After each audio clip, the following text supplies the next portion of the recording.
Hello everyone. Thank you very much for joining us today. We would like to begin the worldwide Threefold Lotus Sutra recitation as we join our hearts together with all of you here in prayer. To open this sacred occasion, we are honored to receive a message from Reverend Takashi Maeda, Director of Rissho Kosei-Kai International.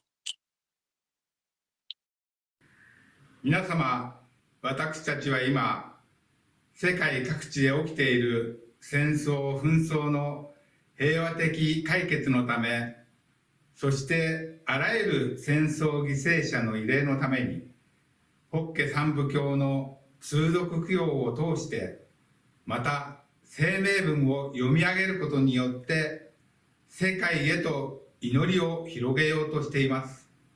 はじめに、立正厚生会インターナショナルコミュニティによる声明文を読み上げます。世界各地で続くあらゆる紛争戦争はもうやめなければなりません。同じ人間という共通性のもと、すべての人の尊厳が守られ、すべての命が敬われ、すべての命の安全が保障される世界を作らなければなりません。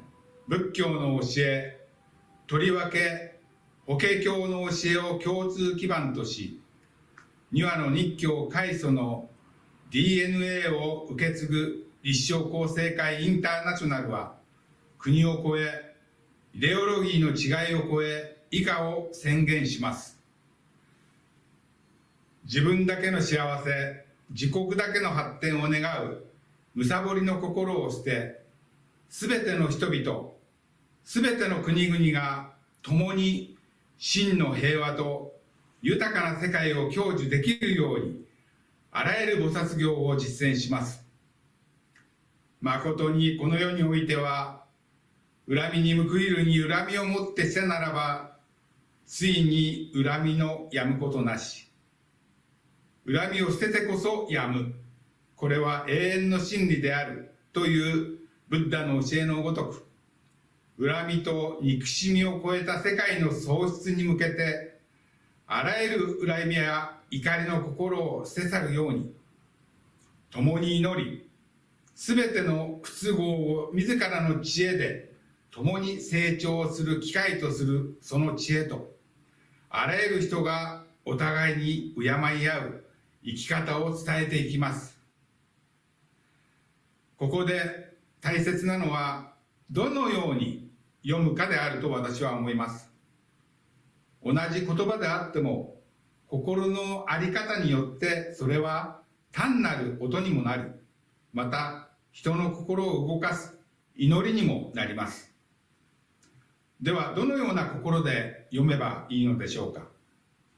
第一に、自分自身の中にある争いを見つめる心です。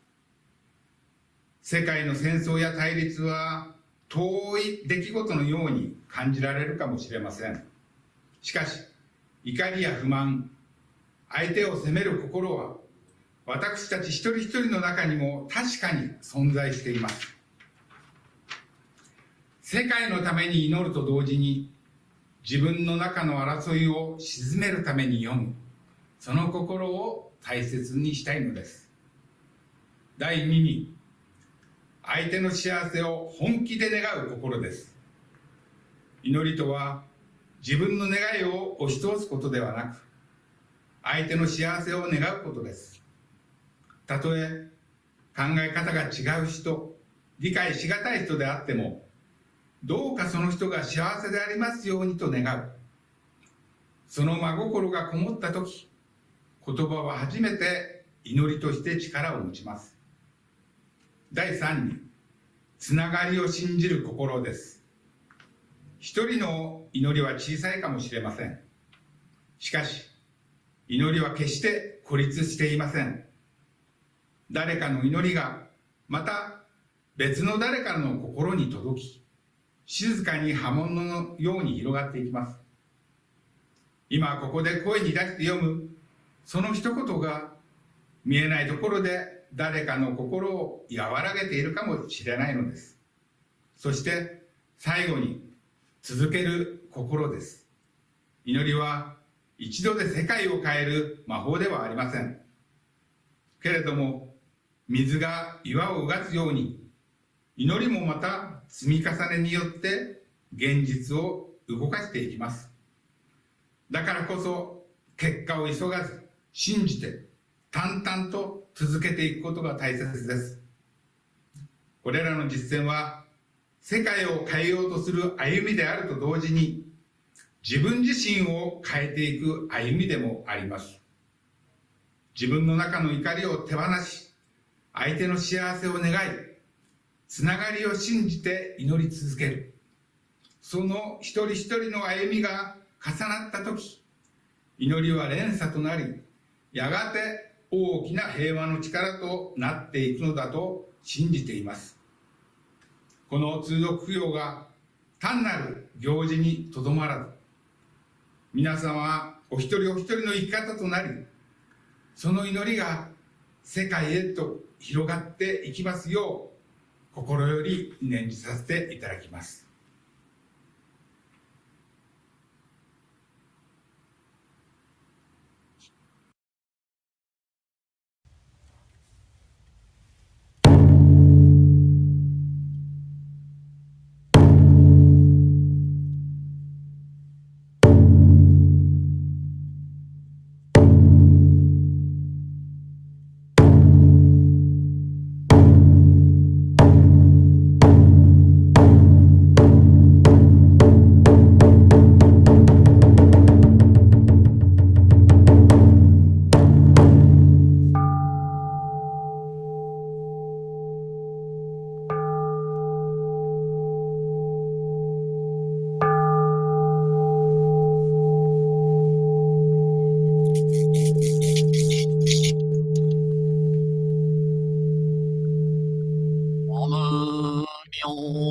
法蓮華経南無妙法蓮華経南無妙法蓮華経 Let it be known that this place is indeed a place of the way. Here the Buddhas attain supreme perfect awakening. Here the Buddhas rule the Dharma wheel, and here the Buddhas enter Paranirvana. Namu Myoho Renge Kyo. Buddhaṃ Saraṇaṃ Gacchāmi. May we with all the living beings deeply experience the great way and give rise to the supreme aspiration. Dhammaṃ Saraṇaṃ Gacchāmi. May we with all the living beings embrace the riches of the sutras and make our wisdom as wide and deep as the sea. Sanghaṃ Saraṇaṃ Gacchāmi. May we with all the living beings guide a great community and be freed from all hindrances.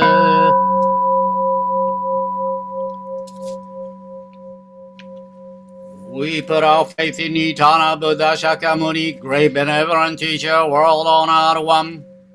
The Tathagata, abundant treasures, witness to the Lotus Sutra, the separated embodiments of the Buddha in 10 directions, in the past, present, and future, the four great bodhisattvas, superior practice, boundless practice, pure practice, and steadfast practice, the bodhisattva mahasattvas, Manjushri, universal sage, Maitreya, and all other bodhisattva mahasattvas.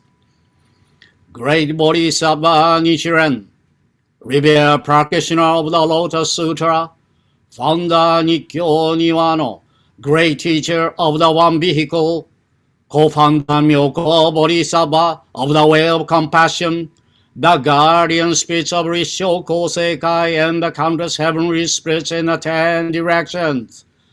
May you all be present among us and nor deep devotion. We members of Rissho Kosei-Kai International Sangha from 17 countries, all of your hearts have come together to solemnly conduct prayers for ceasefire in the Middle East conflict and the memorial service for all victims of war and conflict through reciting the Threefold Lotus Sutra. We sincerely vow to practice the Mahayana Bodhisattva way, revere the Buddha nature respectfully in all sentient beings, and pray for the immediate ceasefire in the Middle East and come to a peaceful solution between Iran and the United States of America, and pray for all victims of the war and conflict. Here, we reverently offer and transfer the merits of this recitation to all the spirits of victims of the war and conflict, all the spirits of victims of the war and conflict. We honestly pray that with a profound, sublime, wonderful meaning of the great vehicle sutra of the Lotus Flower of the Wondrous Dharma, which we recite sincerely, you extend your hands and guidance in all directions.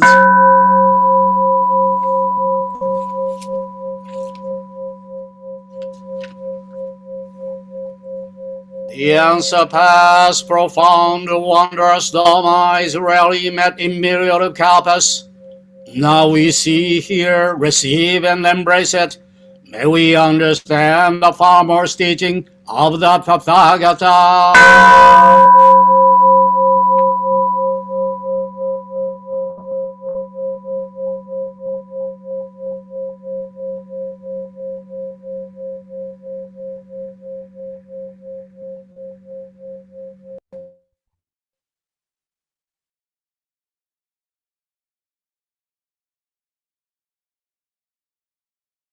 Le Sutra des sens innombrables, chapitre 1, les pratiques vertueuses.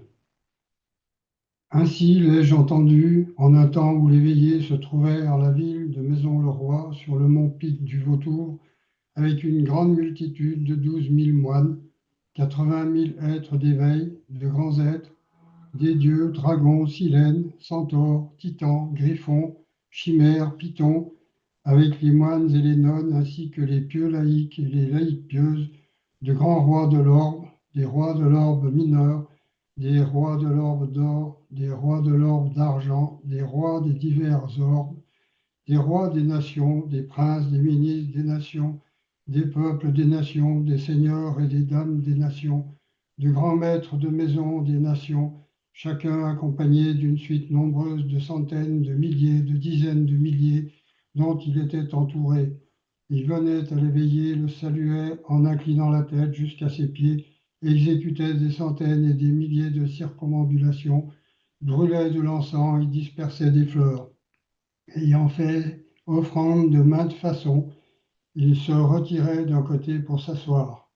Les êtres d'éveil avaient nom le prince de loi Manjushri, le prince de loi réceptacle de grande autorité, le prince de loi réceptacle sans chagrin, le prince de loi réceptacle de grande éloquence, l'être d'éveil Maitreya, l'être d'éveil chef précepteur, l'être d'éveil roi des remèdes, l'être d'éveil supérieur des remèdes, l'être d'éveil bannière splendide, l'être d'éveil bannière de splendide lumière, l'être d'éveil roi souverain des formules détentrices, l'être d'éveil considérant les voies du monde, l'être d'éveil grand accès de pouvoir, l'être d'éveil zèle constant, l'être d'éveil chef des sceaux précieux, l'être d'éveil amas de joyaux, l'être d'éveil sceptre précieux, l'être d'éveil dépassant les trois mondes, l'être d'éveil Vimambara, l'être d'éveil éléphant dansant, l'être d'éveil grand éléphant dansant, l'être d'éveil roi au rugissement de lion, l'être d'éveil lion qui se joue du monde, l'être d'éveil impétuosité léonine, l'être d'éveil zèle léonin, l'être d'éveil force acérée de bravoure, l'être d'éveil farouche domination léonine, l'être d'éveil ornement, l'être d'éveil grand ornement, tels étaient, entre autres, les 80 000 êtres d'éveil, les grands êtres qui étaient avec lui. De ces êtres d'éveil, il n'était nul qui ne fût un grand seigneur en corps de loi, ayant mené à accomplissement moralité, concentration, sagesse, délivrance et le savoir et la vision de délivrance. Leurs pensées étaient apaisées en méditation, ils se trouvaient constamment en recueillement, sereins et placides, sans agir ni désir. Les aberrations et les notions erronées ne pouvaient plus les pénétrer. Tranquilles et limpides, leur volonté était mystérieuse et abyssale. Ils l'avaient préservée, inébranlable, des myriades de centaines et de milliers d'éons. Les méthodes innombrables leur étaient toutes apparues.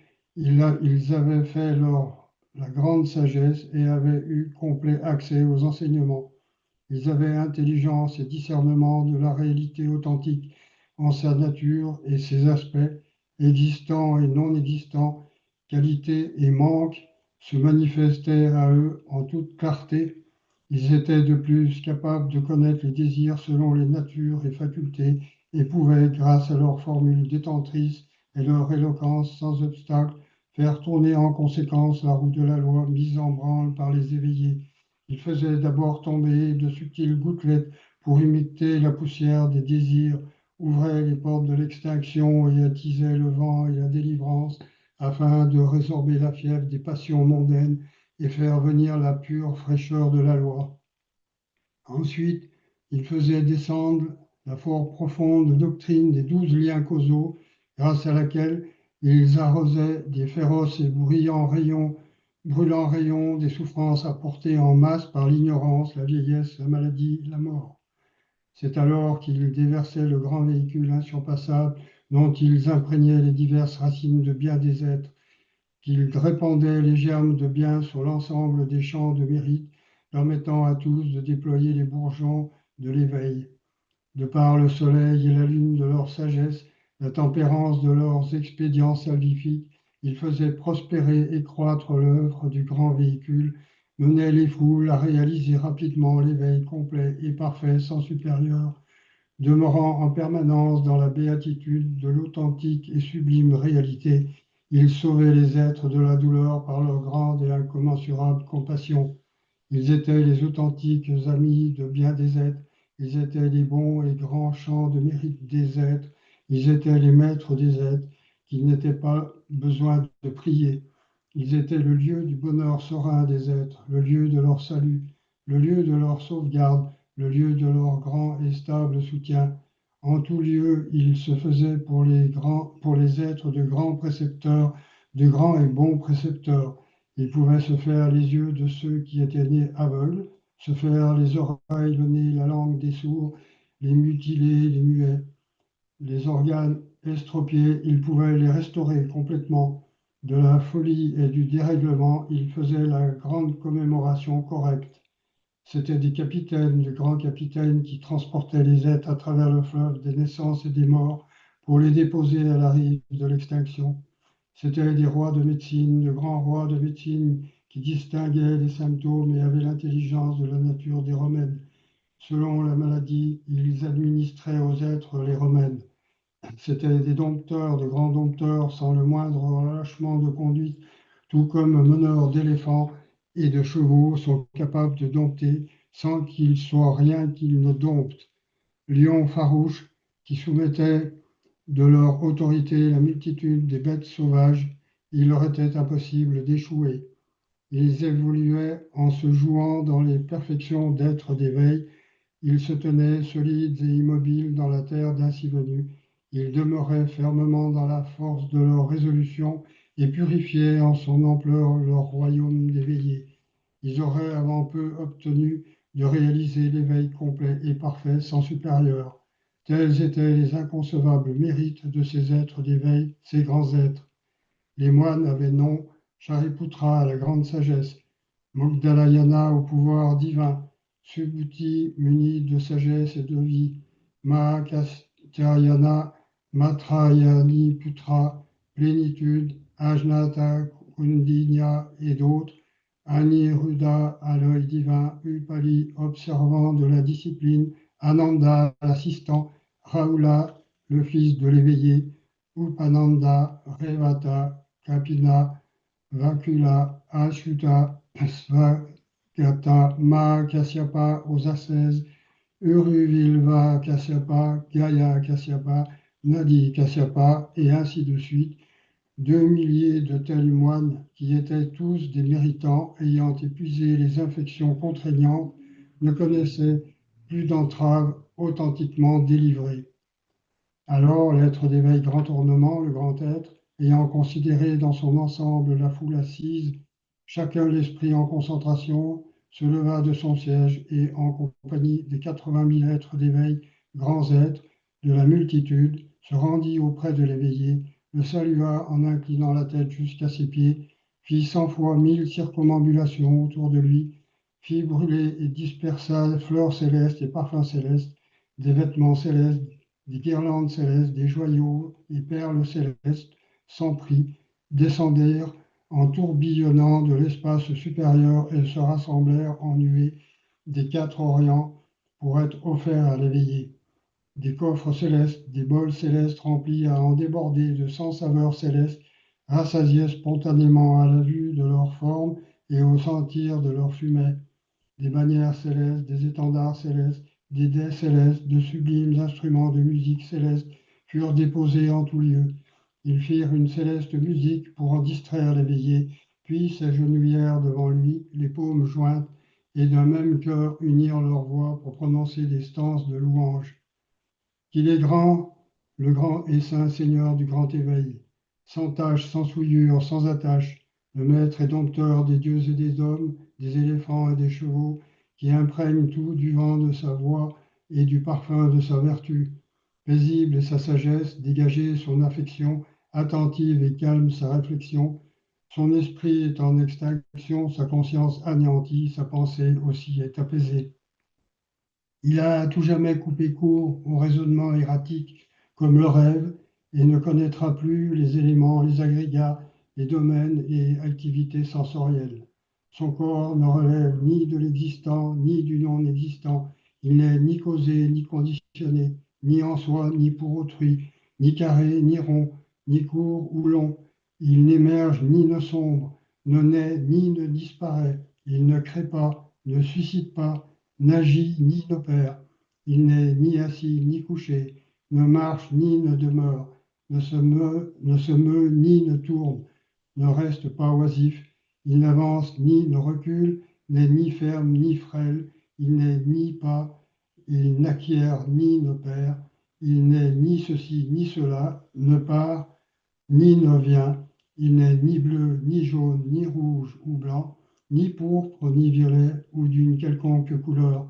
Il naît de la moralité, de la concentration, de la sagesse, de la délivrance, du savoir et de la vision. Il se déploie des 3 sciences, des 6 pouvoirs, des auxiliaires de la voix. Il émerge de la compassion, des 10 forces, de l'assurance. Il surgit ayant pour cause et condition les actes de bien des êtres. Il se montre dans un halo d'or empourpré d'une toise 6 pieds, proportionné, éclatant, éminemment resplendissant. La marque de la touffe s'enroule en forme de lune. La lumière du soleil est sur sa nuque. Ses cheveux bouclés sont bleu foncé, couronnés du chignon de chair. Le miroir limpide de son pur regard se dirige vers le haut comme vers le bas. Ses sourcils s'allongent en bleu foncé. Droites sont sa bouche et ses joues. Il a lèvres et langue d'un rouge sain, comme d'une fleur de cinabre. 40 dents blanches comme une neige radieuse, le front large, le nez bien fait, le visage ouvert, la poitrine marquée d'une croix auspicieuse, un torse de lion. Il a les mains et les pieds souples, munis des roues à 1000 rayons, les aisselles et les paumes pleines, celles-ci préhensibles dans les 2 sens. Ses bras sont droits et longs, ses doigts effilés, sa peau est fine et douce, les poils en tournent vers la droite, Chevilles et genoux ne sont pas visibles. Les parties secrètes sont cachées comme chez le cheval. Ses muscles sont fins, ses articulations maillées, ses jambes comme celles du daim, resplendissant de dos comme de face. Il est d'une pureté immaculée. La boue ne le souille point, il ne subit pas la saleté. Ces 32 marques, telles qu'elles sont ainsi, et ces 80 signes auspicieux paraissent visibles, alors qu'en réalité sa forme n'existe ni comme marque, ni comme non-marque. Toutes ces marques d'existence sont au-delà du rapport avec l'œil, ayant pour marque l'absence de marque. Il a un corps pourvu de marques. Il en va de même des marques et caractères du corps des êtres. Il est capable de provoquer chez les êtres un culte de liesse, où ils expriment d'un cœur pieux leur respect et leur dévouement accompli, et grâce à cela, superbe et orgueil sont supprimés. Tel est le corps de forme sublime qui l'a mené à accomplissement. Nous autres, la multitude des 80 000 êtres, nous inclinons tous ensemble la tête et rendons hommage au saint sans attache, au dompteur d'éléphants et de chevaux, celui qui a bien éteint pensée réflexive et conscience. Nous inclinons la tête et prenons refuge en le visible corps de loi où se rassemblent moralité, concentration, sagesse, délivrance, savoir et vue. Nous inclinons la tête et prenons refuge dans le sublime aspect. Nous inclinons la tête et prenons refuge dans l'inconcevable son brahmique qui résonne comme le tonnerre de 8 façons, sublime en sa pureté, portant fort loin. Les 4 vérités, les 6 perfections, les 12 relations s'y déroulent en fonction de l'acte mental des êtres. Pour qui l'entend, il n'est nul dont l'esprit ne s'ouvre. La multitude des passions nouées en d'innombrables naissances et morts s'interrompt. Qui l'entend obtiendra soit l'état d'entrer dans le courant, de revenant une fois, de sans retour, de méritant, le stade d'éveillé par les liens causaux, exempt d'infection et inconditionné, le niveau d'être d'éveil exempt de naissance et de disparition, soit qu'il obtienne d'innombrables formules détentrices et la grande éloquence de prédications plaisantes sans obstacle, récitant des stances fort profondes et subtiles qu'il s'ébatte à son aise et se baigne dans le pur bassin de la loi, soit qu'il prenne son essor et s'élève en manifestant ses pouvoirs divins, qu'il plonge, libre de corps, dans l'eau ou le feu, et en ressorte. Telles sont les marques de la roue de la loi de l'ainsi venu. Elle est pure, illimitée, inconcevable. Tous ensemble, nous inclinons encore la tête et rendons hommage à la roue de la loi, mise en branle au temps propice. Nous inclinons la tête et prenons refuge dans la voie brahmique. Nous inclinons la tête et prenons refuge dans les liens causaux, les vérités et les perfections. Le vénéré du monde, depuis d'innombrables éons dans le passé, s'est exercé à grand-peine à une multitude de pratiques méritantes. Pour nous autres, roi des hommes, dieux, dragons et génies, et universellement pour l'ensemble des êtres. Il a été capable de renoncer à tout ce à quoi l'on peut renoncer, biens et trésors, femmes et enfants, royaumes et cités. Pour ce qui est de la loi, il n'épargne rien, ni à l'intérieur ni à l'extérieur. Tête, yeux, moelle et cerveau, il fait don de tout cela aux hommes. Il observe les purs interdits d'éveiller, n'inflige nulle blessure, quitte à en perdre la vie. Si on l'attaque par le sabre ou le bâton, la calomnie ou l'insulte, il ne se courrouce jamais. Au fil des éons, il se mortifie le corps sans découragement ni dégoût. Nuit et jour, il contient sa pensée, demeurant en constante méditation. Il s'est étudié à l'ensemble des méthodes de la voie en leur multitude. Par sa sagesse, il pénètre au plus profond des facultés des êtres. C'est pourquoi il a fait à présent sienne la force souveraine. Souverain dans la loi, il en est le roi. Tous ensemble, nous inclinons la tête et prenons refuge en celui qui a pu exécuter l'impossible à exécuter. Namo myoho renge kyo. Namo myoho renge kyo. Namo myoho renge kyo.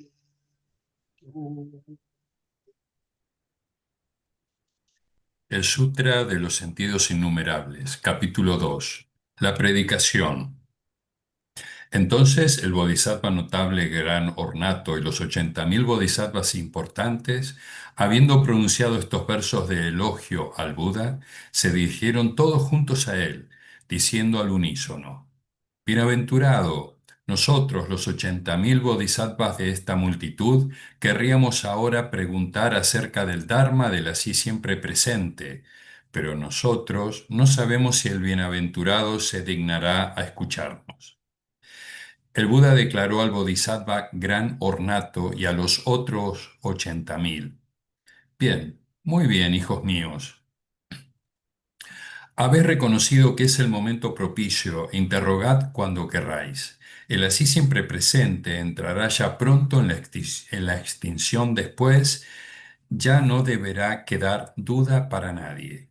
Cuando queráis preguntar, podéis hacerlo y os responderé. Entonces el Bodhisattva Gran Ornato y los 80.000 restantes se dirigieron unánimes al Buda. Bienaventurado, si los bodhisattvas notables quieren realizar rápidamente la iluminación perfecta, ¿con qué enseñanza deberían ejercitarse? ¿Cuál podrá permitir a los bodhisattvas notables realizar rápidamente la iluminación perfecta? El Buda declaró al bodhisattva Gran Ornato y a los 80.000 restantes: Buenos hijos, hay una enseñanza única que capacita a los bodhisattvas para alcanzar rápidamente la iluminación perfecta. Si hay bodhisattvas que se ejercitan en ella, serán capaces de obtener rápidamente la iluminación perfecta. Este método único, bienaventurado, ¿cómo se denomina y qué sentido tiene? ¿Cómo han de ejercitarse los bodhisattvas? El Buda dijo: Este método único, buenos hijos, tiene por nombre sentidos innumerables. Aquellos bodhisattvas que quieran aprender esta enseñanza de los sentidos innumerables y llegar a dominarla, han de ejercitarse en observar cómo en el conjunto de los seres, desde el origen hasta ahora, son insustanciales. La vacuidad es su naturaleza y aspecto. No son grandes, ni pequeños, ni aparecen, ni desaparecen. No están inmóviles, ni en movimiento, ni avanzan, ni retroceden. Carecen de toda dualidad. Son justamente vacuidad. Sin embargo, todos los seres vivientes se entregan a suposiciones erróneamente discriminatorias. ¿Es esto? ¿Es aquello? ¿Es provechoso? ¿Es perjudicial? Abrigan pensamientos malsanos y producen malos karmas, mientras transmigran por los 6 dominios de la existencia. Padecen toda clase de miserias y no pueden librarse de esa situación durante infinitos kotis de kalpas. Los bodhisattvas notables, entregándose con plena fluidez a observar esa realidad correctamente, deberán suscitar un corazón compasivo y desplegar una gran misericordia, con el deseo de aliviar el sufrimiento de todos los seres y profundizar de esta manera en el conocimiento de todos los dharmas. Según la índole de una entidad, así es su nacer. Según la naturaleza de una entidad, así es su vivir. Según la característica de una entidad, así es su alterarse. Según su aspecto, así es su desaparecer.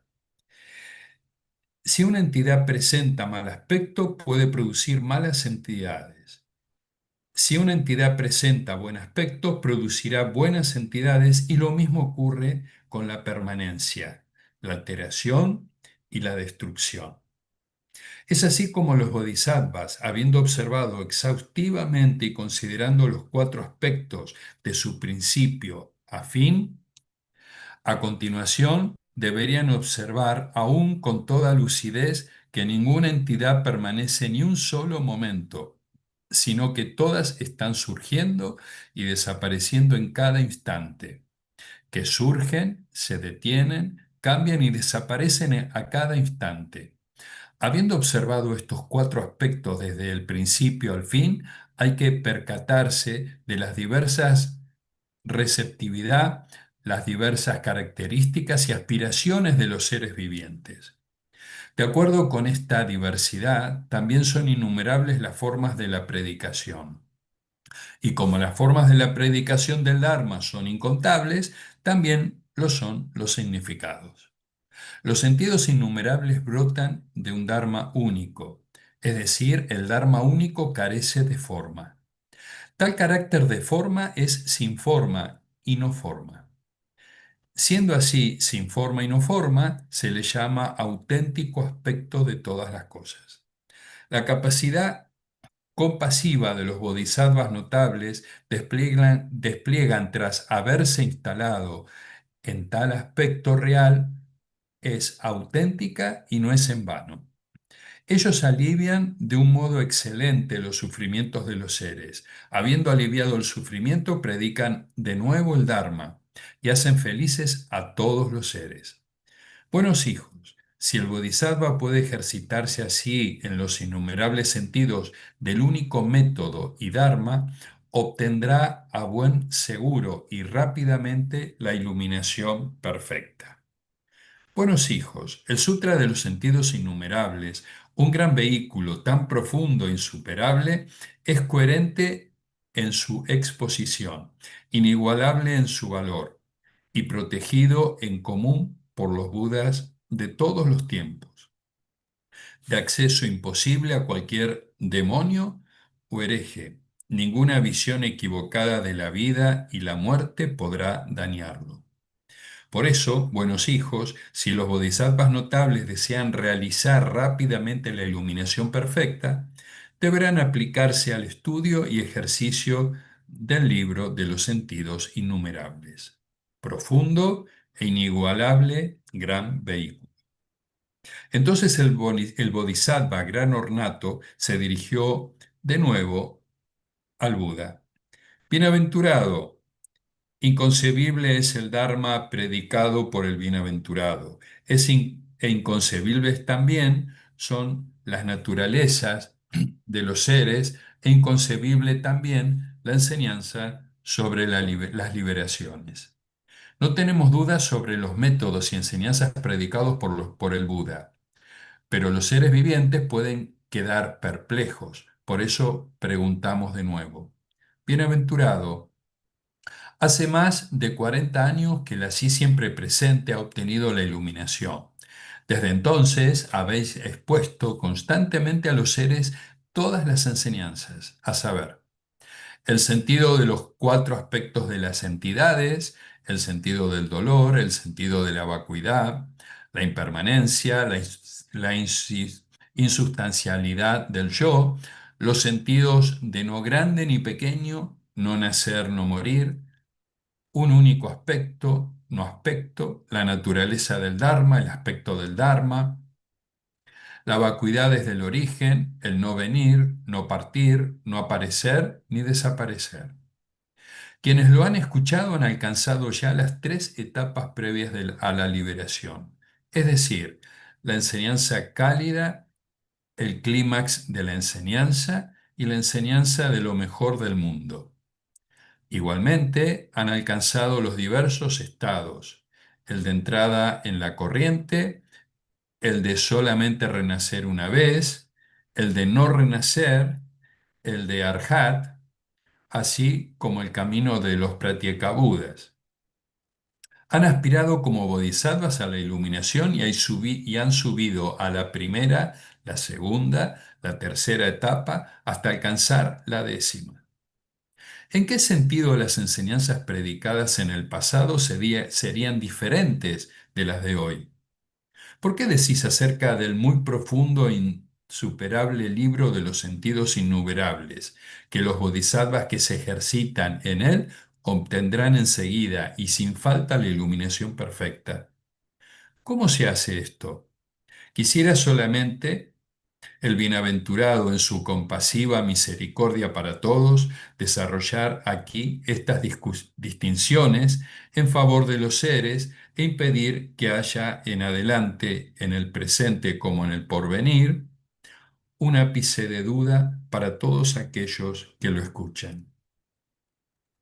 En esto, el Buda declaró al Bodhisattva gran ornato: Está bien, muy bien.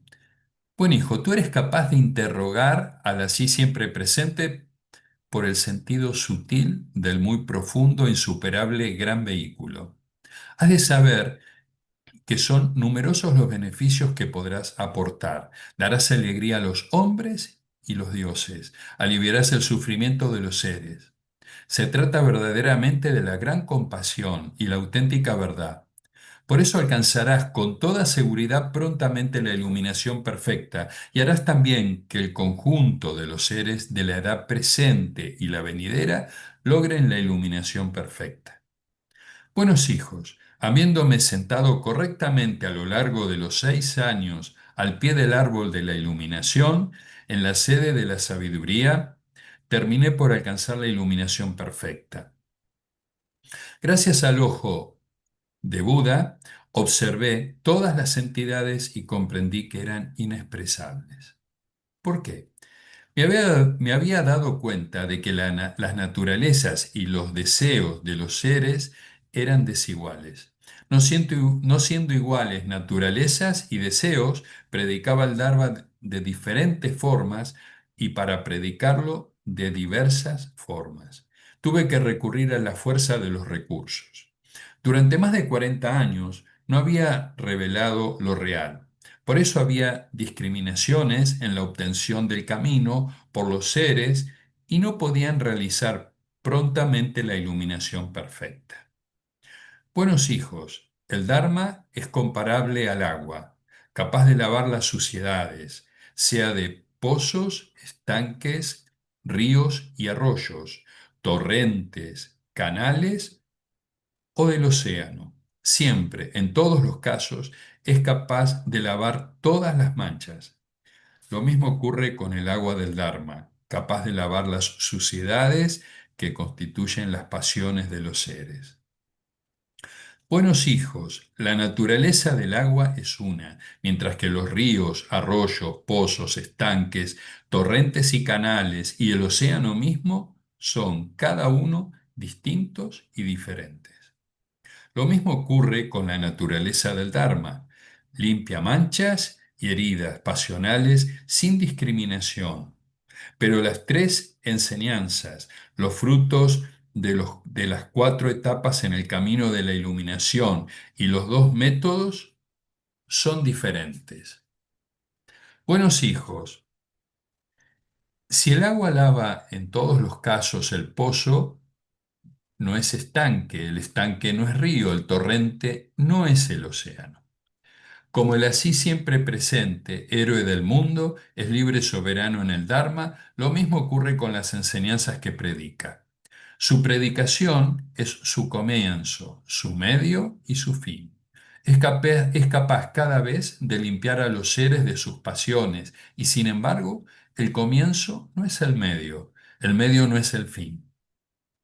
En su comienzo, su medio y su fin, la predicación es ciertamente una en su letra y su elocución, pero sus sentidos son diferentes. Buenos hijos, yo me levanté bajo el árbol de la iluminación y me dirigí a Varanasi, Benares. Entonces, en el Parque de las Gacelas, puse en movimiento la rueda del Dharma de las 4 verdades ante la atenta mirada del grupo de los 5, Añata, Kuandiña y los otros. En aquella ocasión expuse también que las entidades originalmente vacías e insustanciales se renuevan sin cesar, naciendo y desapareciendo a cada instante. En el período de en medio, en este lugar y en muchos otros, explicaba y exponía los 12 lazos causales y las 6 perfecciones a la consideración de los monjes y multitudes de los bodhisattvas, y predicaba también que las entidades originalmente vacías e insustanciales se renuevan sin cesar, naciendo y desapareciendo a cada instante. Y ahora expongo aquí aún el libro de los sentidos innumerables, un gran vehículo, y predico también que las entidades originalmente vacías e insustanciales se transforman sin cesar, naciendo y desapareciendo a cada instante. Buenos hijos, he aquí por qué mi predicación del comienzo, del medio y del presente es una en su letra y su expresión, mientras que los sentidos son diferentes. Porque los sentidos son diferentes, las interpretaciones de los seres son diferentes. Porque las interpretaciones son diferentes, los logros de la enseñanza, los méritos y los caminos son también diferentes. Buenos hijos, las cuatro verdades de la predicación del comienzo iban encaminadas a los que buscaban el estado de Svaraka. Y sin embargo, 8 kotis de divinidades celestes descendieron para escuchar el Dharma y suscitaron el anhelo de la iluminación. En el período de en medio, yo exponía a la consideración de los Pratyeka Budas. En diversos lugares, los 12 lazos causales tan profundos, y sin embargo, innumerables seres suscitaron en el anhelo de la iluminación y permanecieron en el estado de Sravakas. A continuación, aunque prediqué el largo camino de los bodhisattvas mediante la explicación de las 12 clasificaciones de los sutras, la vacuidad oceánica de los sutras, gran sabiduría y esplendor florido, cientos de miles de monjes, decenas de millares de kotis de hombres y de dioses e innumerables seres permanecieron en los diversos estados. El de la entrada en la corriente, el de solamente renacer una vez, el de no renacer, el de Arhat y el de los Pratyekabudas, o habitaron en el Dharma de las causas y condiciones. Buenos hijos, por eso se percibe que la predicación es parecida, pero los significados son diferentes, porque los sentidos son diferentes, las interpretaciones de los seres son diferentes. Porque las interpretaciones son diferentes, los logros de la enseñanza, los méritos y el camino obtenido son también diferentes. Por eso, buenos hijos, desde la primera vez que me propuse predicar el Dharma, habiendo obtenido el camino hasta hoy, en el que expongo el libro de los sentidos innumerables, no he cesado jamás de predicar el dolor, la vacuidad, la impermanencia, la ausencia del yo, la no verdad, la temporalidad, el no grande y no pequeño, el no nacer al comienzo, el no morir en el presente, el único aspecto y el no aspecto, la forma de la enseñanza, la índole del Dharma, el no venir y el no partir, y los 4 aspectos que impelen a todos los seres vivientes. Buenos hijos, por eso los Budas no tienen doble lenguaje. Pueden, con la ayuda de un solo discurso, responder universalmente a la multitud de las voces y pueden con un solo cuerpo manifestar tantos cuerpos como las arenas de cientos de miles de decenas de miles de kotis de nayutas, de innumerables e incalculables canjes. Y en cada uno de estos cuerpos manifiestan aún una variedad de tipos tan numerosos como semejante cantidad incalculable de arenas del Ganges. Y dentro de cada cuerpo, a su vez, incalculables formas. Buenos hijos, he aquí el dominio muy profundo e inconcebible de los Budas. No es abarcable por los creyentes de los 2 vehículos. Tampoco los bodhisattvas en sus 10 etapas lo alcanzan. Solo un Buda puede, junto a otro Buda, escrutarlo completamente. Buenos hijos, he aquí por qué predico el sublime libro de los sentidos innumerables, tan profundo, insuperable, gran vehículo, auténtico y correcto en su letra como en su principio, inigualable en valor, protegido por los Budas de todos los tiempos. Es inaccesible a demonios y herejes, no pueden dañarlo las visiones extraviadas sobre la vida y la muerte. Si los bodhisattvas notables desean alcanzar rápidamente la iluminación perfecta, deben aprender y dominar este libro de los sentidos innumerables, profundo e insuperable gran vehículo. Habiendo hablado el Buda, el universo entero tembló. Entonces de 6 maneras y espontáneamente empezó a llover en el espacio toda clase de flores celestes, flores de loto azul, de loto rojo, de loto amarillo y de loto blanco. Aún llovieron innumerables variedades de perfumes celestes, lienzos, guirnaldas y tesoros celestes de valor incalculable, que descendieron en torbellino desde los cielos, por los aires en ofrenda al Buda, así como la gran multitud de bodhisattvas, sravakas y acompañantes.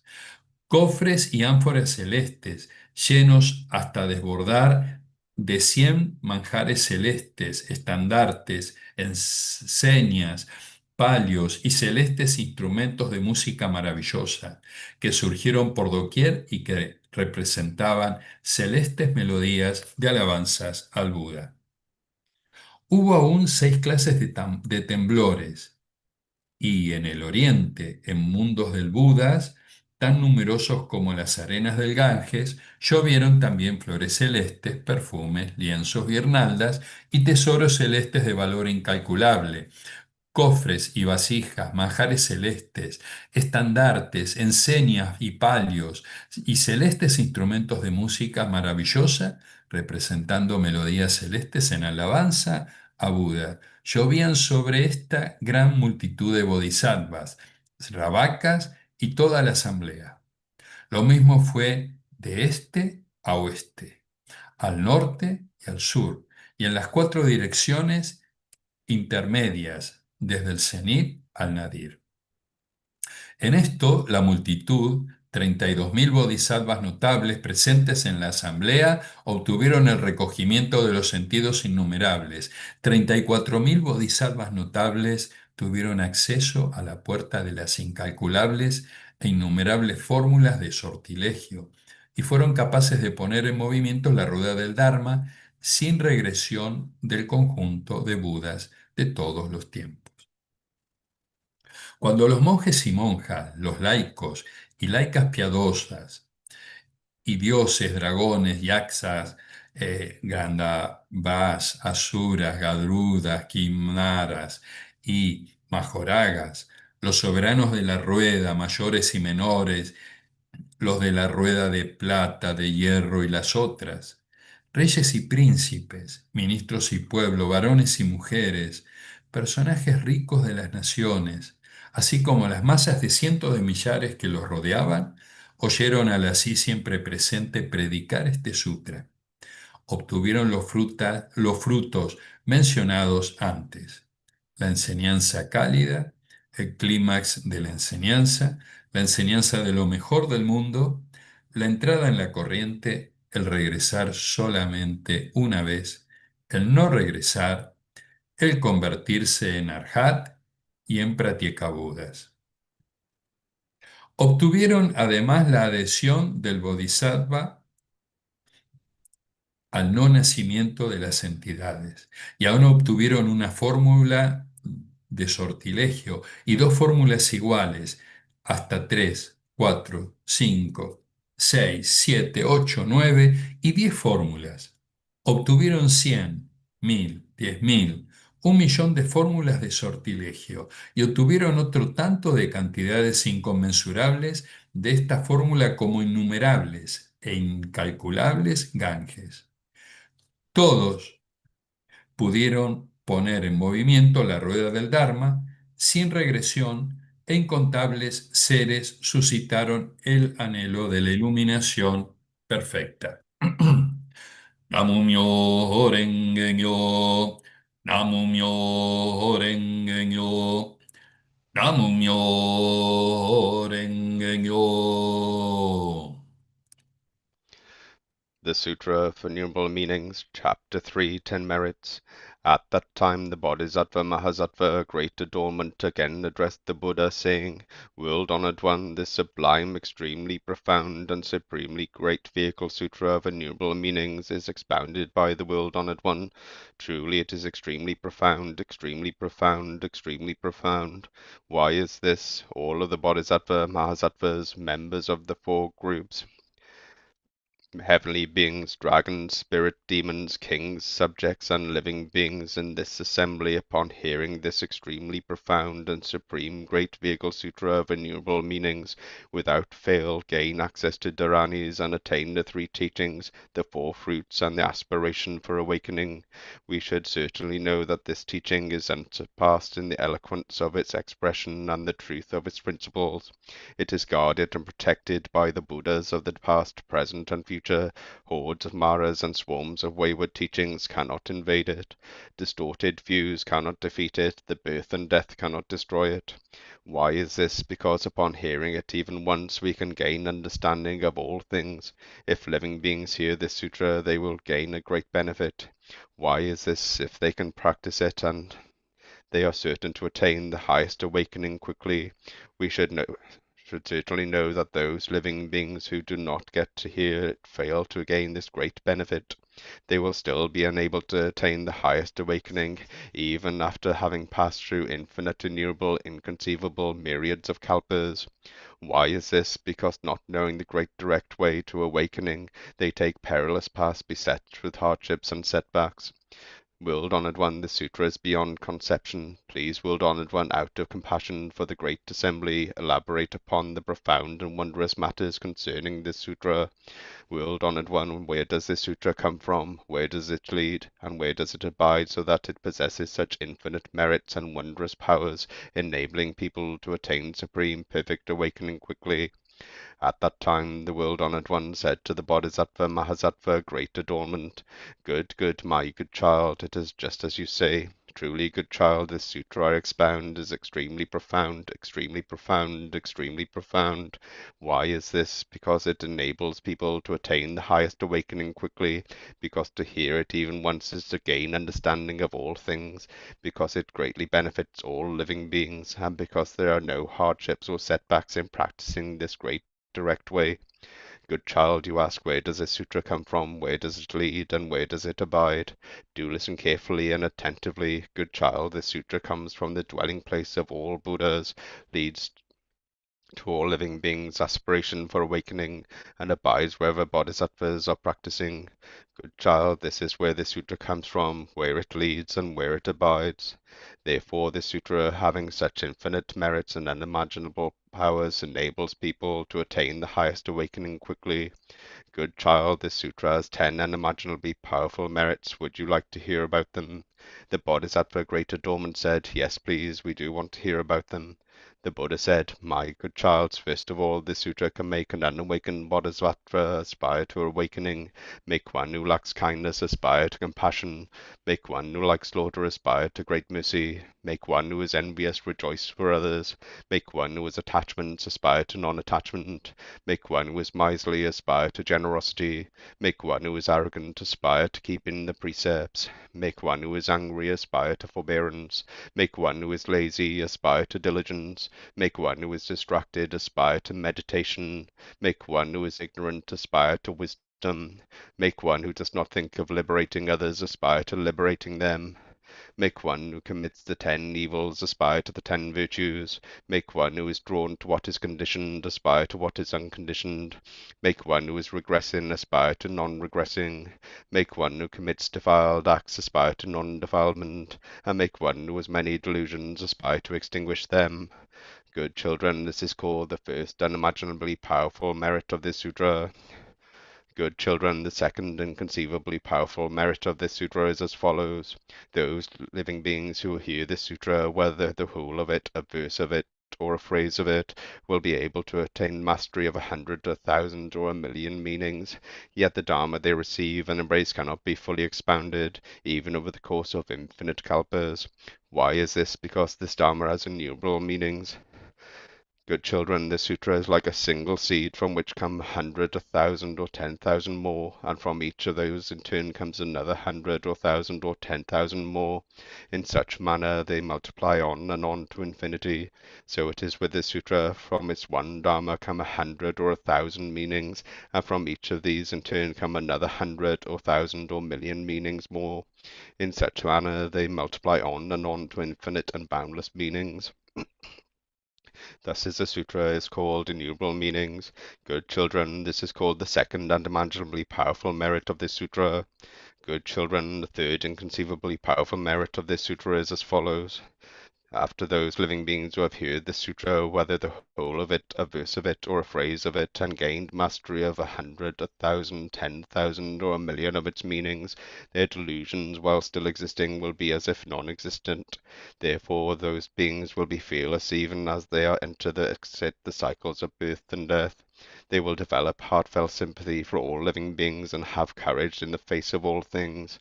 Just as a man of great strength can carry great weight on his shoulders, so too can the upholders of this sutra shoulder the heavy responsibility of the highest awakening and carry living beings on their shoulders away from the paths of birth and death. They are able to ferry others across, although they are still unable to ferry themselves. They are like a ship's captain whose body is afflicted by serious illness, who cannot control his arms and legs, and so must stay on this shore, but who provides a fine sturdy ship full of equipment to ferry others and sends them off. So it is with the upholders of this sutra. Although their bodies are afflicted by existence in the 5 realms and always hobbled by the 108 serious illnesses found there, and they stay on this shore of ignorance, aging, and death, they nevertheless possess this fine, sturdy, great vehicle sutra of innumerable meanings, which can liberate living beings. Indeed, those who practice it as expounded will be able to attain liberation from birth and death. Good children, this is called the third and imaginably powerful merit of this sutra. Good children, the fourth inconceivable powerful merit of this sutra is as follows. After those living beings have heard this sutra, whether the whole of it, a verse of it, or a phrase of it, they will gain courage and be able to ferry others across, although they will not be able to ferry themselves. After they join the retinue of bodhisattvas, Buddha Tathagatas will be constantly teaching the Dharma to these people. On hearing it, they will be able to receive and embrace it completely and follow it without turning away, and in turn appropriately expound it for others far and wide. Good children, these people can be likened to the newborn prince of a king and queen. He might be 1 day, 2 days, or 7 days old. He might be 1 month, 2 months, or 7 months old. He might be 1 year, 2 years, or 7 years old. Although he is still unable to manage affairs of state, his subjects revere him, and all the sons of great kings regard him as their companion. The king and queen love him dearly and always talk to him with special and deep affection. Why is this? Because he is still young and inexperienced. Good children, so it is also with the upholders of this sutra. The union of the Buddhas and this sutra, the joining of king and queen, gives birth to this bodhisattva child.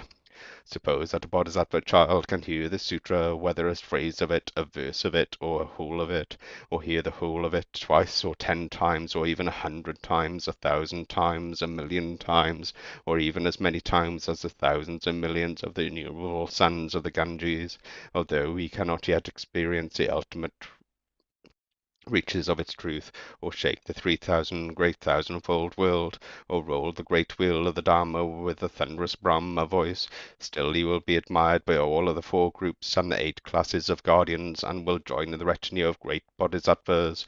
He will enter deeply into the mysterious Dharma of Buddhas, and wherever he will be able to expound of it will be without fault or omission. The Buddhas will always be protecting and keeping him in mind, especially enveloping him in their love and care, because he will be just beginning to learn. Good children, this is called the fourth and imaginably powerful merit of this sutra. Good children, the fifth inconceivably powerful merit of this sutra is as follows. Suppose that whether during the Buddha's lifetime or after his passing there are good sons and good daughters who receive, embrace, read, recite, and copy the extremely profound and supreme Great Vehicle Sutra of innumerable meanings, although they are still bounded by their delusions and cannot free themselves from the faults of an ordinary person. They will be able to reveal the way of great bodhisattvas. They will be able to extend one day into 100 kalpas, or compress 100 kalpas into a single day, enabling living beings to joyfully believe and willingly acquiesce. Good children, these good sons and good daughters, will be just like newborn children of dragons who, at the age of only 7 days, can already raise clouds and make rain. Good children, this is called the fifth unimaginably powerful merit of this sutra. Good children, the sixth and conceivably powerful merit of the sutra is as follows. Suppose that whether during the Buddha's lifetime or after his passing, there are good sons and good daughters who receive, embrace, read, and recite the sutra. Although they have delusions, they will be able to teach the Dharma for living beings and enabling them to break free from the delusions of birth and death and overcome all sufferings. The living beings who will hear it from these good sons and good daughters will practice it, and their attainment of the Dharma, its fruits, and the way will be equal to and no different from that of the Buddha Tathagata. For example, a king who is traveling or is taken ill might entrust the affairs of state to his son, the young and inexperienced prince. At that time, the prince, on orders from the great king, leads the ministers of officials and officials according to the law. He promulgates the right policies so that every subject in the land follows his arrangements exactly as the king were governing, and the good sons and good daughters upholding the sutra will be just like that prince. Whether during the Buddha's lifetime or after his passing, although these good children are unable to reside in the first stage of immovability, they will be able to expound the Dharma in accordance with the discourses and doctrines employed by the Buddha's teaching. Having heard that these living beings who practice it single-mindedly will eradicate their delusions and attain the Dharma, its fruits, and the way. Good children, this is called the sixth unimaginably powerful merit of this sutra. Good children, the seventh and conceivably powerful merit of this sutra is as follows. Suppose that whether during the Buddha's lifetime or after his passing there are good sons and good daughters who, having heard this sutra, rejoice, believe, and delight in it, appreciating so rare a thing. They receive, embrace, read, and recite, copy, and expound it, and practice it as taught. They will aspire to awakening, cause roots of goodness to sprout, aspire to great compassion, and want to liberate all living beings from sufferings. Although they will be unable to practice the 6 parameters will be naturally present in them. While in their present bodies they will attain the cognition of non-origination, all at once demolish the delusions of birth and death, and rise to the 7th stage of a bodhisattva. For example, a king entrusts a robust person with removing an enemy. After the enemy has been eliminated, the king rejoices and rewards that person with half the kingdom. So it is also with the good sons and good daughters who uphold the sutra. They are the most robust and courageous practitioners. The Dharma, treasure of the 6 parameters, will spontaneously come to them, although they do not seek it. The enemy, the cycle of birth and death, will disintegrate of its own accord. They will realize the cognition of non-origination, and having been rewarded with its treasure of half a Buddha land, will become peaceful and agreeable. Good children, this is called the 7th and imaginably powerful merit of this sutra. Good children, the 8th inconceivably powerful merit of this sutra is as follows. Suppose that whether during the Buddha's lifetime or after his passing there are good sons and good daughters capable of receiving the sutra, who can look upon it with reverence and trust just as if it were the very body of the Buddha. They cherish and delight in this sutra and receive, embrace, read, recite, copy, uplift, and practice it as taught. They firmly keep the precepts, practice both forbearance and donation, and develop profound compassion. They will teach others far and wide by expounding this supreme great vehicle of sutra of innumerable meanings, using the sutra to demonstrate to those who have never once believed in the rewards of good and evil that they do indeed exist. They will unflaggingly employ various skillful means until they have convinced those people, and by the great power of this sutra, with the minds of those who have been convinced will undergo a sudden transformation. Their faith now awakened, although bold and diligent effort, they will be able to receive the sutra's dignified power and attain the way and its fruits. Those Thus, through this attainment of these transformative virtues, and still in the present male and female bodies, these good sons and good daughters will attain cognition of non-origination. This will enable them to reach higher stages, join the retinue of bodhisattvas, transform living beings quickly, purify Buddha lands, and soon attain the highest awakening. Good children, this is called the eighth and unimaginably powerful merit of this sutra. Good children, the ninth inconceivable powerful merit of this sutra is as follows. Suppose that whether during the Buddha's lifetime or after his passing, there are good sons and good daughters who attain this sutra and jump for joy at having attained something extraordinary. They perceive, embrace, read, recite, copy, pay homage to the sutra, and clearly and distinctly explain this meaning for living beings everywhere. They will be able in an instant to completely eliminate the heavy hindrance of any bad karma remaining from their former lifetimes. Accordingly, they will become pure and undefiled, acquire great eloquence, and gradually equip themselves with all parameters and various samadhis, including the samadhi of heroic valor. They will gain access to great dharanis, and through the power of great diligence, rise quickly beyond the higher stages. They will be skilled at dividing themselves into separate embodiments that spread throughout the lands in all 10 directions, completely alleviating the extreme sufferings of the living beings in the 25 states of existence and liberating them all. Such is the power of this sutra. Good children, this is called the ninth unimaginably powerful merit of this sutra. Good children, the 10th inconceivably powerful merit of this sutra is as follows. Suppose that whether during the Buddha's lifetime or after his passing, there are good sons and good daughters who greatly rejoice in attaining this sutra, appreciating so rare a thing. They themselves receive and embrace, read, recite, and copy and pay homage to this sutra and practice it as taught. They will be able to encourage lay people and monastics far and wide to receive, embrace, read, recite, copy, pay homage to, and expound the sutra and practice it as taught. Those good sons and good daughters' powers to convince others to practice this sutra will enable these people to attain the way and its fruits, since all of this is brought about by the intensely transformative power of their compassionate minds. These good sons and good daughters will in their present bodies gain access to innumerable dharanis. While still at this stage of ordinary people, from the outset they will be able of their own accord to make innumerable myriads of great oaths and magnificent vows, deeply aspire to bring relief to all living beings. They will perfect great compassion, thoroughly remove living beings' sufferings, amass roots of goodness, and nourish all with benefits. They will pour forth the waters of the Dharma pool, irrigating all that is parched. They will be able to prescribe various Dharma medicines to all living beings, making them peaceful and agreeable. They will gradually be raised aloft and dwell at the stage of the Dharma cloud. Their bountiful benevolence will nourish everything. Their compassion will leave no place uncovered. They will gather all suffering living beings and start them on the course of the way. These people will soon attain supreme perfect awakening. Good children, this is called 10th unimaginably powerful merit of this sutra. Good children, such a supreme great vehicle sutra as this innumerable meanings is unsurpassed in its exceedingly majestic, transcendent powers. It enables all living beings, all ordinary people to accomplish sacred fruits, to be forever removed from the cycle of birth and death, and to be completely free and self-sufficient. Thus, this sutra is called Innumerable Meanings. It enables all living beings still at the stage of ordinary people to germinate the sprouts of the innumerable ways of all bodhisattvas, from which trees of merit grow luxuriantly thick and dense.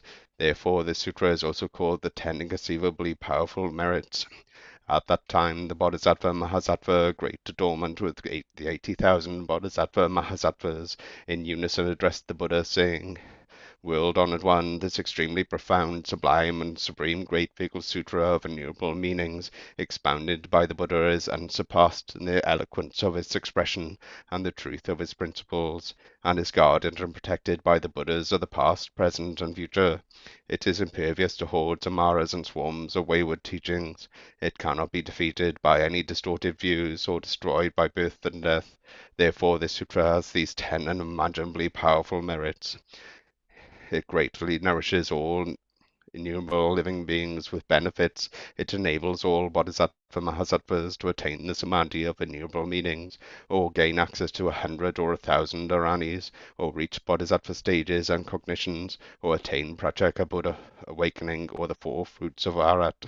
The world-honored one, out of compassion and sympathy for us, has hesitantly expounded this teaching and let us attain great Dharma benefits. This is most marvelous and quite an extraordinary. Indeed, repaying this compassionate kindness of the world-honored one would be truly difficult. When they had finished speaking, the 3,000 great thousandfold world shook in the 6 ways. Various heavenly flowers, including blue, crimson, yellow, and white lotus blossoms, spontaneously came raining down from the sky.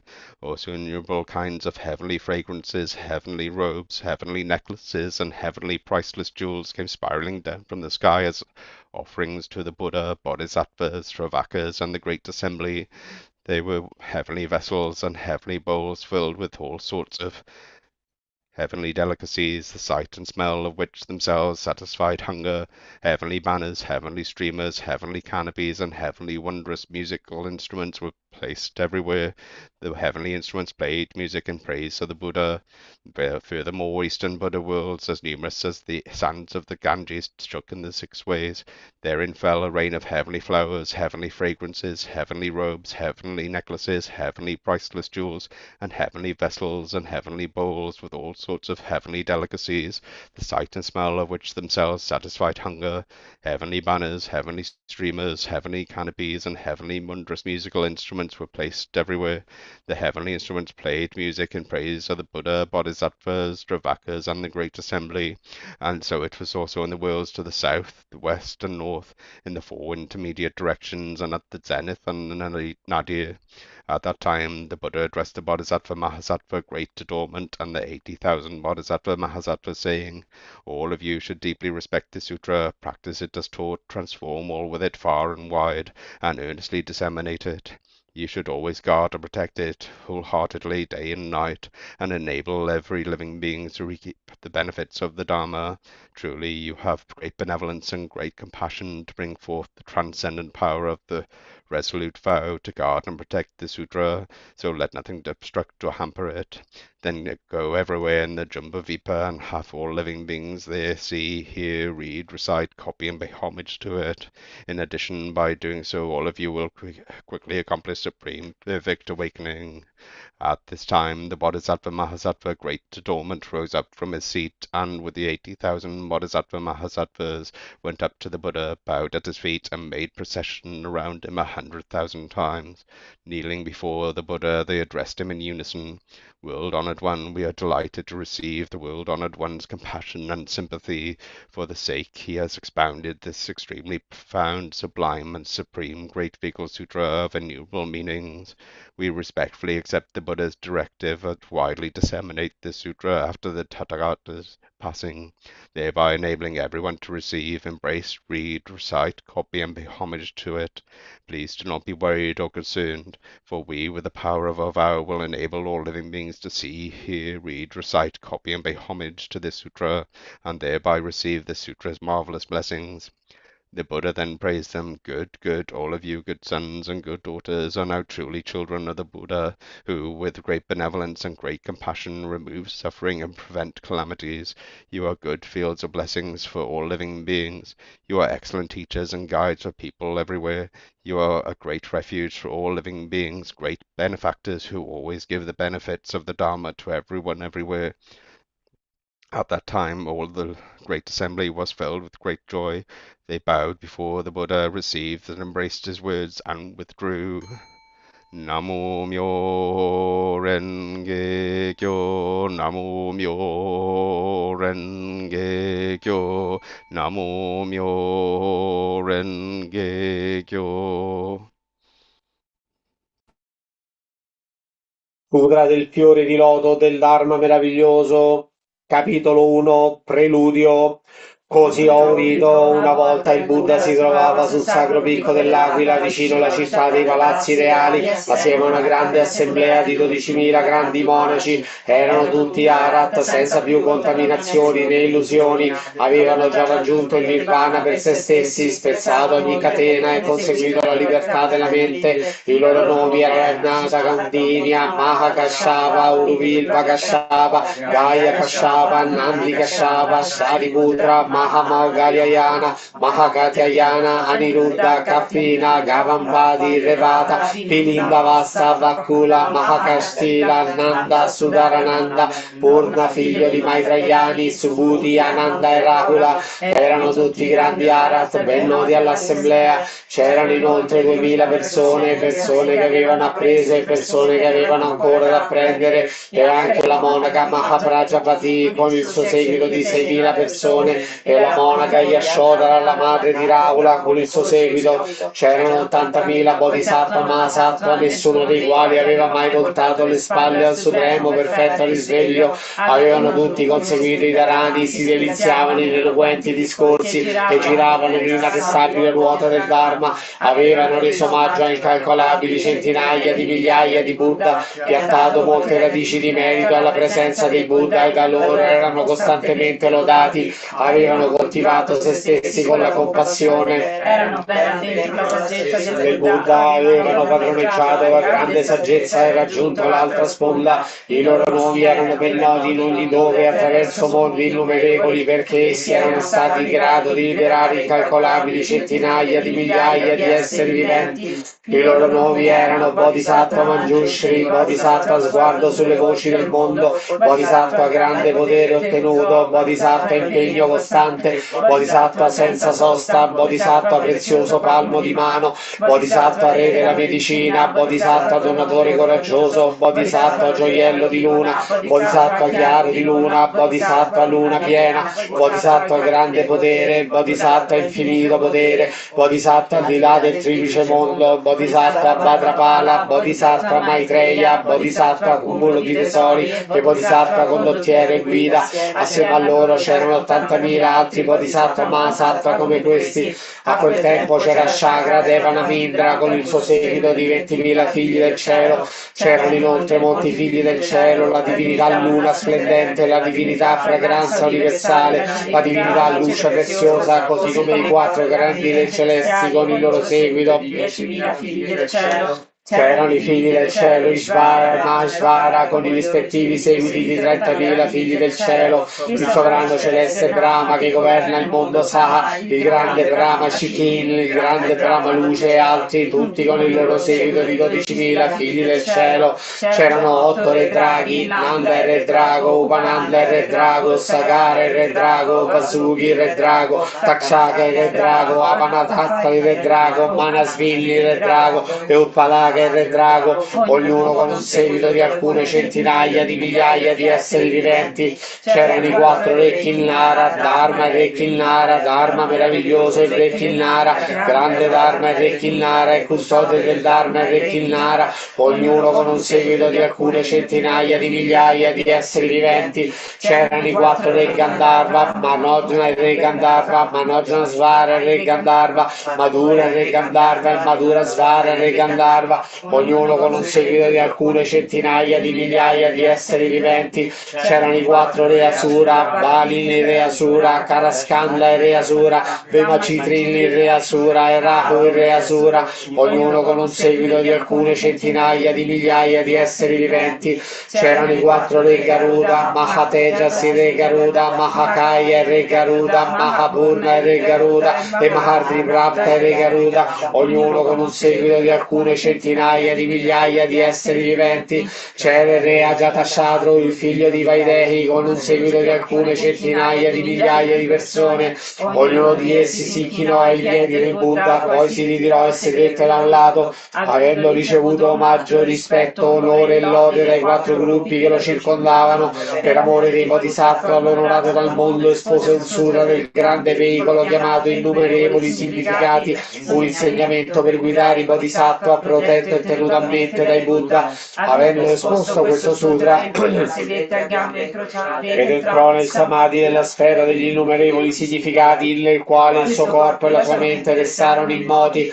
In quel momento dal cielo piovvero fiori Mandarava, Mahamandarava, Manjushaka e Mahamanjushaka, i quali caddero sul Buddha e sulla sua grande assemblea, mentre il mondo universale del Buddha tremava in sei modi.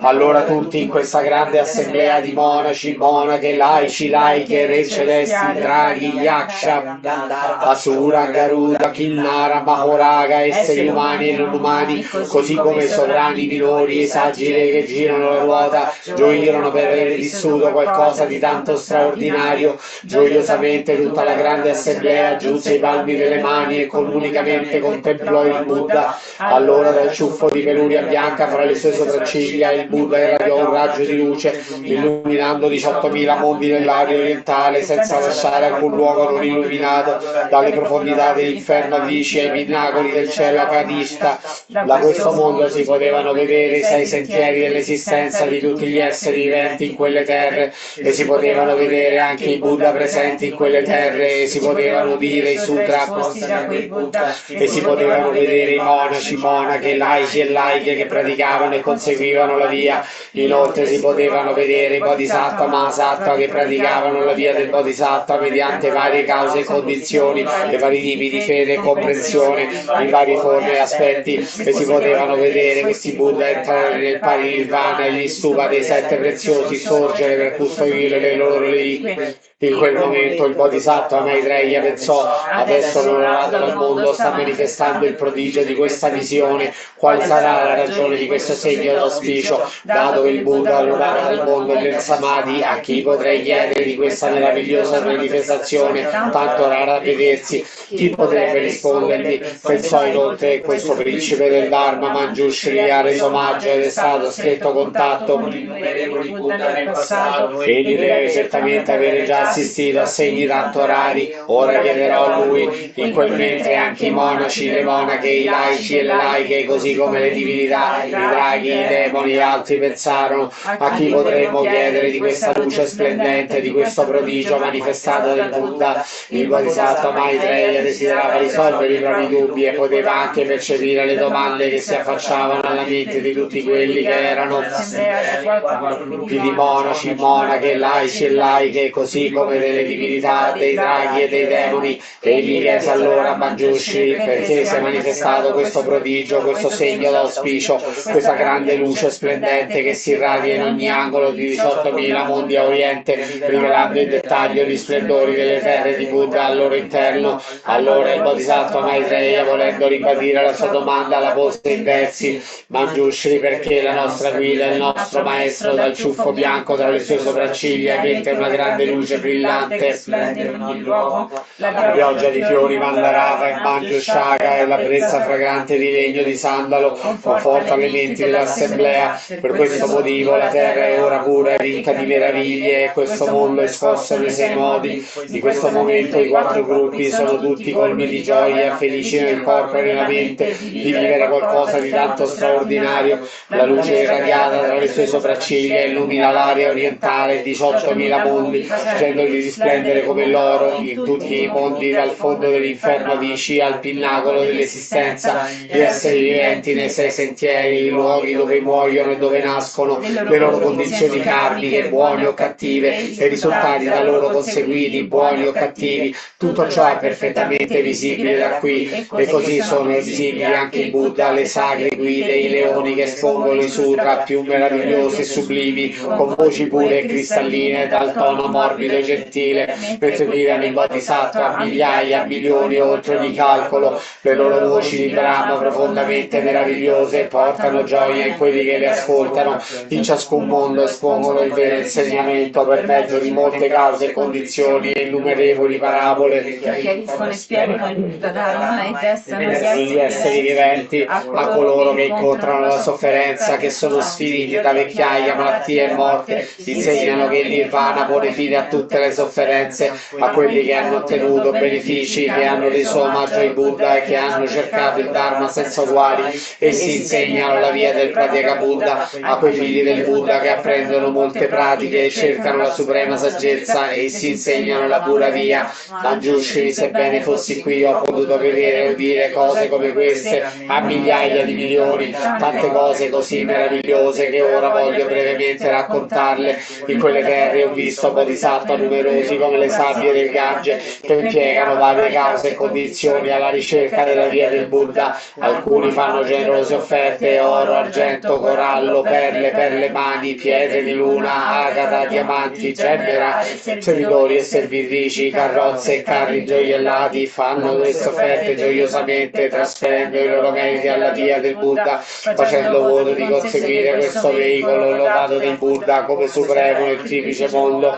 Alcuni bodhisattva fanno offerte di carri gioiellati trainati da 4 cavalli con barre e tettoie piene di fiori e altri veicoli ben adorni. Ho anche visto dei bodhisattva offrire le mani, i piedi, la propria stessa carne e anche i loro coniugi e bambini per cercare la via insuperabile. Ho anche visto dei bodhisattva offrire le loro teste, gli occhi o i corpi volentieri e gioiosamente nella ricerca della saggezza del Buddha. Manjushri, ho visto molti re lasciarsi alle spalle possedimenti stupendi, palazzi, ministri e concubine per andare dove si trovano i Buddha e chiedere loro della via insuperabile. Ho visto re che hanno rasato il loro capo, il loro viso e che hanno indossato la veste del Dharma. Ho anche visto dei bodhisattva che sono diventati monaci, che vivono da soli in pieno isolamento e che pieni di gioia recitano i sutra. Ho anche visto i bodhisattva che con impegno e senza paura sono andati nel profondo delle montagne a meditare sulla via del Buddha. Quelli che sono liberi dai desideri vivono in luoghi isolati e deserti, entrano in profonda meditazione e ottengono i 5 prodigiosi poteri. Ho anche visto dei bodhisattva assorti in meditazione a mani giunte che con migliaia di milioni diversi esaltano i re del Dharma. Ho anche visto dei bodhisattva di profonda saggezza e ferma risolutezza che possono rivolgere domande ai Buddha accogliendo e sostenendo. Ho anche visto dei figli del Buddha perfetti in meditazione e saggezza che con innumerevoli parabole proclamano il Dharma alle moltitudini, trasformandole in bodhisattva. Essi sconfiggono le regioni di Mara e battono il tamburo del Dharma, gioiosi nell'insegnare il Dharma. Ho anche visto dei bodhisattva tanto silenziosi e immoti che pur riveriti da divinità e draghi non ne traggono gioia. Ho anche visto dei bodhisattva che vivono nelle foreste irradiare una luce che porta sollievo quelli che soffrono negli inferni e che li mette in condizione di intraprendere la via del Buddha. Ho anche visto dei figli del Buddha che praticano la meditazione camminata nella foresta, che respirano il sonno cercando con impegno la via del Buddha. Ho anche visto i custodi dei precetti la cui condotta è solenne e immacolata, pura come le perle preziose, che in tal modo cercano la via del Buddha. Ho anche visto figli del Buddha che dimorano nella forza della pazienza, che insultati e colpiti da chi è accecato dall'ignoranza a tutto, cercando la via del Buddha. Ho anche visto dei bodhisattva che abbandonano giochi e risate e la compagnia degli stolti per stare a stretto contatto con i saggi sulle montagne o nelle foreste, concentrandosi, eliminano le distrazioni e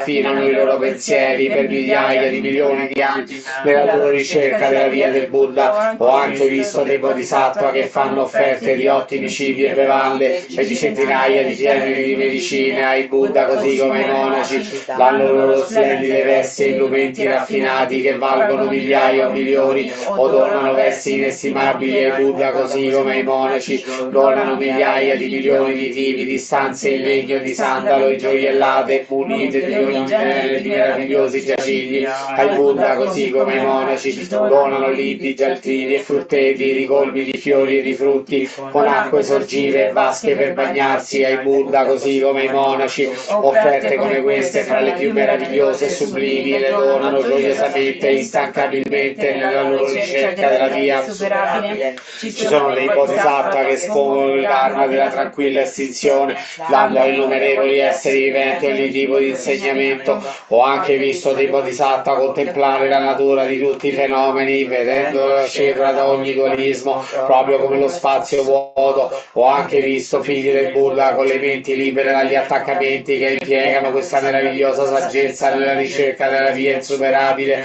Manjushri, ci sono anche dei bodhisattva che dopo la scomparsa del Buddha fanno offerta alle sue reliquie. Ho anche visto figli del Buddha che costruiscono stupe e santuari innumerevoli come le sabbie del Gange, orlando con magnificenza le loro terre. Questi stupi gioiellati, maestosi e meravigliosi, sono alti 5.000 yojana e sia in lunghezza che in larghezza misurano 2.000 yojana. Ognuno di questi stupi e santuari ha migliaia di stellardi e cordoni di bandierine, drappi decorati con gemme e campane preziose che suonano armoniosamente. Tutte le divinità, i draghi, gli esseri umani e non umani, a essi fanno continue offerte con incenso, fiori e musica. Manjushri, questi figli del Buddha, per fare offerta alle sue reliquie, ornano solennemente stupe e santuari, rendendo le loro terre splendide e meravigliose come il re degli alberi celesti in piena fioritura. Il Buddha emette un singolo raggio di luce e sia io che tutta l'assemblea osserviamo queste terre. Meraviglia, i poteri prodigiosi e la saggezza del Buddha sono straordinari e rarissimi, emettendo un puro raggio di luce illuminano innumerevoli mondi, e noi che assistiamo a tutto questo sperimentiamo qualcosa di straordinario. Manjushri, figlio del Buddha, ti prego risolvi i nostri dubbi. Tutti e quattro i gruppi in attesa guardano a te e a me, perché l'onorato dal mondo emette questo raggio di luce. Figlio del Buddha, ora è il tempo di rispondere, risolvi i nostri dubbi e rendici felici. Quali numerosi benefici sono annunciati dall'irradiarsi di questa luce splendente? Potrebbe darsi che voglio esporre il Dharma meraviglioso con te quando era seduto nel luogo della via, pregherà la nostra futura buddhità, rivelare le terre di Buddha pure adorne i tesori, rendere visibili i Buddha che vi dimorano. Questo non può avvenire per un motivo da poco. Devi sapere, Manjushri, che i quattro gruppi e i draghi ti stanno osservando con attenzione, chiedendosi cosa dirai. Allora Manjushri disse al Bodhisattva Mahasattva Maitreya e alle altre grandi guide: figli devoti, se non sbaglio il Buddha, onorato dal mondo, sta per insegnare il grande Dharma, sta per riversare la pioggia del grande Dharma, sta per soffiare nella conchiglia del grande Dharma, sta per battere il tamburo del grande Dharma, sta per esporre il significato del grande Dharma. Figli devoti, ogni volta che ho visto il Buddha del passato, l'auspicio e voglio dire, dopo che hanno emesso un tale raggio di luce, essi hanno insegnato il grande Dharma. Perciò dovete sapere che avendo manifestato un tale raggio di luce, l'attuale Buddha sta per lasciare che tutti gli esseri viventi ascoltino e conoscano il Dharma, che il mondo è difficile da credere. È per questo che manifesta questo segno d'auspicio. Per esempio, figli devoti, in un passato che risale a infinite, innumerevoli, inconcepibili miriadi di kalpa or sono, ci fu un Buddha chiamato luce del sole e della luna, Tathagata, degno di offerte, saggio universale, perfetto in saggezza e pratica, ben andato, conoscitore della natura di questo mondo, guida senza uguali, aulica delle genti, maestro di divinità e esseri umani. Il Buddha è onorato dal mondo. Egli proclamò il vero Dharma, che è benefico all'inizio, nel mezzo e alla fine, profondo e di vasta portata nei suoi principi, abile e sottile nell'espressione, genuino e puro, pulito degli aspetti della condotta incontaminata di Brahma. A quelli che cercavano di diventare Shravaka insegnò il Dharma delle quattro nobili verità, permettendo loro di trascendere nascita, vecchiaia, malattia e morte, ottenendo infine il Nirvana. A quelli che cercavano di diventare pratica Buddha, egli insegnò il Dharma delle 12 cause e condizioni, e come è appropriato per i Bodhisattva insegnò il Dharma delle 6 paramita, permettendo loro di ottenere il supremo perfetto risveglio e la saggezza onnicomprensiva. Anche il Buddha successivo era chiamato luce del sole e della luna. Dopo di lui ci fu un altro Buddha, anch'esso chiamato luce del sole e della luna. In modo simile, uno dopo l'altro, apparvero 20.000 Buddha, e tutti erano conosciuti con lo stesso nome, luce del sole e della luna, e tutti venivano dalla stessa famiglia, il Bharadvaja. Devi sapere, Maitreya, che tutti questi Buddha, dal primo all'ultimo, portavano lo stesso nome, luce del sole e della luna, ed erano investiti nei 10 epiteti. Il Dharma da loro insegnato era benefico all'inizio, nel mezzo e alla fine. Al tempo in cui l'ultimo di questi Buddha rinunciò alla vita secolare, c'erano 8 principi che erano suoi figli. Il primo si chiamava intento posseduto, il secondo si chiamava intento eccellente, il terzo si chiamava intento combinato, il quarto si chiamava intento prezioso, il quinto si chiamava intento intensificato, il sesto si chiamava intento sicuro, il settimo si chiamava intento sonante, l'ottavo si chiamava intento del Dharma. Divinità e virtù erano giunte naturalmente a questi 8 principi, ognuno dei quali governava 4 grandi regni. Questi principi, avendo saputo che il loro genitore aveva rinunciato alla vita secolare e aveva ottenuto il supremo perfetto risveglio, abbandonarono la loro condizione di nobili e lo seguirono nella rinuncia della vita secolare, aspirando al grande pericolo. Praticavano costantemente le azioni di Brahma e divennero tutti maestri del Dharma, avendo già piantato radici benefiche. A quel tempo il Buddha, luce del sole e della luna, espose un sutra del grande veicolo chiamato innumerevoli significati, un insegnamento per guidare i bodhisattva protetto e tenuto a mente dai Buddha. Appena ebbe concluso di proclamare questo sutra, si dette a gambe incrociate nel mezzo della grande assemblea ed entrò nel samadhi della sfera degli innumerevoli significati, del quale il suo corpo e la sua mente erano immoti. In quel momento dal cielo piovvero fiori Mandarava, Mahamandarava, Manjushaka e Mahamanjushaka, che caddero sul Buddha e sulla sua grande assemblea, mentre il mondo universale del Buddha tremò nei 6 modi. Allora nella grande assemblea di monaci, monache, laici, laiche, divinità, draghi, yaksha, gandharva, asura, garuda, kinnara, maoraga, esseri umani e non umani, e anche i sovrani minori e saggi re che girano la ruota, tutti gioirono per aver vissuto qualcosa di tanto straordinario. Tutti in quella grande assemblea giunsero le mani con gioia e comunicamente contemplarono quel Buddha.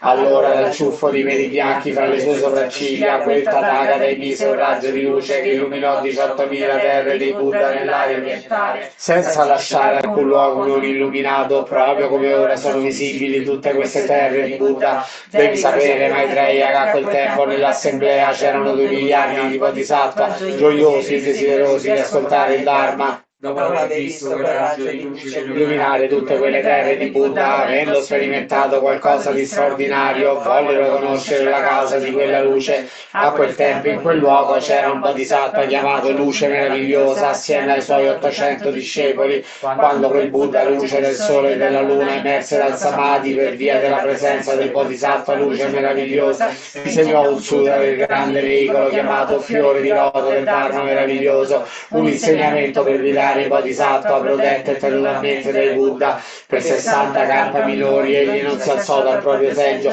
e anche gli uditori in quell'assemblea rimasero seduti ai loro posti per tutti quei 60 kalpa minori, immobili nel corpo e nella mente, ascoltando l'insegnamento. Sembrò loro che non fosse passato più del tempo necessario a consumare un singolo pasto. Nessuno nell'assemblea si sentì affaticato nel corpo o nella mente. Il Buddha, luce del sole e della luna, dopo aver insegnato questo sutra per 60 kalpa minori, dichiarò ai Brahma, ai Mara, agli Shramana, ai Brahmani, alle divinità, agli esseri umani e agli Asura nell'assemblea: oggi a mezzanotte il Tathagata entrerà nel Parinirvana. A quel tempo c'era anche un bodhisattva chiamato Tesoro di Virtù, il bodhisattva Buddha, luce del sole e della luna, e gli conferì la predizione della sua futura buddhità, annunciando a tutti i monaci: questo bodhisattva Tesoro di Virtù sarà il prossimo Buddha e il suo nome sarà Tathagata, corpo puro, Arat, perfettamente risvegliato. Dopo questa predizione a mezzanotte quel Buddha entrò nel Parinirvana. Dopo che il Buddha si spense, il bodhisattva luce meravigliosa, avendo custodito e sostenuto lo espose alle persone per tutta la durata di 80 kalpa minori. Gli 8 figli di quel Buddha, luce del sole e della luna, presero luce meravigliosa come loro maestro. Luce meravigliosa li guidò e li trasformò, rendendoli fermi e risoluti riguardo al supremo perfetto risveglio. Dopo aver reso omaggio a innumerevoli centinaia di migliaia di milioni di Buddha, quei principi conseguirono la via del Buddha. L'ultimo di essi si chiamava Buddha, portatore della luce. Luce meravigliosa aveva 800 discepoli, fra uno dei quali, conosciuto come cercatore di fama, era avidamente attaccato al profitto e alle offerte. Anche se leggeva e recitava molti sutra, non riusciva a padroneggiarli né a ricordarli. Così infatti divenne noto come cercatore di fama, dato che questa persona aveva comunque piantato molte radici benefiche, poté anch'essa incontrare innumerevoli centinaia di migliaia di milioni di Buddha, ai quali tributò omaggio, reverenza, onore e lode. Devi sapere, Maitreya, che il Bodhisattva, luce meravigliosa di quel tempo, non t'è sconosciuto. In effetti egli non è altri se non me stesso, mentre il Bodhisattva, cercatore di fama, eri tu. Perciò il segno dell'auspicio che vediamo ora non è in alcun modo diverso da quello del passato, e a meno che non mi sbagli, l'attuale Tathagata sta per esporre un sutra del grande veicolo chiamato Fiore di Loto del Dharma meraviglioso, un insegnamento per guidare i Bodhisattva protetto e tenuto a mente del Buddha. Allora Manjushri, volendo ribadire il significato di quanto aveva detto nel mezzo della grande assemblea, parlò in versi. Ricordo che non era passata infiniti in numeri calcolo sono. Ci fu un Buddha, il più onorato tra gli umani, chiamato luce del sole e della luna. Quello onorato dal mondo insegnò il Dharma, liberò innumerevoli esseri viventi, incalcolabili milioni di Bodhisattva, e li condusse nella saggezza del Buddha. Gli 8 principi erano nati da lui al tempo in cui quel Buddha non aveva ancora rinunciato alla vita secolare. Videro che il grande saggio aveva rinunciato alla vita secolare e seguirono il suo esempio nella pratica delle azioni di Brahma. Allora quel Buddha insegnò un sutra del grande veicolo chiamato innumerevoli significati fra molte grandi assemblee, spiegandolo e chiarendolo completamente a tutti. Subito dopo che quel Buddha ebbe terminato di insegnare quel sutra, sedette a gambe incrociate sul seggio del Dharma ed entrò nel Samadhi, chiamato sfera degli innumerevoli significati. Il cielo riversò fiori, mandarava e tamburi divini risuonarono di propria iniziativa. Divinità, draghi minori, un omaggio al più onorato degli umani. Proprio allora tutte le terre di Buddha presero a tremare e a scuotersi. Dal ciuffo tra le sue sopracciglia quel Buddha emise un raggio di luce, rivelando rare meraviglie. Quel raggio illuminando 18.000 terre di Buddha che si trovavano nella terra orientale mostrò che le dimore degli esseri viventi che vi si trovavano non erano altri che conseguenze karmiche di nascita e morte. C'erano terre di Buddha ornate di molti gioielli come lapislazzuli e cristalli scintillanti che divennero visibili grazie alla luce che quel Buddha irradiò su di esse. Vidi divinità e esseri umani, draghi e yaksha, Gandharva e Kinnara, e tutti tributavano omaggio ai Buddha presenti. Vidi anche i Tathagata che avevano spontaneamente compiuto la via del Buddha, i loro corpi splendidi come montagne d'oro, splendidi nella loro maestosità, proprio come statue fatte d'oro puro che appaiono all'interno di puri lapislazzuli. Nel mezzo delle grandi assemblee gli onorati del mondo esponevano il significato del Dharma profondo. in ognuna delle terre di Buddha c'erano innumerevoli Shavaka, dato che quel Buddha irradiava la sua luce, tutti in quelle grandi moltitudini divennero visibili, e c'erano anche dei monaci che vivevano in montagne e foreste che rispettavano i puri precetti con impegno, come se stessero proteggendo delle perle luccicanti. Dato che il Buddha irradiava la sua luce, vidi anche dei bodhisattva che praticavano generosità e pazienza, innumerevoli come le sabbie del Gange. Vidi anche dei bodhisattva che immersi in profonda meditazione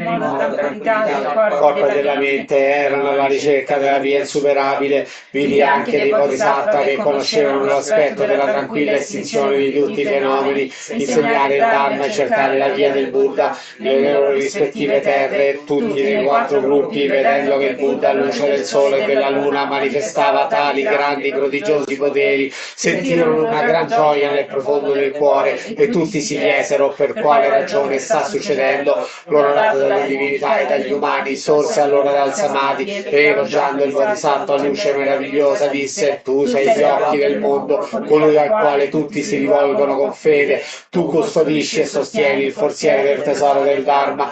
Tu soltanto puoi comprendere il Dharma come quello che io insegno. Allora l'onorato dal mondo lo dò luce meravigliosa facendolo gioire. Poi egli insegnò questo suo del fiore del Dharma per tutta la durata di 60 kalpa minori, senza mai alzarsi dal proprio seggio. Il maestro del Dharma, luce meravigliosa, fu in grado di accogliere e sostenere completamente tutto il Dharma supremo e meraviglioso che fu allora insegnato. Proprio quel giorno, quando il Buddha terminò di insegnare questo fiore del Dharma, facendo gioire tutti, egli proclamò all'assemblea di divinità e umani: ora ho insegnato a tutti voi il principio del vero aspetto di tutti i fenomeni. Questa sera a mezzanotte entrerò nel nirvana. Siate risoluti nel vostro impegno e lasciatevi alle spalle indulgenza e pigrizia, perché i Buddha si incontrano assai raramente, in milioni di kalpa se ne incontra solo uno. Tutti i figli dell'onorato del mondo, udendo che il Buddha stava entrando nel nirvana, si sentirono addolorati e angosciati. Il Buddha ci sta lasciando troppo presto. La Sacra Guida, il Re del Dharma, confortò e rassicurò le innumerevoli moltitudini. Dopo la mia scomparsa non abbiate paura, non siate tristi. Questo Bodhisattva, tesoro di virtù, ha conseguito la completa comprensione della realtà fondamentale incontaminata. Sarà lui il prossimo a diventare un Buddha e il suo nome sarà corpo puro. Anche egli libererà innumerevoli esseri. Quella notte questo Buddha si estinse come il fuoco quando si consume la legna. Le sue reliche furono distribuite e per costruirle si costruirono innumerevoli stupa. Tanti monaci e monache innumerevoli come le sabbie del Gange si impegnarono con più diligenza per cercare la via suprema. Il maestro del Dharma, luce meravigliosa, che aveva custodito il Il forziere del tesoro del Dharma del Buddha proclamò il sudore del fiore del Dharma in lungo e largo per 80 kalpa minori. Quegli 8 principi che luce meravigliosa destò e trasformò proseguirono fermamente la via insuperabile, così che poterono incontrare incalcolabili Buddha. Dopo aver reso omaggio il Buddha, li seguirono percorrendo la grande via. Tutti uno a uno conseguirono lo stato di Buddha e tutti uno dopo l'altro predissero la buddhità del successivo. L'ultimo di coloro che superò perfino le divinità si chiamava Buddha, portatore della luce. Questo maestro di saggi condusse innumerevoli esseri viventi alla liberazione. Questo maestro del Dharma, luce meravigliosa, a quel tempo aveva un discepolo che aveva abbracciato la pigrizia e l'indolenza, che era rapidamente attaccato al profitto e fama e che si dedicava assiduamente solo al loro conseguimento. Rivolgendosi ai ricchi e agli illustri, aveva abbandonato i suoi studi e le recitazioni. Per questo non aveva alcuna padronanza e presto li dimenticò del tutto. Per queste ragioni lo chiamavano cercatore di fama. Tuttavia, dato che aveva praticato anche delle buone azioni, fu in grado di vedere innumerevoli Buddha, rendendo omaggio ai Buddha, seguendoli nel cammino della grande via e perfezionando le 6 paramita. È arrivato qui a vedere il leone del clan Shakya. In futuro diventerà un Buddha e il suo nome sarà Maitreya. Libererà esseri viventi incalcolabili nel numero, in lungo e largo. La persona pigra e indolente dopo la scomparsa di quel Buddha eri proprio tu, e il maestro del Dharma, luce meravigliosa, non ero altri che io, che sono qui davanti a te. Dato che vedo l'auspicio del raggio di luce irradiato in passato dal Buddha, luce del sole e della luna, ora io so che il Buddha del presente sta per insegnare il sutra del fiore del Dharma. La manifestazione di ogni segno d'auspicio del passato è uno degli abili mezzi del Buddha. Il Buddha del presente emette un raggio di luce per rivelare il principio della realtà fondamentale. Adesso sappiamo che dobbiamo aspettare a mani giunte con unicamente, perché il Buddha riverserà la pioggia del Dharma e soddisferà i cercatori della via. Ogni dubbio, ogni rimpianto nel cuore di chiunque cerchi i 3 pericoli sarà completamente sradicato dal Buddha, così che non ne rimanga nemmeno uno. Namo myo renge kyo. Namo myo renge kyo. Namo myo renge kyo. The Sutra of the Lotus Flower, the Wondrous Dharma, from Chapter 2, Skillful Means. At that time, the world-honored one rising calmly from Samadhi addressed Shariputra, the wisdom of Buddhas is infinite and extremely profound. The approach to their wisdom is difficult to enter and difficult to understand. It is beyond the comprehension of even Shravakas and Pratyeka Buddhas. Why is this? Because the Buddhas have been in close association with hundreds of thousands and millions of other Buddhas, fully practicing countless teachings of the way, boldly and diligently advancing and making their fame universally known, having accomplished the extremely profound and extraordinary Dharma. They have taught it according to what was appropriate, but their intention is difficult to grasp. Shariputra, since I became Buddha, I have spoken far and wide and taught with various parables and examples from the past and by countless skillful means. I have led living beings, freeing them from their attachments. Why is this? Because the Tathagatas are replete with skillful means and the paramita of knowledge and insight. Shariputra, the knowledge and insight of the Tathagatas are broad, great, profound, and far-reaching, with their infinite virtues, their unhindered wisdom, their powers and fearlessness. Meditations, emancipations, and samadhis, they have entered into the boundless realms and fully attained their extraordinary Dharma. Shariputra, the Tathagatas, are able to distinguish all things, explain the teaching skillfully, use gentle words, and bring joy to the hearts of all. In essence, Shariputra, the Buddhas, are fully accomplished in the infinite, boundless, and extraordinary Dharma. That is enough, Shariputra, I should say no more. Why is this? Because the Dharma the Buddhas have attained is understood only rarely and with great difficulty. Only a Buddha, together with a Buddha, can fathom the ultimate reality of all things. That is to say, among all things, each has such an appearance, such a nature, such an embodiment, such a potential, such a function, such a cause, such a condition, such an effect, such a reward, from first until last, such an ultimate identity. At that time, the world-honored one, wanting to repeat the meaning of what he said, spoke in verse. World hero is unfathomable among heavenly beings and people of the world, and all living beings. None can fully know a Buddha. A Buddha's powers, fearlessness, emancipation, and samadhis, as well as the Buddha's other attributes, can be fully fathomed by none other. By none of them. In the past I followed countless Buddhas and mastered their ways. The extremely profound and wondrous Dharma is difficult to perceive and understand, and having practiced these ways for immeasurable millions of kalpas and attained their fruit at the place of the way, I now know and perceive it completely. Such are the great effects and rewards and the meanings of every nature and appearance, that I, with the Buddhas of the 10 directions, can fully understand. The Dharma is inexpressible. It exhausts the capacity of words. Among all other living beings, none can comprehend it, except those in the assembly of bodhisattvas, firm in the strength of faith. They are disciples of the Buddhas who have paid homage to those Buddhas, have come to the end of their defilements and reached their last lifetime. Yet even in such people as these, such strength is insufficient. Even if everyone in this world were your equal, Shariputra, and exhausted their minds working together to assess it, they could not fathom the Buddha wisdom. Indeed, even if all in the 10 directions were your equal, Shariputra, or if all lands in the 10 directions were filled with equals of my other disciples, exhausting their minds, working together to assess it, they likewise could not understand it.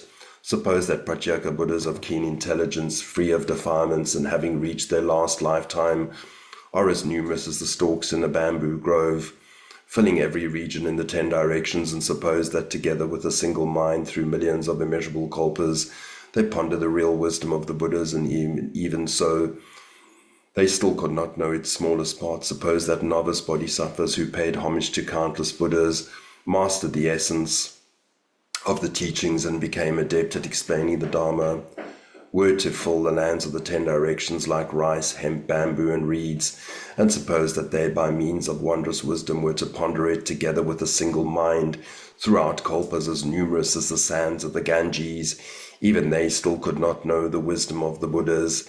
Even if non-regressing bodhisattvas as numerous as the sands of the Ganges with a single mind together pondered it, they too could not understand it. Shariputra, I say to you again, that I have now fully attained the undefiled, wondrous, extremely profound and sublime Dharma, and that I understand its attributes, as do the Buddhas of the 10 directions.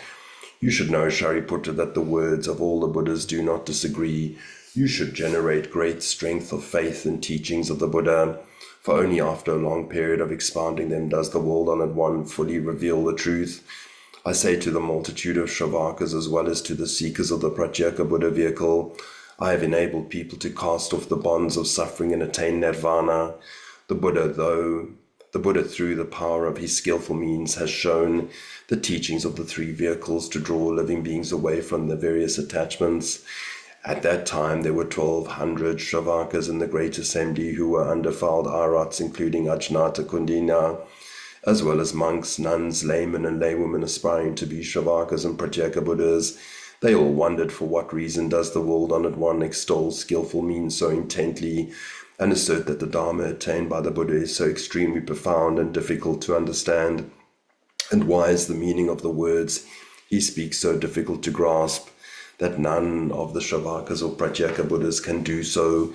The Buddha taught us a single principle of emancipation. Moreover, we attained this teaching and reached nirvana. Now, however, we do not understand what he intended by teaching us this principle. Then Shariputra, sensing the doubt in the minds of the four groups and himself not yet clear about it, humbly asked the Buddha, World-Honored One, what is the cause and what is the reason that you so intently extol the paramount skillful means of the Buddhas as a most extremely profound and sublime Dharma, so difficult to understand? I have never before heard such a discourse from the Buddha, and now all in these four groups have been cast into doubt. Will the World-Honored One please explain this matter? Why does the World-Honored One so intently extol the very extremely profound and sublime Dharma so difficult to understand? Then Shariputra, wanting to repeat his question, spoke in verse. Son of wisdom, great sage and honored one, only after a long period are you teaching this Dharma and declaring yourself to have attained such powers, fearlessness, samadhis, meditations, emancipations, and other inconceivable attributes. No one has been capable of formulating any question regarding the Dharma attained at the place of the way. Furthermore, no one has yet been able to ask why you say that your intention is so difficult to fathom. Without being asked of your own accord, you expounded it, extolling the way you have followed, and the wisdom attained by the Buddhas as extremely sublime.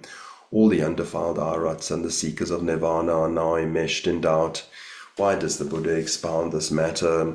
Those seeking to become Pratyeka Buddhas, the monks and nuns, and heavenly beings, dragons, spirit demons, Gandharvas, and other beings glance at each other in uncertainty and look expectantly to the most honored of all beings.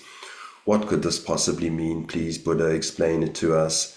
In the assemblies of Shravakas, the Buddha says, I am foremost, but now within the scope of my own wisdom, I am in doubt, unable to determine whether my knowledge is the ultimate Dharma or merely something on the way to achieving it. The children born of the Buddha's teachings wait expectantly with palms placed together.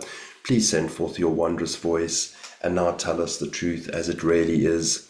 Heavenly beings, spirit dragons, and others as numerous as the sands of the Ganges, bodhisattvas aspiring to be Buddhas, fully 80,000 in number, and the wheel-rolling sage kings from thousands of millions of countries are all here with reverent hearts and palms placed together. They desire to hear the perfect way. The Buddha then said to Shariputra, enough, I should say no more. If I explained this matter, heavenly and human beings throughout the world would be astonished and perplexed.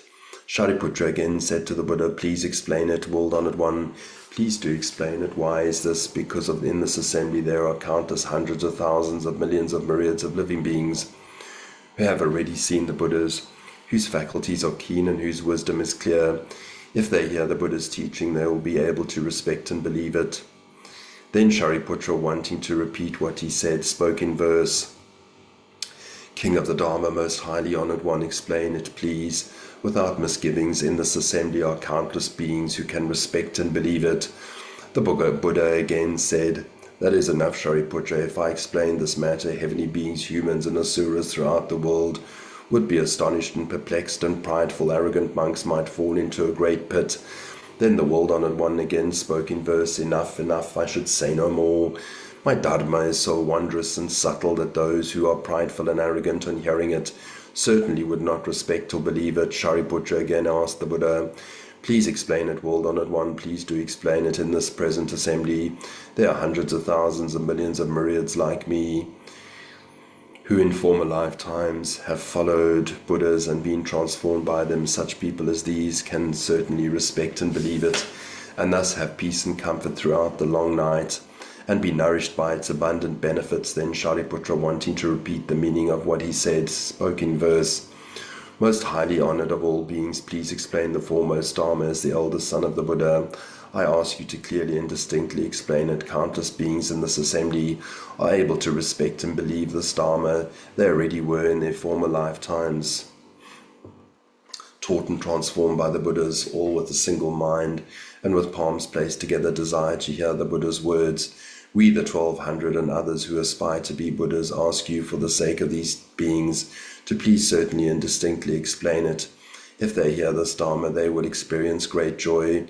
The World-Honored One then addressed Shariputra, since you have earnestly made your request 3 times, how can I refuse? For your sake, I will now explain everything in full detail. Listen carefully and reflect deeply on my words. When he said this, some 5 1,000 monks, nuns, laymen, and laywomen in the assembly immediately stood up, made a sign of respect to the Buddha, and withdrew. Why was this? Roots of evil had set so deeply in them, and their prideful arrogance was such that they deemed themselves to have attained what they had not attained, and to have experienced what they had not experienced. Because of such failings, they did not say the world-honored one, kept silent, and did not stop them. Thereupon the Buddha said to Shariputra, now this assembly of mine has shed its twigs and leaves, and all who remain are sincere and faithful. It is better, Shariputra, for such prideful and arrogant people to leave. Listen well, and for your sake I will now explain. Shariputra said, yes, world-honored one, I do so want to hear. The Buddha said to Shariputra, the Buddha Tathagatas teach such a wondrous Dharma as is only on rare occasions, just as the Udambara flower appears only occasionally. Shariputra, you and the others must believe me. The words spoken by Buddha are never hollow or false. Shariputra, the Buddhas have taught the Dharma in so many ways as appropriate in each situation, and thus their ultimate intention is difficult to understand. Why is this? Although I expound the teachings of the Dharma using numberless, skillful means, a variety of words and terms, parables and examples from the past, the Dharma in fact defies all efforts to grasp it through logic and analysis. Only Buddhas can fathom it. Why is this? Buddhas, the world-honored ones, appear in the world only because of the one great cause. Shariputra, why do I say that the world-honored ones appear in the world only because of one great cause? Buddhas, the world-honored ones, desire to cause living beings to open their eyes to the knowledge and insight of the Buddhas and become pure. Therefore they appear in the world. They desire to demonstrate the knowledge and insight of the Buddhas to living beings. Therefore they appear in the world. They desire to cause living beings to realize the knowledge and insight of the Buddhas. Therefore they appear in the world. They desire to enable living beings to embark upon the way of knowledge and insight of the Buddhas. Therefore they appear in the world. This Shariputra is the one great cause and causes Buddhas to appear in the world. The Buddha said to Shariputra, all of those whom the Buddha Tathagatas teach and transform are bodhisattvas. Everything the Buddhas do is always for the sake of the sole cause, that is, to demonstrate the knowledge and insight of the Buddhas to living beings and to have them realize it. Shariputra, in expounding the Dharma for the sake of living beings, the Tathagata solely makes use of the one Buddha vehicle. There are no other vehicles. There is neither a second nor a third. Shariputra, so it is also with expounding of the Dharma of all Buddhas throughout the 10 directions. Shariputra, in order to expound their teachings to living beings, the Buddhas of the past also employed infinitely numerous skillful means, a variety of words and terms, parables and examples from the past. All of their teachings are also for the sake of the one Buddha vehicle. Therefore, those living beings who followed those Buddhas and heard their teachings ultimately achieved all-embracing wisdom. Shariputra, when the Buddhas of the future appear in the world, in order to expound their teachings to living beings, they will also employ infinitely numerous skillful means, a variety of words and terms, parables and examples from the past. All of their teachings are also for the sake of the one Buddha vehicle. Therefore, all living beings who will follow those Buddhas and hear their teachings will ultimately achieve all-embracing wisdom. Shariputra, they are Buddhas, the world-honored ones, currently present in countless hundreds of thousands of millions of Buddha lands throughout the 10 directions, whose benefit nourish living beings and make them peaceful and agreeable. In order to expound their teachings to living beings, these Buddhas are also employing infinitely numerous skillful means, a variety of words and terms, parables and examples from the past. All of their teachings are also for the sake of the one Buddha vehicle. Therefore, all living beings who are following these Buddhas and hearing their teachings will ultimately achieve all-embracing wisdom. Shariputra, all of those whom the Buddhas teach and transform are bodhisattvas because of the Buddha's desire to demonstrate the knowledge and insight of the Tathagatas to living beings, because they desire to cause living beings to realize the knowledge and insight of the Buddhas, and because they desire to enable living beings to embark upon the way of knowledge and insight of the Buddhas. Shariputra, it is now also the same with me. I know that living beings have many kinds of desires and deep attachments. According to this basic nature of theirs, I teach them the Dharma by employing the power of such skillful means as a variety of words and terms, parables and examples from the past. Shariputra, these teachings are all for their attainment for all-embracing wisdom in the one Buddha vehicle. Shariputra, in all worlds in the 10 directions, there are not even 2 vehicles, much less 3. Shariputra, the Buddhas appear in the evil age of the 5 decays, the deterioration of the kalpa, festering of delusions, degeneration of living beings, degeneration of views, and diminishing lifespans. Thus, Shariputra, in a deteriorating kalpa's chaotic times, the defilements of living beings are heavy, for stinginess, greed, jealousy, and envy bring to fruition all of their roots of unwholesomeness. For this reason, the Buddhas, using their power of skillful means, set up divisions within the Buddha vehicle and expound it as though it were 3. Shariputra, if any of my disciples who call themselves Arhats or Pratyeka Buddhas neither hear nor understand that all of those whom the Buddha Tathagatas teach and transform are bodhisattvas, then they are not the Buddha's disciples, they are not Arhats, and they are not Pratyeka Buddhas. Moreover, Shariputra, if those monks and nuns say that they have become Arhats, that this is their last lifetime and that they have attained the ultimate nirvana, and as a result do not further aspire to supreme perfect awakening, you should know that all of such these are prideful and arrogant, for there is no such thing as a monk who not believing this teaching has truly become an Arhat. The only exception might be in the period following one Buddha's extinguishment and before another Buddha's appearance. Why is this? After a Buddha's passing, it is difficult to find anyone who will receive, embrace, read, and recite such a teaching as this, and understand its meaning. Should they meet another Buddha, they could then within this teaching attain decisive understanding. Shariputra, all of you should receive and embrace the words of the Buddha and wholeheartedly believe and understand them. Nothing that the Buddha Tathagata says is hollow or false. There is no other vehicle, there is only the one Buddha vehicle. At that time, the world-honored one, wanting to repeat the meaning of what he said, spoke in verse. There were monks and nuns harboring prideful arrogance, laymen filled with self-conceit, and laywomen empty of faith. Those of the 4 groups, such as these, 5,000 in number, perceived not their own errors, were lax in keeping the precepts, and clung clearly to their flaws. Those of little wisdom have withdrawn, faced with the dignity and virtue of the Buddha. The chaff and dregs of this assembly have gone. These people, lacking the blessings of virtue, could not bear to receive this teaching. This assembly has shed its twigs and leaves, and only the sincere and faithful remain. Shariputra, listen carefully. The Dharma attained by the Buddhas is expounded for the sake of living beings.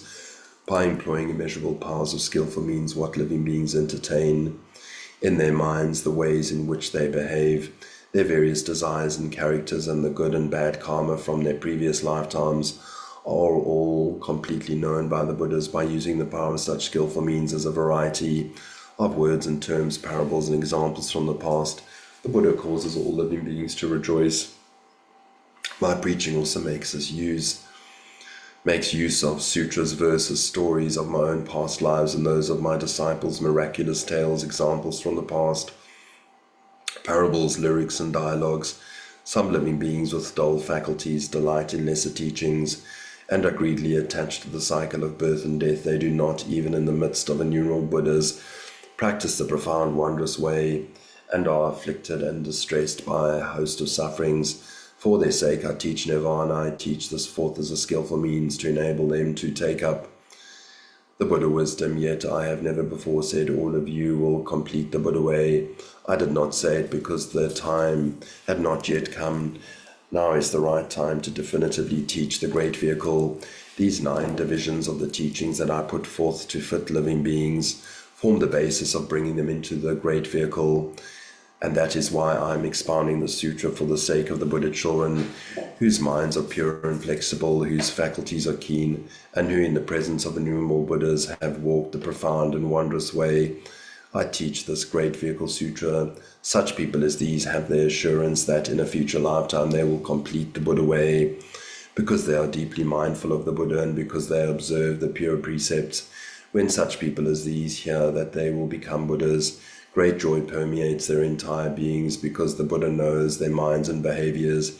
He teaches the great vehicle for their sakes. If Shavakas and Bodhisattvas hear any teaching that I expound, but it even only for one verse, all are certain to become Buddhas. In Buddha lands throughout the 10 directions, there is nothing other than the one vehicle Dharma. There is neither a second nor a third except those provisionally called so by the Buddha and used as skillful means for the sake of guiding living beings. The sole reason that the Buddha appears in the world is to reveal the Buddha wisdom, and therefore only the one is real and the other two are not true. In the end, by a lesser vehicle, they do not convey living beings to liberation. The Buddha himself abides in the great vehicle.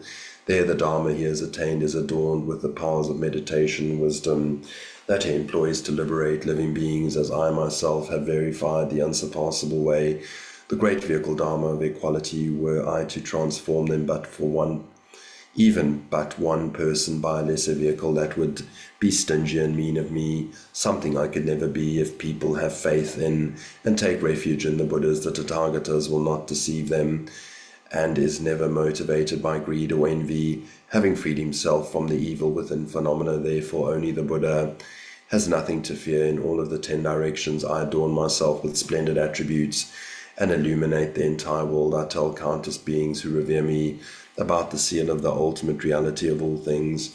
You should know, Shariputra, that from the beginning I made a vow desiring all living beings to be my equals with no distinctions between us. Now that I vowed so long ago, I have been perfectly fulfilled, for I am transforming all living beings and enabling them to embark upon the Buddha way. No matter which living beings I encounter, I use the Buddha way to teach them all. However, the unwise are bewildered and unruly and would only be confused by the teaching and unable to receive it. I know that these living beings have never developed their roots of goodness. Firmly attached to the 5 desires, they suffer from their lust and cravings. By the causes and conditions of these desires, they fall into the 3 evil paths, transmigrating in the 6 realms of existence, where with every tiny form conceived in a womb, they experience all kinds of misery and pain.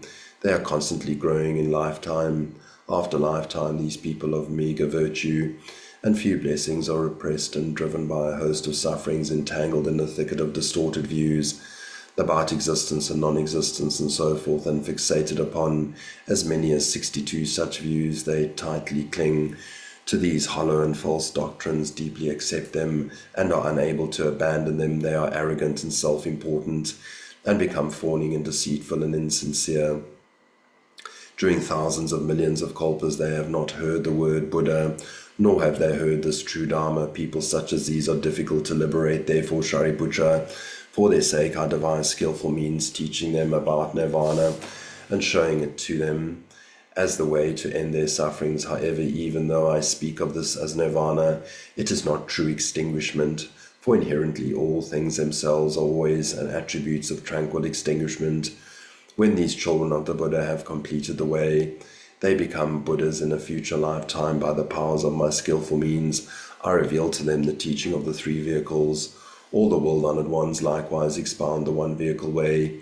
All of you here in this great assembly should now rid yourselves of doubts and confusion, for here is no discrepancy between any of the worlds of the Buddhas, as they are all the one vehicle and no second exists. In the immeasurable kalpas of the past were innumerable extinguished Buddhas, hundreds of thousands of millions of kinds of them, their numbers beyond calculation. All such world-honored ones as these have also used various examples from the past, parables and innumerable powers of skillful means to expound the attributes of all things. All of these world-honored ones were teaching the one vehicle Dharma, transforming numberless living beings and enabling them to embark upon the Buddha way. Moreover, these great sacred leaders, knowing the desires deep in the hearts of heavenly beings, humans, and the multitude of other life forms throughout all worlds, also made use of quite different skillful means to assist in revealing this foremost teaching. For example, some living beings encountered the Buddhas of the past, heard the Dharma, and cultivated various merits and virtues, including generosity, precept-keeping, forbearance, diligence, meditation, and wisdom. Such people as these have all completed the Buddha way. After the Buddhas passed away, some people were good and flexible in mind. Such living beings as these have all completed the Buddha way. After the Buddhas passed away, some people paid homage to the Buddha's relics. Some constructed thousands and millions of types of stupas and completely decorated them with 5 adornments of gold, silver, crystal, mother of pearl, agate, carnelian, lapis lazuli, some great memorials of stone, sandalwood, aloes, eaglewood, and other kinds of timber, brick, tile, or clay. Some people in open fields raised a clump of earth as a Buddha's memorial, and some children at play piled the sand in the form of a Buddha's stupa. Such people as these have all completed the Buddha way. Some people, for the sake of the Buddhas, made statues carved into various shapes. They have all completed the Buddha way. Some made and adorned the Buddha images using the precious 7: brass, red bronze, white wax, lead, tin, iron, wood, clay, glue, cloth, and lacquer. Such people as these have all completed the Buddha way. Some people painted Buddha's images, adorned with hundreds of splendid features. Whether they did so themselves or had others do so, they have all completed the Buddha way. Some children playing with grass stick, brushes, or even their fingernails happen to draw Buddha's images. All such people as these, gradually accumulating merits and bringing to perfection the mind of great compassion, have completed the Buddha way. As all they transformed with bodhisattvas, they liberated countless beings. Some people reverently made offerings of flowers, incense, banners, or canopies to these stupas, monuments, jeweled statues, sculptures, or painted images. Some had others make music by beating drums and blowing horns and conch shells, or playing pipes, flutes, mandolins, harps, lutes, gongs, and cymbals, performing all of these wondrous sounds of offerings. Some joyfully sang songs extolling the virtues of the Buddhas. Even if they have made a single small sound, all of them have completed the Buddha way. Some people, while distracted, offered as little as a single flower to a painted image. They gradually came to see countless Buddhas. Some prostrated themselves, placed their palms together, raised a single hand, or merely nodded in paying homage to a Buddha's image. They eventually saw innumerable Buddhas, accomplished the unsurpassable way, extensively liberated countless beings, and entered parinirvana. Like the flame perishing when the kindling is consumed, such people, while distracted, went to a stupa or monument and only once uttered Namo Buddha. All of them have completed the Buddha way. All who heard this Dharma from the Buddhas of the past, while they were in the world after passing, have completed the Buddha way. All future world-honored ones of number innumerable, immeasurable. All of these Tathagatas also use skillful means to teach the Dharma.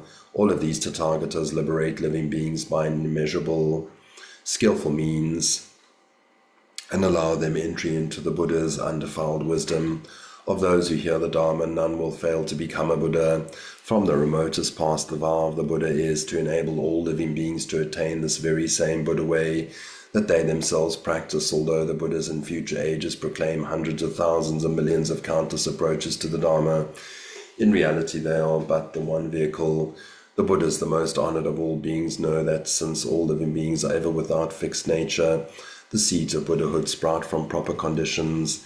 Therefore they expound the one vehicle. This teaching dwells in the inherent Dharma positions, and thus all worldly attributes eternally abide. Having come to know this teaching in the place of the way, these guides use skillful means to expound it, receiving offerings from heavenly beings and humans. The Buddhas of the present throughout the 10 directions are as numerous as the sands of the Ganges. They appear in the world in order to bring peace and comfort to living beings, and also to expound this Dharma, since they know the foremost tranquil extinguishment and employ their powers as skillful means to manifest various ways. In reality, those ways are but the Buddha vehicle. These Buddhas know the deeds of living beings, what they entertain in the depths of their minds, the karmas they have habitually accumulated from the past, their desire, characters, and strength of their diligence, as well as whether their faculties are keen or dull. Therefore, these Buddhas, employing a variety of words and terms, parables, and examples from the past, accordingly and appropriately teach them with skillful means. Now I too am like these Buddhas. In order to bring peace and comfort to living beings, I use various approaches to the Dharma. I make known the Buddha way. I use the capacity of my wisdom to know the natures and desires of living beings, and skillfully explain for them various teachings, causing all to experience great joy. You should know, Shariputra, that I, observing with the Buddha eye, see living beings in the 6 realms of existence, impoverished and lacking in blessings. In the perilous path of birth and death, their sufferings continues. Their suffering continues with no respite, firmly attached to the 5 desires like a yak obsessed with its own tail, wrapping themselves in greedy obsessions. They are blinded and see nothing. They seek neither the Buddha, the one with great power, nor the Dharma, which brings an end to suffering. Being deeply entrenched in distorted views, their attempts to end suffering create more suffering on behalf of these living beings. My heart is moved by great compassion. When I first sat at the place of the way, contemplated the tree, and practiced walking meditation for a period of 3 times 7 days, I pondered the following matter. The wisdom that I have attained is supremely subtle and wondrous, but living beings are dull in their faculties, clinging to pleasure and blinded by ignorance. So how can I liberate beings such as these? Then all the Brahma kings, Shakra, the king of heavenly beings, the 4 heavenly kings who guard the world, as well as Maheshvara, and all the other heavenly beings with their hundreds of thousands of myriads of followers, paid homage to me with palms placed together and entreated me to roll the wheel of the Dharma. I thereupon thought to myself, if I extol only the Buddha vehicle, living beings sunk in the depths of suffering will be incapable of believing this Dharma, and abusing the Dharma through their disbelief will fall into the 3 evil paths. So I would rather not teach them the Dharma, and instead quickly enter Nirvana. I then recalled how the Buddhas of the past exercised their power of skillful means, and knew that the way now attained by me must be similarly taught as 3 vehicles. When I had this thought, all the Buddhas of the 10 directions appeared, and with their Brahma voices encouraged me. Excellent Shakyamuni Buddha, foremost leader and teacher, you have attained this unsurpassed Dharma, and will be following the example of all Buddhas by employing the power of skillful means. For we too have all attained this most wondrous Dharma, but because of the many types of living beings, we have made distinctions within and taught them 3 vehicles. Those of little wisdom delight in lesser teachings, unable to believe that they themselves will become Buddhas. We therefore employed skillful means, and making distinctions told of the attainment of various fruits. Even though we expound the 3 vehicles, we do so only to teach bodhisattvas. You should know, Shariputra, that when I heard the profoundly clear and wondrous voices of the lion sages, I cried out with joy, Namu Buddhas. I further reflected that having come into this sullied and evil age, I will also follow the examples recounted by the Buddhas. Having finished pondering the matter, I immediately set out for Varanasi. As all things are attributes of tranquil extinguishment which cannot be explained with words, I employed my power of skillful means to teach the Dharma to the 5 aesthetics. This was called rolling the wheel of the Dharma, and thus the term Nirvana came into being, along with the distinct names Arat, Dharma, and Sangha. From distant kalpas in the past, I have extolled and presented the teaching of Nirvana, by which the sufferings of birth and death are forever brought to an end. This is how I have always taught. You should know, Shariputra, that when I look upon these Buddhas' children, I saw countless thousands of millions who were determined to seek the Buddha way, all with reverent hearts, were coming into the presence of the Buddha, having already followed the Buddhas and heard the Dharma expounded through skillful means. Then I reflected that the reason of the Tathagatas appear is to expound the Buddha wisdom, and now is the very time to do so. You should know, Shariputra, that people of dull faculties and little wisdom, the arrogant and those obsessed with appearance, cannot believe this Dharma, but now in the midst of bodhisattvas, gladly and without apprehension do I truly let go of skillful means. I speak solely of the unsurpassable way. Bodhisattvas who hear this Dharma completely sweep away the web of doubts, and you 1,200 Arhats will all become Buddhas. Just as the Buddhas of the past, present and future teach the Dharma, I will now in the same manner expound an undivided Dharma. The Buddhas appear in the world only at long intervals, so difficult are they to encounter, and even when they do appear in the world, they rarely teach this Dharma. Throughout infinite countless kalpas, rarely can this Dharma be heard, and those people who are capable of listening to the Dharma are rarer still. This is like the Adumbara flower, enjoyed and loved by all, seldom seen by heavenly beings and humans, and appearing but once in a long while.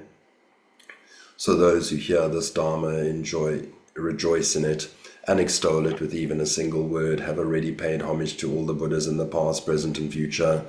Rare are such people as these, more so than the Adumbara flower. All of you cast out doubts, for I am the master of all teachings. I announce to everyone in the great assembly that all I do is teach and transform bodhisattvas using the one vehicle way. So none of my disciples are Shravakas, Shariputra. All of you Shravakas and bodhisattvas should know that this is the wondrous Dharma is the innermost essence of all Buddhas. In the evil age of the 5 decays, there are those who delight only in being attached to various desires, and therefore such living beings never seek the Buddha way. When debased people in future ages hear the one vehicle expounded by the Buddha, they will be confused by it, neither believe or accept it, abuse the Dharma, and fall into evil paths. But there will be some who have a sense of shame and are pure-hearted. They will be determined to seek the Buddha way, so for their sake the one vehicle way must be widely extolled. You should know, Shariputra, that the Dharma of all Buddhas is like this. Employing thousands and millions of skillful means, they teach the Dharma in whatever manner is appropriate. Without sufficient study, it cannot be fully comprehended. Since you and the others already know that the Buddhas, the teachers of the world, make appropriate use of skillful means, you should have no further doubt. Rejoice heartily and know that you too will become Buddhas. Namu Myo Horenge Kyo. Namu Myo Horenge Kyo. Namu Myo Horenge Kyo. The Sutra of the Lotus Flower of the Wondrous Dharma, Chapter 3, a parable. At that time, Shariputra, bursting with joy, instantly rose to his feet and placed palms together, gazing up reverently at the honored face. He addressed the Buddha, saying, "Now, hearing the world-honored one give voice to this teaching, my heart leaps with joy to attain something so extraordinary. Why is this? Since long ago we have heard such teachings from the Buddha and seen him give assurance of the Buddhahood and the Bodhisattva. I and others will never included in the matter. However, so I felt deeply distressed, and I myself would miss out on the immeasurable knowledge and insight of the Tathagata, world-honored one, whenever I was by myself, whether in the mountains or in the forest or beneath a tree, whether sitting or walking, I was always thinking, as we have entered the Dharma nature equally, why would the Tathagata emancipate us by means of the lesser vehicle teaching? The world-honored one, however, was not to blame. We were the ones at fault. Why is this? If we had awaited for him to teach us about achieving supreme perfect awakening, we surely would have attained liberation by means of the great vehicle. However, we did not understand that you were teaching us by skillful means then appropriate for us. So when we first heard the Buddha Dharma, we immediately believed and heard the Dharma. We immediately believed and accepted it, pondered it, and took it in the realization of enlightenment.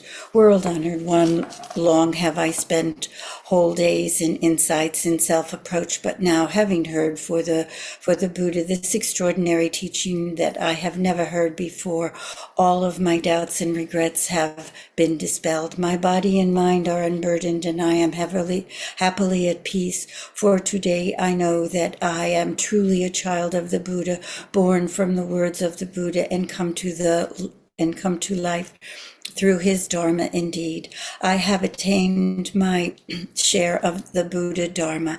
At that time, Shariputra, wanting to repeat his meaning, spoke in verse. Hearing this sound of the Dharma, I attained something extraordinary. My heart fills with great joy, and the web of it is completely removed. Under the Buddha instruction since long ago, I was never denied the great vehicle. The voice of the Buddha is that very rare thing that can be moved and suffering of living beings, though already freed from defilement.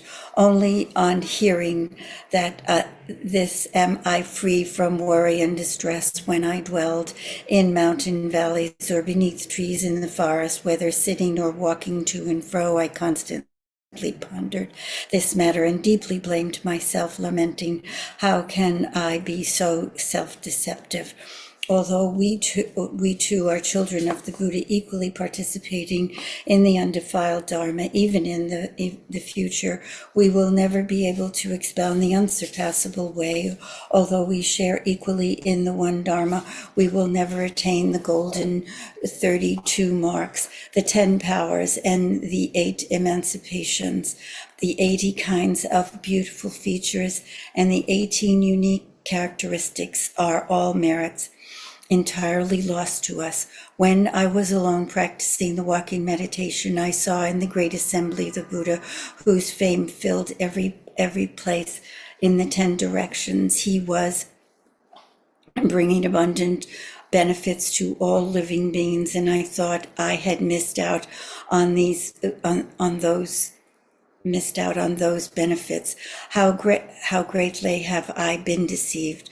Constantly, both day and night, I ever pondered these things, wanting to ask the world-honored one, have I missed out on them or not? I always saw the world-honored one extolling the bodhisattvas. Therefore, both day and night I weighed this matter in my mind. Now I hear the voice of the Dharma befitting, teaching the Dharma which is undefiled and inconceivable, and which causes all to reach the way, the place of the way. Formerly, I was attached to distorted views and was a teacher of the Brahmin practitioner. When the world-honored one, knowing my mind, uprooted my wrong ideas by expounding nirvana, I rid myself completely of distorted views and attained realization of the teachings of emptiness in my innermost heart. I then told myself, I have attained extinguishment, but I now have become aware that this is not true extinguishment. If I were to become a Buddha possessing the 32 marks and with heavenly beings, humans, yakshas, spirit dragons, and other revering me, then I could say my extinguishment is everlasting and complete with residue remaining. Now the Buddha has proclaimed in the great assembly that I will become a Buddha. Hearing him gave voice to such a teaching. My doubt and regrets have been completely removed on first hearing the Buddhas proclaim this. My mind was filled with great surprise and doubt. I thought that Mara might be taking the form of the Buddha in order to vex and confuse my mind. The Buddha, though with various examples from the past and parables, have spoken so skillfully, his mind like that of a tranquil sea. I'm hearing him has cut me free from the web of doubt. The Buddha explains that the innumerable distinguished Buddhas of the past were all steadfastly abiding in skillful means in expounding the Dharma, and by the Buddhas of the present and their numbers beyond count will also employ skillful means in expounding the Dharma. As for the world-honored one of the present, he was born, renounced home life, attained the way, and rolled the wheel of the Dharma. He too employed skillful means in his teaching. The world-honored one teaches the true way. Mara can never do such a thing. Thus I know for certain that this is not Mara taking the form of the Buddha, but I deem to be the doing of Mara, because I had fallen into the web of doubt. Now that I hear the Buddha, gentle voice, profound and extremely sublime, eloquently expounding the pure Dharma, my heart fills with great joy. My doubts and regrets are forever ended, and I abide securely in the real knowledge that I will surely become a Buddha, honored by heavenly beings and humans, rolling the unsurpassed wheel of the Dharma. I will teach and transform bodhisattvas. At that time, the Buddha said to Shariputra, in the midst of the great assembly, heavenly beings, humans, Sharmaras, Brahmas, and others, I now declare that since long time ago, in the presence of 20,000 million Buddhas, I have constantly been teaching and transforming you for the sake of the unsurpassable way. And you as well, throughout this long night, have been following and learning from me. By guiding you have my skillful means, I have caused you to be born into my Dharma.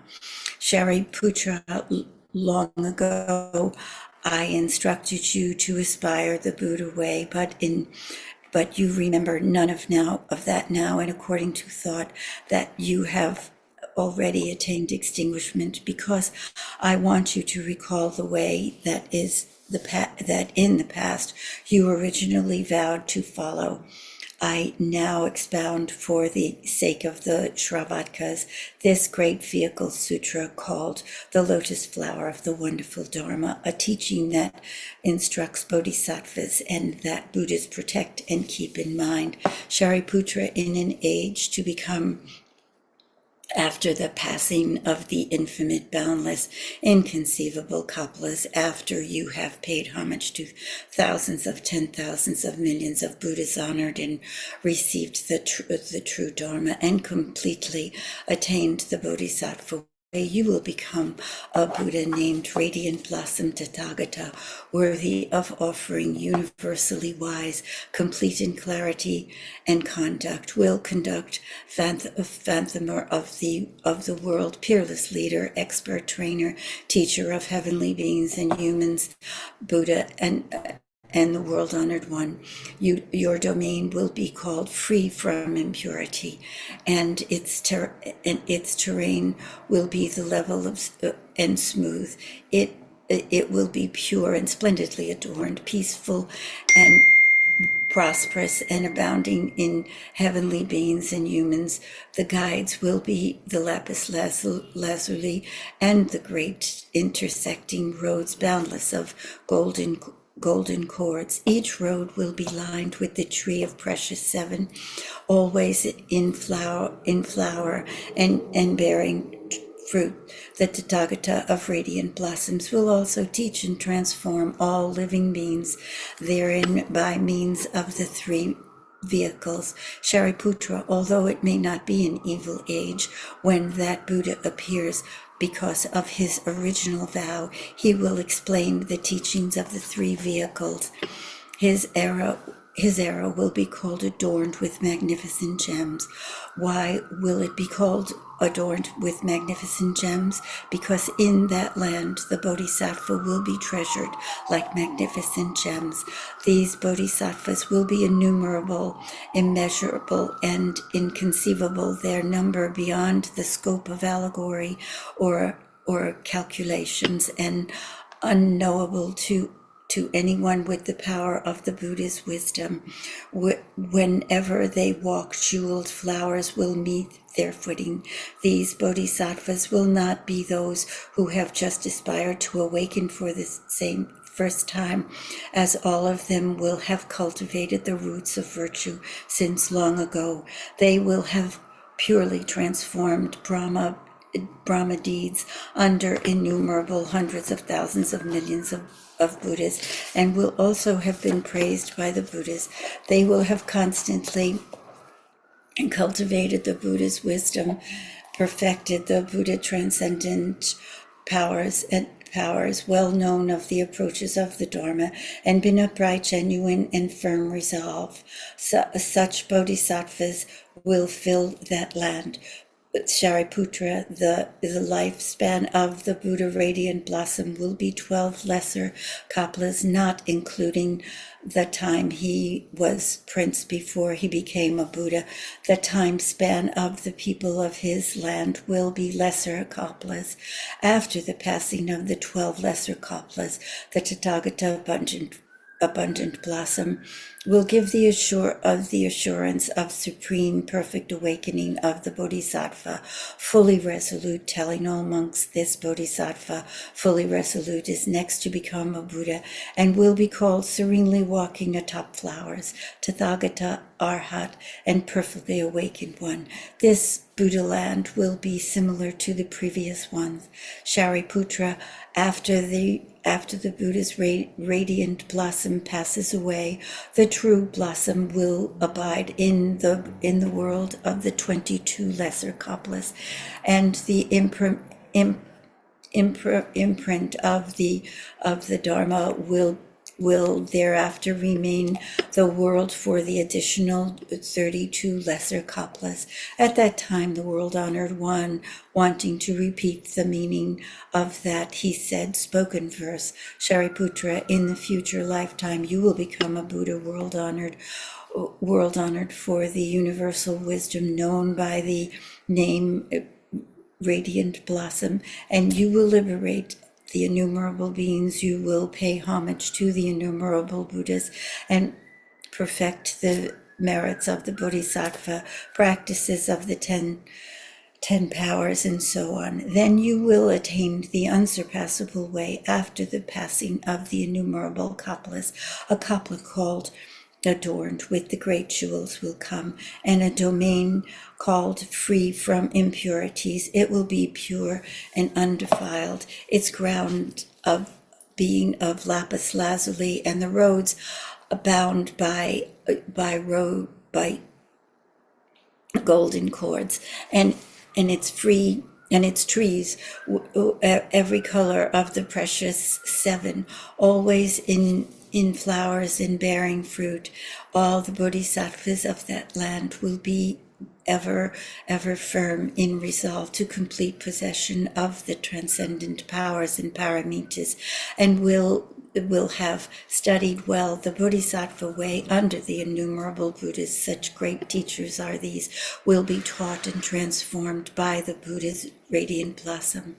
When he is a prince, that the Buddha will give up his domain and its worldly glory, and have reached his final bodily existence, will renounce home life and achieve Buddha way.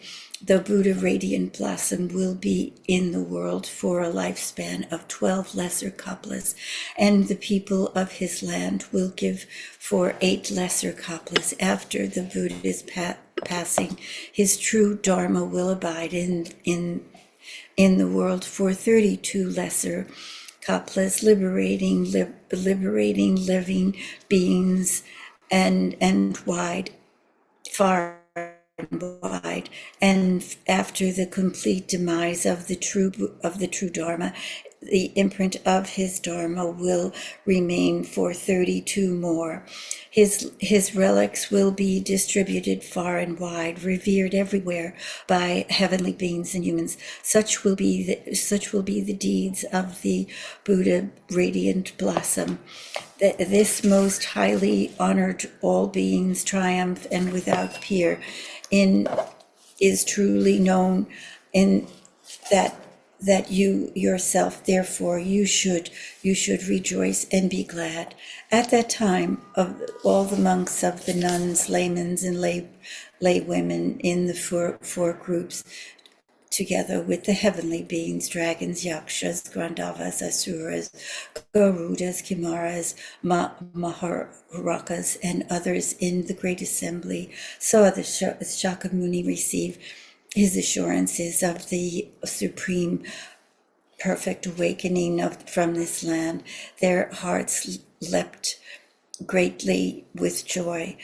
All of them removed from their outer robes and removed them in the homage of the Buddha, Shakro Davanam Indara, and the Brahman, heavenly king, and others with countless heavenly children, all paid homage to the Buddha with wondrous heavenly robes and heavenly mandavara flowers, Maha Mandavara flowers, and so on. The heavenly robes they had shed remained suspended in mid-air and twirled around of their own accord. All at once, heavens, hundreds of thousands of every sort of heavenly musicians floating in mid-air began to play, while the raining forth hundreds, numerous heavenly flowers, and intoning these words. Long ago, the Buddha first rolled the wheel of the Dharma at Nazi, and now he further rolled the unsurpassed great wheel of the Dharma. Thereupon all heavenly beings wanting to repeat the meaning of what they said in verse. Long ago at Varanasi, you rolled the Dharma wheel of the four noble groups and heavenly and distinctly explained all things of the arising and perishing of the five aggregates. And now further you are rolling this most wondrous and unsurpassed great Dharma wheel, extreme deep and profound in the Dharma, something that have been the capacity to believe. We have heard since times have passed many teachings of the world honored one, but we have never heard before such a profound, wondrous, and unsurpassed Dharma, the world honored one, expounding his teachings as we rejoice in it. Now the great sage Shariputra has received his assurances from the world honored one. We too, in like manner, will certainly become Buddhas, those who throughout the world are above all the most honored. The Buddha way, difficult to fathom, is accordingly taught by the employing of skillful means. May our blessings and good karma in the present and in the past lifetimes and the merit of seeing the Buddha be entirely transferred to the Buddha way.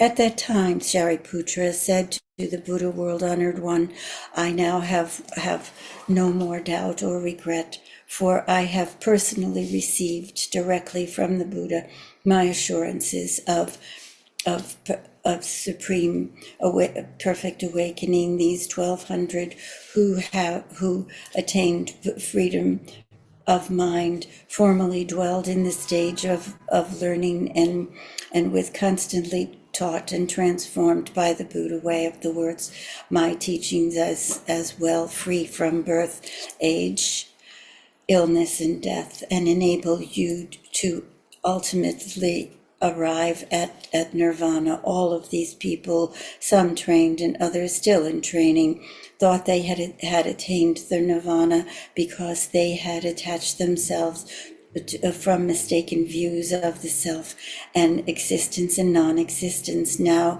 however, hearing directly from the Buddha that would previously never heard, and from them have fallen into doubt and perplexity. Please, world honored one, for the sake of all the four Buddhas, explain the reasons of this so that they may cast off doubts and regrets.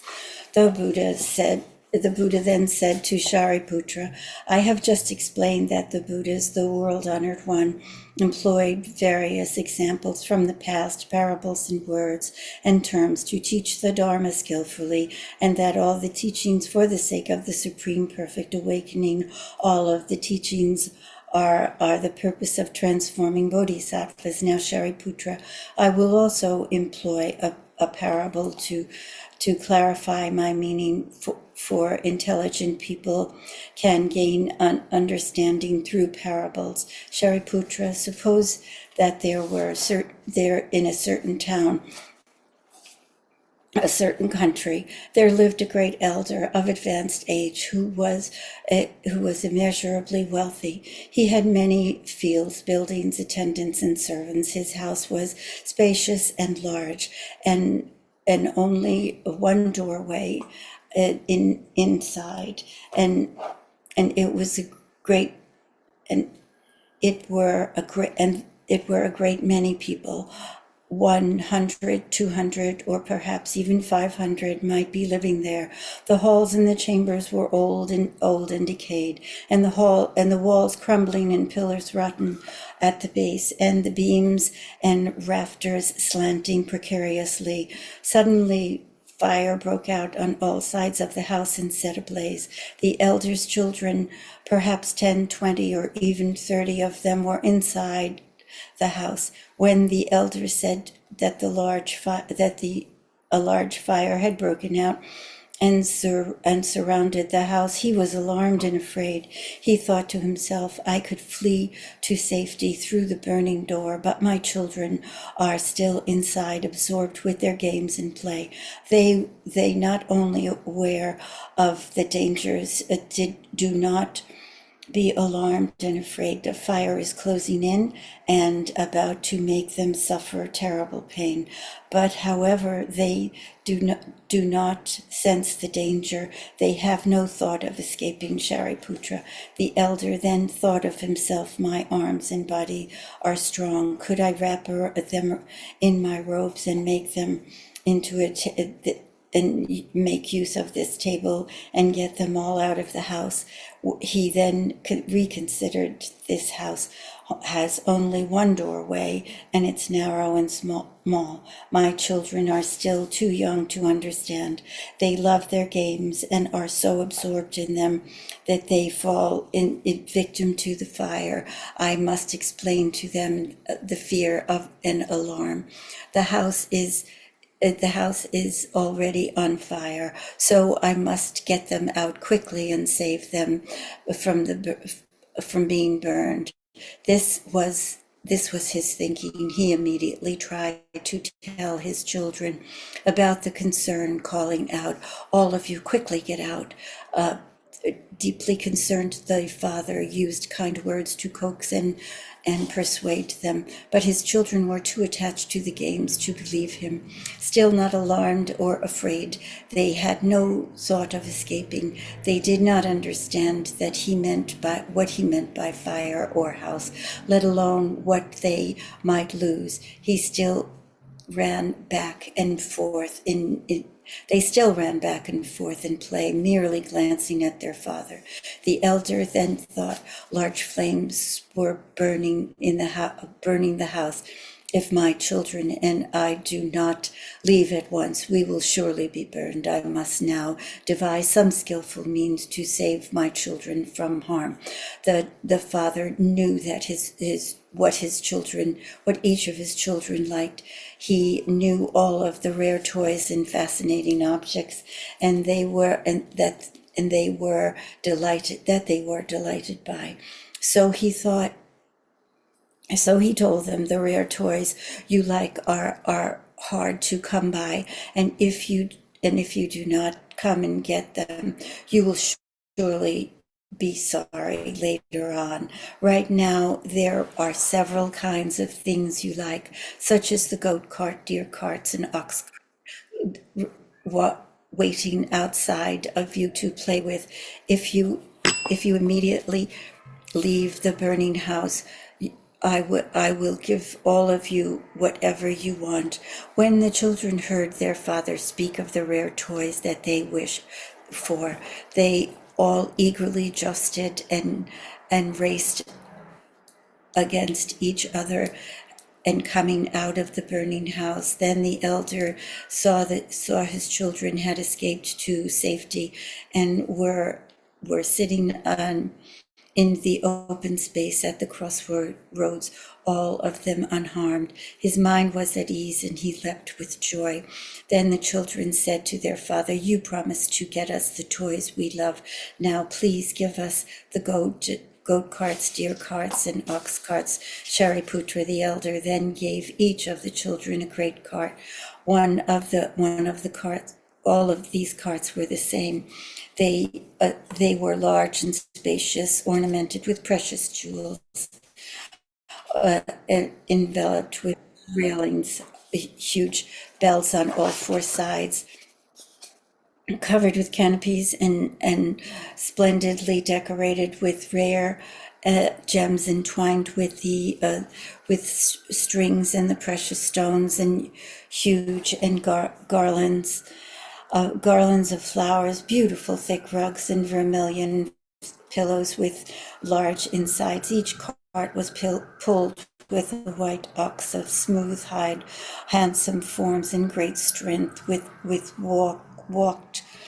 walked with even gait, as swift as the wind. Many servants attended and guarded them. Why was this? Because the great elder was rich beyond measure. His various storehouses and treasuries filled in the overflowing, and he thought of himself, I possess unlimited resources, so it would not do for me to give any of the children a lesser cart. They are all of my children, and my love of them is impartial. I have counted less great carts made of precious stones. I should give one of each of them equally without any thought of distinction. Why is this? Because my store of them would hardly be depleted by giving one of each of my own children, or indeed even each person in this country. Then all of his children climbed aboard their great carts. They had enjoyed something extraordinary that was not what they had originally wanted. In your estimation, Shariputra, was the elder guilty of falsehood in equally giving each of the children a great cart adorned with precious jewels? Shariputra, no, world-honored one.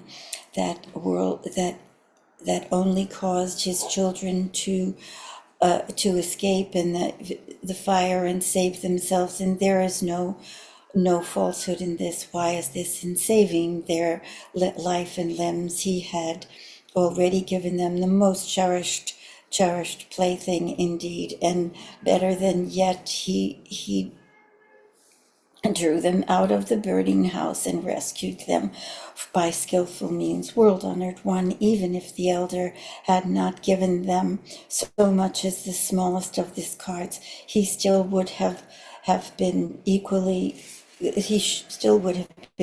guilty of falsehood. Why is this? Because the onset, the elder had the intention in mind, I will employ skillful means to save my children. Therefore, he is guilty of no falsehood. What is store? What is more? This elder, knowing his wealth to the boundless and wanting to benefit his children, equally gave each of them a great cart. The world-honored one, the Buddha said to Shariputra, Good.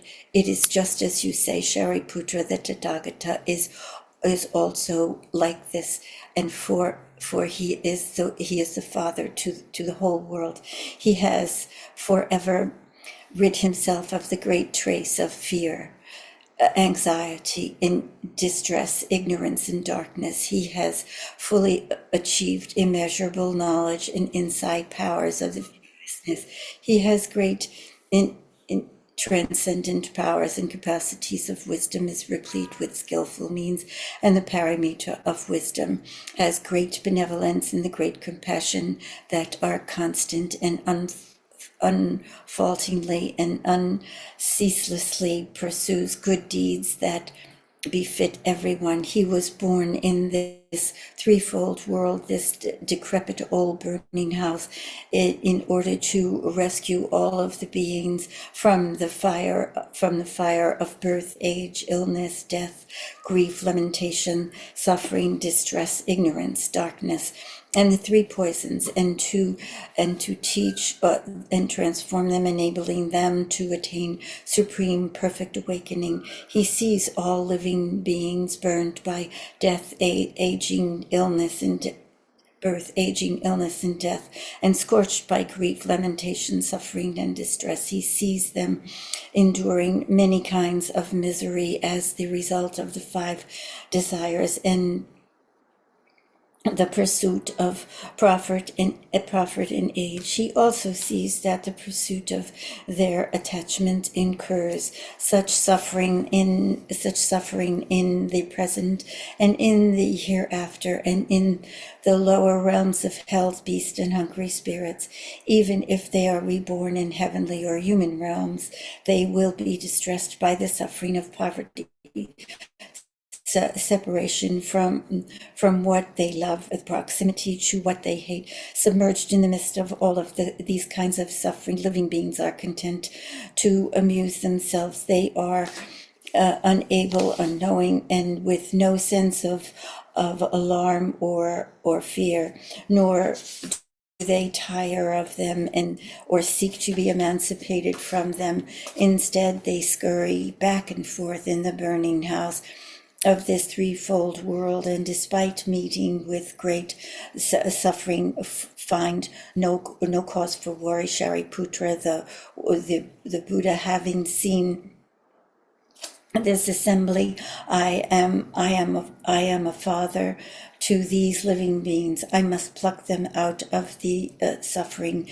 and hardship, and give them the joy of immeasurable, boundless Buddha wisdom, so that they may enjoy it. Shariputra, the Tathagata, further reflected, if I were to use only my transcendent powers and my capacities of wisdom, casting aside skillful means, and for the sake of living beings, extol the Tathagata's knowledge and insight powers and fearlessness, then living beings could not thereby attain deliverance. Why is this? While living beings still tapped in birth, aging, illness, death, grief, lamentation, suffering, and distress are being scorched in the burning house and the threefold world, how can they possibly understand the Buddha's wisdom? Shariputra, although the elder in the strength of his arms and body did not use it, only by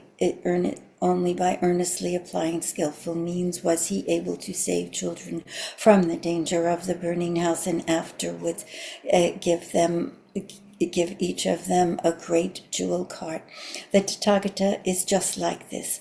Rather than using his powers and fearlessness, he employs his wisdom and skillful means to rescue living beings from the burning house of the threefold world, teaching three vehicles: the Shravaka, the practical Buddhas, and the Buddha vehicle. He tells them, do not be content to dwell in the burning house of the threefold world. Do not covet this crude forms, sounds, odors, tastes, and sensations. If your attachments leading to craving, you will get burned. Quickly leave behind the threefold world, so that you can attain the three vehicles: the Shravakas, practical Buddhas, and the Buddha vehicles. I now promise that you will receive these things, and this promise will never prove false. All of you should be earnest and diligently in your practice. By these skillful means does the Tathagata impel living beings to advance. He also says to them, you should know that the sages extol all three of these vehicles of the Dharma. You will be free and unhindered in them, and not rely upon the seek anything else. Those who board these three vehicles can enjoy themselves with faculties free from defilement, and with powers awakening the path, meditation, emancipation, and samadhi, and thereby attain immeasurable comfort and bliss. Shariputra, there are living beings diligent by nature, who follow the world-honored one, hear the Dharma, believe and accept, and earnestly, diligently practice it, owing to their desire to escape quickly in the threefold world and attain nirvana for themselves. This is called the Shravaka vehicle. these living beings are like the children who left the burning house because they wanted a goat cart. There are living beings who follow the world-honored one Buddha hear the Dharma, believe in and accept it earnestly, diligently practicing, seek innate wisdom, delight in the solitude and tranquility, and deeply comprehend the causes and conditions of all things. This is called the Practica Buddha vehicle. These living beings are like the children who left the burning house because they wanted a deer cart. There are living beings who follow the world-honored one Buddha, hear the Dharma, believe in and accept it, and are earnest and diligent in their practice of it. They seek comprehensive wisdom, the Buddha wisdom, innate wisdom, the wisdom without a teacher, and the Tathagata knowledge and insight powers and fearlessness. They have heartfelt sympathy for the innumerable living beings and make them peaceful and agreeable, and benefit heavenly beings and humans by liberating them all. It is the vehicle. It is the great vehicle because bodhisattvas seek this vehicle, and they call the mahasattvas. They are like the children who left the burning house because they wanted an ox cart. Shariputra, the elder, saw the children had safely left the burning house and were out of danger. Taking into consideration his immeasurable wealth, he then equally gave each of the children great carts, so that it is also with the Tathagata, who is the father to all living beings. Suppose that he sees in infinite thousands of millions of livings of beings making use of the great way of the Buddha's teaching of the vehicle behind the fearful, perilous path, that of the suffering of the threefold, and to each of the joy of nirvana. Then the Shariputra thinks, I possess the infinite boundless wisdom, the powers and the fearlessness of the treasuries of the Buddha's teaching, as all of these living beings of my children. I will give the same great vehicle to each of them equally, so that none of them attains extinguishment individually, rather all will attain the same extinguishment that the Tathagata has attained. To all of these living beings who escape the threefold world, he gives the delightful enjoyment of the Buddhist, such as meditation and emancipation.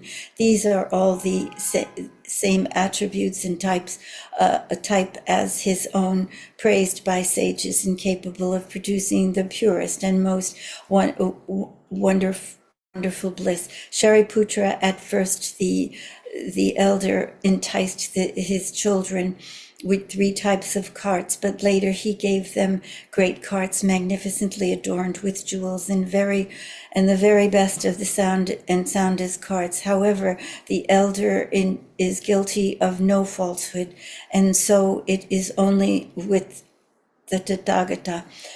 There is no falsehood in the first teaching, 3 vehicles to guide all the living beings, and afterwards liberating them solely by means of the great vehicle. Why is this? Because the Tathagata possesses infinite wisdom, powers, fearlessness, and the treasuries of the teachings. He is able to give all living beings of the teachings and the great vehicle, but they are not able to completely receive it. For this reason, Shariputra, you should know the Buddhas employ their power of skillful means to make distinctions there in one Buddha vehicle and expound it as 3. The Buddha wanting to repeat the meaning of what he said, spoken verse. Suppose there was an elder who had a large house. This house was very old, decayed, and dilapidated. The lofty halls were on the verge of collapse. The pillars were rotting at their bases, and the beams were leaning, and the rafters toppling, and the foundations were steps were caving, and the walls were ruined and cracked, with the plaster crumbling away. The eaves were slanting and slipping, and the thatched roof was in disarray. The fences were broken and twisted. The garage and the garbage and the filth lay in piles everywhere. Some 500 people were living inside. Kites, owls, hawks, eagles, crows, magpies, pigeons, doves, lizards, snakes, vipers, scorpions, centipedes, millipedes, geckos, galleyworms, weasels, raccoon dogs, rats and mice, and every other sort of venom scurried in every direction, and there were places stinking and with excrements and urine overflowing with filth. Thereupon, with beetle dung and worms swarmed together. Foxes, wolves, jackals bite and trampled each other, ripping apart bodies of the dead, scattering bones and tissues. Following them came packs of dogs that fought with each other, snatching and grabbing. Gaunt with hunger, they skulked about, roving in search of food, fighting and shuffling, snarling and growling. Such were the terrifying and degrading conditions into which this house had fallen. All around and everywhere were goblins and ogres, yakshas and evil demons who devoured human flesh and all sorts of poisonous insects.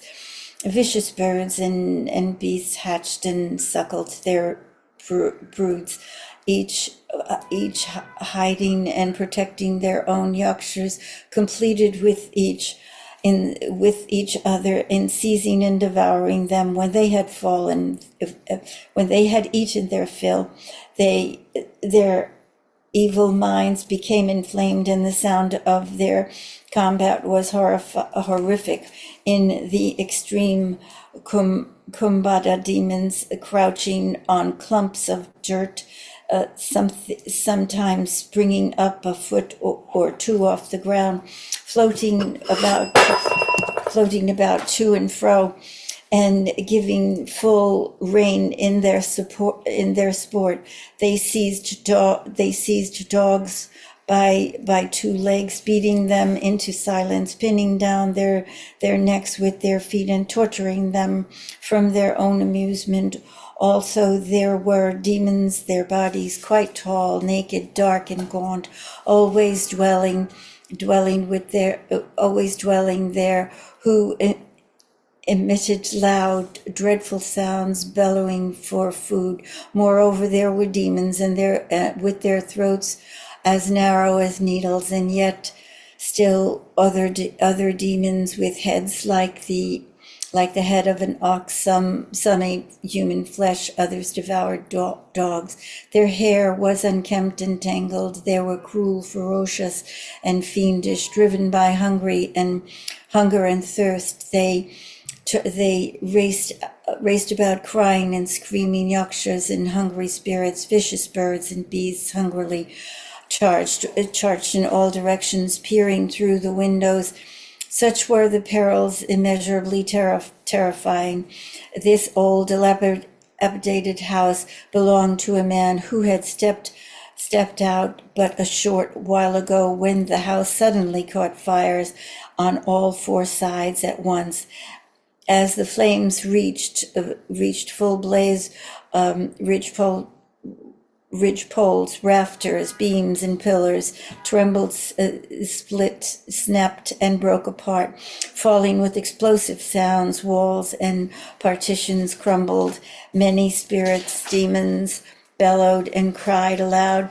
Hawks, eagles, and other birds of prey, Kumbhada and other demons circled about in panic and fear, powerless to escape. Ferocious beasts and poisonous insects took cover in their dens and holes. Pikshakas, demons, also dwelling therein, were so meager in blessings and virtues that were hemmed in by the flames. They savagely turned upon one another, devouring each other's flesh and blood.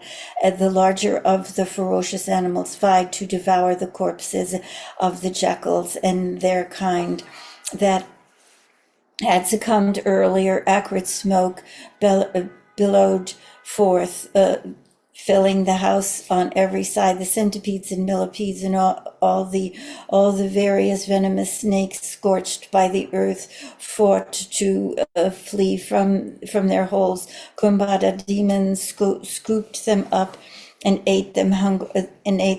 Hungry spirits, their heads ablaze, famished, parched, and tormented by heat, rushed out in confusion and anguish.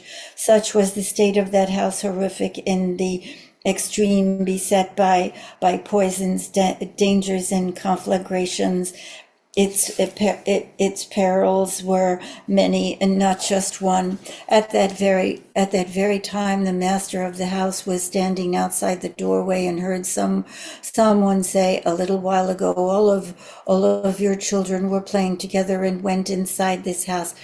In their youthful ignorance, they are absorbed by the games. Alarmed to hear this, the elders rushed into the burning house, intent on saving them from being burned. He told his children of its many dangers, saying,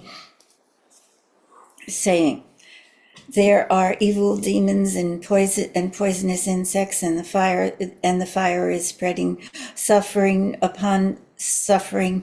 Endless comes one after another, enormous snakes, lizards, and vipers, and all of the yakshas and the Kumbhada demons, jackals, foxes, dogs, hawks, eagles, kites, and owls, and all sorts of centipedes, crazed by hunger and thirst, are truly to be feared. The suffering here are already hard to deal with.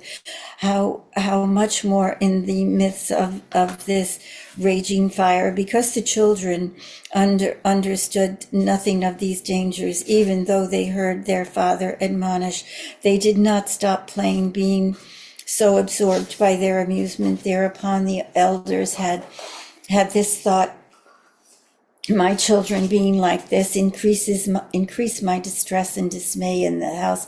At present there is not a single thing to enjoy, yet all of my children, engrossed in their play, ignore my instructions and will be injured by the fire." He therefore considered devising some skillful means and said to the children, "I have many kinds of rare toys for you. There are fine carts, splendidly jeweled, including goat carts, deer carts, and great ox carts.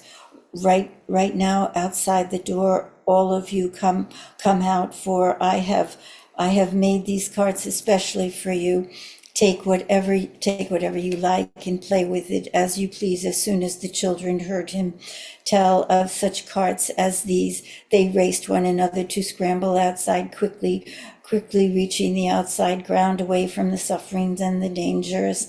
The elders, seeing that the children had escaped from the burning house and they were settled in the squares, sat upon a lion's seat and congratulated him, saying, "Now I am relieved and rejoice. How difficult it is to raise children such as these, ignorant and immature and foolish." They went inside the dangerous house, crawling with poisonous worms and ferocious goblins. A huge fire with fierce flames broke out on all four sides, but these children were engrossed in their play. Now I have them and cause them to avoid harm. My friends, this is why I am relieved and rejoicing. Then the children, knowing he had comfortably seated and came before their father and said, please give us the 3 kinds of jeweled cards you promised us by saying, if you children come out, I will give you 3 kinds of cards, and you can choose whichever you like.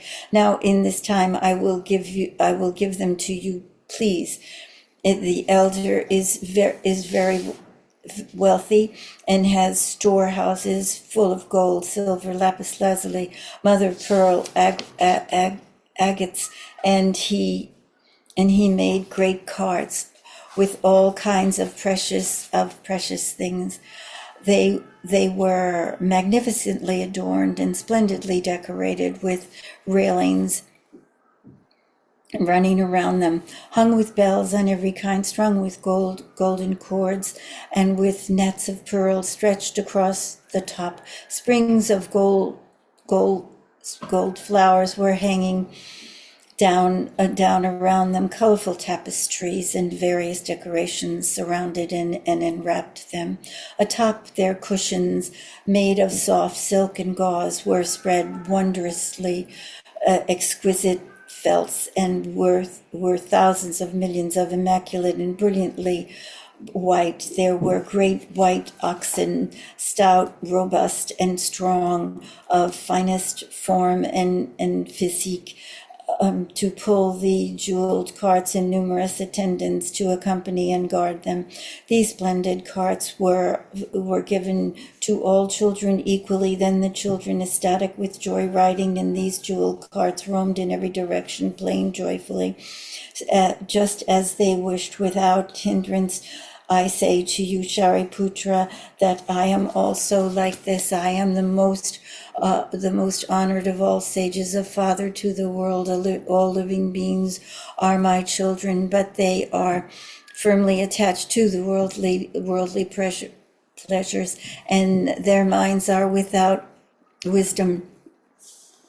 There is no safety in the threefold world. It is just like the burning house, full of all kinds of suffering, and it is truly to be feared. Ever present are the distresses of birth, aging, illness, death. These are the fires that burn unceaselessly.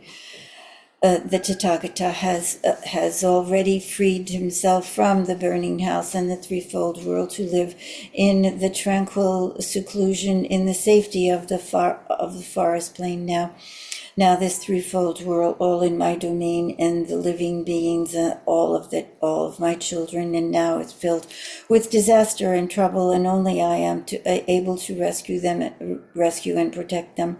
Although I teach and admonish them, they do not believe and accept what I say, because I am deeply attached to the greedy. They are deeply attached to the greedy desires that taint them. Therefore, employing skillful means, I expound for them the threefold vehicle, causing all living beings to perceive the suffering of the threefold world, and reveal and explain to them the way of leaving this world behind. If these children determine their minds to do so, they can attain the 3 clarities, or even the 6 transcendent powers, becoming practical Buddhas or the Bodhisattvas who never regress. Shariputra, for the sake of the living beings, I employ this parable to explain the threefold, the one Buddha vehicle. Those of you who can believe and accept my words will all be able to accomplish the Buddha way. The vehicle is sublime and utmost in purity in all the worlds. Nothing surpasses it. The Buddha delights in it. That which is living beings should extol, revere, and pay homage to. It is the infinite thousands of millions of powers of emancipation, meditation, wisdom, and other virtues of the Buddha. He enables his children to attain such a vehicle that will constantly enjoy, but day and night for many kaplas, he has them ride in his jeweled cart together with the bodhisattvas, a host of Shravadkas, so that they will quickly arrive at the place of the way. For this reason, though, you might thoroughly search all 10 directions. There are no other vehicles outside the bodhisattva skillful means. I declare to you, Shariputra, that all of you are all my children, and I am father to you all. Throughout Kapla upon Kapla, you have been burdened by many sufferings, and I rescue you and one and all, so that you could leave behind the threefold world. I previously said that you had attained enlightenment, but that only the end of birth and death and not the real extinguishment. But now you should apply yourself solely to the wisdom of the Buddhas. If there are bodhisattvas among the assembly, they will be able with all their heart to heed the true Dharma of the Buddhas. Though bodhisattvas, world honored one, it employs various skillful means, and the living beings transform upon our bodhisattvas, all, one and all. Some people have little wisdom and are deeply attached to desires and passions.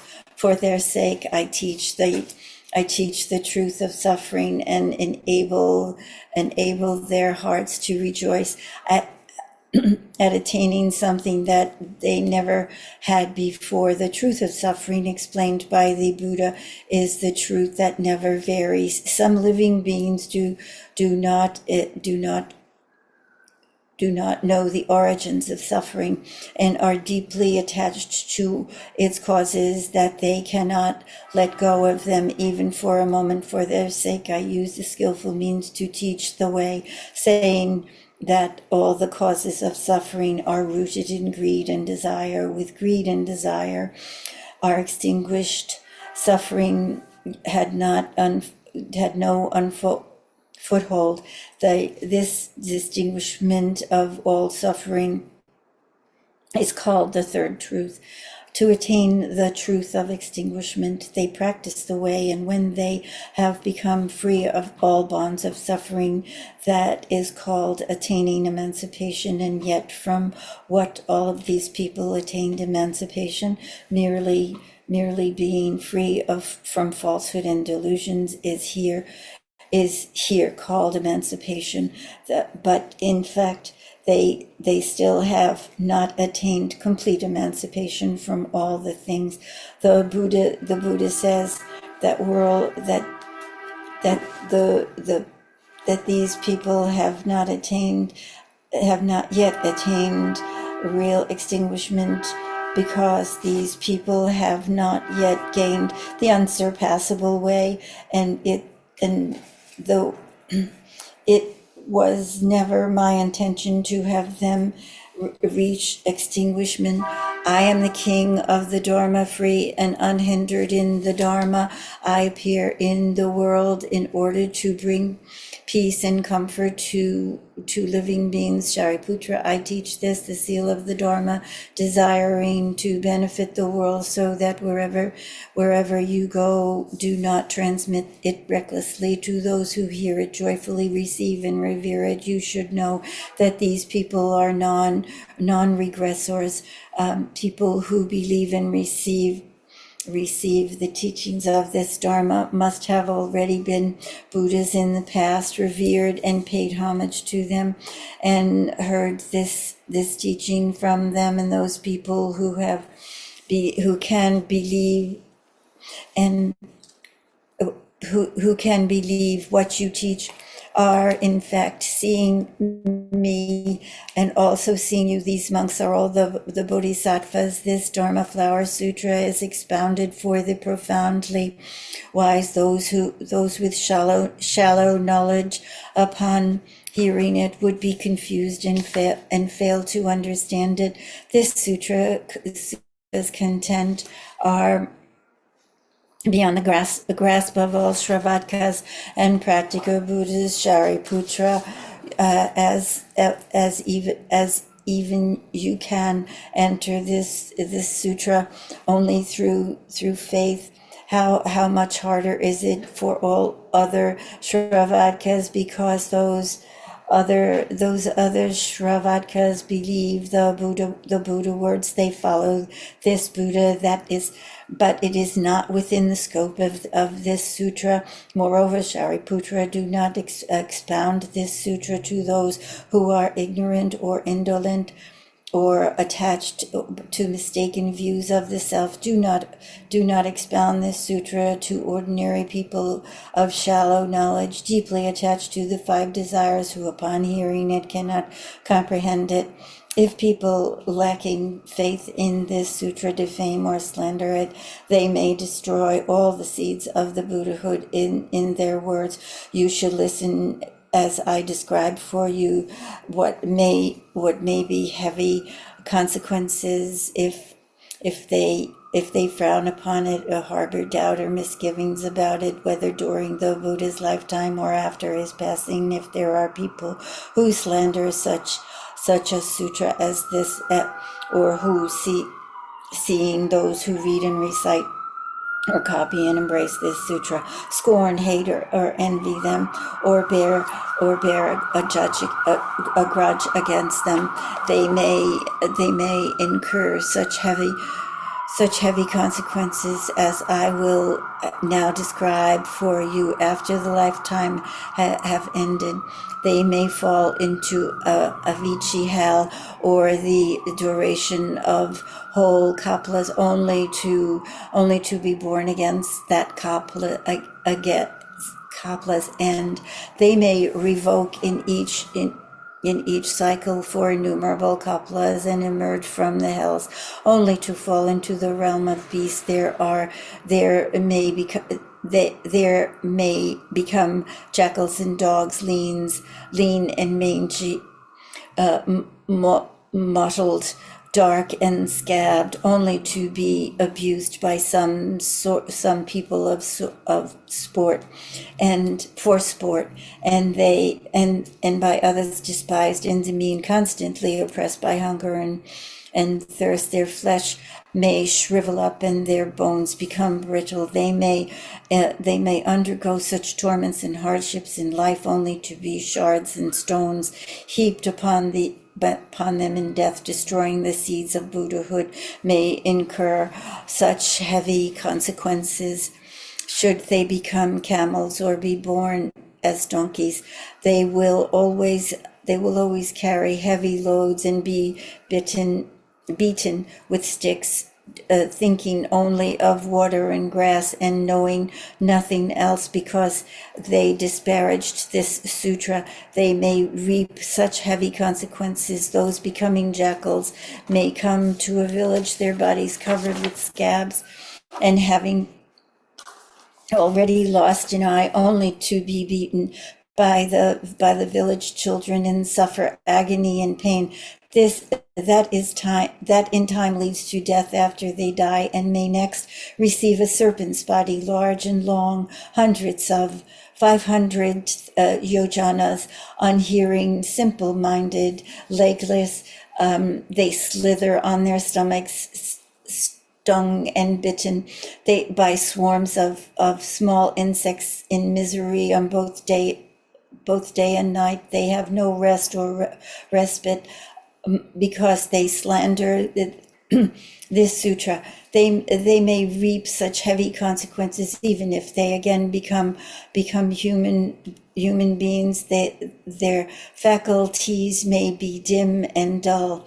They may be short and and unsightly, palsied and lame, unseeing, unhearing, stooped, people will not believe or accept whatever they may say. The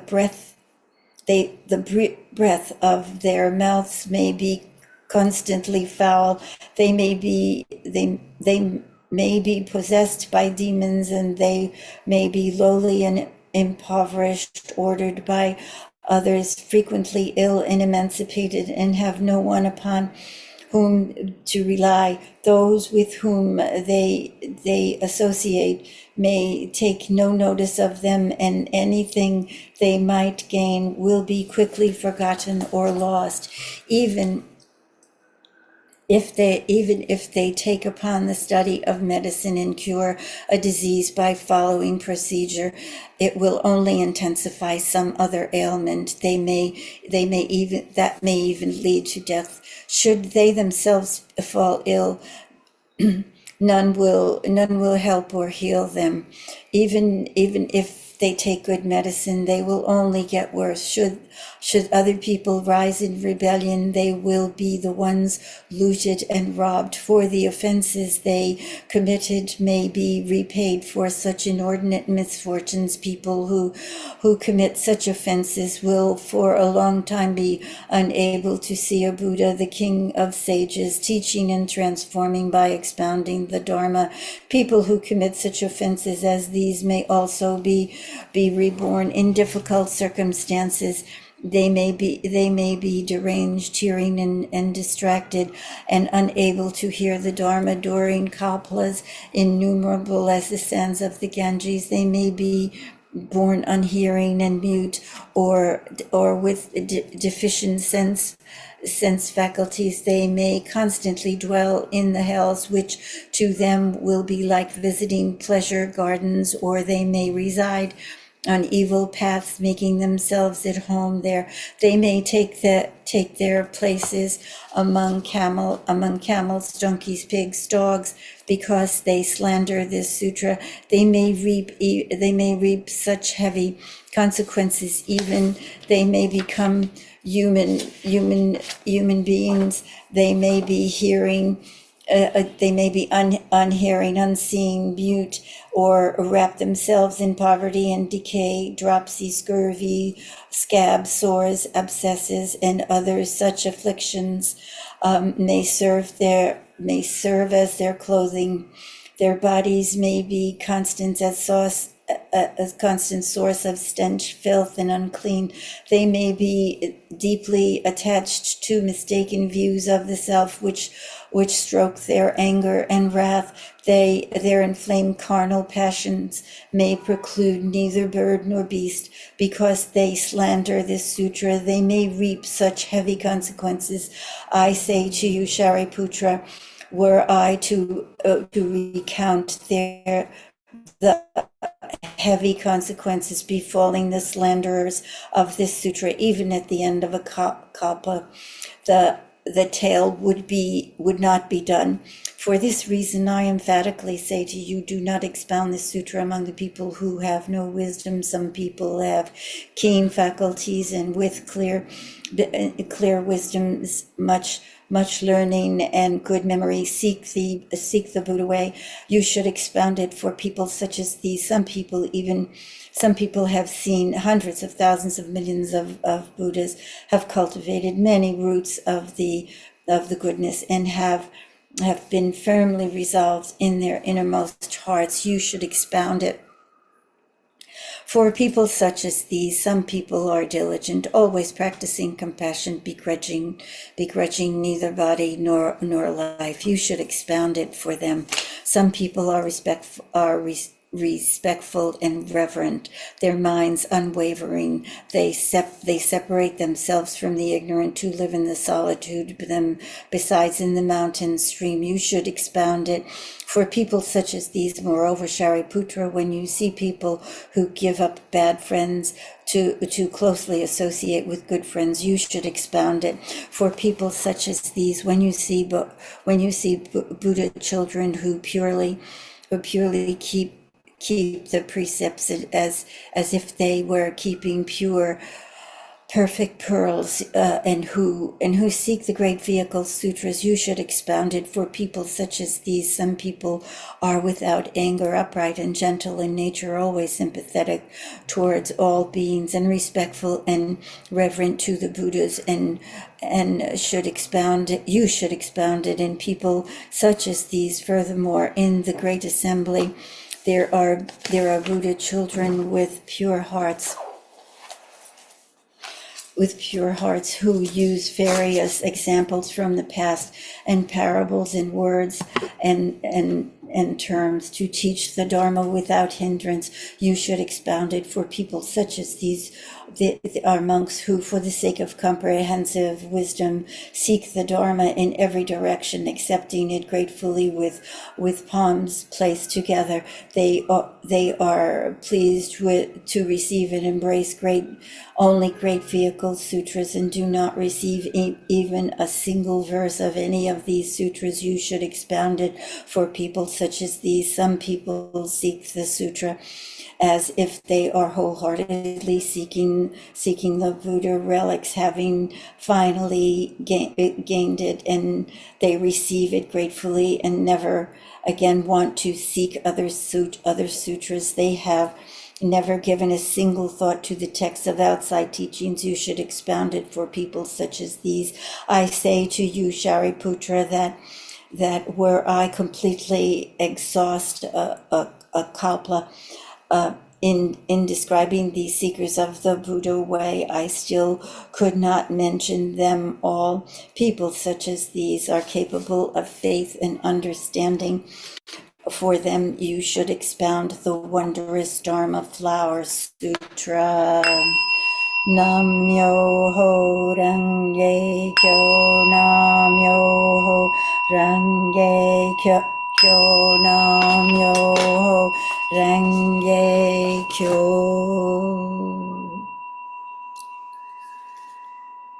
The Sutra of the Lotus Flower of the Wondrous Dharma, from Chapter 4, Faith and Understanding.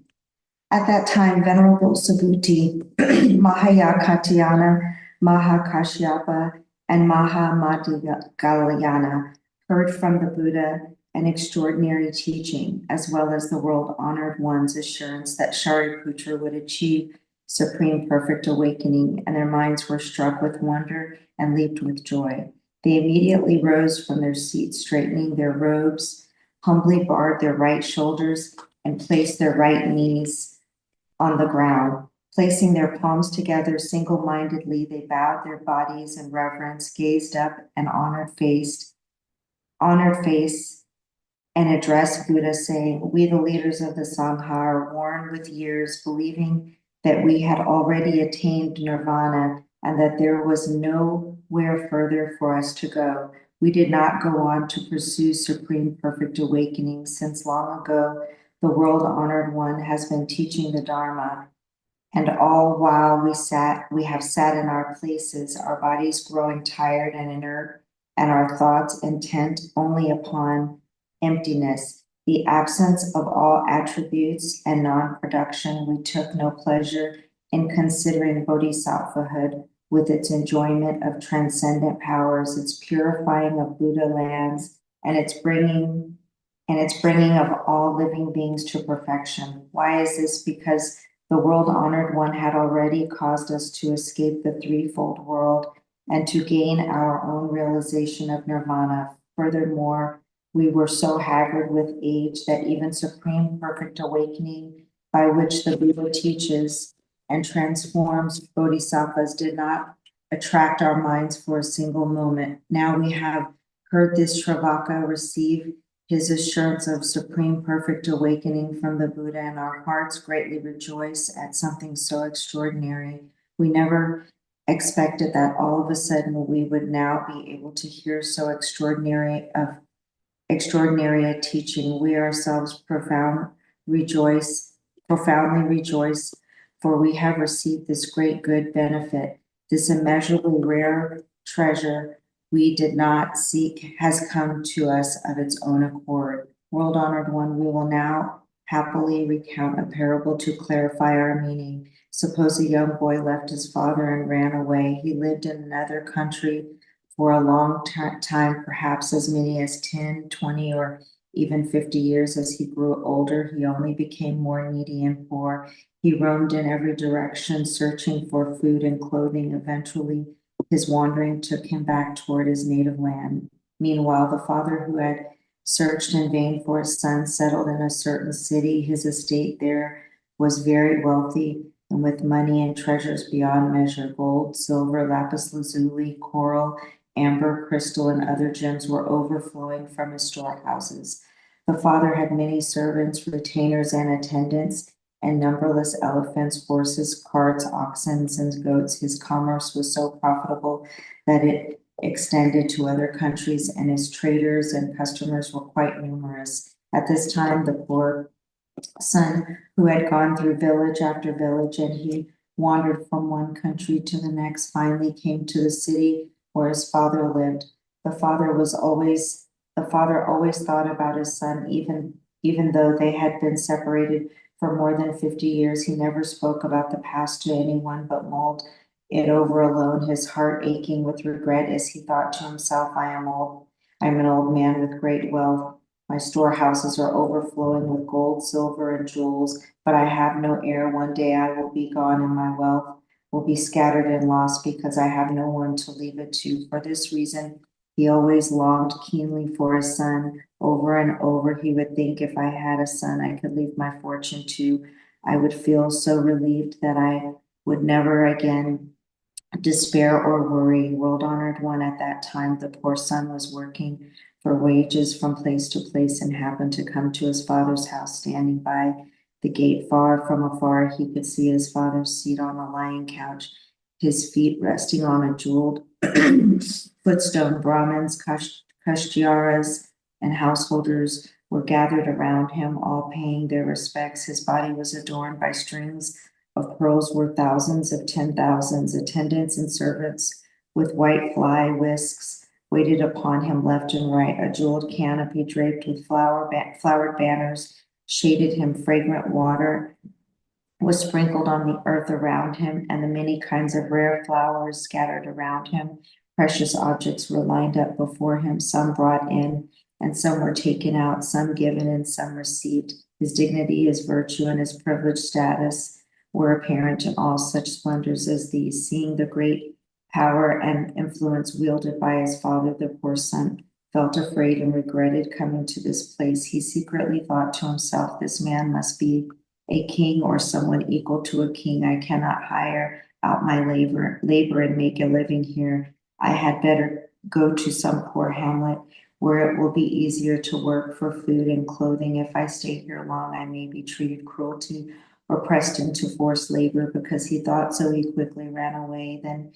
Just then, the rich elder sitting at his lion's seat caught sight of his son and instantly recognized him. He was filled with joy by the thought, now there is someone I can leave my fortune and my storehouses to. Although I had never stopped thinking about my son, I had no way to find him. Suddenly he has appeared on his own, fulfilling my wish. Although I have grown old, I still feel the same attachment to him. He immediately sent his attendants chasing after him to bring him back. The attendant quickly ran after him and seized him.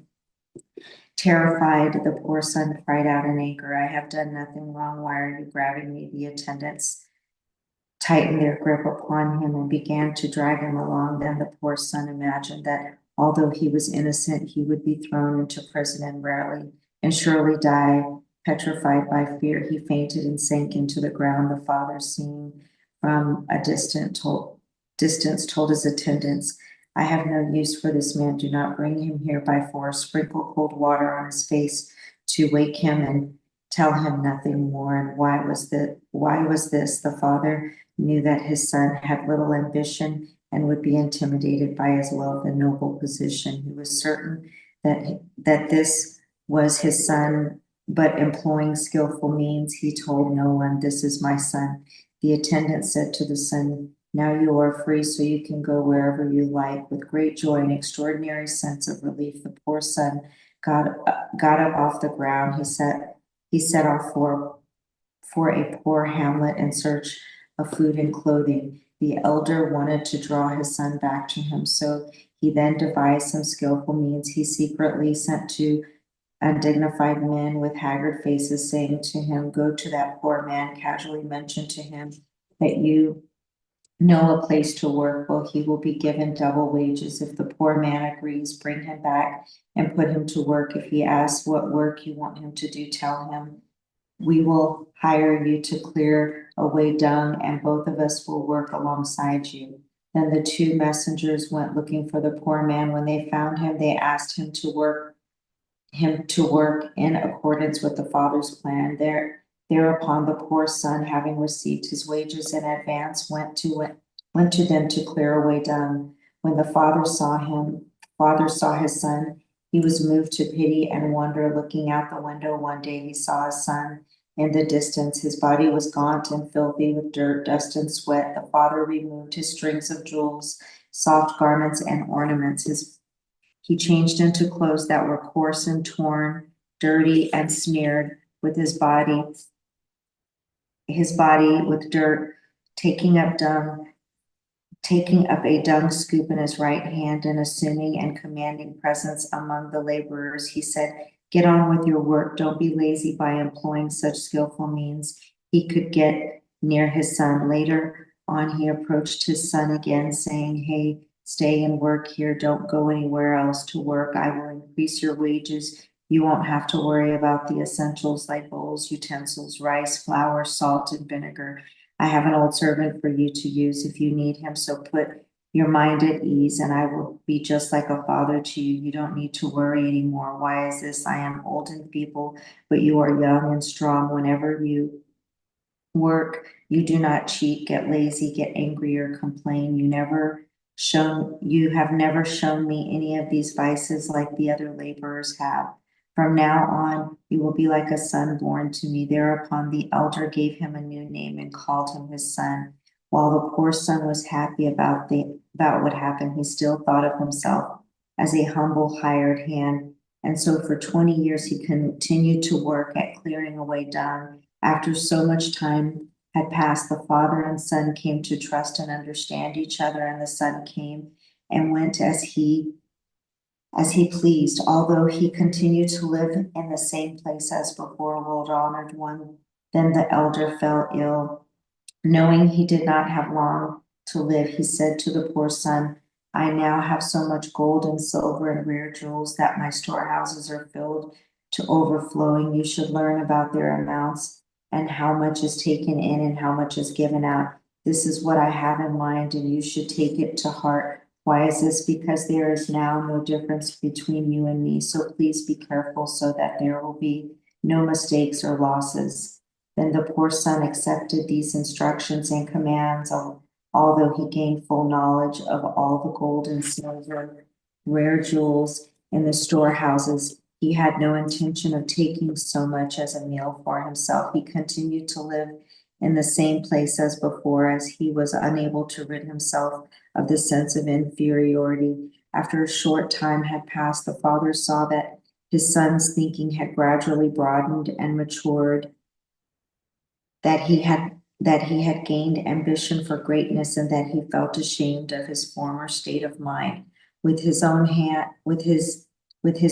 end fast approaching, the father instructed his son to call a meeting of relatives, royals, ministers of state, kashtiras, and householders. When they were all assembled, he addressed them, saying, "Know, good people, that this is my son and the child born to me. In a certain city he left me and ran away from home, enduring loneliness and misery for 50 years. Originally his name was so-and-so, and my name was so-and-so. And at that time, still in my former city, I was filled with sorrow and searched for him in vain. I unexpectedly met him here.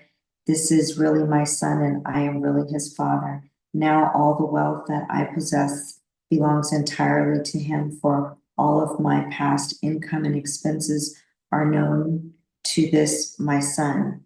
World honored one, when the poor son heard these words of his father, he felt ecstatic to gain something so completely unexpected, and thought to himself, "Although I never intended to seek such treasures Now they have come to me by themselves. World honored one, the very wealthy elder is just like the Tathagata, and all of us like the children of the Buddha. The Tathagata has always said that we are his children. World honored one, because of the three sufferings we experience, burning, distress in the midst of birth and death, and in our delusions and ignorance, we are content to adhere to lesser teachings. Now we know the world honored one caused us to ponder deeply and to clear away the dung of fruitless theories about all things. We made diligent efforts to his work, and so we received our day's wages of reaching nirvana. Having attained it, we greatly rejoiced and were contented,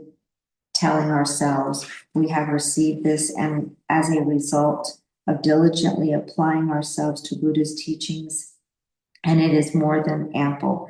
The world honored one, knowing beforehand that our minds were attached to lowly desires and delighted in lesser teachings, let us do as we saw fit, and did not explicitly tell us, you will have a share in the treasury of the Tathagata's knowledge and insight by the power of his skillful means. The world honored one proclaimed the Tathagata wisdom, and we followed the Buddha.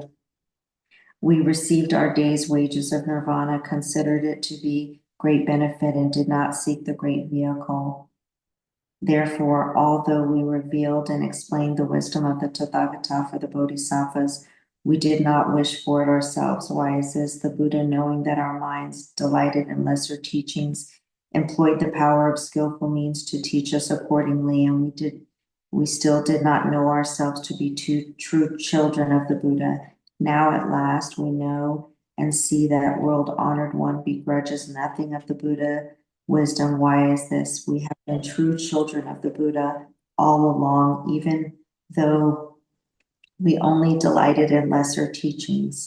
If we had had a mind to take pleasure in something greater, the Buddha would then have taught us the great vehicle teachings. In this sutra, he now teaches only the one vehicle, and though previously, in the presence of the Bodhisattvas, he disparaged Shravakas who were content with lesser teachings, in reality, the Buddha was teaching and transforming us with the great vehicle. Therefore, we say that although we never had any intention to seek the great treasury of the kings of the Dharma, it has now come to us of its own accord, and we have come to possess everything that a child of the Buddha would have.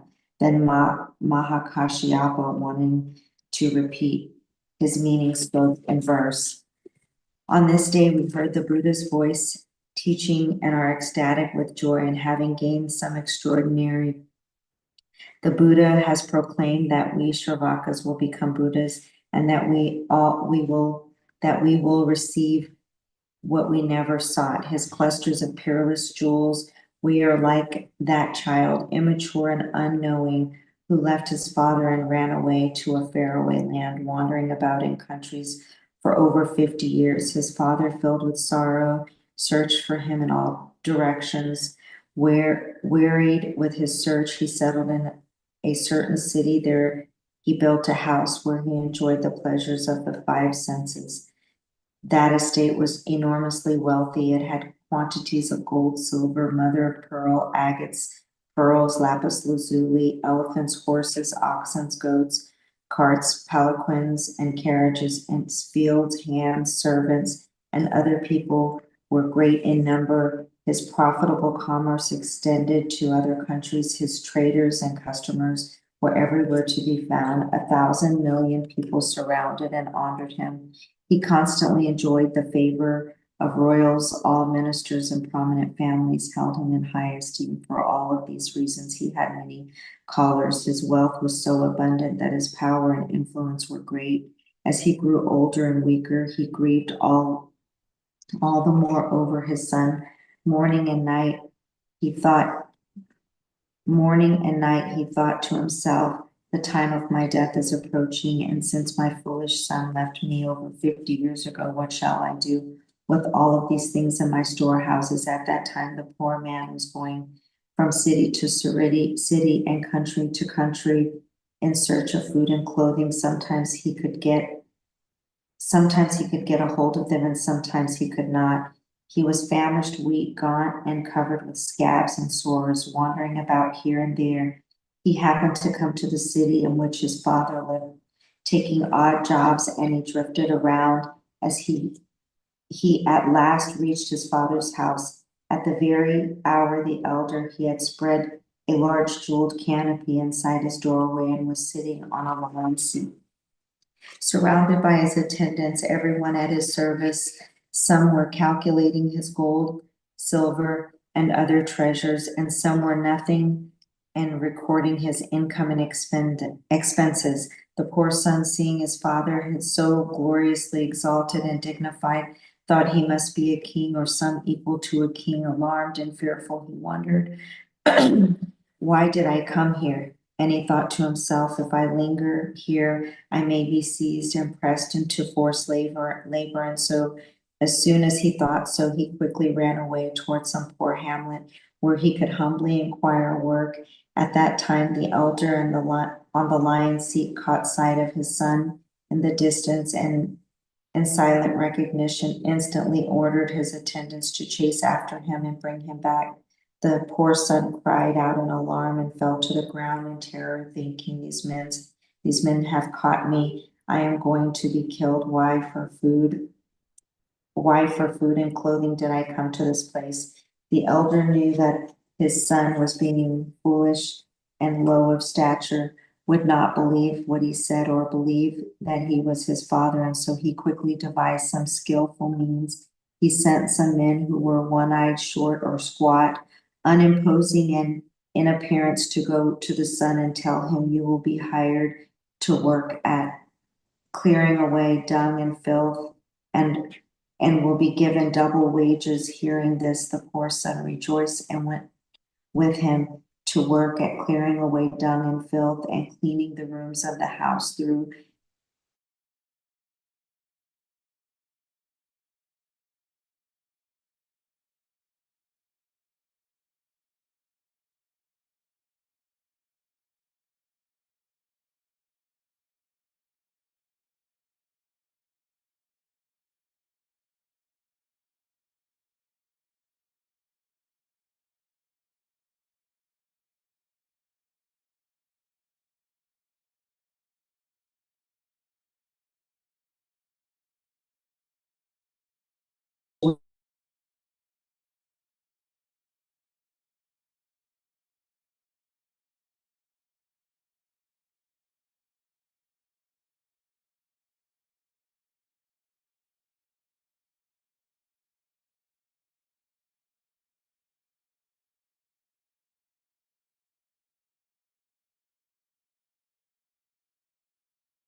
in his wisdom. The elder gradually allowed him free access to the house after 20 years had passed, put him in charge of the household affairs. He showed him his gold and silver, his crystals and pearls, and made him aware of all transactions. But still the son lived outside the house, lodging in hovel, looking upon himself as poor, unworthy. He thought the things were looking upon looking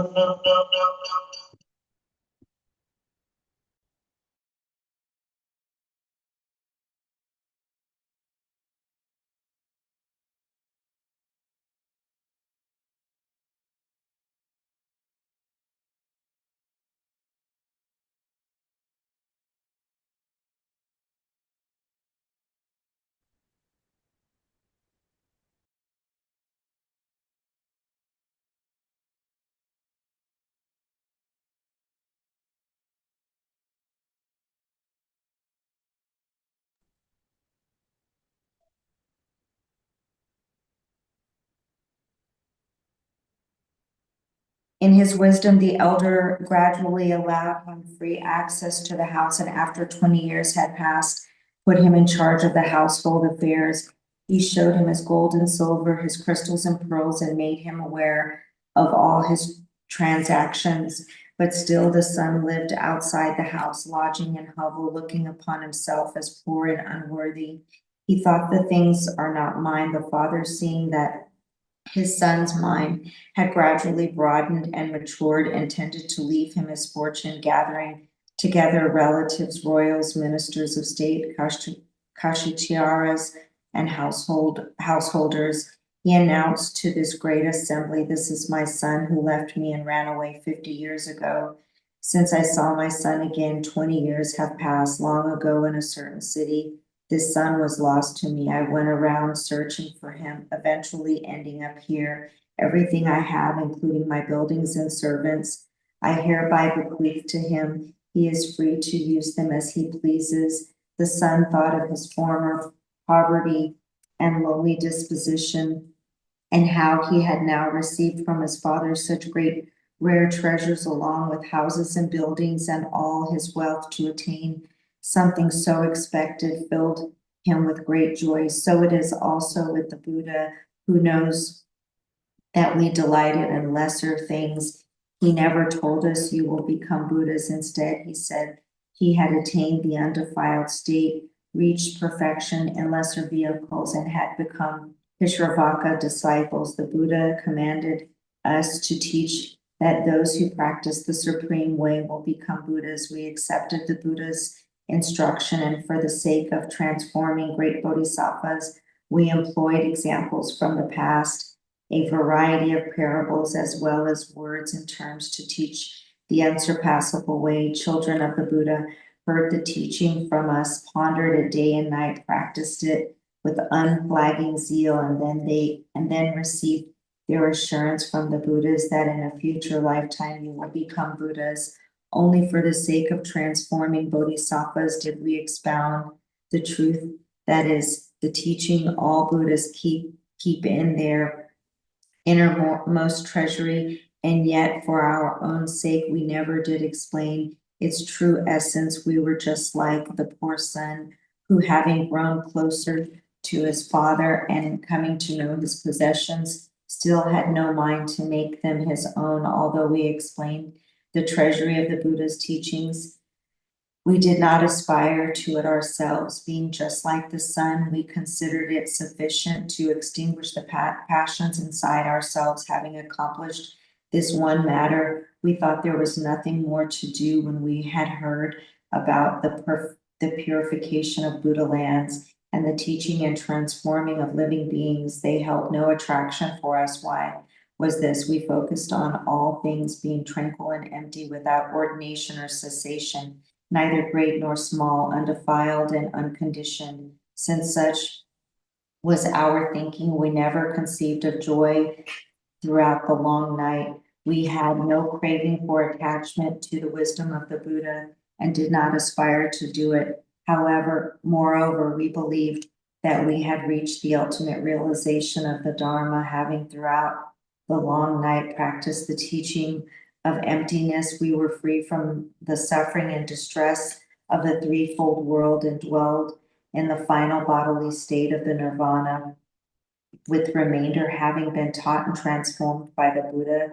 Our accomplishment of the way was not in vain. Therefore, We supposed we had repaid to the kindness of the Buddha for the sake of the children of the Buddha. We explained the teachings of the Bodhisattvas by which they could see the Buddha way, but we ourselves never aspired to this teaching. Our leader and our teacher left us alone because he had insight into our minds.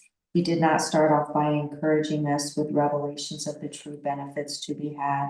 The wealthy elder, knowing his son's inferior disposition, employed the power of skillful means to gently mold and temper his son's mind. Then he bequeathed to him his entire fortune. So it is also with the Buddha in his manifestation of rare wonders. He knows that some people delight in lesser teachings and therefore employs the power of his skillful means to temper and prepare their minds. Then he teaches them great wisdom. Today we have attained something extraordinary. What we did not seek has now come to us by itself, just as the poor son obtained immeasurable treasures. Now, world-honored one, we have gained the way and its fruit, and attained the pure eye thanks to the undefiled Dharma. Throughout the long night, we kept the Buddha's pure precepts, and today, for the first time, gain their fruit and reward in the midst of the teachings of the Dharma King. We long practiced Brahma deeds. Now we have attained the undefiled, peerless fruit. We are now true Shravakas, voice hearers, for we will cause all living beings to hear the voice of the Buddha way. Now we are true Arhats, worthy of offerings for everywhere in all worlds. We all will be worthy. We will be worthy of receiving offerings from heavenly beings, Maras and Brahmas. The world-honored one in his great kindness shows us something so rare. Out of heartfelt sympathy, he teaches and transforms and brings such benefits even over immeasurable millions of kalpas. Who could repay such kindness? Even if we were to offer our hands and feet, pay homage with heads bowed, and make all kinds of offerings, we still could not repay it. We would bear him on our heads or carry him on our shoulders, revering him with all our hearts. Throughout the kalpas numerous of the sands of the Ganges, we would offer him the finest delicacies, counting numbers of jeweled garments, all kinds of beddings, and every sort of liquid medicine. We would use oxhead sandalwood, all kinds of rare jewels to erect stupas and monuments, and carpet their grounds with jeweled garments. Yet even if with all such things as these, we were to pay homage throughout the kalpas, innumerable as the sands of Ganges, we still could not repay it. The Buddhas possess so very rare, infinite, and boundless, inconceivably great transcendent powers, being undefiled and unconditioned. These kings of the Dharma are able to be patient with those of inferior abilities and appropriately teach ordinary people who have many attachments.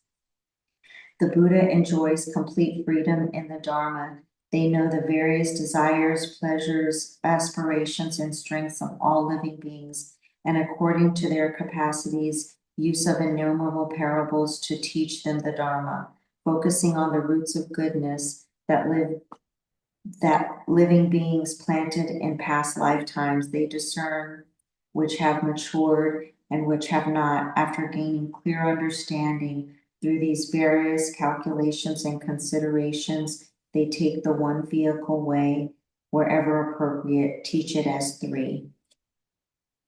Nam-myoho Renge Kyo, Nam-myoho Renge Kyo, Nam-myoho Renge Kyo. Nesse momento, o bem-aventurado disse a Mahakāshyapa e aos outros grandes discípulos: Excelente, excelente, Kāshyapa! Proclamaste com certeza os méritos reais do Tathagata. Em verdade, é tal como o disseste. Além disso, o Tathagata possui infinitos méritos incalculáveis e uma inumerável quantidade de kalpas não seria suficiente para expô-los por completo.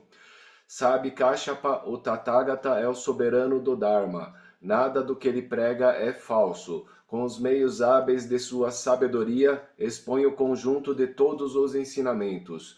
Tudo quanto prega é um guia para alcançar o caminho da verdade. O Tathagata intui até onde conduz cada ensinamento, assim como conhece tudo que os seres pensam e sentem em seu interior. Penetra-o de forma perspicaz e sem obstáculos. Além disso, possui uma lucidez concebida para ensinar e mostrar aos seres vivos o conjunto da sabedoria.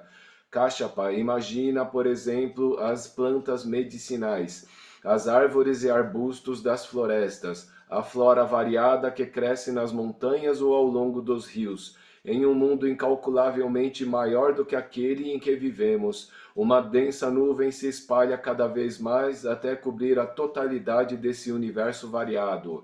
Cai uma chuva uniforme, cuja umidade fertiliza por onde quer que seja todas as plantas, árvores, arbustos e florestas, penetrando suas raízes, troncos, ramos e folhas pequenos.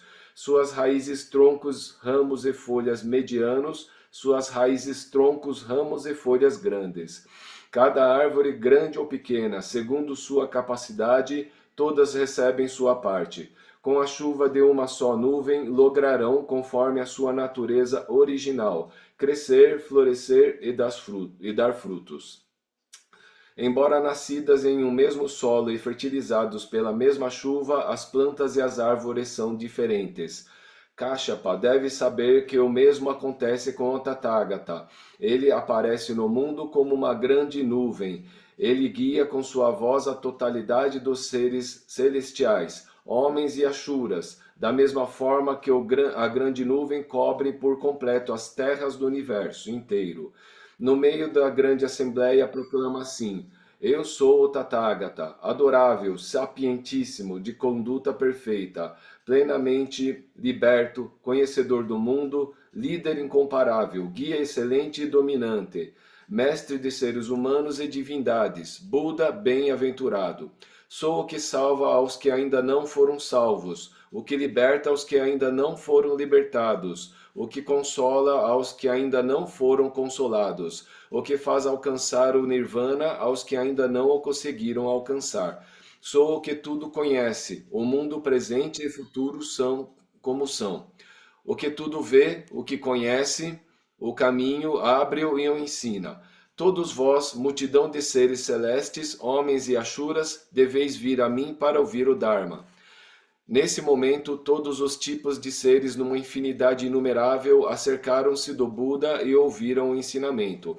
O Tathagata observou o caráter agudo ou obtuso das capacidades dos seres, sua energia ou sua indolência, e adaptando-se à medida em que ia podendo captá-lo, pregou-lhes o Dharma de 1000 maneiras, levando-os todos ao deleite da capacidade de receber os benefícios excelentes.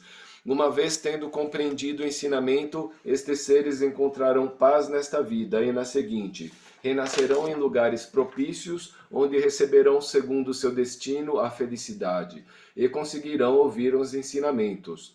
Uma vez tendo ouvido, despreender-se-ão dos obstáculos, e dentro dos diversos ensinamentos, conforme sua capacidade os permita, entrarão pouco a pouco no caminho, tal qual a grande nuvem que, havendo expandido sua chuva sobre plantas, árvores, flores, segundo sua natureza original, beneficiou todas as plantas com essa umidade, podendo cada uma delas crescer.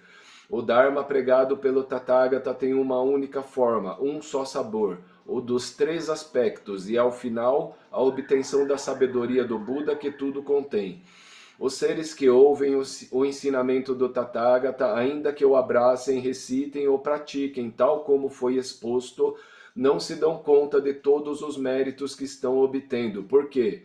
Porque o Tathagata conhece o gênero, o aspecto, a substância, a natureza de um ser, o que sente, pensa e pratica, como o sente, pensa e pratica, como o faz e através de que método alcança os benefícios dos ensinamentos. Os seres vivem numa variedade de ambientes, mas pregam apenas o Tathagata percebe a tal qual ela é, com uma lucidez sem dificuldades. Dessa mesma forma, as plantas, árvores e arbustos das florestas ignoram se são de natureza superior, mediana ou inferior. Mas o Tathagata sabe que se trata de uma única forma e sabor, ou seja, os três aspectos. O nirvana definitivo, estar sempre em paz e finalmente retornar à vacuidade. O Buda, tendo tomado conhecimento disto, considera os desejos mundanos dos seres e protege os seres, guiando-os. Por isso não os prega imediatamente o conhecimento de todo gênero de realidades. Tu e os outros, Kashyapa, com a sorte raríssima de ter podido compreender o como o Tathagata prega seu ensinamento, em conformidade com o que é apropriado a cada ser, podeis aceitá-lo com fé. Por que é assim? Porque o ensinamento que os Budas bem-aventurados pregam em conformidade com as capacidades de cada ouvinte é difícil de compreender e conhecer. Então o bem-aventurado, desejando reiterar o sentido das suas palavras, manifestou-se nos seguintes versos. O soberano do Dharma que rompe o ciclo da existência, quando aparece no mundo e segundo os desejos dos seres, prega o ensinamento de maneira variada. Venerável é o Tathagata, profunda é sua sabedoria de longo alcance. Por muito tempo mantém o silêncio sobre o essencial, sem pressa de pregar tudo de uma só vez. Quem o ouve com sabedoria pode crer e compreender. Quem sem prudência duvida e se lamenta, para sempre permanecerá perdido. Por isso, Kashyapa, prega conforme suas forças, de várias maneiras, e os faz obter a visão correta. Kashyapa deve saber, é como uma grande nuvem que se eleva sobre o mundo e cobre o conjunto de todas as coisas. Uma nuvem benfazeja, portadora de umidade, de relâmpagos fulgurantes, com trovoadas que se ouve de longe, o que faz as pessoas rejubilarem. Esconde os raios de sol, refresca a terra, expande-se em longas ondas que quase podem ser tocadas.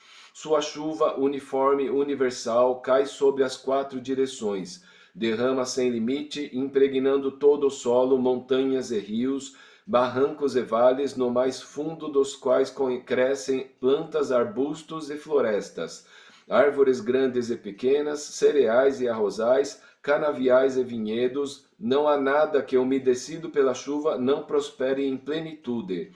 O solo ressequido fica molhado, arbustos e florestas abundam em variedade. A água de sabor único, saída desta nuvem, impregna plantas, bosques e florestas.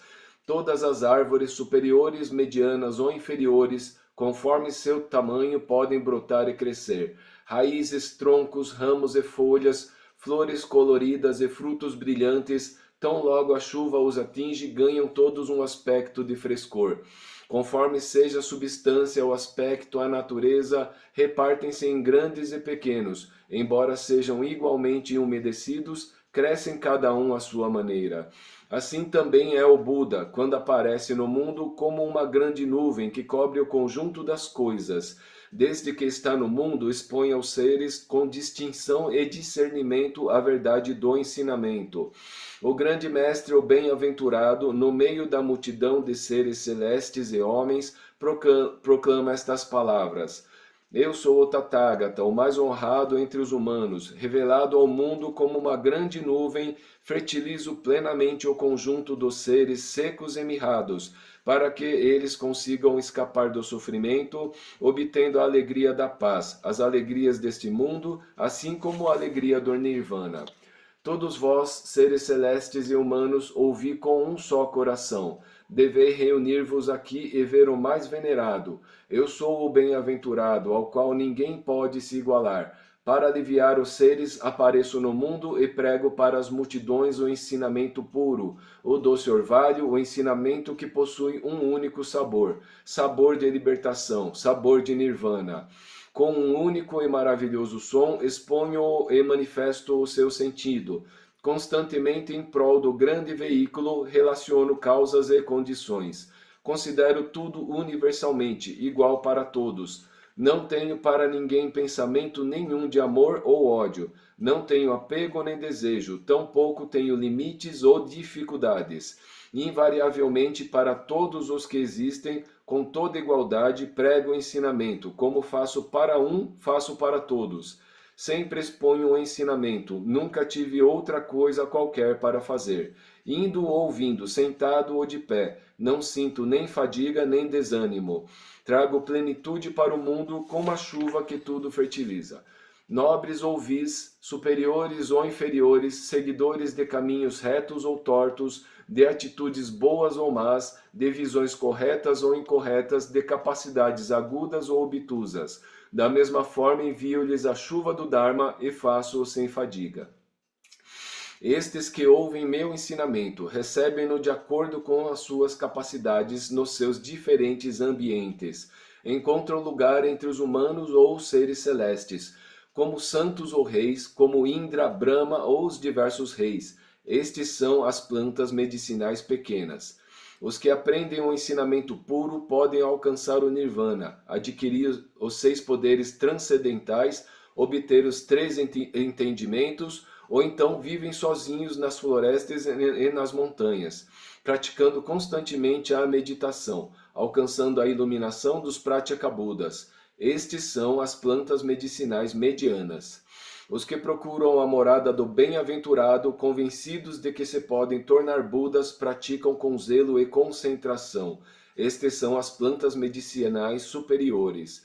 Existem ainda os filhos de Buda, que concentram seu pensamento no caminho do Buda, que praticam sempre a benevolência e compaixão, sabendo eles, sem dúvida, que se converterão em Budas. Estes são as árvores pequenas, os que, persistindo firmemente em seus poderes transcendentais, fazem girar a roda sem retroceder, e salvam inumeráveis milhares de milhões de seres. Tais bodhisattvas são as árvores grandes. A pregação do Buda é igual para todos. É como a chuva, cujo sabor é único. Conforme a natureza dos seres não é recebida da mesma maneira, como acontece com as plantas e as árvores, umedecidas de forma diferente. O Buda usa esta parábola para revelar e mostrar como um meio hábil e, por meio de uma variedade de exemplos, expor o ensinamento único. Cada ensinamento do Buda é uma gota do oceano, comprovando a grandeza da sabedoria do Buda.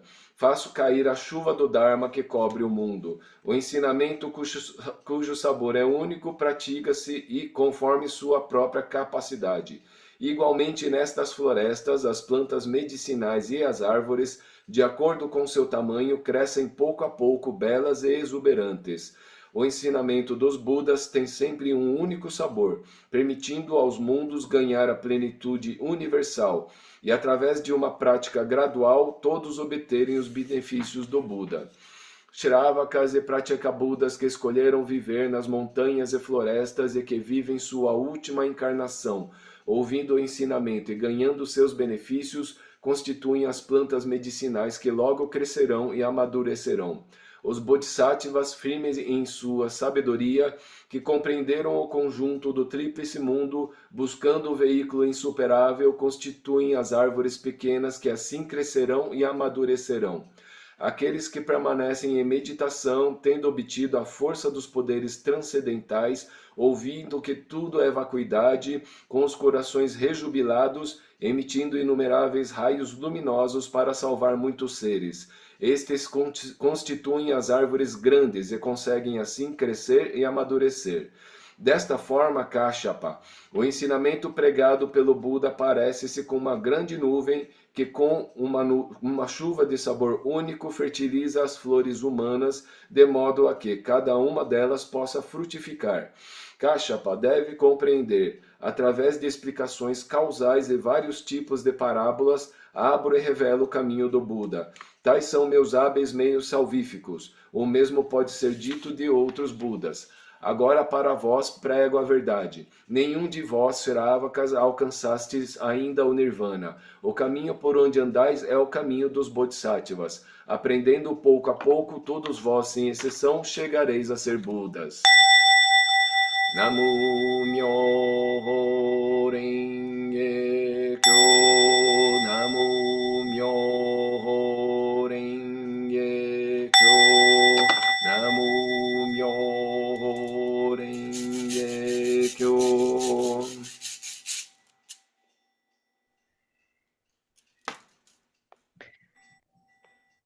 the Sutra of the Lotus Flower of the Wondrous Dharma, Chapter 6, Giving Assurance of Buddhahood.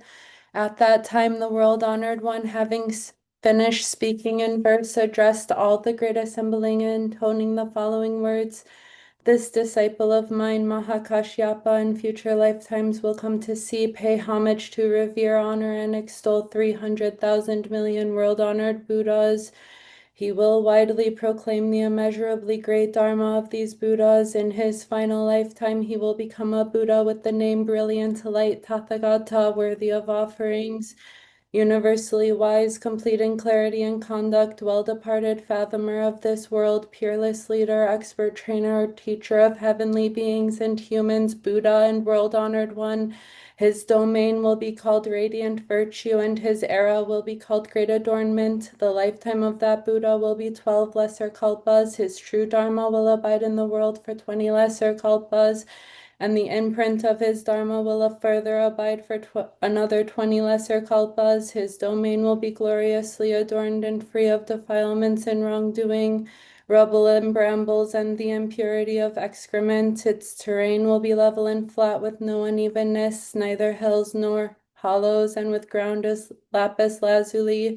It will have rows of jeweled trees, have golden cords bordering its roads, and be strewn with precious flowers. Its every place will be pure and clean. The bodhisattvas of that domain will be innumerable thousands of millions, and the shravakas too will be uncountable. It will have no Mara deeds, for though it will have Maras and their followers, they will all protect the Buddha's teaching. At that time, the world-honored one, wanting to repeat the meaning of what he said, spoke in verse. To you, monks, I say, with my Buddha eye, I see that this Kashyapa here in his final lifetime, after innumerable kalpas have passed, will become a Buddha. In an age to come, he will pay homage to and revere 300,000 million world-honored Buddhas. For the sake of Buddha wisdom, he will practice Brahma deeds with purity, paying homage to the highest and most honored of all beings, and putting into practice our all peerless wisdom. In his final lifetime, he will become a Buddha. His domain will be pure and clean, with ground of lapis lazuli abundant in jeweled trees, its roads lined with cords of gold, so that all who see it rejoice. It will constantly exude pleasing scents, with many rare flowers strewn everywhere. Every kind of wondrous thing will serve to adorn it. Its terrain will be level, free from hollows and hills. It will have an untold number of bodhisattvas with gentle disposition and flexibility of mind, who will attain great transcendent powers and uphold and embrace the Buddha's great vehicle sutras. It will have a multitude of shravakas undefiled, and in their final lifetimes, these children of the King of the Dharma will be beyond count, their number unknowable even with the eye of a heavenly being. That Buddha's lifetime will be 12 lesser kalpas. His true Dharma will abide in the world for 20 lesser kalpas, and the imprint of his Dharma will abide for another 20 lesser kalpas. Such will be the facts concerning Brilliant Light, world-honored one. Thereupon Mahamagdalyayana, Subhuti, Mahakatyayana, and the others all trembled with anticipation, placed their palms together, and with a single mind gazed up at the world-honored one's face, not for an instant lowering their eyes. With one voice they spoke in verse. Great hero, world-honored one, and Dharma, king of the Shakya clan, please show us heartfelt sympathy, and let us hear your Buddha voice. As you know, our deepest desires to receive assurance of Buddhahood from you would be like pouring forth sweet dew that brings us refreshing, cool, and scorching heat.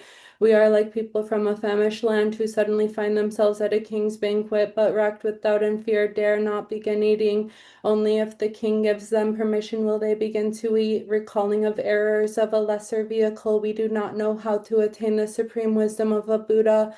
Though we heard the voice of the Buddha telling us that we will become Buddhas, we still feel anxious and afraid, like those who dare not begin to eat. But if the Buddha gives our assurance of our Buddhahood, then we will rejoice and be at peace and at ease. Great hero, world-honored one, your constant desire is to put the world at ease. Be pleased to bestow such assurance upon us, like bidding the famished to feast. Thereupon the world-honored one, knowing the thoughts and the minds of these great disciples, addressed all the monks. This Subhuti in future lifetimes will come to see, pay homage to, revere, honor, and extol 300,000 million myriads of Buddhas. He will constantly practice Brahma deeds and perfect the Bodhisattva way. In his final lifetime, he will become a Buddha called eminent attributes, Tathagata, worthy of offerings, universally wise, complete in clarity and conduct, well-departed fathomer of this world, peerless leader, expert trainer, teacher of heavenly beings and humans, Buddha and world-honored one.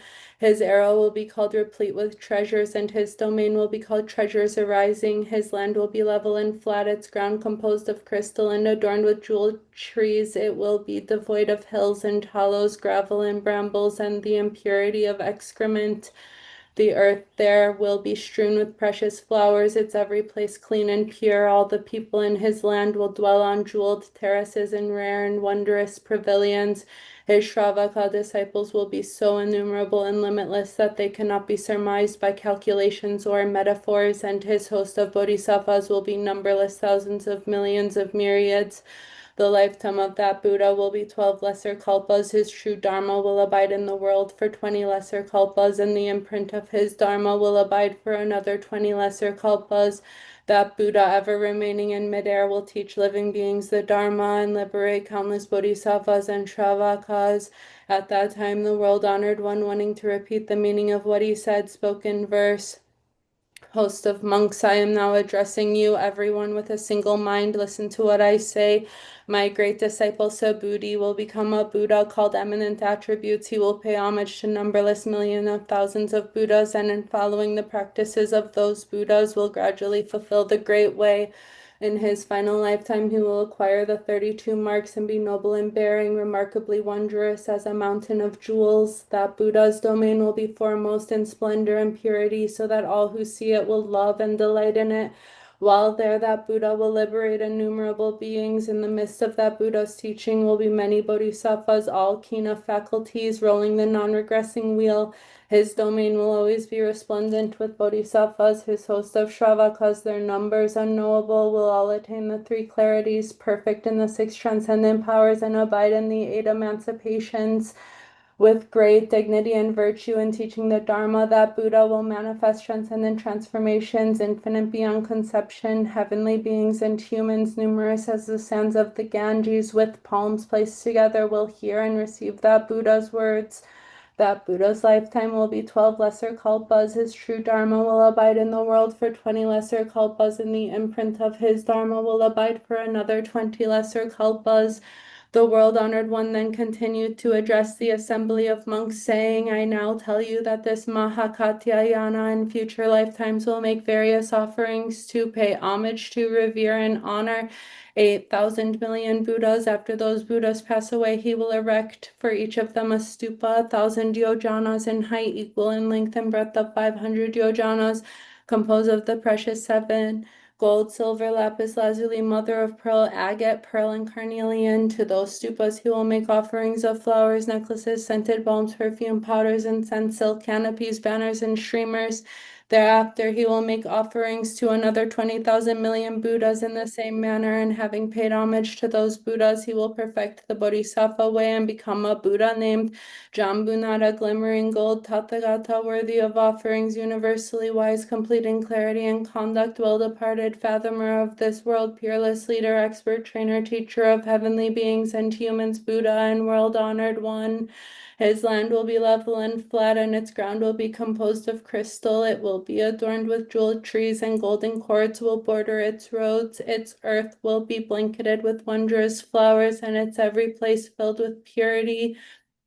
Those who see it will rejoice. His land will not have the 4 evil paths of hells, hungry spirits, beasts, and asuras, but will have many heavenly beings and humans. It will be resplendent with countless thousands of millions of shravakas and bodhisattvas. The lifetime of that Buddha will be 12 lesser kalpas. His true Dharma will abide in the world for 20 lesser kalpas, and the imprint of his Dharma will abide for another 20 lesser kalpas. At that time, the world-honored one, wanting to repeat the meaning of what he said, spoke in verse. Host of monks, all of you listen with a single mind, for the words I speak are the truth and nothing else. This Katyayana will, with various kinds of rare and splendid offerings, pay homage to many Buddhas. After those Buddhas have passed away, he will erect stupas of the precious 7, He will pay homage to their relics with flowers and incense. In his final lifetime, he will gain the Buddha wisdom and achieve perfect awakening. His domain will be pure and clean. He will liberate innumerable thousands of millions of living beings, and everyone in the 10 directions will pay homage to him. None will surpass the brilliant light of this Buddha, whose Buddha name will be Jambunara, glimmering gold. His domain will be resplendent with infinite and numberless bodhisattvas and shravakas who are free from all transmigration. Thereupon the world-honored one addressed the great assembly. I now tell you this Mahamagdalayana will, with various kinds of offerings, pay homage to revere and honor 8,000 Buddhas. After those Buddhas have passed away, he will erect for each of them a stupa, 1,000 yojanas in height, equal in length and breadth of 500 yojanas, composed of the precious 7, gold, silver, lapis lazuli, mother of pearl, agate, pearl, and carnelian. He will make offerings of them of flowers, necklaces, scented balms, perfumed powders, incense, silk canopies, streamers, and banners. Thereafter, he will pay homage to another 200,000 million Buddhas in the same manner, and then become a Buddha called Fragrance of Tamalapatra and Sandalwood, Tathagata, worthy of offerings. Universally wise, complete in clarity and conduct, well-departed, fathomer of this world, peerless leader, expert trainer, teacher of heavenly beings and humans, Buddha and world-honored one. His era will be called joy abounding. His domain will be called joyous mind. Its land will be level and flat, and its ground composed of crystal. It will be adorned with jeweled trees strewn with pearly flowers, and its every place will be clean and pure. Those who see it will rejoice. Its heavenly beings and humans will be many, and its bodhisattvas and shravakas countless in number. The lifetime of that Buddha will be 24 lesser kalpas. His true Dharma will abide in the world for 40 lesser kalpas, and the imprint of his Dharma will abide for another 40 lesser kalpas. Thereupon the world-honored one, wanting to repeat the meaning of what he said, spoke in verse. This disciple of mine, Mahamagdalayana, after letting go of her present bodily existence, will come to see 8,000 times 200 million world-honored Buddhas. For the sake of the Buddha way, he will pay homage to and revere them. In the presence of these Buddhas, he will constantly practice Brahma deeds, and for innumerable kalpas will uphold and embrace the Buddha's teachings. After these Buddhas have passed away, he will erect stupas of the precious 7, their soaring golden spires gleaming from afar.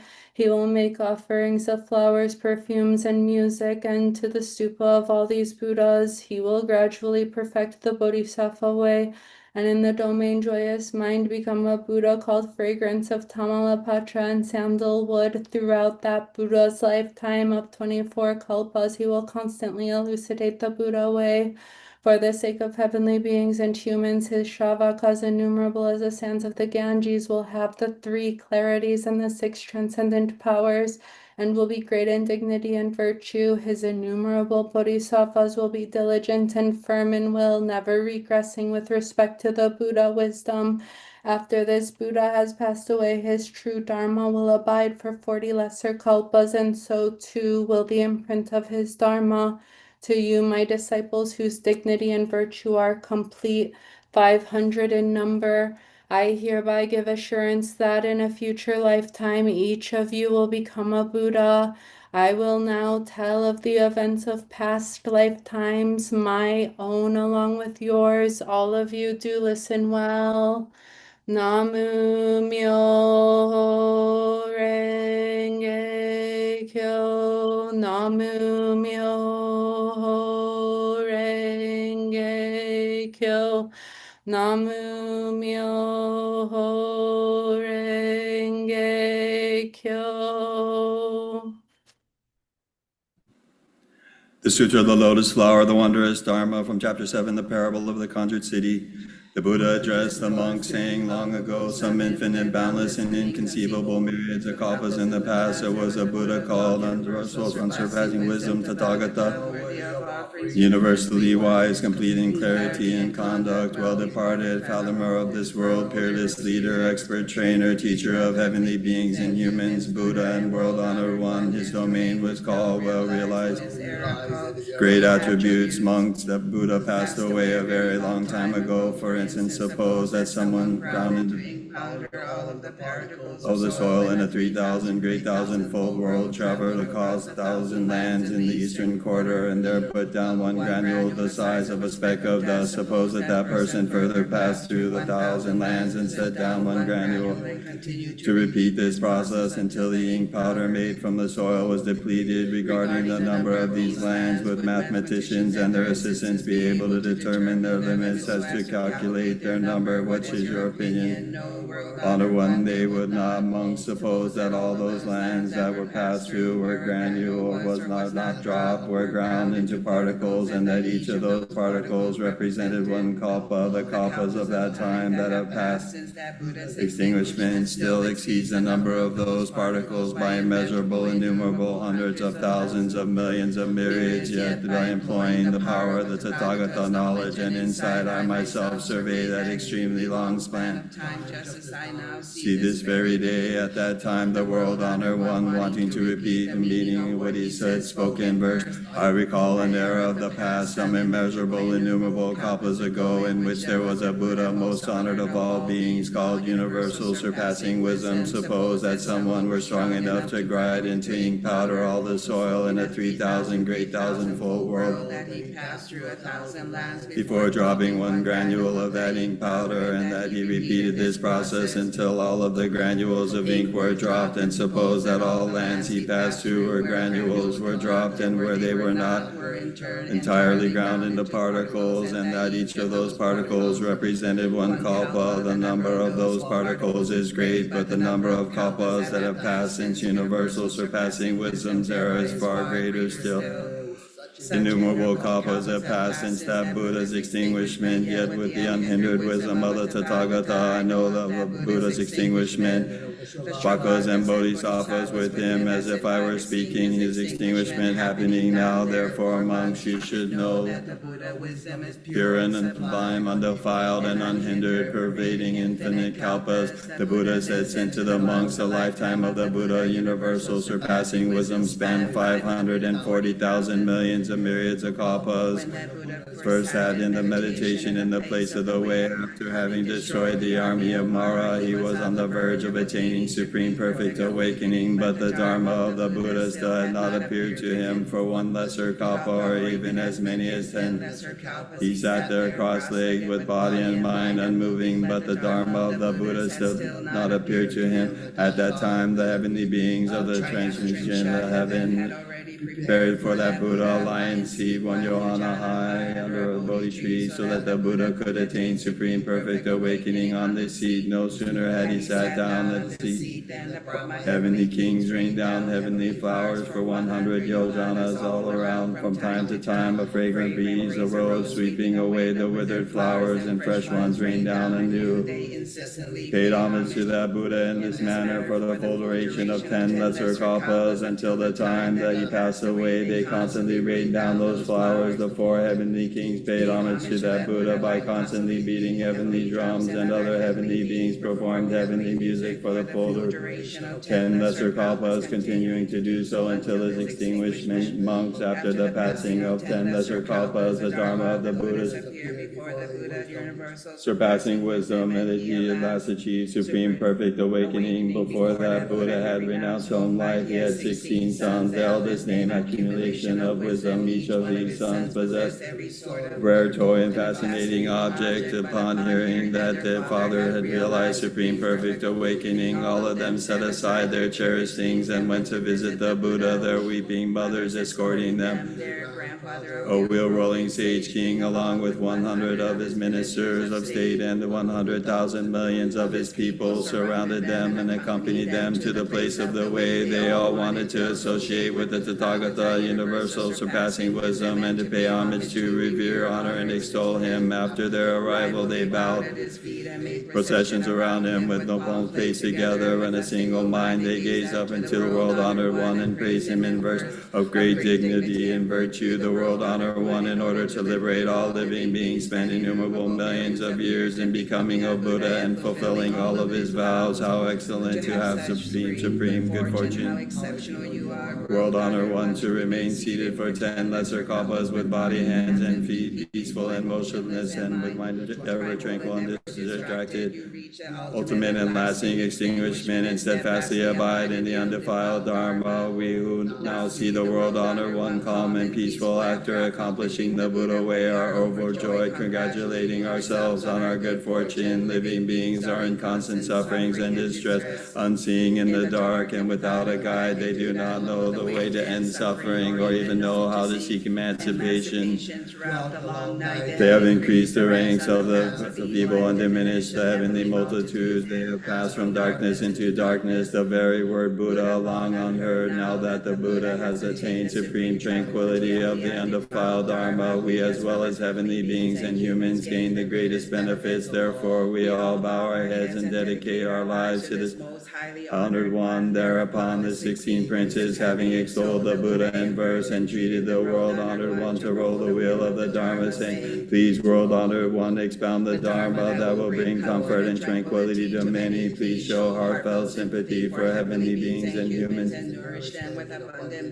They repeated their request in verse, saying, O world hero has no equal, self-adorned with hundreds of splendid features. He attains supreme wisdom. Therefore, please expound for the sake of the world and liberate us as well as all kinds of living beings for our sake. Please expound clearly And distinctly, and so we may gain this wisdom. If we attain Buddhahood, so too will all other living beings. World honor one, you know the thoughts and the innermost minds of living beings, as well as the paths they follow. You know their capabilities, for wisdom, their desires, pleasures, and of goodness, and the karma of their past lifetimes. World honored one, you know all of this. Please roll the peerless wheel of the Dharma. The Buddha said to the monks, when the Buddha, universal surpassing wisdom, attained supreme perfect awakening, 500,000 billion Buddha worlds in all 10 directions shook in 6 ways. In the dark space between the many domains, where even the bright light sun and the moon could not reach, were greatly illuminated. All the living beings therein could see each other and exclaimed in unison, we have all these living beings suddenly come from. Furthermore, in all the domains of the worlds, all the palaces of heavenly beings and the palaces of Brahman shook in the 6 ways. The great light shone everywhere, filling all the worlds, surpassing even the light of the heavens. Then in the eastern quarter, all the places, the 500,000 billion domains were brilliantly illuminated to twice their normal brightness, and each of those Brahma heavenly kings thought, my palace is now lit up as never before. What causes such a sign to appear? Then all the Brahma heavenly kings convened to discuss this matter. Among those assembled was a great Brahma heavenly king, named Liberator of all, who addressed the gathered Brahmins in verse, never has such a brilliant light lit up our palaces. Let us investigate it further.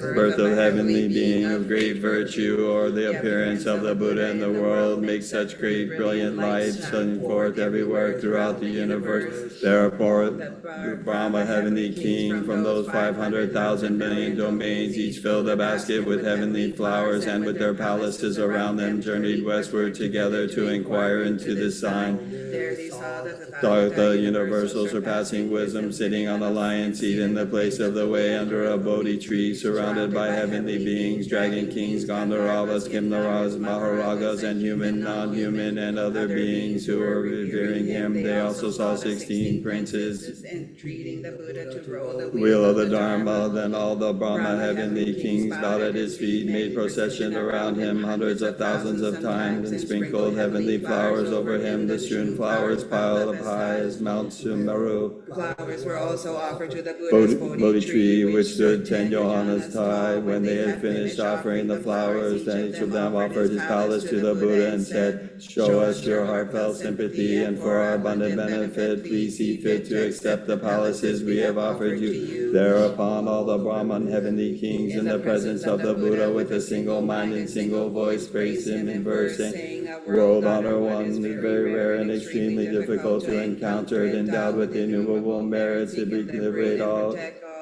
the great teacher of heavenly beings and humans, he shows the world with heartfelt sympathy. All living beings in the universe equally receive benefits from him. We have come here from 500,000 billion domains, leaving the joy of deep meditation in order to pay homage to the Buddha as we receive blessings in former lifetimes. Our palaces are magnificently adorned. Now we offer them to the world honor one and hope we will see fit to accept them. Then having extolled the Buddha in verse, each Brahmin heavenly king said, please world honor one, roll the wheel of the Dharma, liberate living beings and open the way to nirvana. Then all of the Brahma Heavenly kings with a single mind and single voice spoke in verse, saying, world hero most honored of all beings, please expound the Dharma, please exercise your powers of great compassion and liberate living beings from suffering. The Tathagata, universal surpassing wisdom, at that time silently gave his assent. Moreover, monks of the great Brahma kings in 500,000 million domains in the southeast quarter, his own palace lit up as never before, was ecstatic with extraordinary joy. All immediately convened to discuss this matter. At that time among the assembled was a great Brahma heavenly king called Great Merciful.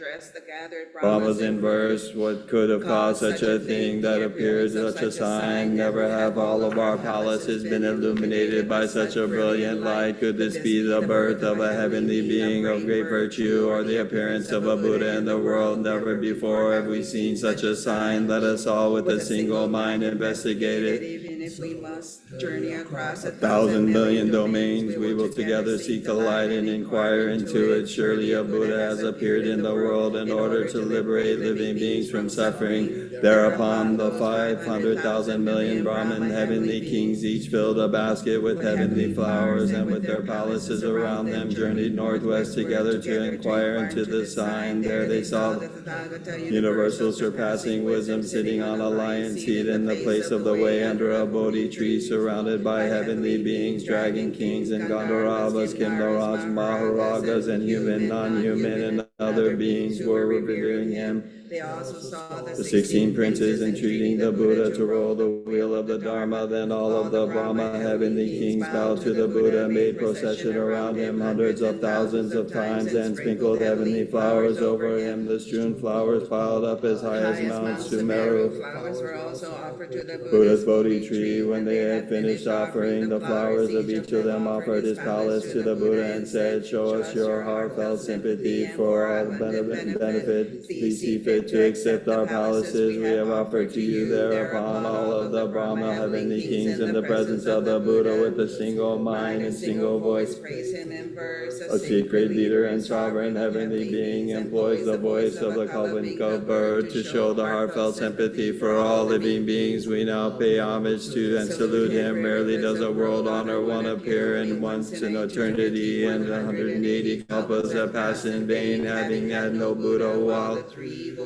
were full and teeming, and heavenly beings were few and diminishing. Now the Buddha has appeared in the world to become the eyes of all living beings, the place of refuge for all the world, to liberator and protector of all, and of all the living beings. He shows them heartfelt sympathy, Nourishes them with benefit. Thanks to the blessings received in our previous lifetimes, we can now meet this world honor one. When the Brahma heavenly kings out of finished extolling to the Buddha in verse and said, be pleased, world honor one, to show all beings your heartfelt sympathy, roll the wheel of the Dharma and liberate living beings. Then all Brahma heavenly kings with a single mind and single voice spoke in verse. Great sage, roll the wheel of the Dharma and reveal the attributes of all things, that if the suffering can be liberated and greatly rejoice. Living beings who hear this teaching will attain the way and even gain birth in heaven. Those in evil past will decrease, and those with forbearance and goodness will increase.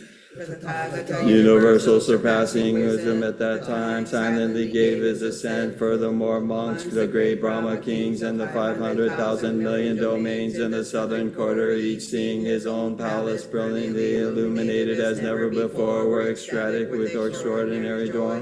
All of them Immediately convened to discuss this matter, asking, what is the cause of this brilliant illumination of our palaces? Among those assembled was a great Brahma, heavenly king called Wondrous Dharma, who addressed the gathered Brahmas in verse, that all of our places scintillate with majestic light cannot be without some cause. Let us investigate the sign throughout hundreds of thousands of kalpas. Never before has such a sign been seen. Could this be the birth of a heavenly being of great virtue, or the appearance of a Buddha in the world? Thereupon the 500,000 million Brahma heavenly kings each filled a basket with heavenly flowers, and with their palaces around them journeyed northward together. to inquire into this sign. There they saw the Tathagata, universal surpassing wisdom, sitting on a lion's seat in the place of the way under a Bodhi tree, surrounded by heavenly beings, dragons, kings, Gandharvas, Kinnaras, Maharajas, and human, non-human, and other beings who were revering him. They also saw the 16 princesses entreating the Buddha to roll the wheel of the Dharma. Then all of the Brahman heavenly kings bowed to the Buddha, made processions around him hundreds and thousands of times, and sprinkled heavenly flowers upon him. The strewn flowers piled up high as Mount Sumeru. Flowers swirled to the Buddha's Bodhi tree. When they had finished offering the flowers, of each of them offered his palace to the Buddha and said, "Show us heartfelt sympathy, nourish us with benefits, and please see fit to accept the palaces we have offered you." Thereupon all of the Brahman heavenly kings, in the presence of the Buddha with a single mind and single voice, praise him in verse. How hard is it to meet a world-honored one who destroys all delusions after the passing of 130 kalpas? At last we have now encountered one who pours forth the rain of the Dharma, that fully satisfies the hunger and thirst of living beings. Since long ago we have never before who possesses boundless wisdom, rare as the flowering of the Udambara, beating on today, illuminated by your light. Our palaces are adorned majestically, world-honored one, so exercise please see fit to accept them. Having finished extolling the Buddha in verse, the Brahma heavenly kings, he said, "Please be world-honored one to roll the wheel of the Dharma and cause on all the worlds in the heavenly beings, Maras, Brahmins, Shamanas, Brahmins, and to peace and comfort and to be liberated." Then all of the Brahma Heavenly kings with a single mind and single voice praise him in verse. You most honored by heavenly beings, humans, please roll the unsurpassed wheel of the Dharma, beat the drum of the great Dharma, and blow the conch of the great Dharma, universally pour forth the rain of the great Dharma, and liberate innumerable living beings. We all humbly request that you let our voice resound far and wide. The Tathagata, universal surpassing wisdom, at that time silently gave his assent. Such events also transpired in the truths of the southwestern direction and to the nadir direction. Then the great Brahman kings of the 500,000 million domains up in the zenith, all beholding the palaces in which they resided brilliantly illuminated as never before, were ecstatic with extraordinary joy, and they immediately convened to discuss this matter, asking what would cause our palaces to be so brilliantly illuminated. Among those assembled was a great Brahman heavenly king called Shikin, who addressed the gathered Brahmas in verse, "What could now cause all of our palaces to be illuminated with brilliant light, adorned with dignity and virtue as never before? Never have we seen or heard such a wondrous sign. Could it be the birth of a heavenly being of great virtue, or the appearance of a Buddha in the world?" Thereupon those 500,000 kings each filled a basket with heavenly flowers, and with their palaces around them journeyed together in the direction of the nadir to investigate the sign. They saw the Tathagata, universal surpassing wisdom, sitting on a lion's seat in the palace of the way. under a Bodhi tree surrounded by heavenly Beings, dragon kings, Gandharvas, Kimnaragas, Maharajas, and human, non-human, and other beings who were revering him. They also saw the 16 princes entreating the Buddha to roll the wheel of a Dharma. Then all of the Brahma heavenly kings bowed to the Buddha, made procession around him, and sprinkled heavenly flowers upon him. The strewn flowers piled up as high as Mount Sumeru. Flowers were also offered to the Buddha's Bodhi tree. When they had finished offering the the flowers of each of them, offered to the place of the Buddha, and said, sympathy, nourish us with benefits, and please see fit to accept the palaces we have offered you. Thereupon all of the Brahmin heavenly kings in the presence of the Buddha with a single mind and single voice praise him in verse.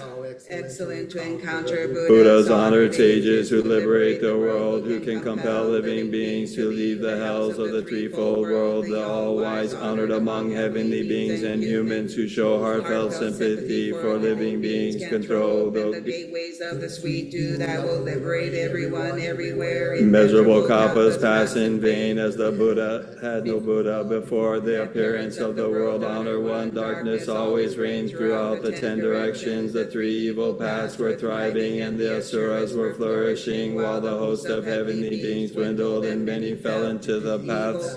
After their demise, with no Buddha who to hear the teachings, they constantly practiced unwholesome deeds, and their physical strength and wisdom were all diminished. Because of the heavenly karma of the serious offenses, they have joy and even thought of joy. Fixated on teachings of distorted views, unaware of the rules of good conduct, not blessed with the transformation instruction of a Buddha, they were always falling into evil paths. A Buddha who serves as the eye of the world appears only once in an eternity, and the reason he appears in the world is that he has heartfelt sympathy for living beings. Rising above the world, he achieved perfect awakening, and so we rejoice and are glad. And all other living beings experience extraordinary joy. We now offer all of our palaces, blessed by the light that adorns them. The world honor one out of compassion. Please see fit to accept them. May these merits extend universally to all, so that we and all living beings together accomplish the Buddha way. Thereupon, when the 500,000 million Brahma heavenly kings had finished extolling the Buddha in verse, each said to him, "Be pleased, world honor one, to roll the wheel of the Dharma." Many will receive comfort and tranquility, and many will be liberated. Then all of the Brahmin heavenly kings spoke in verse, saying, "Please, world honor one, roll the wheel of the Dharma, beat the drum of the Dharma, sweet as dew, liberate living beings from suffering, and unfold the way to nirvana. Please show us your heartfelt sympathy and grant your request, and with your great sublime voice, elucidate the Dharma you have learned and practiced throughout immeasurable kalpas." Then the Tathagata, universal surpassing wisdom, agreed to the request made by the Brahma heavenly kings in the 10 directions, and by 16 princes he rolled the Dharma wheel in 12 phases, that is, the 3 dimensions of each of the 4 noble truths. This cannot be done by Shramanas, Brahmins, heavenly beings, Maras, Brahmins, or beings of the realms. He told them, "This is the suffering, the cause of suffering. This is the extinguishment of suffering, and this is the way that extinguishes sufferings." He thoroughly explained the teaching of the 12 causes and conditions, namely the ignorance causes action, action causes consciousness, consciousness causes name and form causes the 6 senses, the 6 senses causes contact, contact causes sensation, sensation causes craving, craving causes clinging, clinging causes existence, existence causes birth, and birth causes aging, death, grief, lamentation, suffering, and distress. If ignorance is extinguished, then the action ceases. If action is extinguished, then consciousness ceases. If consciousness is extinguished, then name and form cease.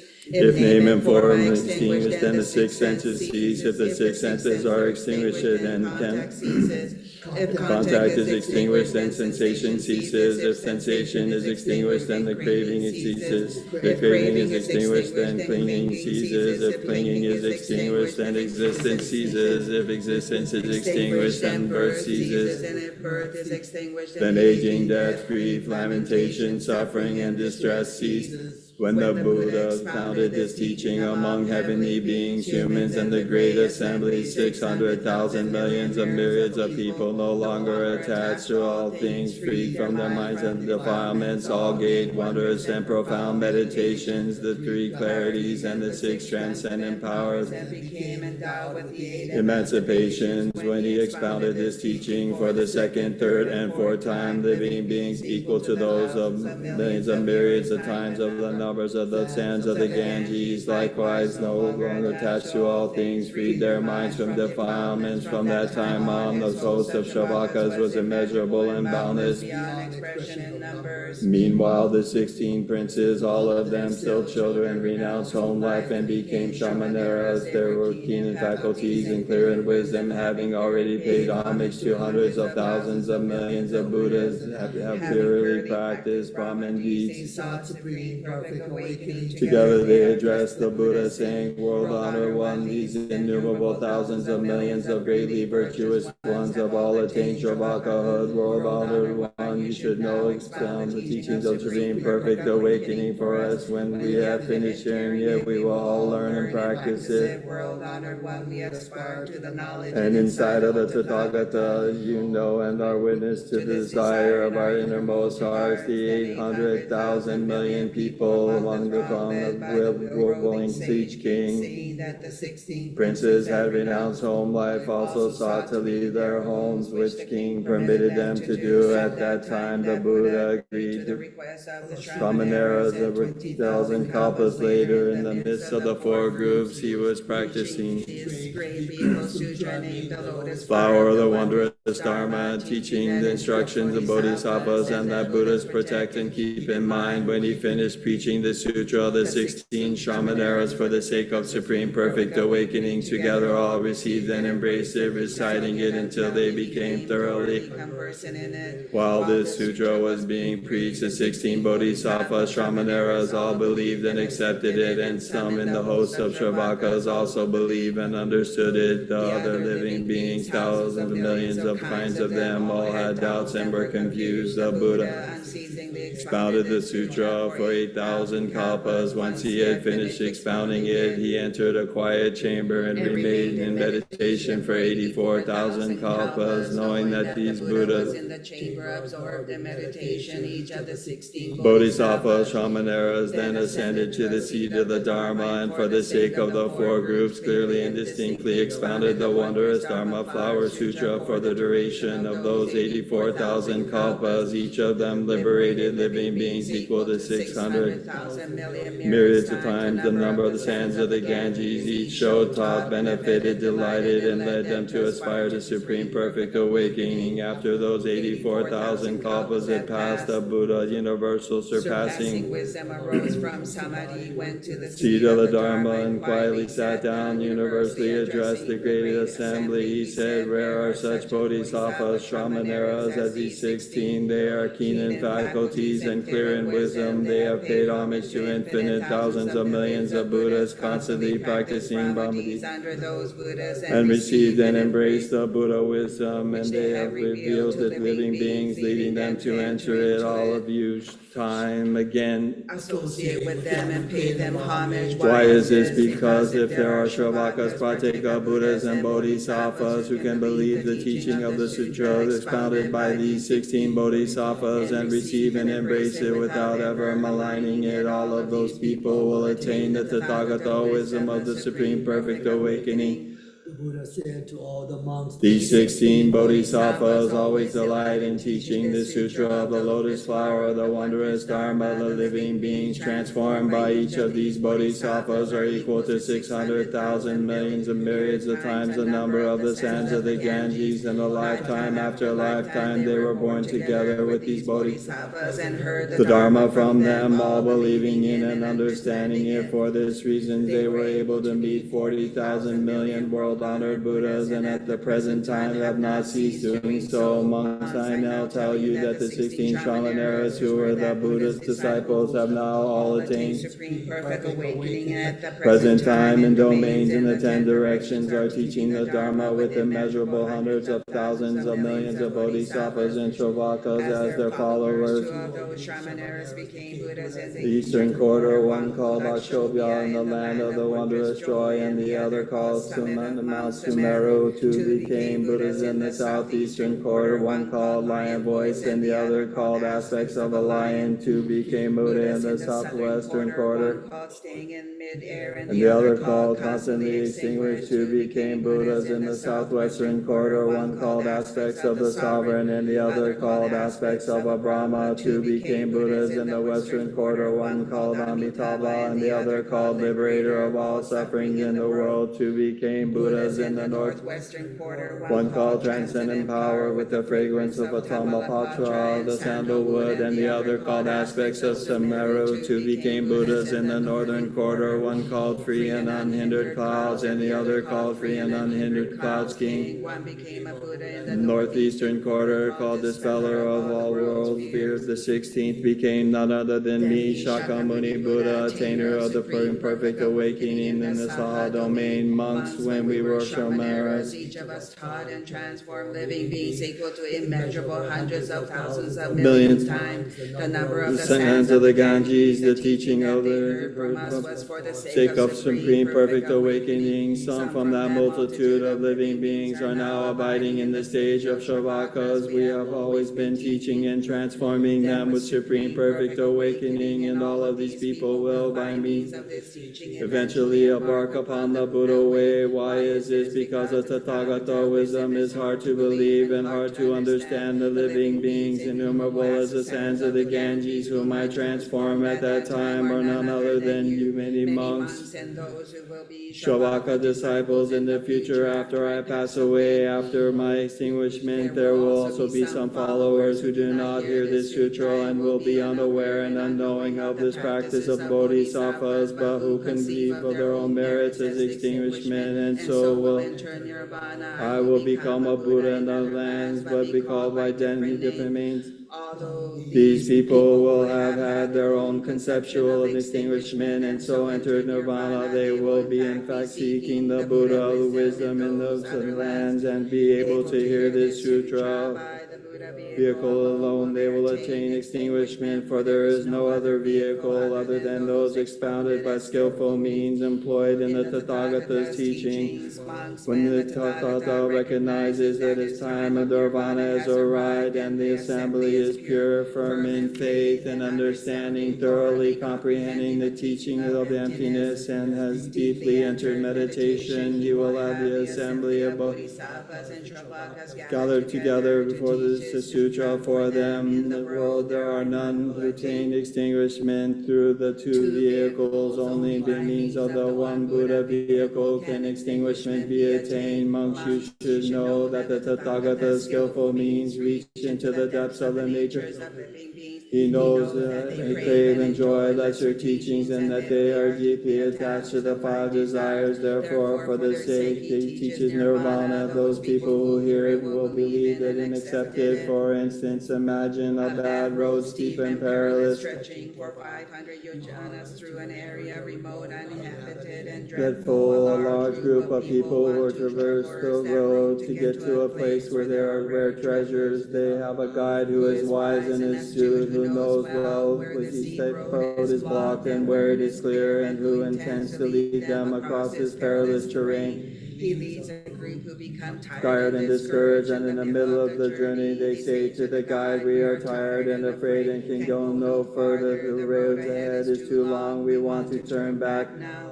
The guide, who has many skillful means, thinks, "What a pity that these people want to turn back. How can they give up on such great treasure?" Having had this thought, he employs the power of skillful means and conjures city at the point of 300 yojanas along the steep road. He tells the group, "Don't be afraid and don't turn back. Here is a great city where you can stop and rest and do as you please. As soon as you go into this city, you will find peace and comfort, and if you feel you can go on to the place of treasures, you can leave the city."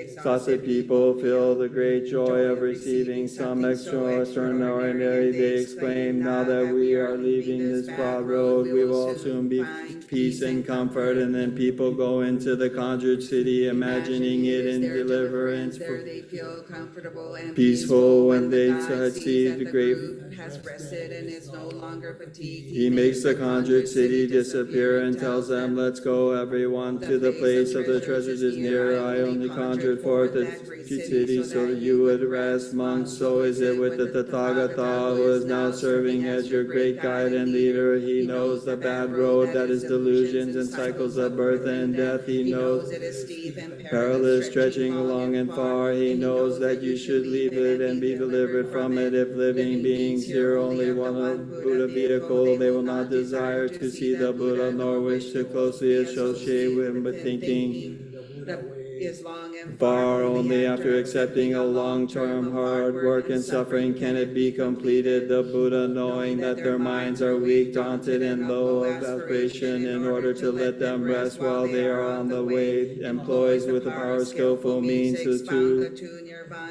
if those living beings dwell in the two stages, then the Tathagata proceeds to tell them, "You have not yet done all there is to be done, but the stage in which you are now dwelling is very near the Buddha wisdom. You should know closely observe and carefully weigh the nirvana you have attained, for it is not the real one. The Tathagata has merely employed his power of skillful means to make distinguish the Buddha vehicle and expound it as three. This is just like when the guide, in order to lead the conjures forth a great city, seeing that they are refreshed, tells them that the place of treasures is near. The city is not real, it is only something I conjured for. At that time, the world honor one, wanting to repeat the meaning of what he said, spoke in verse. For 10 kalpas, the Buddha universal, surpassing wisdom, sat in the place of the way, but the Dharma of the Buddhas had still not appeared to him, and so he did not attain the Buddha way. Heavenly deities and dragon kings, asuras, and other such beings constantly rain down heavenly flowers to pay homage to that Buddha, while heavenly drums and made all kinds of music. Fragrant breezes swept away with wild flowers and fresh ones rain down upon him. After the passing of 10 lesser kalpas, he at last accomplished the Buddha way. Heavenly beings and people of the world were all ecstatic, their hearts bursting with joy. The 16 princes of that Buddha, along with all of their retinues, thousands of millions of them, gathered around, all went to the place of the Buddha, bowed their feet, and treated him to roll the wheel of the Dharma, saying, "Lion sage, pour forth the rain of the Dharma, and give us all beings are filled. How hard it is to be the world honor one. He appears but from his great eternity, and in order to awaken the multitudes of living beings, shakes and moves all things in the worlds of the eastern quarter. In 500,000 million domains, the Brahma palaces were brightly illuminated as never before. All of the Brahmins inquired after it. Arriving before the Buddha, they paid homage to him, strewn flowers and offering him the palaces, requesting that he roll the wheel of the Dharma and extolling him in verse. The Buddha, knowing that the time had not yet come, accepted their request, but remained seated in silence. So it was also in the 3 other quarters and the 4 intermediate directions, and in Zenith and Nadir, the true flowers offered their palaces and requested that the Buddha roll the wheel of the Dharma, saying, "How hard it is to meet the world honor one. Please, out of great compassion, throw open the gateway of sweet dew and roll the unsurpassed that infinitely wise world honor one agreed to the request of those many living beings. He proclaimed for them various teachings, such as the 4 noble truths and the 12 causes and conditions. He said everything from ignorance to aging and death exists because of the conditions that produce them. All such faults and afflictions should not end in this manner. When he proclaimed this teaching, 600,000 million beings brought their suffering to an end. All of them became arhats. The second of them he expounded his teaching, living beings numerous as the sands.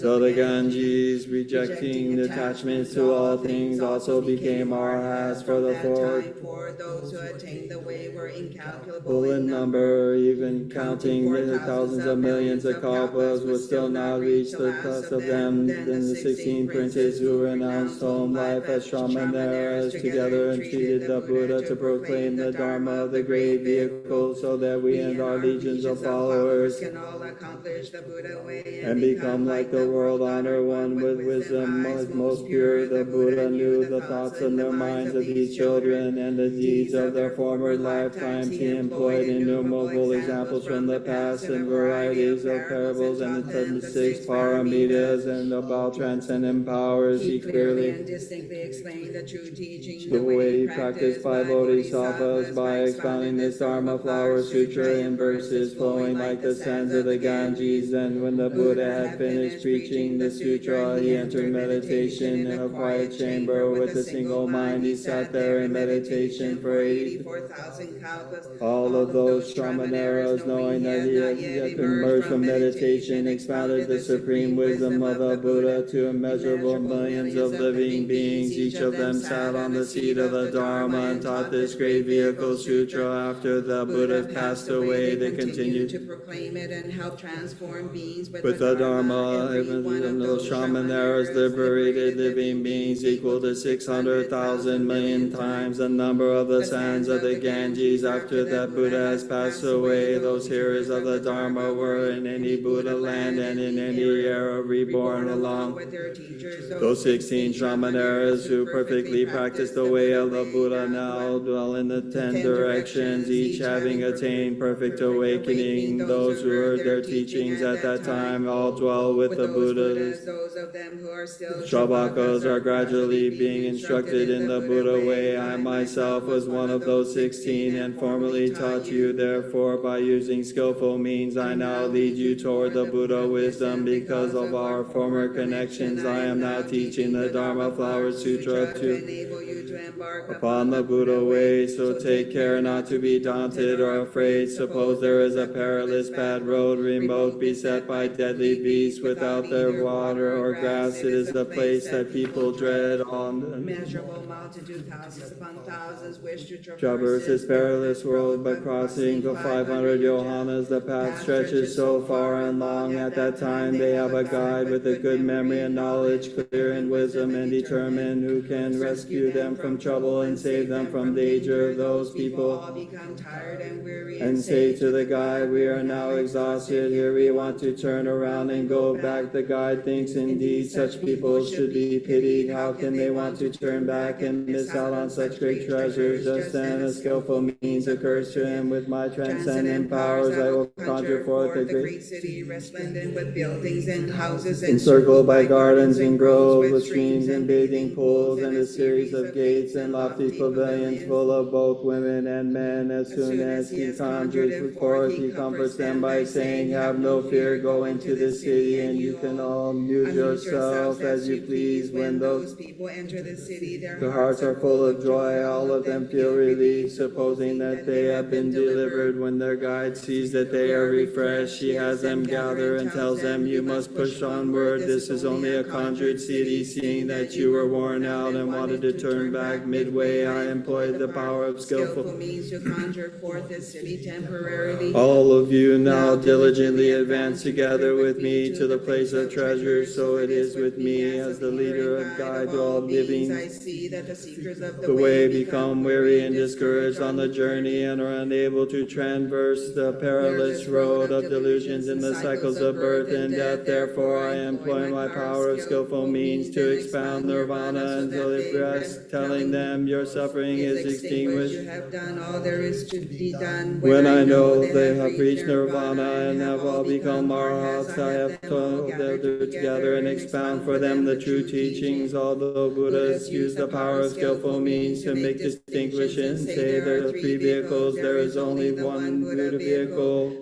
The other 2 are expounded only as a place of rest. What I am about to tell you is true. The place you have reached is not its extinguishment. In order to attain the comprehensive wisdom of the Buddha, you must exert the great diligence until you embody the virtues of the Buddha, such as comprehensive wisdom and the 10 powers. You are endowed with 32 marks. You have not attained real extinguishment. The Buddhas who are leaders and guides expound nirvanas to give living beings rest. Seeing that living beings are refreshed, they lead them to the Buddha wisdom. Namu Myo Renge Kyo. Namu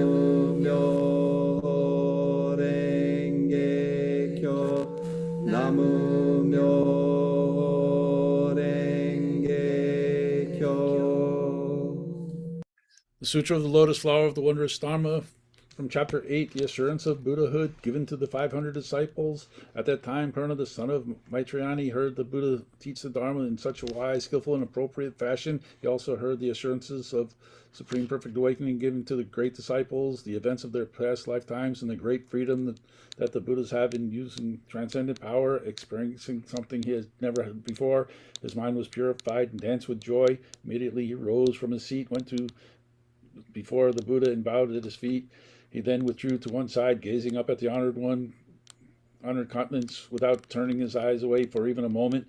He thought to himself, the world honored one is truly amazing, and his deeds are extraordinary.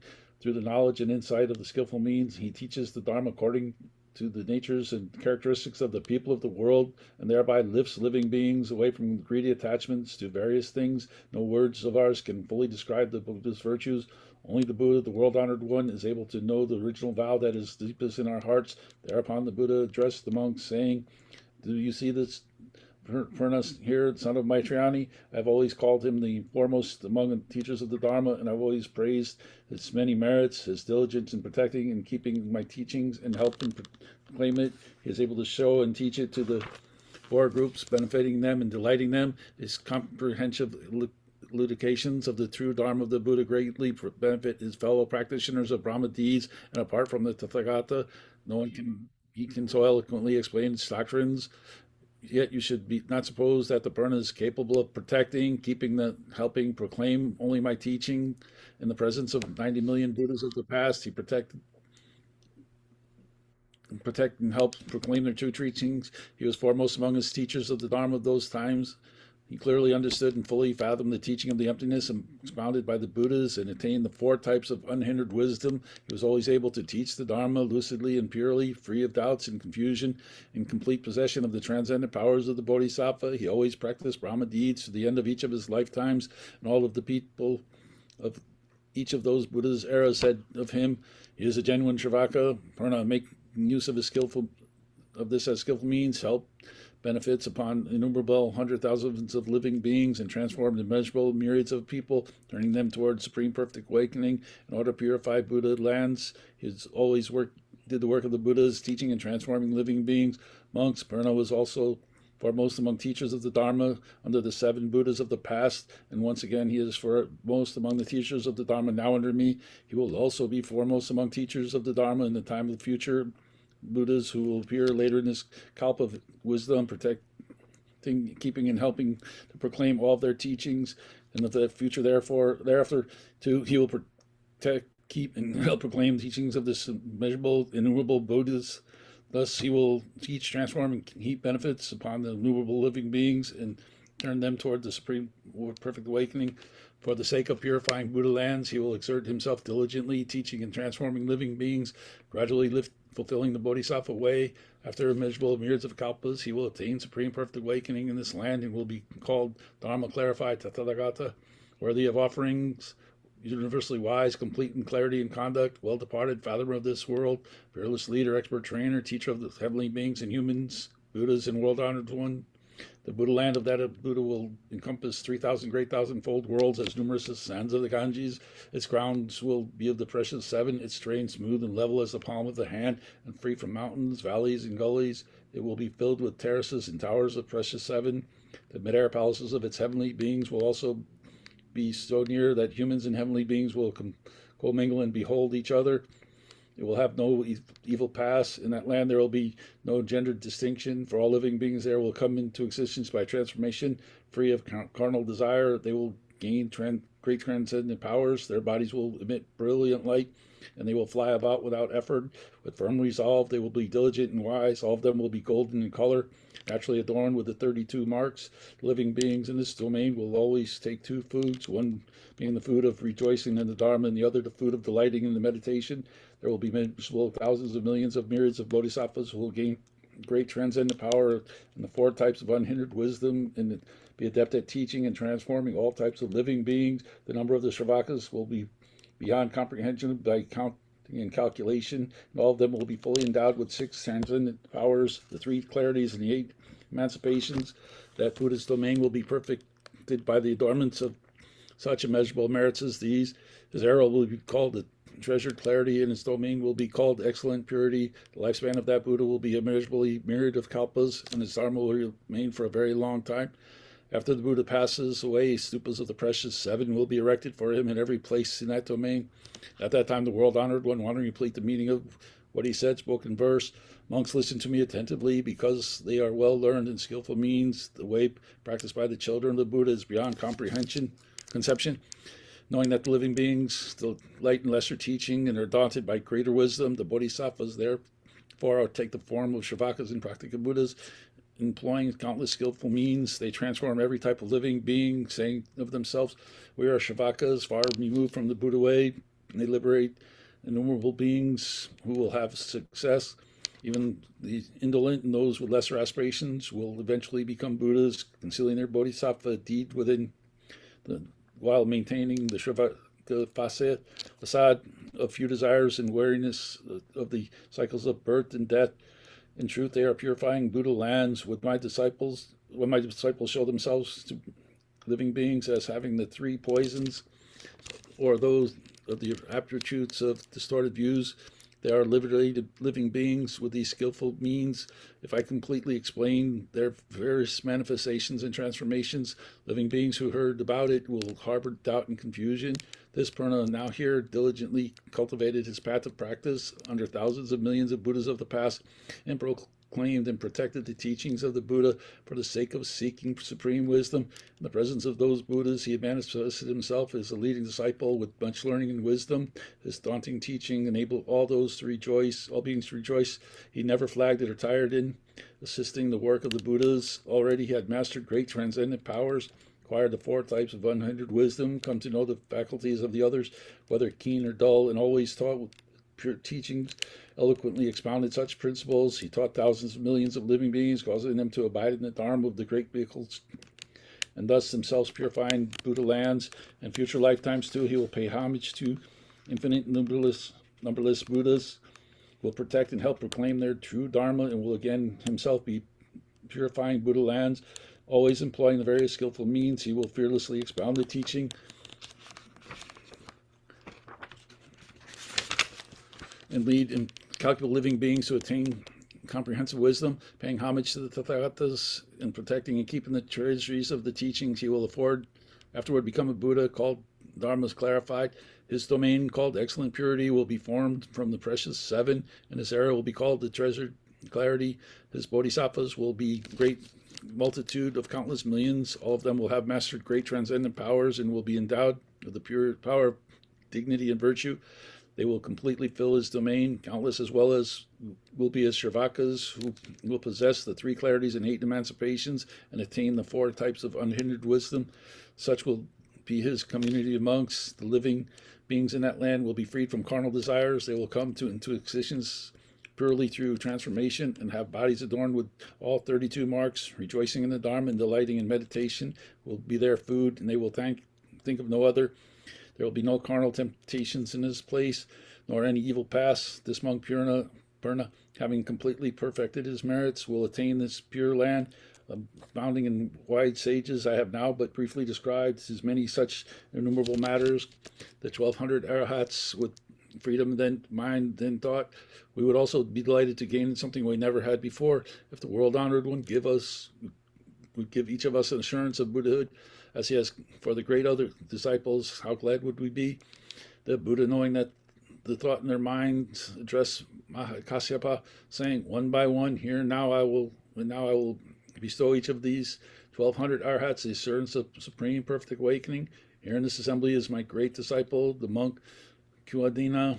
After paying homage to 62,000 million Buddhas, he will become a Buddha called universally illumination Tathagata, worthy of offerings, universally wise, complete in clarity and conduct, well departed, fathomer of this world, peerless leader, expert trainer, teacher of heavenly beings and humans, Buddha and world-honored one. 500 of these arhats, including Uddhavila Kashyapa, Gaya Kashyapa, Nadi Kashyapa, Karalinin, Udayan, Anuruddha, Reveta, Kapina, Bakula, Junda, and Svagata will all attain supreme perfect awakening and will give the same name, universal illumination. At that time, the world honored wanted to repeat the meaning of what was spoken verse. This monk, Kayundina, will see innumerable Buddhas, and after the passing of the infinite kalpas, attain perfect awakening, always sending forth a great brilliant light and fully endowed with transcendent powers. He will see his fame spread across the universe, and he will be honored by all because he will always teach the unsurpassable way. He will be called universal illumination. His land will be pure, and his bodhisattvas will be vigorous and brave, and all ascending to the tops of wonderful towers. They will travel to the lands in the 10 directions and pay homage to the Buddhas with the finest of offerings.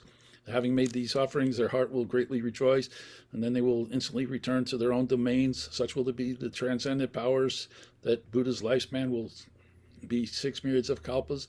His true dharma will remain for twice the length of his lifetime, and the imprint of his dharma twice that again. When his dharma ascended, heavenly beings and humans will mourn. Those 500 monks, one after another, will become Buddhas with the same name, universal illumination, each giving the next one the following assurance: after I pass away, you so-and-so will become a Buddha, and the world that you transform will be just like mine here today. The splendid purity of their domains, their transcendent powers, their multitudes of bodhisattva and shavakas, their true dharma and the print of their dharma, and the length of their lifespans in the areas will be just as I have described. Kashyapa, you already know of these 500 who are free in mind, and so it will be with the other shavakas of this multitude. Regarding those not present at this assembly, you must proclaim these matters for their sake as well. Thereupon the 500 arhats present before the Buddha, having received their assurance of Buddhahood, were ecstatic and with joy, and they immediately rose from the seats, went to the Buddha, and bowed at his feet. Regretting their oversight, they took themselves to task, saying, "World-honored one, we always supposed we had gained final extinguishment. Now we know this, how ignorant we were. Why is this? Because we should have gained the wisdom of the Tathagata, but instead contented ourselves with lesser wisdom. World-honored one, suppose that a man went to a close friend's house, became drunk, and lay down there. Meanwhile, his friend, who had to leave on official business, sewed a priceless gem into the lining of the man's robe. Having made this gift, he departed, lying there drunk. The man was unaware of it. When the man got up, he set out on a journey to another country. There he underwent great hardships and expended much effort to secure food and clothing for himself, feeling satisfied with what little he could get.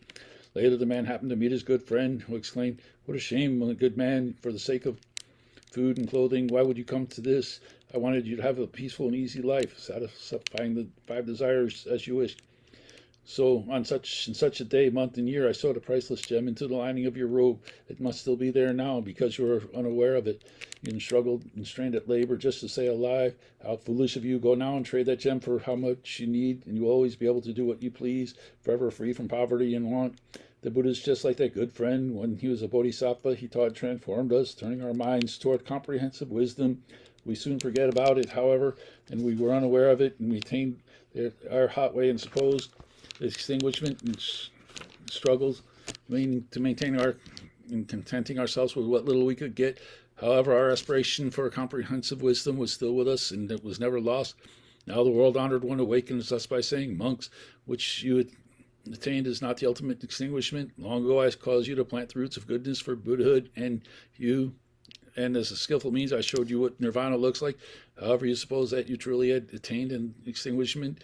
World-honored one, we now know that we were really bodhisattvas. We have been given our assurance of supreme perfect awakening. For this reason, we greatly rejoice to gain something we never had before." Thereupon, Anjana Kunyana and the others, wanting to repeat the meaning of what he said, spoke in verse. With the supreme comfort of hearing his voice giving us the assurance of Buddhahood, we rejoice to receive something we never had before and revere the Buddha, the boundless wisdom. Now in the presence of the world-honored one, we regret our oversights and mistakes. From the immeasurable Buddha treasures, we took only small portions of nirvana, and like ignorant fools, we deemed it to be sufficient. We were like the poor man who went to the house of a close friend. That friend, being very rich, served him many very delicacies. He took a priceless gem and made an unspoken gift of it before he departed, sewing it into the lining of the man's robe, while the man lay there unaware. After the man got up, he journeyed to another land, seeking food and clothing to sustain himself. He underwent great hardships to stay alive. Feeling satisfied with what little he could obtain and wishing for nothing better, he was unaware of the priceless gem within the lining of his robe. Later, when his friend who made the gift of the gem saw this poor man, he had painstakingly rebuked him and showed him the gem sewn into his robe. When the poor man saw this gem, he was overjoyed with wealth and property. He could satisfy the 5 desires as he wished. So it is with us. Throughout the long night, the world-honored one, ever compassionate, taught and transformed us, causing the seed of the highest aspiration to be sown. Because of our ignorance, we were unaware of it, attaining but the small portions of nirvana. We seem sufficient and sought no more. Now the Buddha has awakened us so that ours is not real extinguishment, only that when we attain our supreme wisdom of a Buddha do we have true extinguishment. We have heard from the Buddha of the assurances of our Buddhahood and its adornments, and also of receiving assurance from each other in turn. Our bodies and minds just completely filled with joy. Namu Myoho Renge Kyo, Namu Myoho Renge Kyo, Namu Myoho Renge Kyo.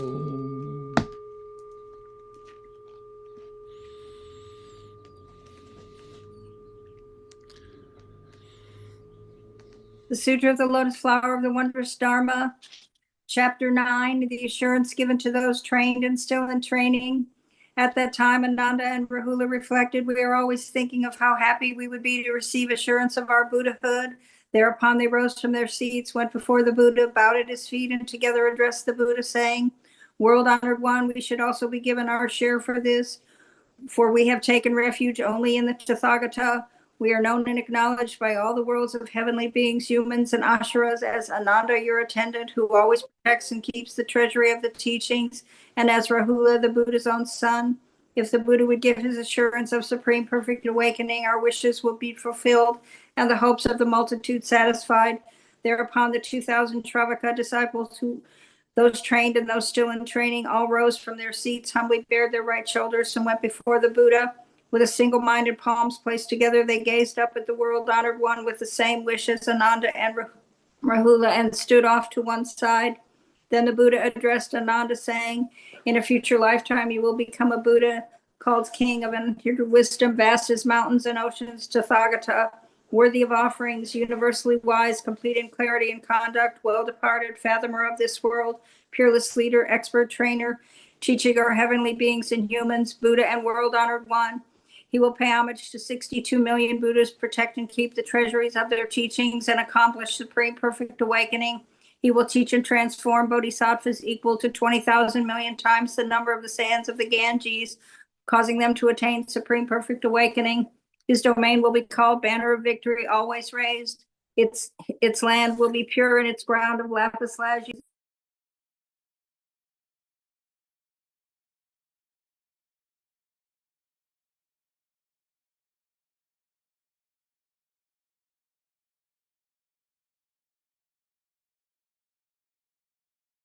Immeasurable myriads of kalpas. His true Dharma will abide in the world for twice the duration of his lifetime, and the imprint of his Dharma will abide in the world for twice again the duration of this true Dharma. Ananda, the merits of the Buddha, king of unhindered wisdom, vast as mountains and oceans, will be unanimously praised and extolled by Buddha Tathagatas of all directions, equal to immeasurable thousands of millions of times the number of the sands of the Ganges. Then the world-honored one, wanting to repeat what he meant, once again spoke in verse. I now declare to you, monks, that the keeper of the teachings, Ananda, will pay homage to Buddhas and afterwards accomplish perfect awakening. He will be called Buddha, king of unhindered wisdom, vast as mountains and oceans, and his pure domain will be called Banner of Victory, always raised. He will teach and transform bodhisattvas, numerous as the sands of the Ganges. That Buddha will have great dignity and virtues, his fame filling the universe. Because of his compassion for the living, his lifespan will be beyond calculation. His true Dharma will be twice his lifetime, and the imprint of his Dharma twice that again. Countless living beings, numerous as the sands of the Ganges, will sow the causes and conditions of the Buddha way through that Buddha's teaching. Thereupon the 8,000 novice bodhisattvas in the assembly all reflected. We had never heard of even great bodhisattvas receiving such an assurance, so why should the likes of Shravakas be distinguished in this manner? Then the world-honored one, knowing that the thought in the minds of the bodhisattvas, addressed them, saying, good children, Ananda gave rise to the aspiration for supreme perfect awakening at the very same time as I did, when we were together in the presence of the Buddha, king of emptiness. Ananda always took pleasure in listening and learning, while I was always making diligent effort in practice. For this reason, I have already attained supreme perfect awakening. Meanwhile, Ananda has been protecting and maintaining my teachings, just as he will protect and keep the treasuries of the teachings of the Buddhists of the future, and will teach and transform a multitude of bodhisattvas, bringing them to complete accomplishment. Such was his original vow, and thus he receives his assurance. Ananda's wish was fulfilled by receiving his assurance of Buddhahood and by hearing with his own ears of the adornments of his domain while he was face to face with the Buddha, and he was overjoyed to gain something he never had before. At once he suddenly remembered the treasuries of teachings of immeasurable thousands of millions of Buddhas of the past, fathoming them without hindrance, as if he were hearing them at that moment, and he also recalled his original vow. Then Ananda spoke in verse. How extraordinary is the world-honored one who enables me to recall the teachings of innumerable Buddhas of the past, as if I were hearing them today. I now have no more doubt and steadfastly abide in the Buddha way. As a skillful means, I serve as his attendant who protects and keeps the Buddha's teachings. Then the Buddha addressed Rahula, saying, in a future lifetime, you will become a Buddha called one who walks on 7 jeweled flowers, Tathagata, worthy of offerings, universally wise, complete in clarity and conduct, well-departed, fathomer of this world, peerless leader, expert trainer, teacher of heavenly beings and humans, Buddha and world-honored one. You will pay homage to the Buddha Tathagatas, equal in number to the smallest particles of 10 worlds, always becoming the eldest son of those Buddhas, just as you are right now. The domain of the Buddha one walks on 7 jeweled flowers, will be splendidly adorned. The number of kalpas of his lifetime, the disciples transformed by him, his true Dharma, and the imprint of his Dharma will be the same as those of King of unhindered wisdom, vast as mountains and oceans, Tathagata. And of this Buddha, he will also become the eldest son. Afterward, he will attain supreme perfect awakening. Thereupon, the world-honored one, wanting to repeat the meaning of what he said, spoke in verse. When I was a royal prince, Rahula was my eldest son. Now that I have accomplished the Buddha way, he inherits the Dharma as my Dharma child. In future lifetimes, he will meet immeasurable millions of Buddhas as eldest son to them all, and single-mindedly seek the Buddha way. Rahula's unseen practices are known to me alone. His manifestation of himself as my eldest son is for the eyes of living beings. His immeasurable millions of hundreds of thousands of merits are impossible to count. Steadfastly he abides in the teachings of the Buddhas, seeking therein the unsurpassable way. At that time, when the world-honored one looked upon the 2,000 people, both those trained and those still in training, he saw all of them gentle and flexible in mind, tranquil and calm, attentively gazing up at him. The Buddha addressed Ananda, saying, do you see these 2,000 people trained and still in training? Yes, I see them.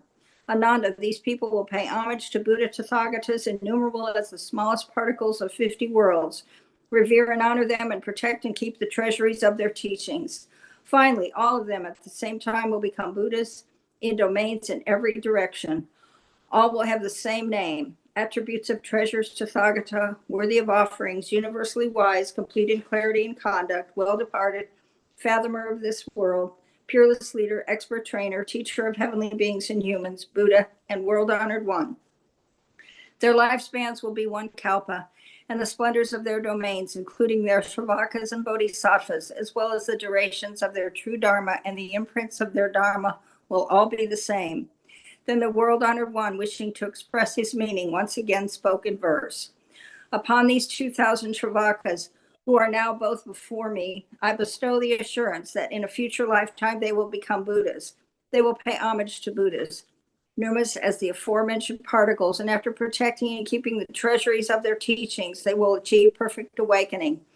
In domains in all 10 directions, each will have the same Buddha name. At the same time, sitting in the place of the way, they will attain the realization of unsurpassed wisdom. All will be called attributes of treasures, and all of their domains and the number of their disciples, as well as the durations of their true Dharma and the imprints of their Dharma, will be equal and without difference. All will use transcendent powers to liberate living beings everywhere.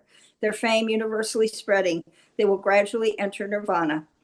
Thereupon the 2,000 people, trained and still in training, hearing the Buddha give them this assurance of Buddhahood, were ecstatic with joy and spoke in verse. The world-honored one is a bright lamp of wisdom. On hearing you give voice to our assurance of Buddhahood, our hearts are brimming with joy. as if showered with sweet dew. Namu Myoho Renge Kyo. Namu Myoho Renge Kyo. Namu Myoho Renge Kyo. The Sutra of the Lotus Flower of the Wondrous Dharma, from Chapter 10, Teachers of the Dharma. At that time, the world-honored one spoke to the Bodhisattva Medicine King, thereby addressing the 80,000 wounds. Medicine King, do you see in this great assembly innumerable heavenly beings, dragon kings, yakshas, gandhavaras, asuras, garudas, kimnaras, moharagas, human and non-human beings, as well as monks and nuns, laymen and laywomen who seek Shravakahood, practical Buddhahood, or the Buddha way? I bestow the assurance of supreme perfect awakening upon all of these beings who, in the presence of the Buddha, hear even a single verse or single phrase of the wondrous Dharma Flower Sutra, and through it experience even a moment of rejoicing. The Buddha further said to Medicine King, moreover, I also bestow the assurance of supreme perfect awakening upon those people who, after the passing of the Tathagata, hear even a single verse or single phrase of the wondrous Dharma Flower Sutra, and thereby experience even a moment of rejoicing. Suppose those people or copied even a single verse or wondrous Dharma Flower Sutra, look upon this sutra with reverence as if it were the Buddha himself. They pay homage to it in various ways with flowers, fragrances, necklaces, perfume powders, scented balms, incense, silk canopies, banners and streamers, robes or music, or even show it respect with palms placed together. You should know, Medicine King, that such people have already paid homage to 10,000 million Buddhas and have completed a great vow in the presence of those Buddhas. Out of compassion for living beings, they will be born in this human realm. Medicine King, if people ask you what sort of living beings will become Buddhas in their future lifetimes, you should point to these kinds of people and say they will certainly become Buddhas in their future lifetimes. Why is this? Because if my good sons and good daughters receive, embrace, read, recite, expound, or copy even a single phrase of the Dharma Flower Sutra, and pay homage to it in various ways with flowers, fragrances, necklaces, perfume powders, scented balms, incense, silk canopies, banners and streamers, robes or music, or even show it respect with palms placed together, then all the world will admire and revere them. They are worthy of offerings equal to those of the Tathagata. You should know that those people who have attained supreme perfect awakening, filled with heartfelt sympathy for living beings, they have vowed to be born among them in order to widely proclaim and clearly expound the wondrous Dharma Flower Sutra. How much more so is this the case, who perfectly receive and embrace it, and in various ways pay homage to it. Medicine King, you should know that after my passing, because these people have compassion for living beings, they give up the reward of purified karma of their own accord and are born in an evil age, in which they widely expound this sutra. If after my passing these good sons and good daughters are able, even secretly, to share even a single phrase of this Dharma Flower Sutra with one person, you should know that these people are emissaries of the Tathagata, sent by the Tathagata to carry out the Tathagata's work. How much more so is this the case with those who teach for the sake of people gathered in the great assembly? Medicine King, malicious people with unwholesome minds may come before the Buddha and continually slander and mock the Buddha for the duration of a kalpa. Even so, the consequences they incur are still much lighter than the extremely heavy consequences of those who, with even a single ill word, slander any of the lay people and monastics who read and recite the Dharma Flower Sutra. Medicine King, you should know that those who read and recite the Dharma Flower Sutra have dignified themselves with the magnificent adornments of the Buddha, and thus are carried on the very shoulders of the Tathagata. Everywhere they go, they are to be paid homage. They too wholeheartedly revered with palms placed together. paid homage to, honored, and extolled, offerings of flowers, fragrances, necklaces, perfume powders, scented balms, incense, silk canopies, banners and streamers, robes, rare delicacies, and music are to be made to them. The most excellent things found among human beings are to be offered to them. Heavenly jewels are to be scattered around them. Clusters of heavenly jewels are to be offered to them. Why is this? Because these people take joy in expounding the Dharma, and those who hear them do so, even for a moment, attain ultimate, supreme, perfect awakening. Then the world-honored one, wishing to repeat the meaning of what he said, spoke in verse, if you want to abide in the Buddha way and perfect innate wisdom, you must always diligently the receivers and embracers of the Dharma Flower Sutra.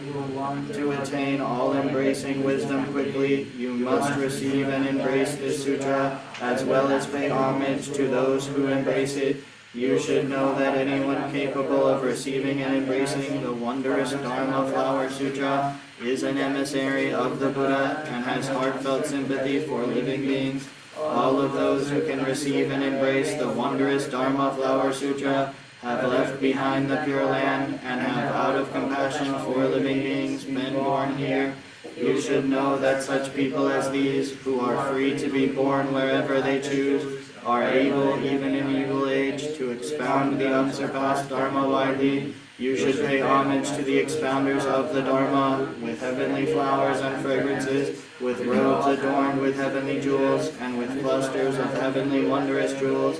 In an evil age after my passing, you should revere with palms placed together those who are able to embrace the sutra, paying them the same homage as the world-honored one, with the finest sweets and delicacies and robes of every kind. You should pay homage to these Buddha children and hope to hear them even for a moment. Those who are capable in ages to come of receiving and embracing the sutra have been sent to and carry out the Tathagata's work. If throughout the duration of a kalpa people constantly rail against the Buddha with angry looks and unwholesome minds, the consequences they incur will be harsh beyond all measure. Yet speaking ill even momentarily of those who read, recite, and embrace this Dharma Flower Sutra is a far more serious offense. If throughout the duration of a kalpa, people seeking the Buddha way come before me with palms placed together and praise me with countless verses, they will acquire infinite merits through such extolling of the Buddha. Yet those who praise the upholders of the sutra will enjoy merits that are greater by far. For 80 million kalpas, you should pay homage to the upholders of the sutra, with the most splendid of all things there are to see, hear, smell, taste, and touch. After having thus paid homage, if you can hear them for even a moment, then you should congratulate yourself, saying, I have now attained great benefit. Therefore, Medicine King, I now say to you, of the many sutras I have expounded, one sutra is foremost, that of the Dharma Flower Sutra. At that time, the Buddha again spoke to the Bodhisattva Medicine King. There are infinite thousands of millions of sutras that I have expounded. Some I have already expounded, some I am now expounding, and some I will expound in the future. Among them all, the most difficult to believe and hardest to understand is the Dharma Flower Sutra. Medicine King, this sutra is the treasury holding the innermost essentials of all Buddhas, that which must not recklessly be distributed. From long ago it has been guarded and protected by Buddhas, world-honored ones, and until now has never been fully brought to light. Even while the Tathagata is present, it arouses much enmity and envy. How much more will it do so after his passing? You should know, Medicine King, that after the passing of the Tathagata, those who can copy, embrace, read, recite, revere, and teach it will be wrapped by the Tathagata in his robe. They will be protected and kept in mind by the Buddhas then present in other regions. They will possess the power of great faith, the power of resolute vows, and the power of many roots of goodness. You should know that those people will reside with the Tathagata, and their heads will be caressed by the very hand of the Tathagata. Medicine King, in every place where this sutra is taught, read, recited, or copied, its volumes are kept. A most tall, spacious, and splendid stupa of the precious seven is to be built, but there is no need to enshrine in it any relics of the Buddha. Why is this? It already contains the entire body of the Tathagata. This stupa should be paid homage to, revered, honored, and praised with every kind of flower, fragrance, necklace, silk canopy, streamer, banner, music, and song of praise. If those people who see this stupa revere and make offerings to it, you should know that they are nearing supreme perfect awakening. Medicine King, there are many lay people and monastics practicing the Bodhisattva way. You should know that if they are unable to see, hear, read, recite, copy, embrace, and revere this Dharma Flower Sutra, their practice of the Bodhisattva will still be insufficient. However, should they hear this sutra, they will become able to fully practice the Bodhisattva way. You should know that if living beings seeking the Buddha way see or hear this Dharma Flower Sutra, and upon hearing it, believe, understand, receive, or embrace it, they will have succeeded in nearing supreme perfect awakening. For example, Medicine King, suppose that an extremely thirsty man is digging for water on a highland plateau. Seeing that the soil is dry, he knows that water is still far below. Continuing his efforts, in time he sees damp soil, and when he at last reaches mud, he knows for certain that water is at hand. So it is also with bodhisattvas. You should know that if they have not yet heard, understood, or been able to practice this Dharma Flower Sutra, they are still far from supreme perfect awakening. You should know that if they can hear, understand, ponder, and practice it, they are certainly nearing supreme perfect awakening. The supreme perfect awakening of all Buddhas is stored within this sutra, which opens the approaches to skillful means and reveals the truth of their ultimate reality. The treasury of this Dharma Flower Sutra is so far away and deeply concealed that no one has been able to reach it. Now the Buddha is opening and revealing it to teach, transform, and perfect bodhisattvas.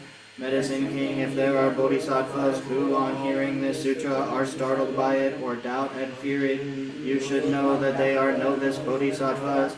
If there are shravakas who, on hearing this sutra, are startled by it or doubt and fear it, you should know they are among the prideful and arrogant. Medicine King, after the passing of the Tathagata, if there are good sons and good daughters who desire to teach this Dharma Flower Sutra to the four groups, how should they teach it? These good sons and good daughters should enter the abode of the Tathagata, put on the robe of the Tathagata, and sit on the seat of the Tathagata. Then, for the sake of the four groups, they should widely proclaim this sutra. The abode of the Tathagata is a great compassionate heart for all living beings. The robe of the Tathagata is a flexible and forbearing mind. The seat of the Tathagata is the emptiness of all things. Abiding steadfastly in these, they should diligently teach this Dharma Flower Sutra, far and wide the bodhisattvas and the four groups. Medicine King, when I am in another land, I will conjure forth people and send them to gather hearers of the Dharma.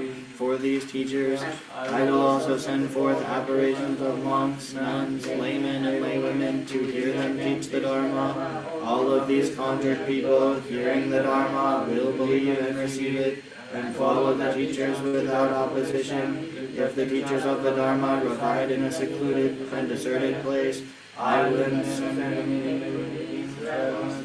Gandhavars, Asuras, and others to hear them teach. Even when I am in a different land, from time to time I will allow the teachers of the Dharma to see me. If they forget any words of this sutra, I will return to them and remind them, so that they will be in perfect possession of it. Then the world-honored one, wanting to repeat what he said, spoke in verse. If you wish to cast off indolence, you should listen to this sutra. To hear this sutra is a rare thing, and to believe and accept it is rarer still. For instance, a parched man in search of water, digging a hole in a highland plateau, sees that the dirt is dry, and knows the water is still far below. But as the dirt gradually appears moist and muddy, he knows for certain water is near. Similarly, Medicine King, you should know that such is the case with people who have not heard the Dharma Flower Sutra. Quite far are they from reaching Buddha wisdom. If people hear that this profound sutra precisely defines the Sravaka doctrine and is the king of all scriptures, and having heard this clearly ponder it, then they are nearing the wisdom of the Buddha. If people intend to teach this sutra, they should enter the abode of the Tathagata, put on the robe of the Tathagata, and sit on the seat of the Tathagata. Fearless in the midst of the assembled, they should widely and clearly teach it for them. Great compassion is their abode, flexibility and forbearance their robe, and emptiness of all things their seat. Taking their place in these, they expound the Dharma. If when they teach this sutra, people slander or revile them, or attack them with swords, sticks, shards, and stones, they should forbear, being mindful of the Buddha. In thousands of millions of lands I manifest a pure and most durable body, and through immeasurable millions of kalpas teach the Dharma for the sake of living beings. In the time to come after my passing, those who can teach this Dharma, namely monks and nuns and laymen and laywomen, who will pay homage to these Dharma teachers and lead many living beings to assemble and hear the Dharma. If some try to harm them with swords, sticks, shards, and stones, I will conjure forth people and send them to serve as their guards and protectors. If people who expound the Dharma live alone in a secluded and deserted place, silent and still, devoid of human voices, and read and recite this sutra, then for their sake I will manifest my body, radiant in its pure, clear light. If they have forgotten any passage of this sutra, I will tell it to them, making them fluent. If people replete with these merits, or those who teach for the sake of the four groups, read and recite the sutra in seclusion, all of them will be able to see my body. If these people live in a secluded and deserted place, I will send heavenly beings, dragon kings, yakshas, spirit demons, and others to them, who will form an assembly that listens to the Dharma. If these people delight in teaching the Dharma and are unhindered in making it clear, because the Buddhas protect and keep them in mind, they can bring joy to a great assembly. Whoever closely associates with a Dharma teacher will speedily attain the Bodhisattva way. Whoever follows and learns from this teacher can see Buddhas as numerous as the sands of the Ganges. Namu Myo Renge Kyo. Namu Myo Renge Kyo. Namu Myo Renge Kyo.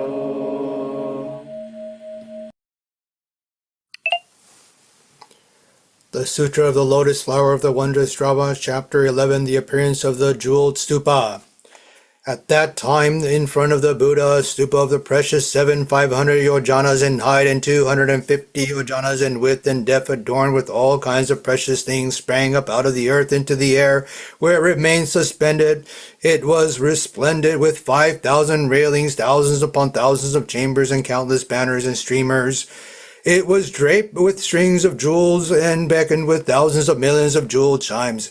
Its every side exuded the fragrance of Tamalapatra and sandalwood, filling the world. It reached as high as the palaces of 4 heavenly kings, and all of its banners and canopies were made of the precious 7, gold, silver, lapis, lazuli, mother of pearl, agate, pearl, and carnelian. The 33 heavenly beings rained down heavenly mandarava, flowers in homage to the jeweled stupa. All of the remaining multitude of thousands of millions of heavenly beings, dragons, yakshas, gandharvas, asuras, garudas, kimaras, mahoragas, and human and non-human beings paid homage to the stupa with every kind of flower, fragrance, string of jewels, banner, canopy, and music, thereby revering, honoring, and extolling it. Then a great voice of praise issued forth from within the jeweled stupa, saying, "Excellent, excellent, the world-honored Shakyamuni, for the sake of the great assembly, you are able to expound the wondrous Dharma Flower Sutra of universal great wisdom, and a teaching that instructs bodhisattvas and the Buddhas protect and keep in mind. So it is, all that the world-honored Shakyamuni expounds is the truth." Then the four groups, seeing seeing the great jewel stupa suspended in midair, and hearing the voice coming from within the stupa, all rejoiced in the Dharma and marveled at something so extraordinary. They rose from their seats and reverently placing their palms together withdrew to one side. At that time there was a Bodhisattva Mahasattva named Great Joy in Teaching, who perceived the question in the minds of all of the heavenly beings, humans, asuras, and other beings of the world. He addressed the Buddha saying, "World honored one, for what reason has this stupa with a voice issuing forth from within sprung up out of the earth?" Then the Buddha told the Bodhisattva Great Joy in Teaching, "This stupa contains the entire body of a Tathagata long ago in the past, far beyond the innumerable thousands of millions of myriads of worlds to the east. There was a domain named Treasures Purity with a Buddha named Abundant Treasures.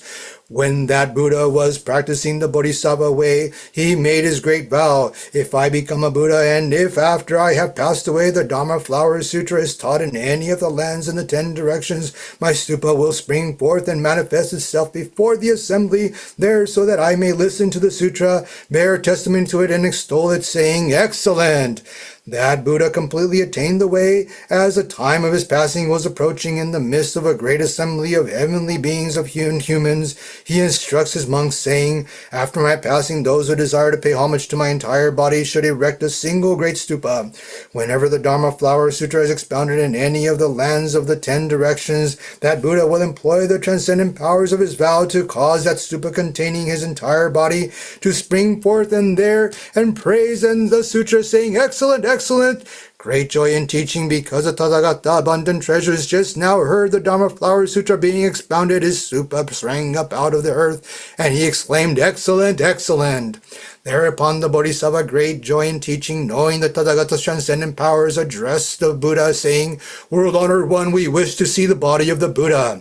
The Buddha addressed the Bodhisattva Mahasattva Great Joy in Teaching, saying, "This Buddha Abundant Treasure made profound and solemn vow, my jeweled stupa will appear in the presence of the Buddha so that I can listen to the Dharma Flower Sutra. At the time it does so, any Buddha who wants to show my body to the 4 groups must bring back to himself all of his separated embodiments expounding the Dharma throughout the worlds of the 10 directions and thus gather them in one place. Only then will my body be revealed to them. Therefore, Great Joy in Teaching, I must now assemble here all the Buddhas that are my separated embodiments who are teaching the Dharma in the worlds in the 10 directions." Great Joy in Teaching replied to the Buddha, "World honored one, we would also like to see the Buddha that are the separated embodiments of the world honored one and revere and pay homage to them." Then from the tuft of white hair between his eyebrows, the Buddha emitted a ray of light that made visible all the Buddhas in the domains to the east that number 500,000 million myriads times the sands of the Ganges. The ground in all of those domains was composed of crystal. Each was replete with jeweled trees, fine cloth, filled with countless thousands and millions of bodhisattvas, and their every place was beckoned with jeweled canopies and nets of gemstones. All the Buddhas in those domains were expounded various teachings with great wondrous voices, and innumerable thousands of millions of bodhisattvas could also be seen filling those domains and teaching the Dharma to their assemblies. So what is it to the southern, western, and northern directions, the 4 intermediate directions, and the zenith and the nadir, which were entirely illuminated by the ray of light that shone forth from the tuft of his white hair? Each of the Buddhas in each of the 10 directions then addressed his assembly of bodhisattvas, saying, "Good children, I must now go to Shakyamuni Buddha in the Saha world and pay homage to the jeweled stupa of the Tathagata Abundant Treasures." Thereupon the Saha world was instantly transformed into a place clean and pure, with ground of lapis lazuli adorned with jeweled trees, and its 8 paths lined with cords of gold. It had no hamlets, villages, walled cities, oceans, rivers, mountains, streams, forests, or thickets. Fine incense was burning there. Their ground was covered in mandarava flowers with jeweled nets and curtains spread overhead and hung with jeweled chimes. Only the gathered assembly remained there, all other heavenly beings and humans having been moved to other lands. Then each of those Buddhas, bringing along a great Bodhisattva as an attendant, arrived at the Saha world, and each went to the foot of a jewel tree. Each of the jewel trees was 500 yojanas high and well proportioned in its branches, leaves, blossoms, and fruit. Under all of those jewel trees were lion seats, 5 yojanas high, decorated with large gems. Then each of those Buddhas sat cross-legged on those seats. They kept coming like this in succession until they filled the 3,000 great thousandfold world, yet still there was no end in sight to the separated embodiment of Shakyamuni Buddha, arriving there from even one direction. Then Shakyamuni Buddha, desiring to make room for those Buddhas, his separate embodiments transformed 200 million myriads of domains in each direction, making all of them pure and clean. Those domains had no hells, hungry spirit beasts, or asuras, and the heavenly beings and the humans therein had been relocated to other lands. Those transformed domains also had grounds of lapis lazuli and were abandoned, adorned with jeweled trees 500 yojanas high, each well proportioned in its branches, leaves, blossoms, and fruit.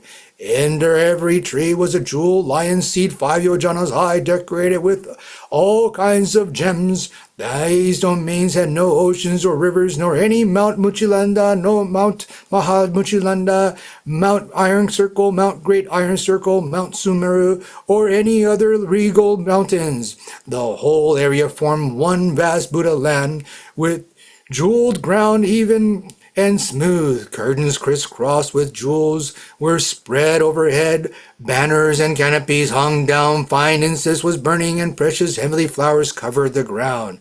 In order to seat the Buddhas who were yet to arrive, Shakyamuni Buddha once again transformed 200,000 million myriads of domains in the 8 directions, making all of them pure and clean. Those domains had no hells, hungry spirits, beasts, or asuras, and the heavenly beings and humans therein had been relocated to other lands. These transformed domains also had grounds of lapis lazuli and were adorned with jewel trees 500 yojanas high, each well proportioned to its branches, leaves, blossoms, and fruit. Under every tree was a jeweled lion seat 5 yojanas high, once again decorated with all kinds of large jewels. These domains also had no oceans or rivers, nor any Mount Muchilinda, Mount Mahamuchilinda, Mount Iron Circle, Mount Great Iron Circle, Mount Sumeru, or any other regal mountains. The whole area formed one vast Buddha land, with jeweled ground even and smooth. Curtains crisscrossed with jewels were separated overhead. Banners and canopies were hung down. Fine incense was burning, and precious heavenly jeweled flowers covered the ground. At that moment, the separated embodiment of Shakyamuni, each of whom was a Buddha expounding the Dharma in one of the hundreds of the 100,000 million myriads of eastern domains, as numerous as the sands of the Ganges, arrived and assembled there. In turn, all the Buddhas formed the rest of the 10 directions, likewise arrived and assembled, and took their seats in the 8 directions. Thereupon 400,000 million myriads of domains in each of those directions were filled with Buddhas, Tathagatas. Then all of the Buddhas seated on the lion seats under the jewel trees gave their attendants a handful of jewel flowers and sent them to inquire of Shakyamuni Buddha, saying, "Good child, go to Divine Eagle Peak at the abode of the Shakyamuni Buddha and speak to him as follows. Are your ailments and troubles few? Are you healthy and strong and living in comfort? And are all of your assemblies of bodhisattvas and chakravakas at peace?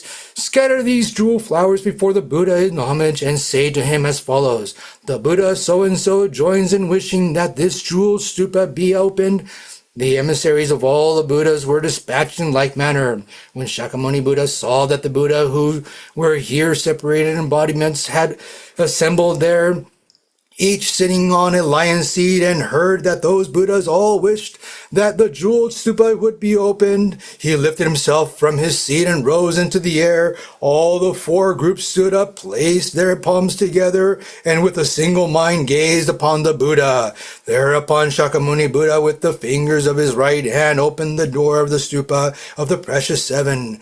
The sound it made was loud, like the withdrawing of the bolt from the lock of a huge city gate. Thereupon all in the assembly saw the Tathagata abundant treasure sitting on the lion's seat in the jeweled stupa, with his entire body whole and complete as if in deep meditation, and heard him say, "Excellent, excellent! Shakyamuni Buddha expounds this Dharma flower sutra with pleasure. Therefore I have come to this place, hear this sutra preached." As that Buddha's extinguished men had occurred immeasurable thousands of millions of kalpas ago, the four groups praised this extraordinary marvel when they beheld him speaking such words. They took up and accumulated heavenly jeweled flowers and tossed them skyward towards the Buddha abundant treasures and Shakyamuni Buddha. Thereupon the Buddha abundant treasures offered half of his seat within the jeweled stupa to Shakyamuni Buddha, saying, "Shakyamuni Buddha, please sit here." Whereupon Shakyamuni Buddha entered the stupa and sat down on half of the seat in the cross-legged position.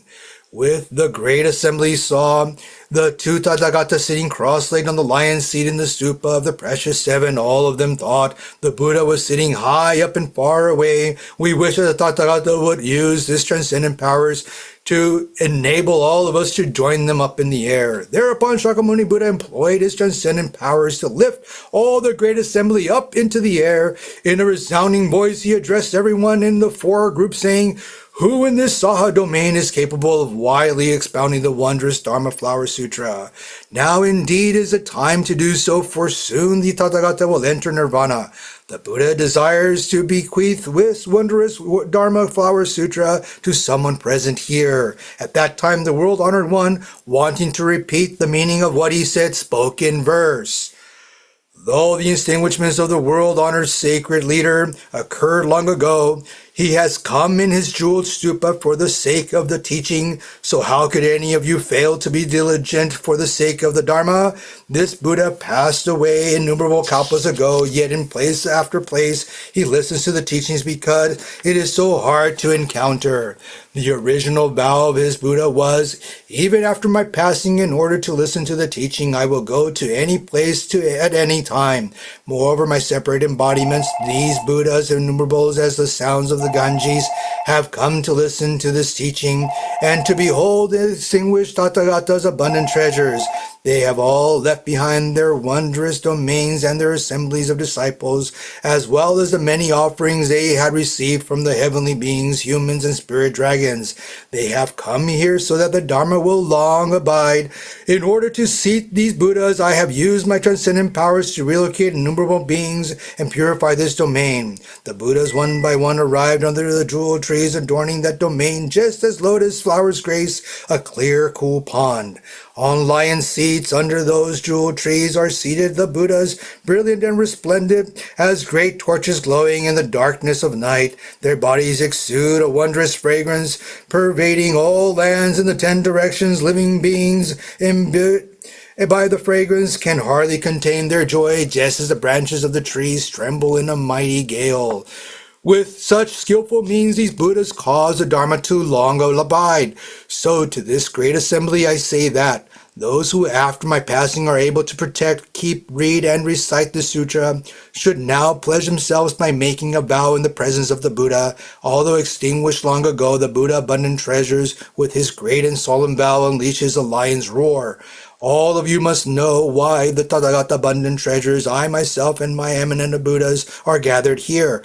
Any Buddha child of mine who is able to protect this teaching must make a great vow, so that it will long abide. Those who are able to protect the Dharma of this sutra have thereby paid homage to me and to abundant treasures. This Buddha abundant treasures abides in the jeweled stupa and always travels throughout the 10 directions for the sake of this sutra.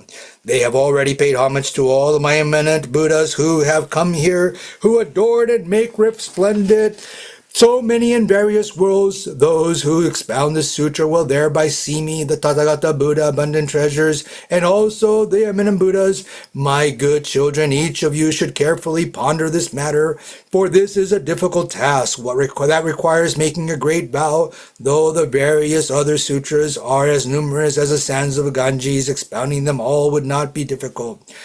To grab Mount Sumeru and hurl it to another region and innumerable Buddhas lands away would still not be difficult. To kick a great thousandfold world with a toe of the foot and launch it afar to another land would still not be difficult. To stand in the summit of all existence and elucidate the countless other sutras for the sake of living beings would still not be difficult. But in an evil age, after the Buddha's passing, to be able to teach this sutra would be something difficult indeed. Even if someone could grab hold of the sky and carrying it, travel about, and that would not yet be difficult, but after my passing, to transcribe and embrace the sutra, or to have someone else transcribe it, would be something difficult indeed. To take the great earth, balance it on a toenail, and with it ascend to the Brahma heaven would not yet be difficult. But in an evil age, after the Buddha's passing, to read the sutra for even a short while would be something difficult indeed. To shoulder a load of dry hair through the fine fire in a kalpa of destruction and keep it from burning would not yet be difficult, but after my passing, to embrace the sutra and teach it to even one person would be something difficult indeed. Someone might embrace the treasury of the 84,000 teachings of the 12 divisions of sutras, elucidate it to others, and cause those who hear it to gain the 6 transcendent powers. Even being well able to do so would not yet be difficult. But after my passing, to hear and receive the sutra and inquire into its meaning would be something difficult indeed. Someone might teach the Dharma to thousands of millions of living beings, infinite innumerables as the Ganges sands, and cause them to become our hearts, endowed the 6 transcendent powers, even to confer such benefits as they would not yet be difficult. But after my passing, to be able to uphold and embrace a sutra such as this would be something difficult indeed. A sutra such as this would be for the sake of the Buddha way. I have extensively taught many sutras in innumerable lands from the beginning until now. Among them all, this sutra is foremost, and those who can uphold it are also the upholders of the body of the sutra. So Buddha, good children, those who after my passing are able to receive, embrace, read, and recite this sutra should now pledge themselves by taking a vow in the presence of the Buddha. This sutra is so difficult to keep that if anyone keeps it, even for a short while, I will be pleased, and so too will all Buddhas. People such as these will be praised by all Buddhas. Such people are courageous and strong. Such people are diligent. They are called keepers of the precepts and practitioners of austerities. Therefore, they will speedily attain the Supreme Buddha way in the future. Those who can read and embrace the sutra will be true Buddha children, abiding in the state of pure goodness. After the Buddha's passing, those who can grasp its meaning will serve as the eyes of the world for heavenly beings and humans. Thus should all heavenly beings and humans pay homage to those who can, even for a moment, teach it in fearful and terrifying times. Nam-myo renge kyo, Nam-myo renge kyo, Nam-myo renge kyo. The Sutra of the Lotus Flower, the Wondrous Dharma, Chapter 12, Devadatta. At that time, the Buddha addressed the bodhisattvas as well as the heavenly beings, humans, and the 4 groups, saying, throughout immeasurable kalpas of the past, I unflaggingly sought the Dharma Flower Sutra. During those many kalpas, I constantly took the form of a king who vowed to seek the highest awakening, my mind never turning back. Desiring to completely perfect the 6 paramitas, I diligently undertook the practice of making donations. I did not think of withholding my elephants, horses, precious 7 lands of cities, wives, children, male and female servants, attendants, my head, eyes, marrow, and brain, flesh, hands, and feet, not even my own life. At that time, people's lifespans were beyond measure. For the sake of the Dharma, I gave up the throne of my kingdom and turned my government over to the crown prince.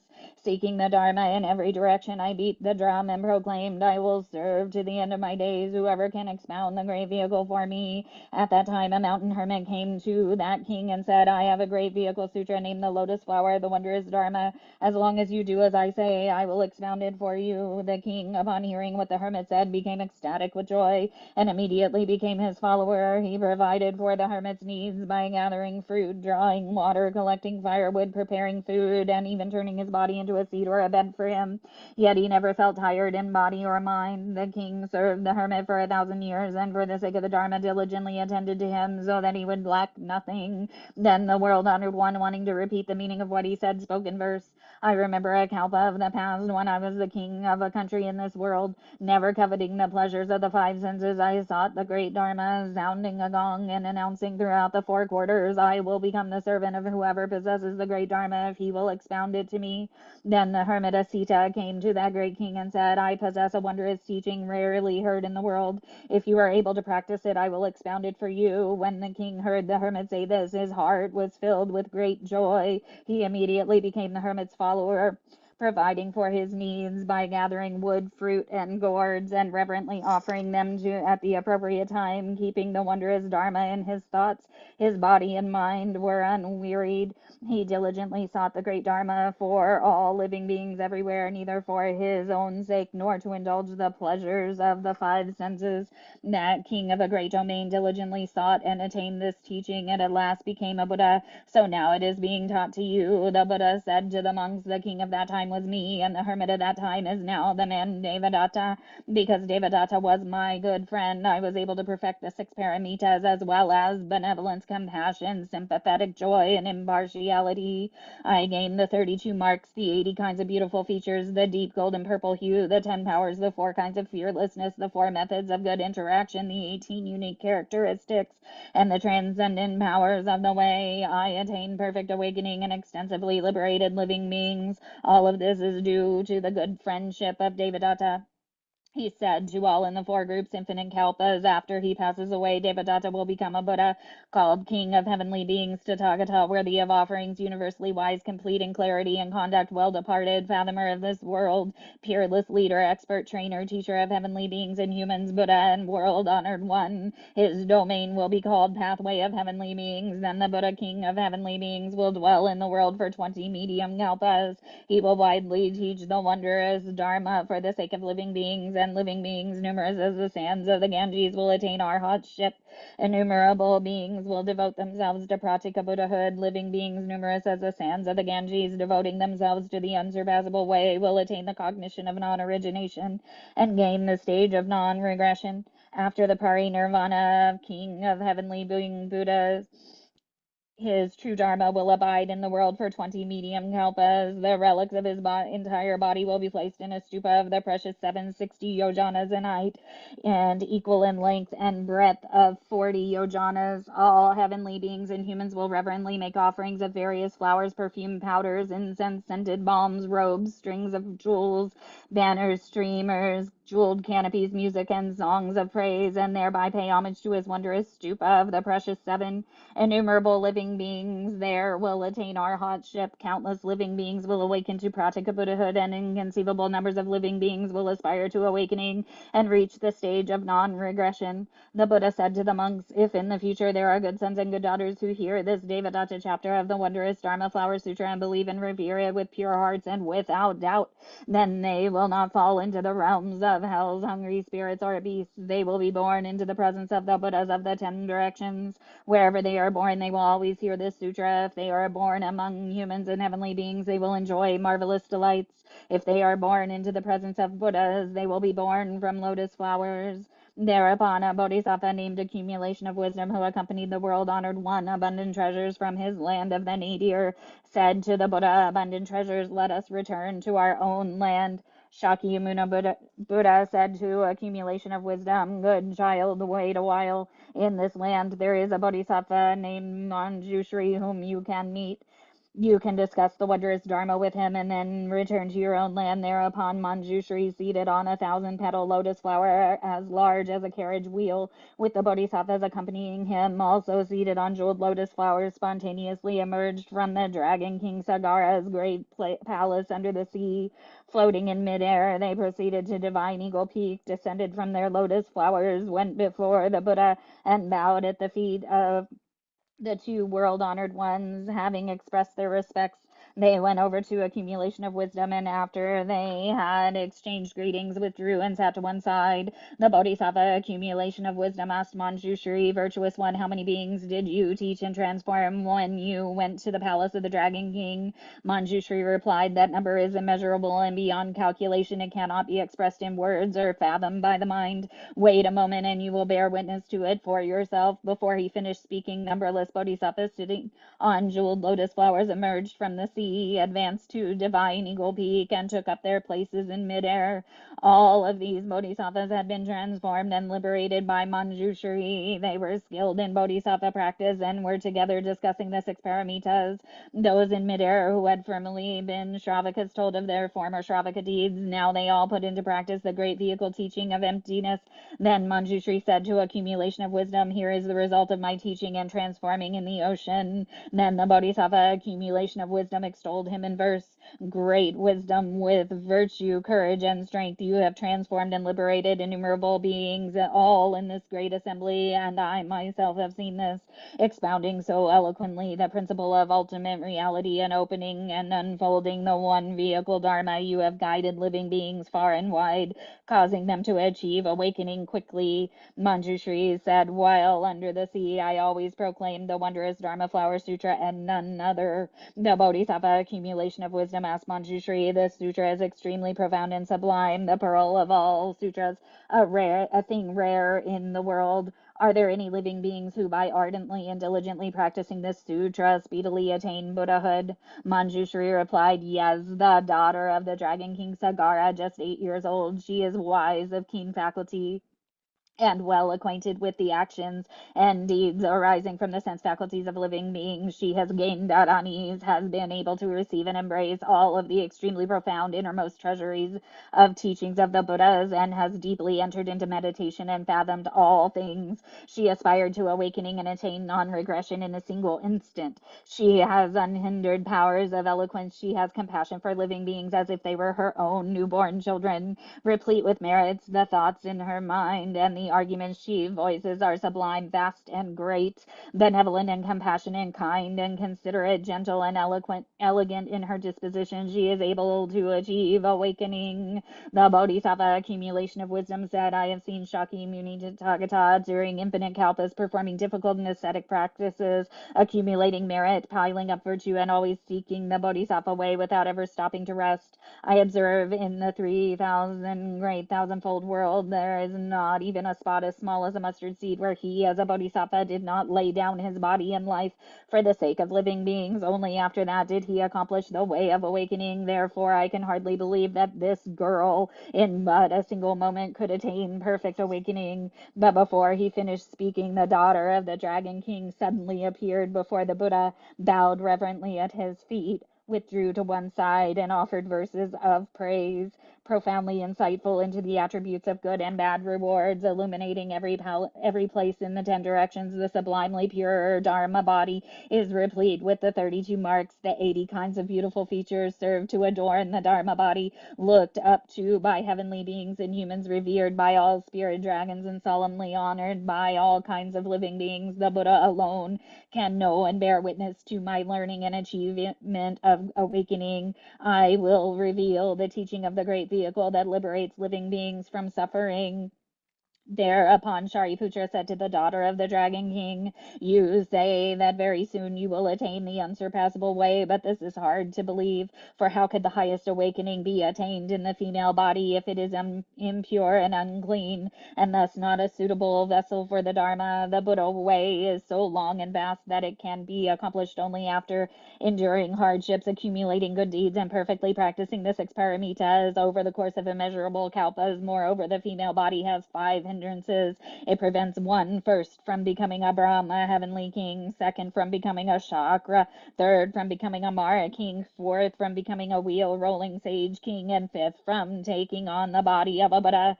How then could you, in a female body, so speedily become a Buddha? At that time, the dragon girl had a precious pearl worth a 3,000 great thousandfold world. She presented it to the Buddha, and the Buddha immediately accepted it. The dragon girl then said to the Bodhisattva accumulation of wisdom, and the venerable Shariputra, I have offered my precious pearl to the world-honored one, and he has accepted it. Did this happen quickly? They answered, yes, quite quickly. She said, by means of your transcendent powers, watch me become a Buddha even more quickly than that.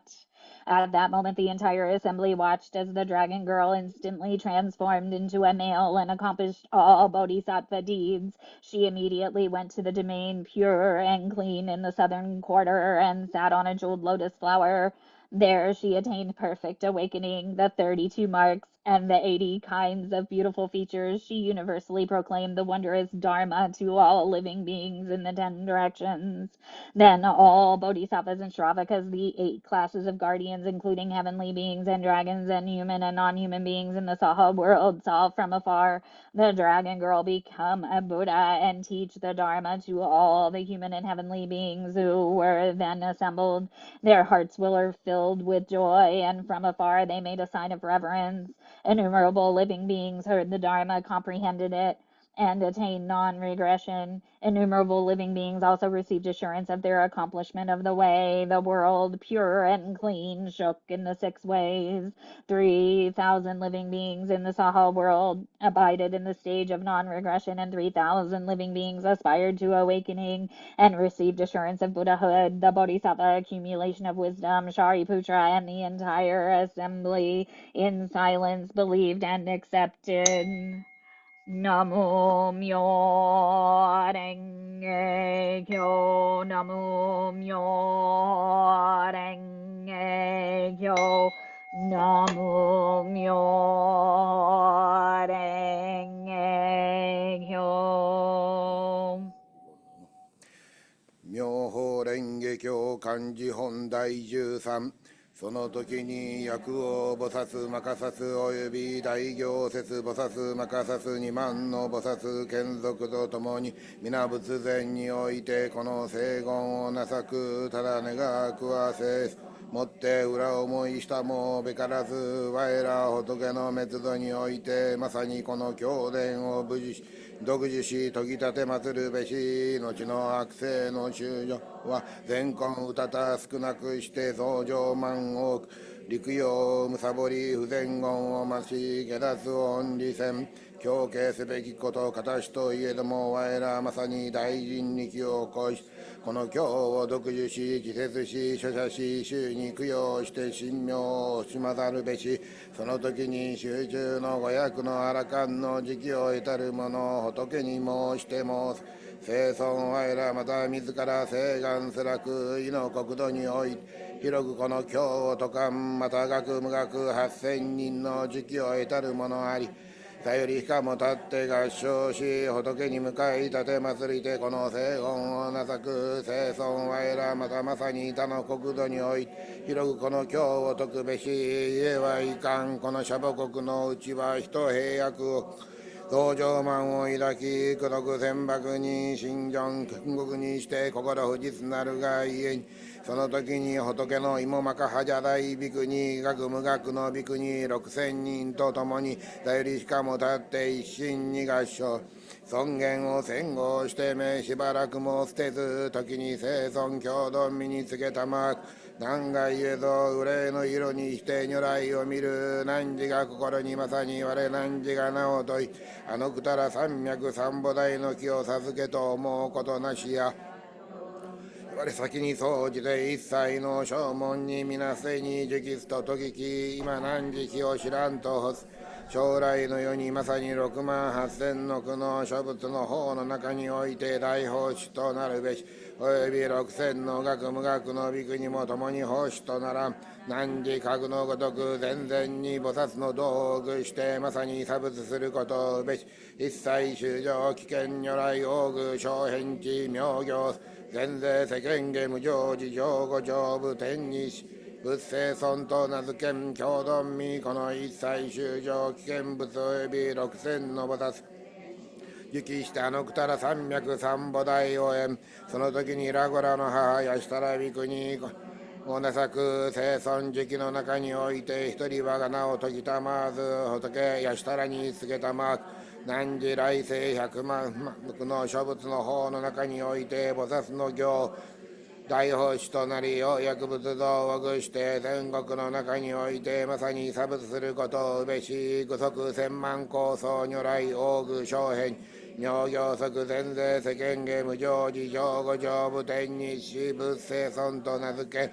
仏の十無量麻生技巧ならんその時にマカハヤ大ビクに及びやしたらビクに並びにその眷属皆大いに感じ未曾なることへすなわち仏前において下を説いても生存同士天人を安穏ならしめたも我ら気を聞いて心安く具足しるもろもろのびくにこの下を時終わって仏に申して申作生存我らまとよく他方の国土におい広くこの経を述べんその時に生存80万の国間のもろもろのみそなすこのものもろの菩薩は皆これあゆいおっちにして二重の法輪を手にもろもろのだらに終えたりすなわち座より立って仏前に至り一心に合唱してこの念をなさく無視生存我らにこの経を自節せよ極長しなばまさに仏の教えのごとく広くこの法のめし念をなさく仏今木念として極上さられる我まさに感がすべき時にもろもろの菩薩仏意に教準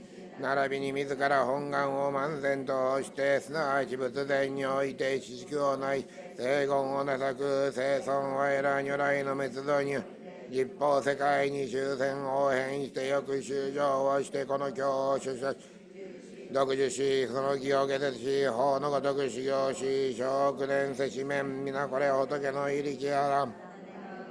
生存他方に増しますとも、はるかに守護せられよう、即時にもろの菩薩ともに同じく声、下を説いて申作、ただ願くは裏思いしたもべからず、仏の滅度の後、空悪性の中におい、我らまさに広く特べし、もろもろの無知の人は、死及び登場加わるものあらん我ら皆まさに忍ぶべし悪性の中のびくは邪手にして心天を今だえざるをこれたりと思い我慢の心10万千あるいは蓮華に農へにして空言にあって自ら真の道行と思うて人間を強戦するものあらん利用に頓着するが家に白へのために法を説い世に供養されること六通の羅漢のごとくならんこの人悪心を抱き常に世俗の字を思いなお蓮華に勝って転んで我らが咎をいださん核のごとき言葉をなさんこのもろもろのびくらは利用をむさぶるをもっての家に下道の論議を解く自らこの経典を作って世間の人を大く尿もむつむるをもってる上に分別してこの経を解くと常に大衆の中にあって我らをそ知らんと欲するが家に国王大臣バラモン孤児及び世のびく衆使用して我が悪を解いてこれ邪剣の人下道の論議を解くと言わん我ら仏をやもうがいことごとくこの諸悪を忍ばんこれに軽しめてなんだちは皆これ仏なりと言われん教満の言葉を皆まさに忍んで浮くべし欲癖の中には多くもろもろの空あらん悪鬼その身に行って我をめりき肉せん我ら仏を強心してまさにニンニクの鎧を着るべしこの経を解かんがための家にこのもろもろの難事を忍ばん我神妙愛ただ無浄土をしむ我ら来世におい仏の所属をご自戦生存自らまさに知示すべしあくびくは仏の法弁随記不説の法を知らず悪して貧熟ししばしば貧随当時恩利戦格のごときらの修悪も仏の豪直を思うがゆえ皆まさにこの字を忍ぶべしもろもろの呪落女王にそれ法を求むるものあらばあれ皆そのところに行ったって仏の所属の法とか我はこれ生存の使い衆に処するに恐るるところなし我まさによく法を解くべし願くは仏安穏に従したまえ我生存の見舞いもろもろの期待にたまえる実法の仏におい格のごとき聖言を起こす仏自ら我が心を知ろしめせ南無妙法蓮華経南無妙法蓮華経南無妙法蓮華経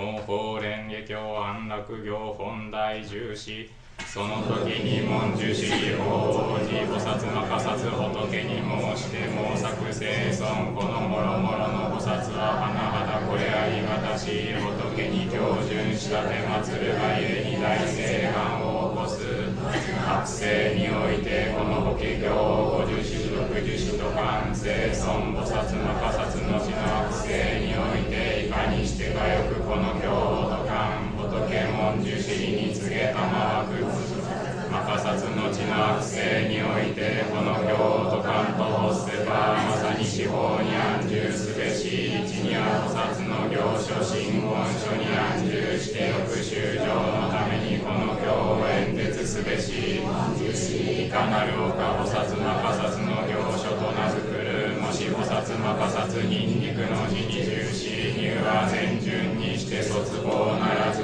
心また驚かずまたまた法において要するところなくしてそう感じまた不分別を行せざるこれを菩薩摩訶薩の行書と名付くいかなるおか菩薩摩訶薩の真言書と名付くる菩薩摩訶薩国王王子大臣官庁にせざれもろもろの下道本師に見師とおよび世俗の門筆三様の下書を作るおよびろ過やだ逆ろ過やなのものに真言せざれまたもろもろのあらゆる父家の奏者総北道の種々変幻の戯れに真言せざれまた千ならおよび徴用稽古を養い伝領を古布するもろもろの悪律儀に真言せざれ学のごとき人らある時に来たらばために法を説いて啓蒙するところなかれまた証文を求むるビクビクに和足前に真言せざれまた門人せざれもしは法中においてももしは教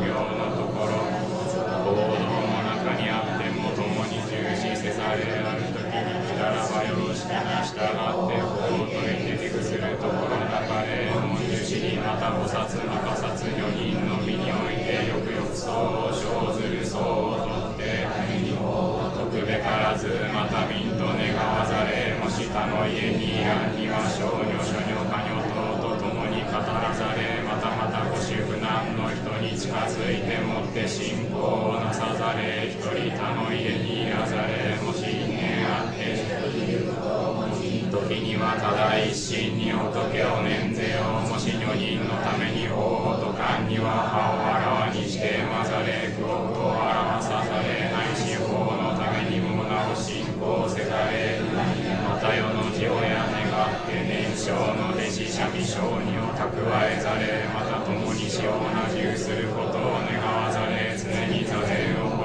んで静かなるところにあってその心を文殊師利これをはじめの真言書と名付くまた次に菩薩摩訶薩一切の法を観ずるに空なり如実相なり天道せず道せず体せず天せず虚空のごとくにして生の生なし一切の五言の生せず出せず季節なくそうなく実に生なし無量無辺無限無償なりただ因縁をもってあり天道によって生ずるかるがゆえに徳常に願って発想を感ぜよとこれを菩薩摩訶薩の第二の真言書と名付くその時に生尊重ねてこの義を述べんと法して下を説いての賜くもし菩薩あって後の悪世において心をもってこの行をとかんと欲せば行書より真言書にいるべし常に国王および国王子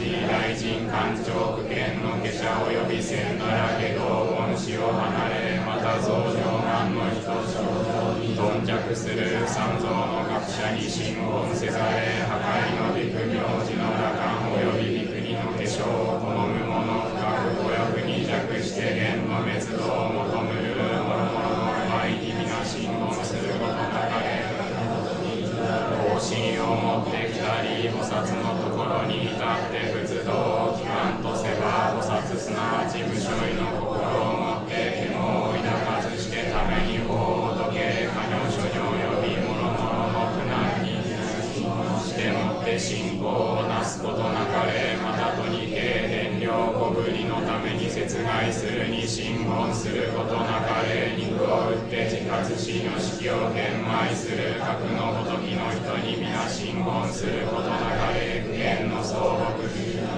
もろもろの陰陽等にことごとく信言することなかれ。一人病所にして世のために法を説くことなかれ。もし法を説かんときには化粧することを言うことなかれ。里に行って骨直線には肉を引きようもしびくなくんば一心に仏を念ぜよ。これすなわち名付けて行書本書とす。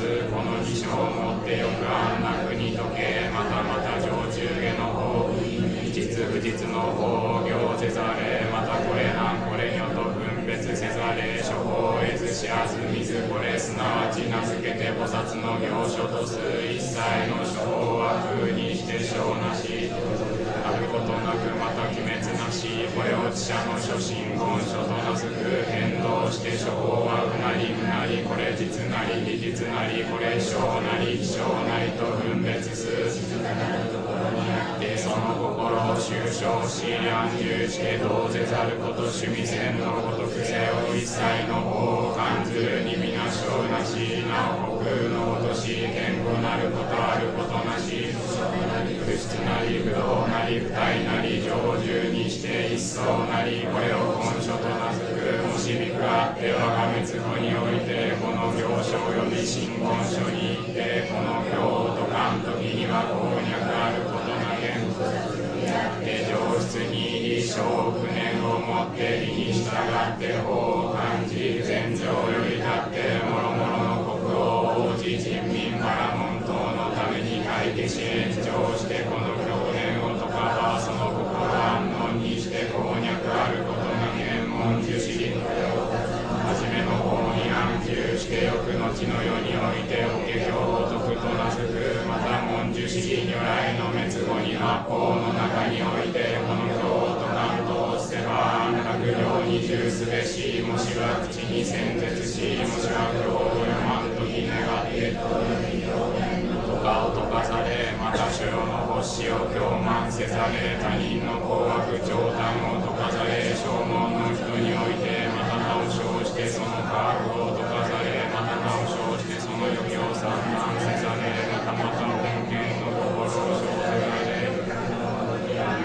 心を修するがゆえにもろもろの聞くことあらんものその心に逆らわじ難問するところあらば症状の方をもって答えざれ。ただ大乗をもってために下説して一切その時に生存重ねてこの義を述べんと奉して下を解いてまたまわく菩薩常に願って安穏に法を解け。症状の字において上座を施し油をもって身に塗り人根を相欲し心情の衣を着記憶して法座に安定して問いに従ってために解け。もしびくおよびびくにもろもろの不足および不愛国を自分人市民あらば微妙の業務を目は現にしてために解け。もし難問することあらば義に従って義をもって不縁し分別せよ。この法令をもって皆発信せしめ全然に増約して仏道にやしめよう。ランダの心および家来の思いを除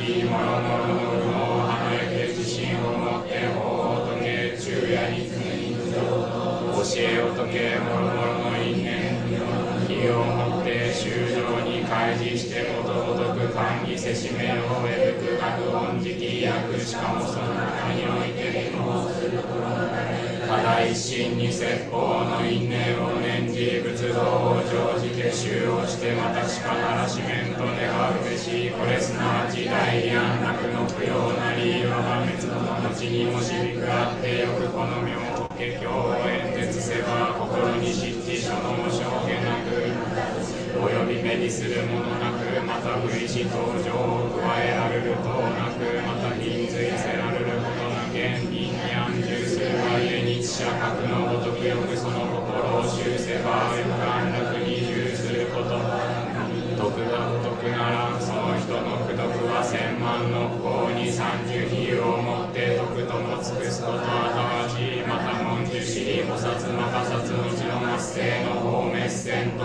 発戦時においてこの経典を受持し俗受せん者は心を抱くことなかれ、また仏道を学する者を興味し、その長短を求むることなかれ、もしビクビクに馬足愛の証文を求むる者、薬師仏を求むる者、菩薩の道を求むる者、これを悩ましいけせしめてその人に語って何ら知道を去ること甚だ通し、ついに一切主事を取ることはたわじ言えはいかん。汝はこれ法一の人なり道において家来なるが家にということ売ることなかれ、で上京するところあるべからず、まさに一切修行において大悲の思いを起こし、もろもろの如来において自負の思いを起こし、もろもろの菩薩において大志の思いを起こすべし、大菩薩において常に人心に不良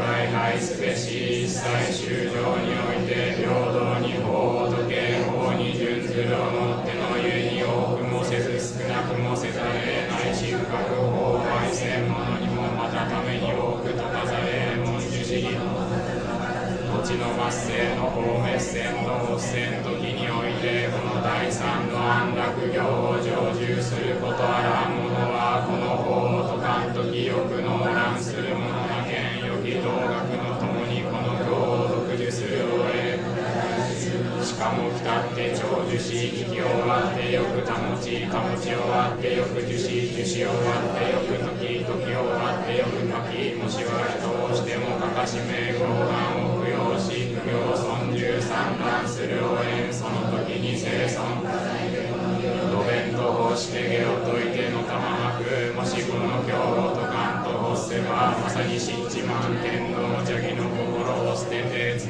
に七時期の行を修すべし、人を強別せずまた法を下論せざれ倒して仏を得じと言わざれ、この仏師法を説かんには常に柔和にしてよく忍び、一切を辞儀して家来の心を生ずざれ、実法の大菩薩衆を哀れむがゆえに苦行の心を生ずべし、これすなわち我が大師なりと諸仏清掃において無常の父の思いを生じ、狂慢の心を発して法を特に生下ながらしめよう第三の法格のごとし、一心に安楽に行ぜば無用の収入や回れん、また文殊師菩薩摩菩薩の地の末世の法滅戦と発戦時において法華経を持持することあらん者は、在家出家の人の中において大事の心を菩薩にあらざる人の中において大事の心を生じてこの念をなすべし、格のごときの人はすなわちこれ大いに如来の法蓮随意の説法を失い、聞かず知らず悟らず問わず信ぜず下せず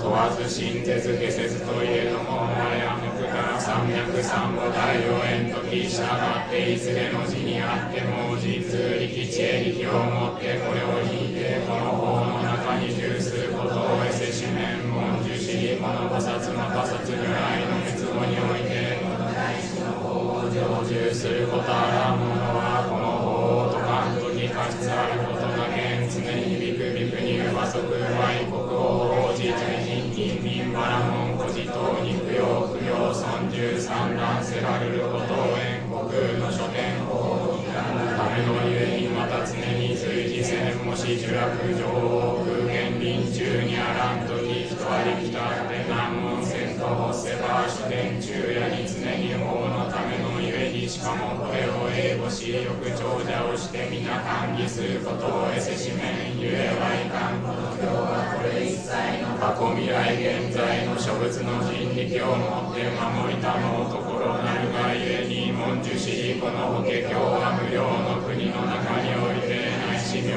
字をも聞くことをべからず、今に言わんや見ることを得受持し独受せんや法力の天輪女王の威勢をもって諸国を降伏せんと発せんに、しかももろもろの将をその妙に従わざらん時に天輪の主樹のつわものを欲してするに応表衆の大根に加えるものを見て、すなわち王観に支部に従って生死しあるいは天卓呪落情報を与えあるいは異福渾身の具を与えあるいは種々の人口根本瑠璃社透明の三宝悪造明人民を与うただけ中の名手のみもってこれを与えず霊はいかん一人王の頂上にこの一つの賜りもしもってこれを与えば王のもろもろの眷属必ず大いに驚き怪しまんがごとくまたまた格のごとし全上知恵の力をもって法の国土を得て三階に応たりしかるをもろもろの魔をあえて順服せず如来の現状の諸書をこれと共に戦おうにそのくある者には心また歓喜して解いてために諸教を解いてその心をして喜ばしめた方に全上下脱無六本力の諸法の宝をもってしまたまた涅槃の白星をして滅道を得たりといんでその心を引導して皆歓喜せしむしかもために解かず文殊知り天輪のもろもろの表集の大工あるものを見ては心甚だ歓喜してこの南進の玉も久しく家中にあって緑に人に与えざるをもって今これは与えんがごとく格のごとし三階の中において大法をたり法をもって一切修正を今日消す現状の軍の法魔煩悩魔島と共に戦うに大工軍あって三毒を滅し三階を入れて守ろう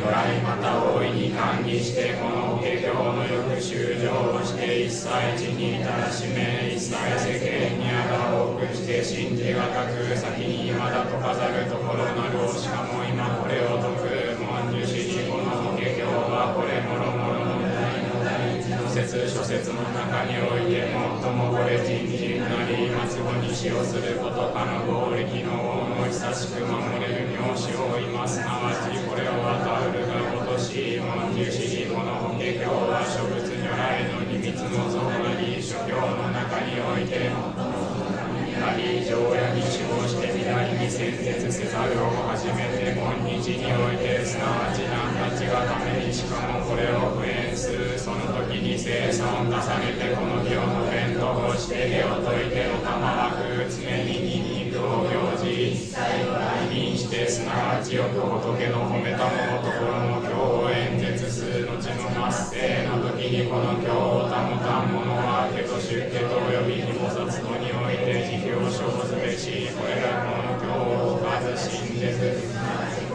身に失い言われ仏道を得てもろもろの方便をもってためにこの法を解いてその中に十世四面例えば法力の天輪の大つわものの他と法でくあるに書物の造名社上渾身の具及びもろもろの弁卓自落情報種々の珍宝ぬび材物を与え喚起して使用するもし有本にしてよく難事をなすことあるには大家中の名手を解いてこれをたまわんがごとく如来もまたしかなりこれ処方の王ニンニクの大力性の王と大大慈悲をもって法のごとく世を消す一切の人のもろもろの苦悩を下脱をよくしてもろもろの的ととこを見てこの修正のために主の法を解き大方便をもってこの諸教を解くすでに修正の力を得わぬと知っては末後にすなわちためにこの法華を解くことを元取りの名手を解いてこれを与えんがごとしこの教はこれ尊宗教の中の雷我常に守護して左に開示せず今まさしくこれ時なり徳は破滅度の後に仏道を求めるままものにしてこの教を演説することを演導すればまさに格のごとき司法に信言すべしこの教を読まん者は常に有能なくまた腰痛なく陰部非戦衆に生まれ自修上民と願うこと現状を慕うがごとくならん天のもろもろの同時もって救助をなさん登場も加えず毒も害することあたわじもし人憎みのもしらば口すなわち閉塞せん恐れなきことししようのごとく知恵の光明日の照らすがごとくならんもし夢のうちにおいてもただ絶えなる地を民もろもろの如来の獅子座に座してもろもろのビク衆に仰せられて王民また竜神阿修羅と数王者のごとくにして苦行合唱し自らその身を見るにしかもために法を説くと民また植物の真相金色にして無料の光を放って一切を照らしもって諸法を演説し仏死衆のために無常の法を説きたも身を見るに中に処して合唱して仏を参じ法を聞き歓喜して不要もなしならにおえ不大地を称す仏その心家理としを示してすなわちために最小学を上ずることを受記して汝善難しまさに来世において無料地の仏の大道を得て国土根性にして広大なることたぐいなくまた刺繍あり合唱して法を聞くべきまた法民また自身千人の中にあって全法を収集しもろもろの実相を称し各禅上に行って実法の仏を見立て祀ると民諸仏の見本的にしてそう証言したも法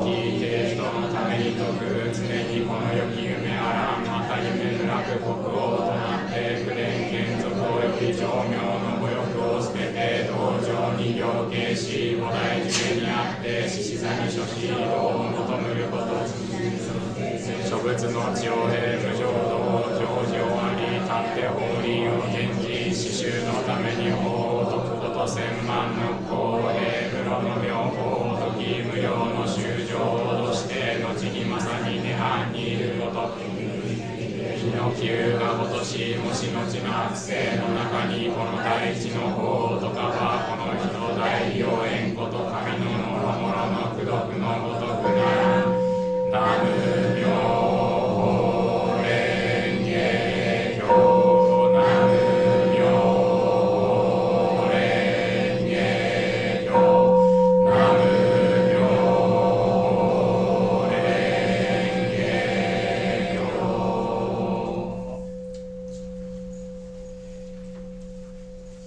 묘보변화경 종기영 출품 제15 그때 다른 도로부터 모든 보살마살이 발랑하사수보다도 많음이라 대중 가운데서 일어나 합장 예배하고 부처님께 말씀한 세존이시여 만일 우리들에게 부처님께서 멸도하신 후 이 사바세계에서 부지런히 정진을 더하고 이 경전을 받들어 가져 읽고 외우고 옮겨 쓰고 공양할 것을 허락하신다.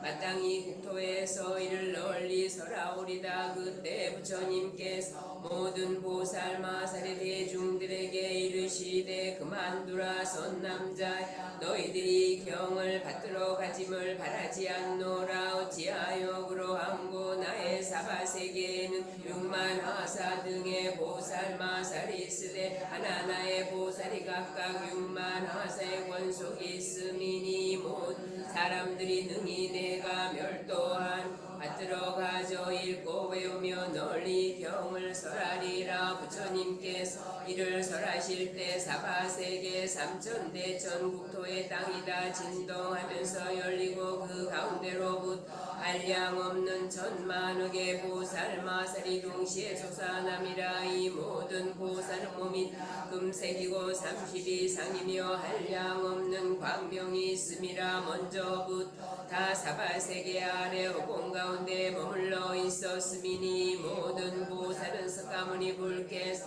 설하시는 음성을 듣고 아래로부터 떠나옴이라. 하나하나의 보살이다. 이 대중을 창도한 큰 보살이라. 각각 6만 하사 등의 권속을 거느리고 있으니 하물며 5만 4만 3만이 1만 하사 등의 권속자이랴. 하물며 또 1하사 반하사 4분지 1로부터 천만억 날타분의 1이랴 하물며 또 천만억 날타 원속이며 또는 억만 원속이랴 하물며 천만 백만으로부터 1억만이랴 하물며 또 1100으로부터 10이며 또는 5432일에 제자를 가졌음이랴 하물며 또 번거로움을 멀리 떤 홀로 행을 즐기니 그 수는 비하건대 한량이 없고 가히 없어 산수와 비유로도 능히 알지 못하리라. 이 모든 보살이 땅에서 솟아나와 각각 후공에 묘탑 다보열애와 스가모니 물에 저소로 가서 두세 손을 향하여 두 면으로 발이 예배하고 또 머리수 아래 사자 좌에 앉으신 부처님 저소에 이르러 또 앉아 예배하고 오른편으로 세 번 돌고는 합장하고 공경함이라. 못 보살의 가지가지 찬탄하는 법으로 찬탄하고 한쪽에 머물러 즐거움으로 두세 존을 우러러 봄이라. 이 보살 마살이 땅에서 솟아나 모든 보살의 가지가지 찬탄하는 법으로서 부처님을 찬탄함이니 이와 같은 시간이 50소곱을 지냄이라. 이때 석가모니 불께서 무견히 앉아 계시니 아울러 못 사중도 또한 무견함이 50소곱이로되 부처님의 실력인고로 모든 대중으로 하여금 생각되게 하심이라. 이때 사중이 또한 부처님의 실력으로서 모든 보살이 한량 없는 백전만억 국토공에 두루 가득 잠을 봄이라. 보살 대중 가운데 사도사가 있으니 첫째 이름은 상행이요 둘째 이름은 무변행이요 셋째 이름은 정행이요 넷째 이름은 한립행이라. 이 사보살이 그 대중 가운데서 가장 상수 창도의 스승이라. 대중 앞에서 각각 함께 합장하고 석가모니 물을 우러러 보고 문안하여 말씀하되 세존이시여 조그만 병환도 조그만 괴로움도 없이 안락히 행하시나이까. 제도 받을 자가 가르치심을 쉽게 받나이까. 세존으로 하여금 필요를 내시게 하지나 않나이까. 그때 사대 보살이 개성으로 말씀하되 세존이시여 안락하시어 조그만 병환도 괴로움도 없으시며 중생을 교화하시며 기곤을 얻으심은 없나이까. 또 모든 중생 교화를 쉽게 받나이까. 세존으로 하여금 필요를 내게 하지나 않나이까. 그때 세존께서 보살 대중 가운데서 이 같은 말씀을 하시되 이와 같고 이와 같으니라. 모든 선남자의 열애는 안락하여 조그만 병도 조그만 괴로움도 없으며 모든 중생들도 가히 교화 제도하기 쉬우니 필요가 없음이라. 어찌하여 그러한 고이 모든 중생은 세세로부터 항상 나의 교화를 받았으며 또한 과거 모든 부처님을 존중하고 모든 성근을 심었느니라. 이 모든 중생이 처음에 나의 몸을 보고 나의 설한 발을 듣고는 곧 다 믿고 받아서 열의 지혜에 드니 먼저 닦고 익히고 배운 소승은 제함이라. 이와 같은 사람도 내가 지금 또한 이 경을 얻어 듣게 한 부처님 지혜에 들게 함이니라. 그때 모든 큰 보살에게 손으로 말씀한 착하고 거룩하시도다 대웅세존이여 모든 중생들을 제도하시미니 모든 부처님께 심히 깊은 지혜를 능히 여쭈어 듣고서는 믿고 행하오니 우리들이 따라 기뻐하나이다. 이때 세존께서 상수의 모든 큰 보살을 찬탄하시되 착하고 착하다 너희들이 능히 열애를 따라 환희심을 일으키느뇨. 그때 미륵보살과 팔천하사의 모든 보살 대중이 다 이런 생각을 하되 우리들이 예로부터 이와 같이 큰 보살 마살 대중이 땅으로부터 솟아나 세존 앞에 머물러 앞장하고 공양하며 열애께 문안하는 것은 보지도 못하였고 듣지도 못하였도다. 이때 미륵보살 마살이 팔천하사의 모든 보살들이 마음에 생각하는 바를 알고 아울러 자신도 의심하는 바를 결정하고자 합장하고 부처님을 향해서 개성으로 물어 말씀하되 한량 없는 천만억 대중의 모든 보살은 예로부터 일찍이 보지 못한 바요니 원컨대 설해 주시옵소서. 이들은 어느 곳으로부터 왔으며 무슨 년으로 모였나이까. 큰 몸에다 큰 신통이 있고 지혜는 사해할 수 없으며 그 뜻과 생각함이 견고하고 큰 인용력이 있어 중생이 보고 즐거워하니 이는 어느 곳으로부터 왔나이까. 하나하나 모든 보살이 거느린 모든 권속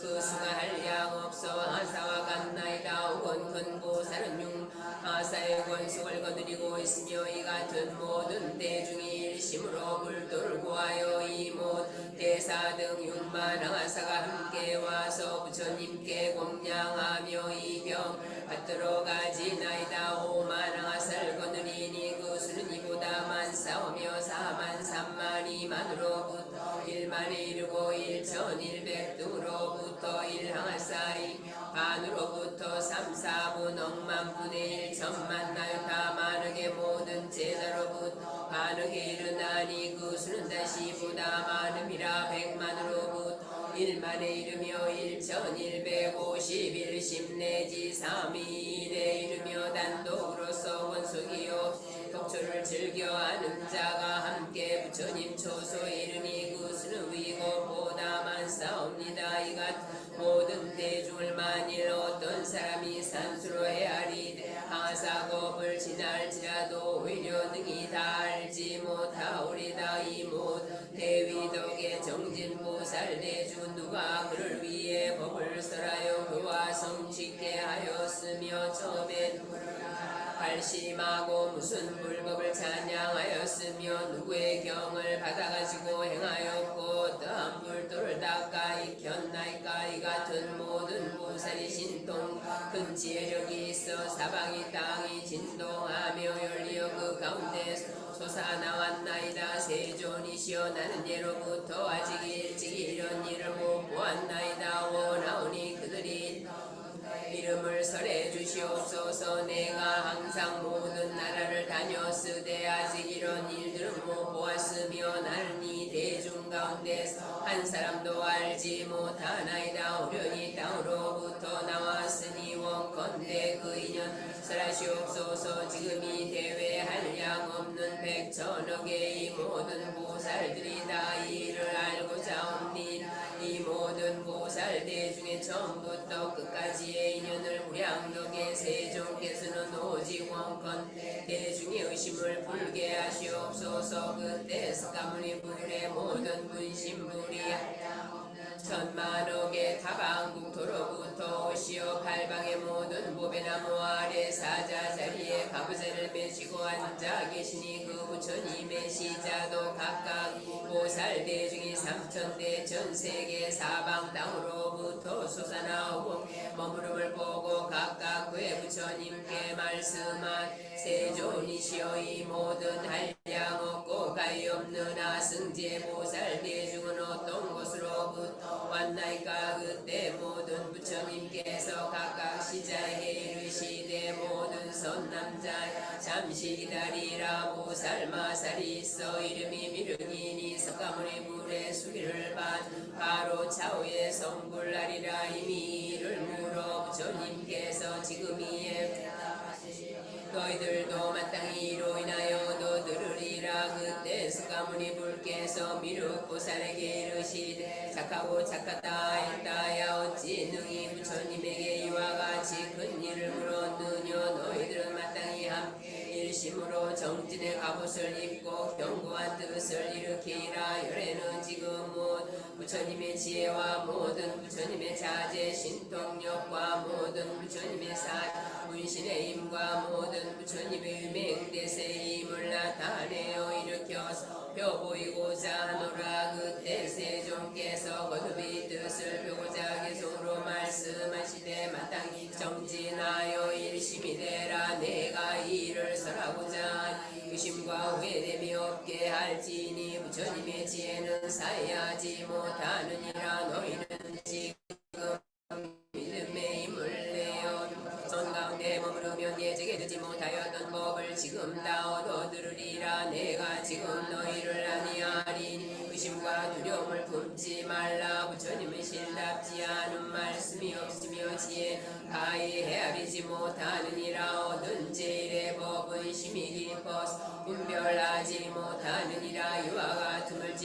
설하리니 너희들은 일심으로 들을지니라. 그때 세존께서 이 개송을 설에 마치시고 미륵보살에게 이르시되 나는 지금 이 대중에서 너희들에게 널리 이르노라. 일다야 이 한량 없고 수가 없는 아승지의 모든 고들마사리 땅으로부터 솟아나옴을 너희들이 예측해 보지 못한 것이니라. 내가 이 사바세계에서 안욕따라 삼약 삼불을 얻고 이 모든 곳을 교화하여 보이고 이끌어서 그 마음을 조복하여 도의 뜻을 일으키게 하였노라. 이 모든 곳은 이 사바세계 아래이고 공중에 머무르고 모든 경전을 읽고 외워 통리하고 생각해 분별해서 바로 생각하고 기억함이니라. 일다야 이 모든 대중 가운데서 많이 설하기를 즐겨하지 않고 항상 조용한 곳을 즐기며 부지런히 행해서 정진한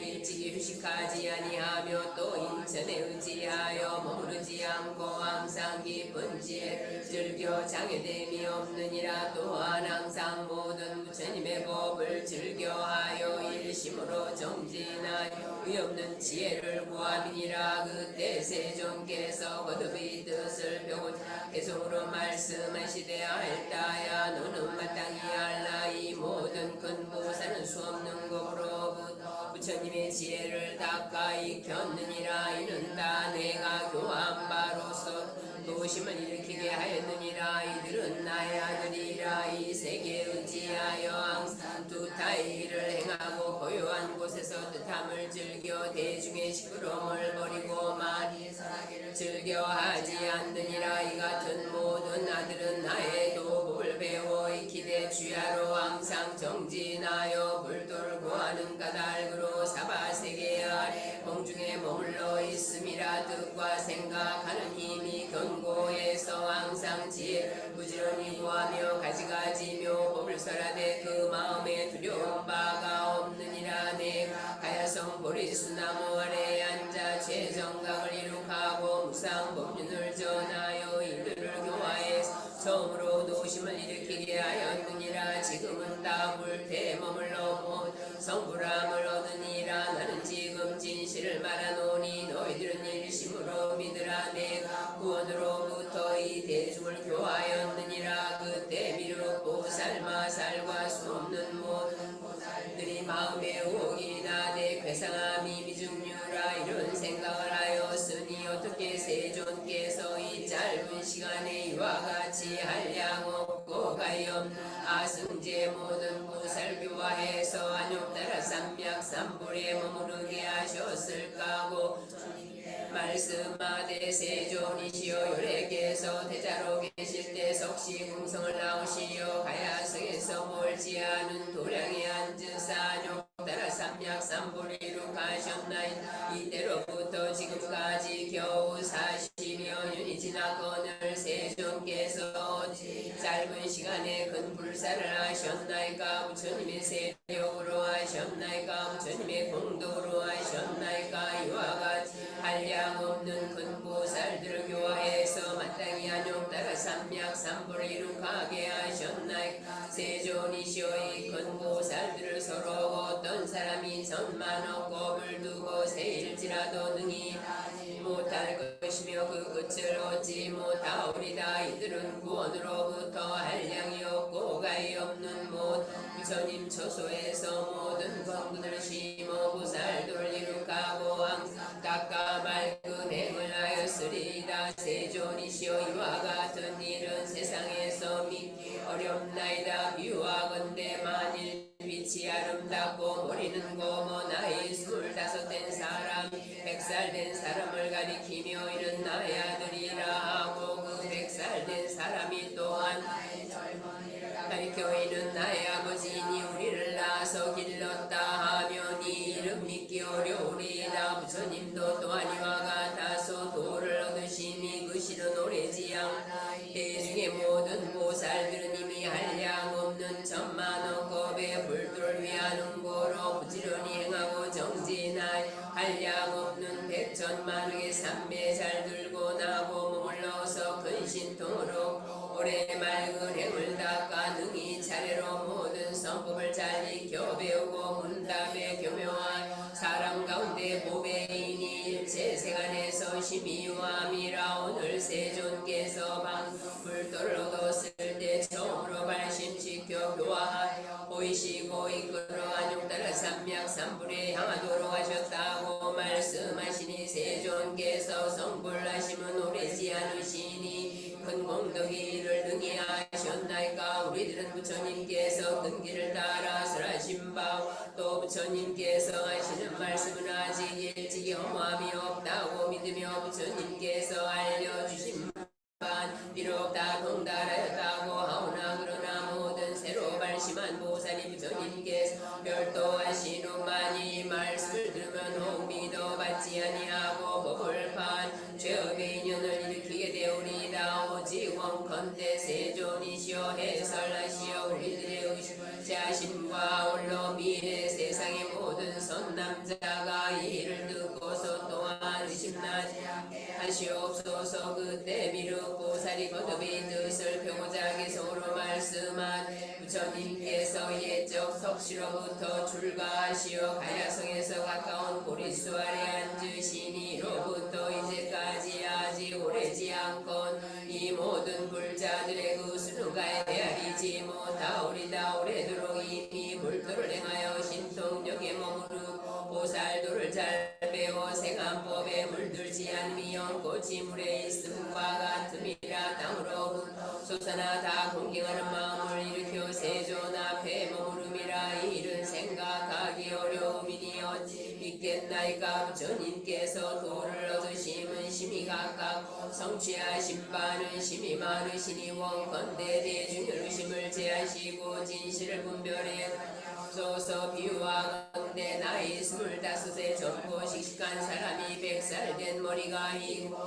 주름진 사람을 가리켜 이는 나의 소생이라 하고 아들도 또한 이는 아버지라고 한다면 아버지는 젊고 아들은 늙어서 온 세상은 믿지 아니하오리이다. 세존께서도 또한 도를 얻으심은 심히 가깝고 이 모든 보살들은 뜻이 견고하여 겁냄도 약함도 없어서 한량 없는 것으로부터 보살도를 행하여 어려운 문답에 교묘한 그 마음에 두려운 바가 없음이라. 인욕의 마음이 결정되고 단정하며 위력이 있어 시방의 부처님께서 찬탄하시는 바라. 능히 잔불별에 서설하며 사람들과 있기를 즐겨하지 않고 항상 선정의 있기를 좋아하여 불돌과 하기 위하는 곳 아래 공중에 머무름이라. 우리는 부처님으로부터 들어서 이 일에 의심이 없거니와 원컨대 부처님께서는 미래를 위해 여러 해석하사 설하시옵소서. 만일 이 경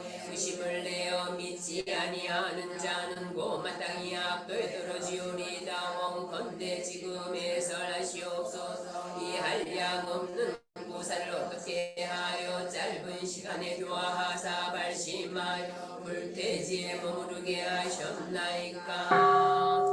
남으며 법년화경 남으며 법년화경 남으며 법연화경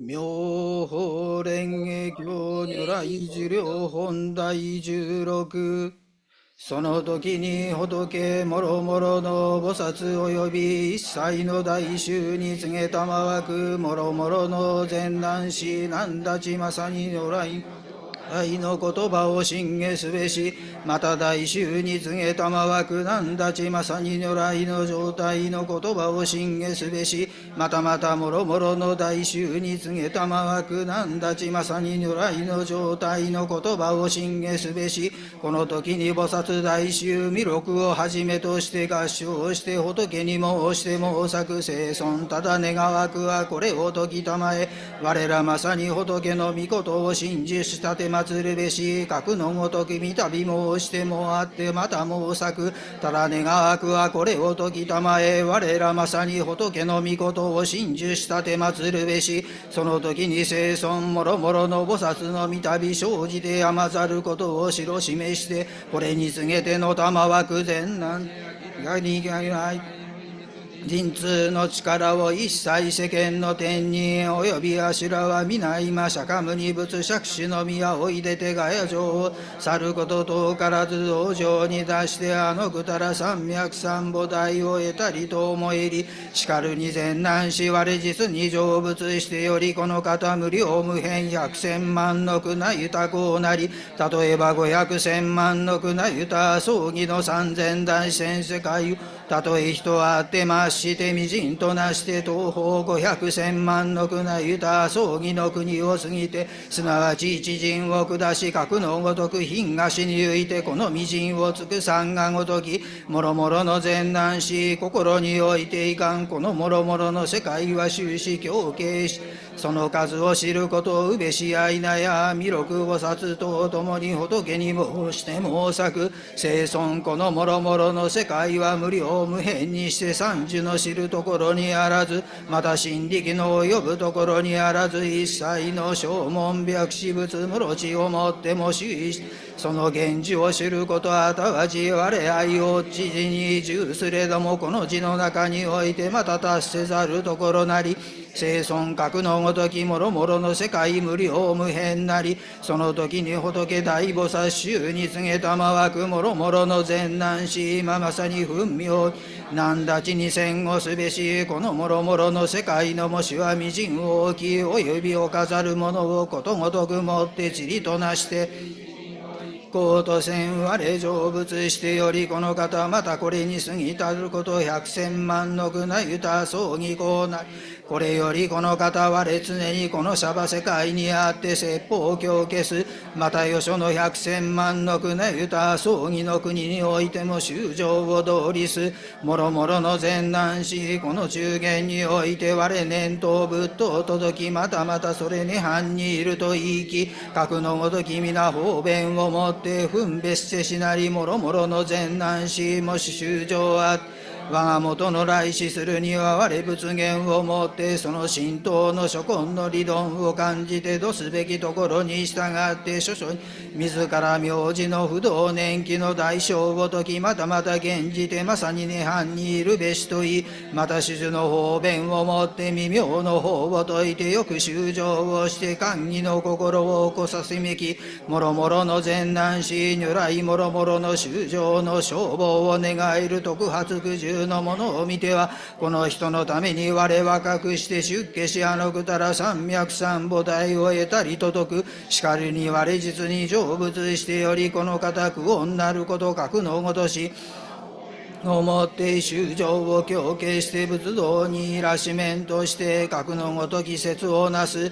もろもろの善難し如来の昇るところの経典は皆修正を土せんがためなり、あるいは古神を説きあるいは他神を説きあるいは古神を示しあるいは他神を示しあるいは古事を示しあるいは他事を示すもろもろの根絶するところは皆実にして虚しからず、言えはいかん如来は如実に三界の相を事件数生じのもしは体もしは質あることなく、また財政及び滅度のものなし実にあらず子にあらず女にあらず意にあらず三界の三界を見るがごとくならず、格のごときの字如来明らかに見て釈明あることなし、もろもろの修正種々の生種々の欲種々の行種々の奥そ分別あるをもってのゆえにもろもろの善根を生ぜしめんと奉しで底幕の因縁非有言寺をもって種々に法を説く所作の仏寺まだかしてしばらくも拝せず、格のごとく我成仏してよりこの方花田大い肉女り寿命無料は葬儀向上中にして滅せずもろもろの善難し我元菩薩の道を行じて上ぜしところの寿命今なお今なつきずまた神に数ぬばいせりしかるに今実の滅度にあらざれどもしかもすなわち唱えてます滅度を取るべしという如来この方便をもって修正外観もし仏久しく世に住せば白徳の人は善根を植えず貧愚下船にして五欲に頓着せじ億層も剣の網の中に入り難もし如来常にあって滅せずと見ばすなわち教師を起こして縁台を抱き難蔵の思い苦行の心を生ずることあたわずこの家に如来方便をもって徳びくまさに知るべし諸仏の出世には危惧すべきことかたしゆえはいかんもろもろの白徳の人は百千万の子を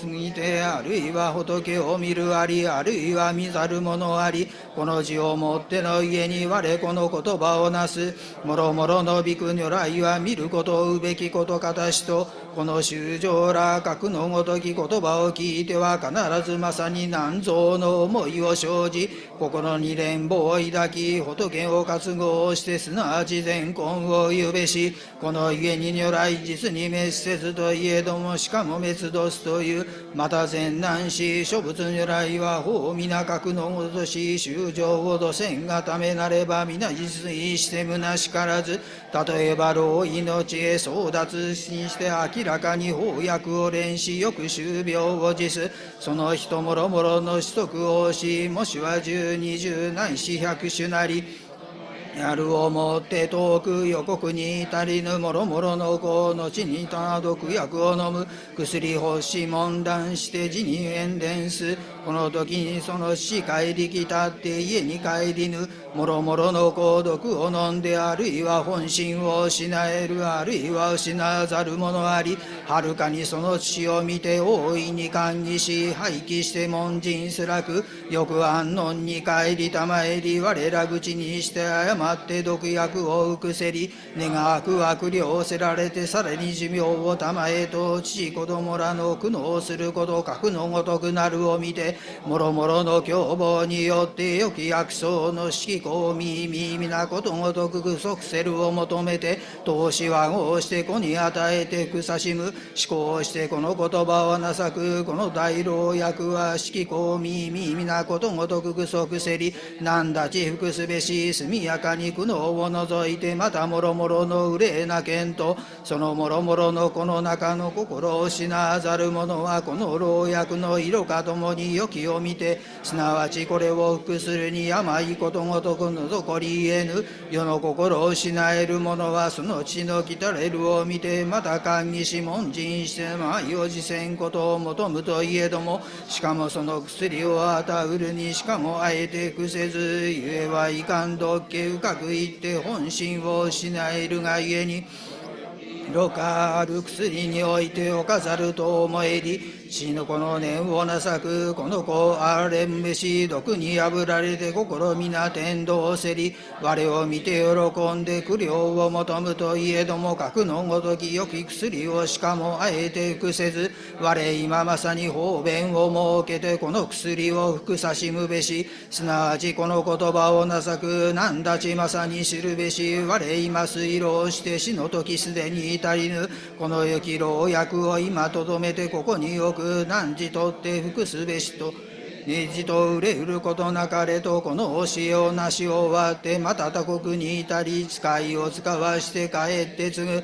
何時が父すでに死ぬとこの時にもろもろの子を父拝そうせりと聞いて心を大いにうのしこの念をなさくもし父ましなば我らを自民してよく苦ごせられまし今我を捨てて遠く他国にそうしたまいぬもろ頃にしてまた自己なし常に悲観を抱いて心ついに正吾しすなわちこの薬の色か味わいよきを知ってすなわちとってこれを服するに毒の病みやゆその思考ことごとくすでに言うることを得すと聞いてついですなわち帰りきたってことごとくこれにまみえしめんがごとしもろもろの善難し心においていかんもし人のよくこの老いの子もの罪を解くあらんやいなないななり聖尊仏の玉く我もまた格のごとし成仏してよりこの方無量無辺百千万の苦なゆた葬儀こうなり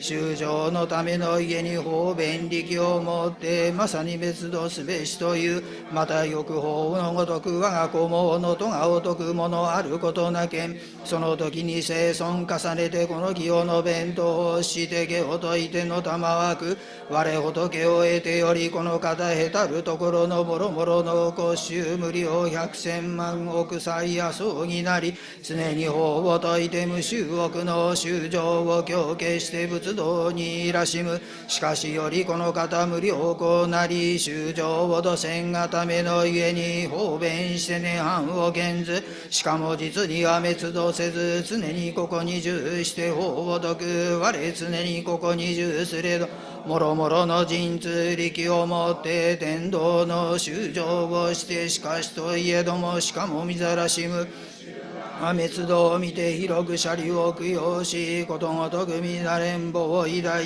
達合の心を生ず修正すでに振幅し思議にして心入難に一心に仏を見立て祭らんと欲して自ら神妙をしまず時に我及び修相ともに両重戦にいず我時に修正にがた常にここにあって滅せず方便力をもってのゆえに滅不滅ありと現ず予告に修正の苦行し信行するものあれば我またかの中においてために無常の法を解く何だちこれを聞かずしてただ我滅度すと思いり我もろもろの修正を見れば不快に持つ在せりかるがゆえにために身を現絶してそれをして活動を生ぜしむその心連望するによっていでに法を解く神通力格のごとしや葬儀行において常に両重線及び世のもろもろの重症にあり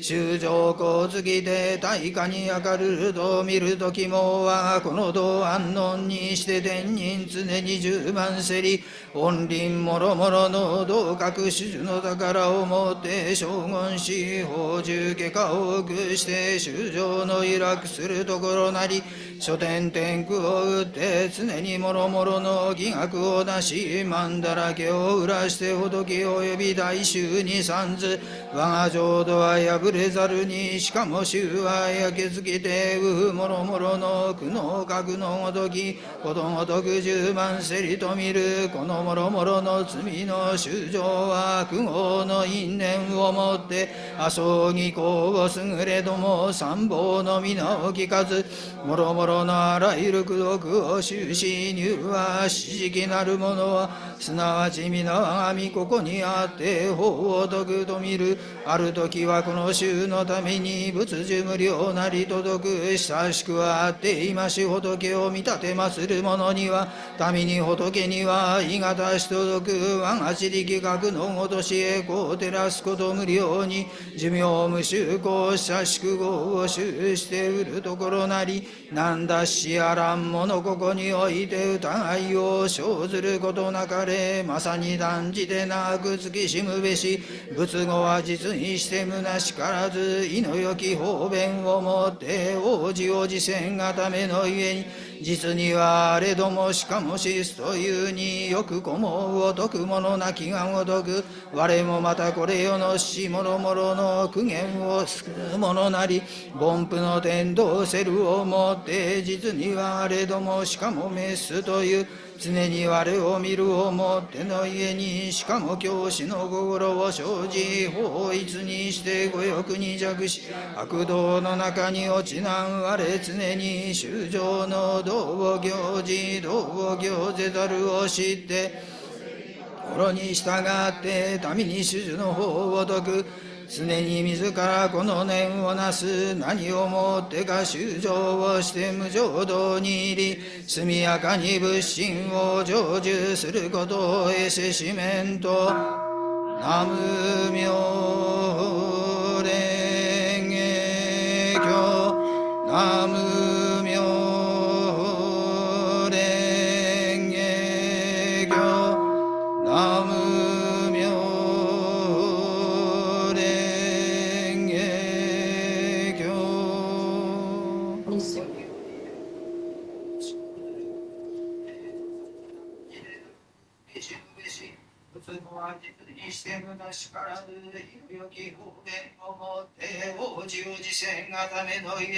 実にはあれどもしかもしすというによくこもごとくものなきがごとく我もまたこれよのしものものの苦言をするものなり根拠の天道せAta,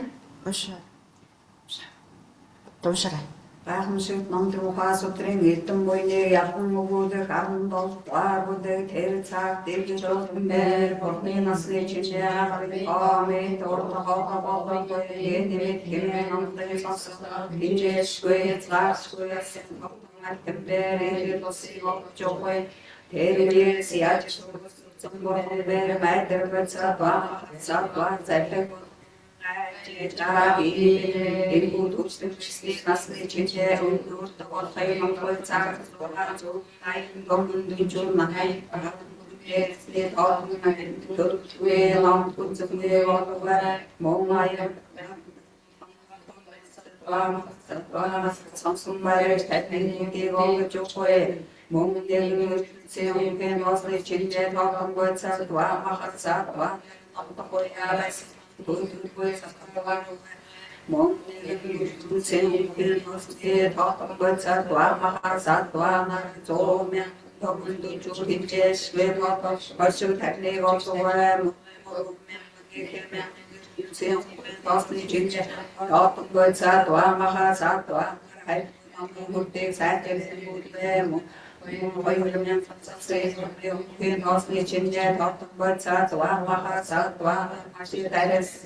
Wonder hindering Dara Hosni Chinder Hottabot Satwa Mahasatwa Durunda Magateru Posapati Vavyo hindering Dara Hosni Chinder Hottabot Satwa Mahasatwa Warundurda Magateru Posapati Vavyo hindering Dara Hosni Chinder Hottabot Satwa Mahasatwa Hayruturda Magateru Posapati Vavyo hindering Dara Hosni Chinder Hottabot Satwa Mahasatwa Negenturda Magateru Posapati Vavyo Monganai Hosni Chinder Hottabot Posapati Sitige Musugwe Porhamberin Kualambut Satwa Mahasatwa Naring Economic Hatchet Posego Nukwe Takta Dorwin Bundas Masterwat Sitziger Mahamandar Sitzixer Horrible Chimjes with Omen Duchu Totam Simot Nedor Asur the soul from Borha Bindere Satran Gorju Totam Soul Nedor Asan Solina Sol Sham Sum Autumn Verin Dunstan Vesniter Satsarwam Amagotam Vikvat Watara Hilde Jordan Edukti Der Satsarwa Monganari Santam Higa Tavarai Mudre Turkutner Orobo Chokchar Wendon Hingrin Gordon Dograva Kayhamshir Kairo Don Nakas Bum Budre Mongamyan Zodi Hingre Sim Der Usur Orobo Chofan Chiming Zul Sotan Zul Irkin Zul Champan Irkin Zul Tilis Jordan Uruguay Altam Virgin Sin with the same Doctor on the Shway on the Puchi Shasha Way Doctor Takat If Jordan Air Takan Way Nature Nature There of Kampucha Dwamara Tosh Urban Days Isserwat the Puruchu Care of Kampucha Dwamara Lahamshire Tosh Gavin Uskan of Borhade Makando, the Hawaii, the Taka, the Waber, Surnas, watching there, Parumuri, Gayana, Tatlamorna, Sudirgan, Mugu, Drone, Borhomber, Hor, Nomawa, Nesi, two way, this, watching with Yajas, always not some very good chip for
Perver vassa kitchen golden shanda zarur sanna ashida bata go simche squid unchura hoda dan neglu to sestivide and the campo na svaga savat mes gue mon tosh gue la hoda da vasanga da tache forum soba ata pesada la jana Porque ya constante rasan himemo ingo shakshana to be your side Daya is not in Choto, Yato, so say, Including mucho security, Moinar, we more listen to be bear, and game it which we go out on Diane.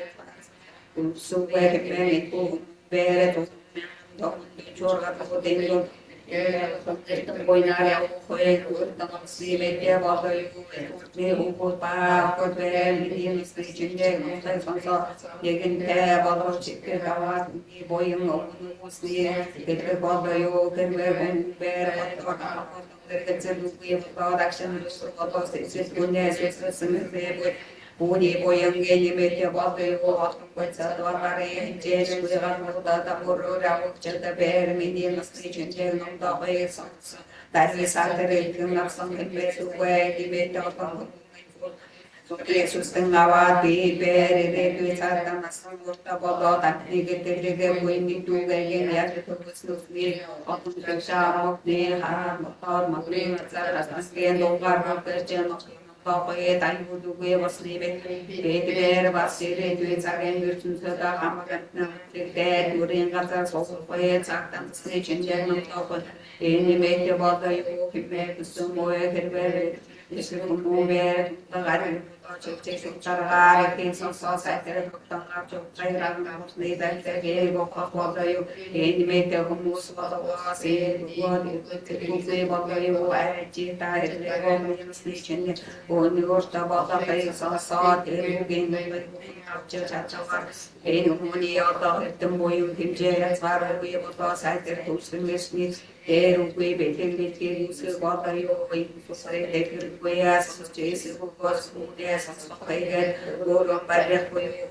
They get all we check for you, which you get it's a so you go to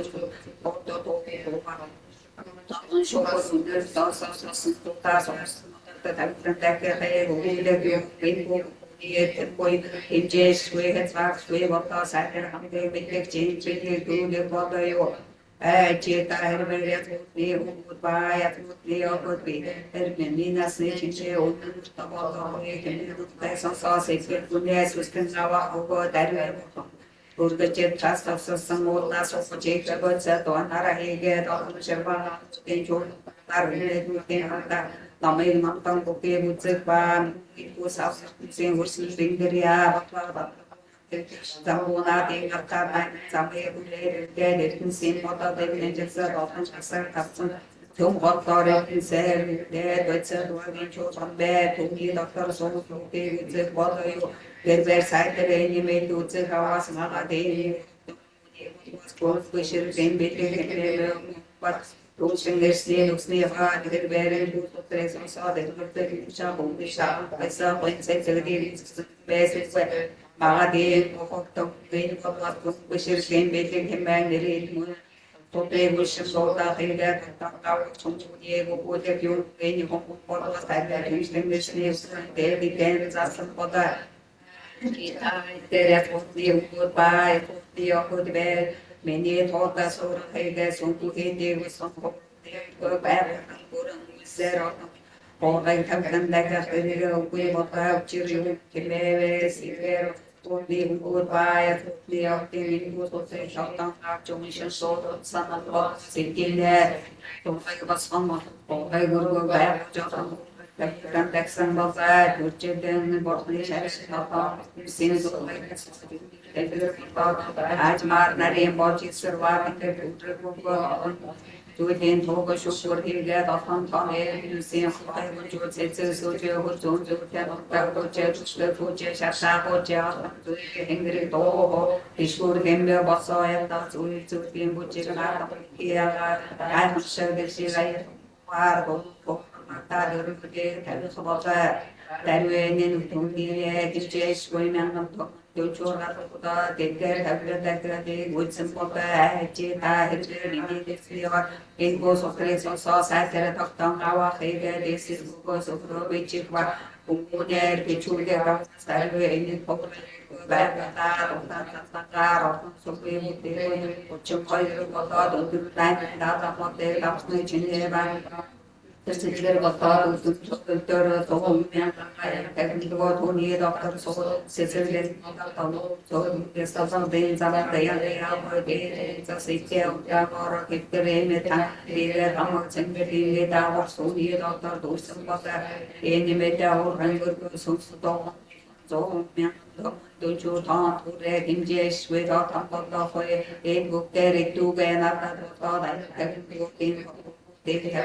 Dus ik vind dat gewoon zeker dat je dat ons afgeven, dan is het ons dat weet je deze bewoording zo.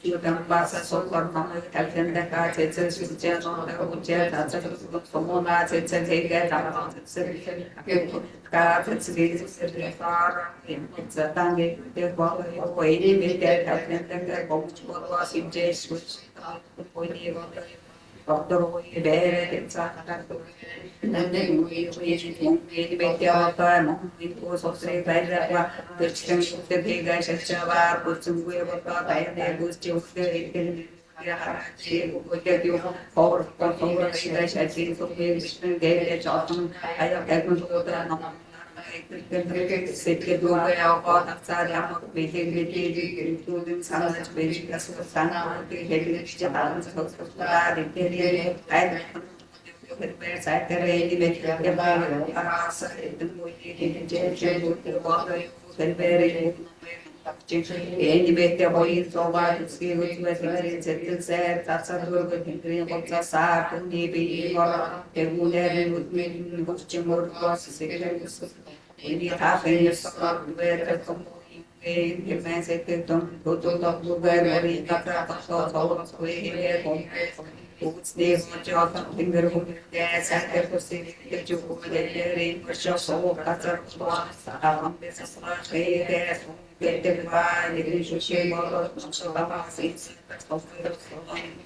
Martin people again, I am said, but we have been that much of what new in the so how I started in the for Qatar of the Payama, Terra, Qatar, Shop, the six, what they get so good. Back if they were now, Bill.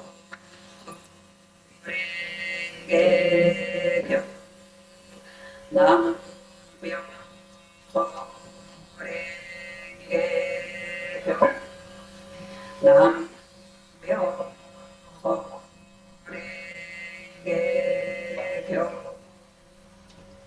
両方蓮華経随記功徳本第18その時に弥勒菩薩まかさず仏に申して毛作生尊もし善男子善女にあってこの法華経を聞き立て祭りで随記せん者は幾幕の福岡縁しかも下を解いて毛作生尊滅度の後にそれこの経を聞くことあってもしよく随は幾幕の福を買うべきその時に仏弥勒菩薩まかさつに告げたまわくあいった如来の滅後にもしびくびくに馬族倍および世の自社もしは長もしはよこの経を聞いてし終わって法へより出て助手に至らんもしは僧帽にありもしは空言の字もしは女王公幕呪落伝理にしてその書問のごとく部も終身全無知識のために力にした演説せんこの書人ら聞き終わって随記してまたゆいて天行専業の人聞き終わってまた随記して天行専格のごとく転々して第50にいたらあいったその第50の善男子善女人の随記の功徳を我今これをと観難寺まさによく聞くべしもし百万のか葬儀の世界の六種理想の修正乱象大正失笑化粧もしは右行無行嘘無嘘非嘘非無嘘無足二足四足多足格のごときらの修正の数にあらんものに人あって福を求めてその所欲に従って娯楽の具皆これに給与線いちいちの修正に演舞台に見てら言言瑠璃社米の三五琥珀もろもろの絶えなる人歩および増名社上七宝書上の口伝老格等与えんこの大世収穫のごとく世すること80年を道をわ念をなさく我すでに修正に娯楽の具を施すこと心の所欲に従うしかるにこの修正皆すでに推論して年80に過ぎて上白くをもてしわん四川こと久しからじ我まさに仏法をもってこれを訓導すべしすなわちこの修正を集めて旋風法消し自教力して一室避難とした運動した言動した言動穴感動もろもろのうろを尽くし人前上において皆な自在を得、八下脱をぐせしめん難知が心においていかん、この大世襲の所得の功徳、むしろ押しとせ悩み六仏に申して毛作生存、この人の功徳花田多くして無料無辺なり、もしこの世襲ただ衆生に一切の落語男さ功徳無料ならいかに言わんやら勘がおえせしめんをや仏弥勒に告げたまわく我今分明に汝に語る、この人一切の落語をもって百万のか葬儀のせ六種の衆生に施し、またら勘がおえせしめん所得の功徳はこの第50の人の法華経の一下を聞いて随気せん功徳にはしかじ百分積分千万の区分にしてその一にも呼ばじ四三十九も知ることあたわざるところなり、あいった格のごとく第50人の天然して法華経を聞いて随気せん功徳無料無辺が葬儀なり、いかに言わんや最初一中において聞いて随気せんものをやその服また優れたること無料無辺が葬儀にして比ぶることべからず、また言ったもし人この経のための家に僧帽にお受けして、もしわざしもしわたち衆も長寿せん、この功徳によって身を転じて生まれんところにはよき上妙の造名者上人法の蓮用へおよび天宮に上善、もしまた人あって工房のところにおいて座せん、さらに人の来たることあらんに進めて座して聞かしめ、もし技を分かって座せしめん、この人の功徳身を転じて大釈の座所もしは御天皇の座所、もしは天輪女王の所座のところへん、あいったもしまた人あって4人に語っていわく、今日あり法華と名付けたてまつ共に浮いて聞くべしと、すなわちその教えを受けてないし衆の間も期間、この人の功徳は身を転じてだらに菩薩と共に一緒に生ずることを離婚にして知恵あらん百千万勢についに女ならず口の息草からず下に常に病なく口にもまた病なけ淡く極ならず気ならずすかずまた欠落せずたがわず曲がらず唇下水せずまた堅縮ならず蘇州ならず送信ならずまた決定ならずまたけじゃならず預からず大いならずまた利国ならずもろもろの憎むべきことなけん花変態ならずまた国来ならず面識黒からずまた強調ならずまたは国ならず一切の願うべからずそうあることなけ真絶芸しことごとく皆言行ならん花長くして高時期に面妙円満し眉高くして長く額広く病状にして無足せんせせに生まれんところには仏を見立て祭り法を聞いて教下を真珠せんあいった何時しばらくこれを関税を一人を進めてゆいて法を聞かしむる功徳格のごとしいかに言わんや一心に聞き時読受ししかも大衆に人のために分別し説のごとく修行せんをやその時に生存重ねてこの義を述べんと干して下を解いての玉枠もしま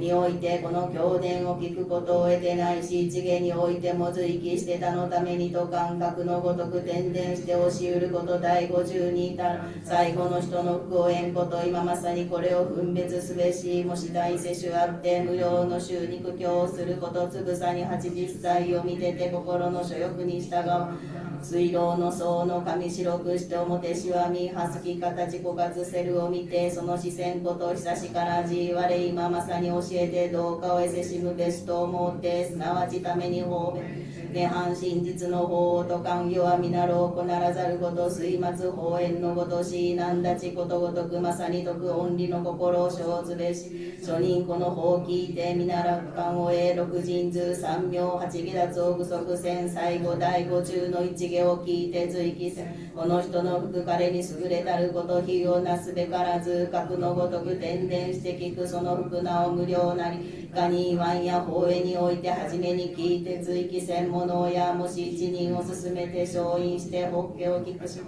あって言わんこの経は人妙なり千万号に前がたしとすなわち教えを受けてゆいて聞くことないし衆も聞かこの人の福を今まさに分別して特別しせせにく歯すき王国ならず唇厚く献血ならず憎むべきそうあることなけん下乾き黒炭ならず鼻甲州にしてまたなおから額広くして病状に面目ことごとく単言にして人に民と願わるることを縁口の息臭へなくしてうばっけのか常にその口よりでもしことさらに僧帽にゆいておけ教機関と欲して衆も聞いて歓喜せん今まさにその福を徳べし後に天人の中に生まれて大なる増め者人口の霊用へおよび天の宮殿に上善もし工房のところにおいて人を進めて出してきょ東面この福の因縁をもって職本天輪の座をへガニーワンや一心に聞きその義手を下説し説のごとく修行せんをや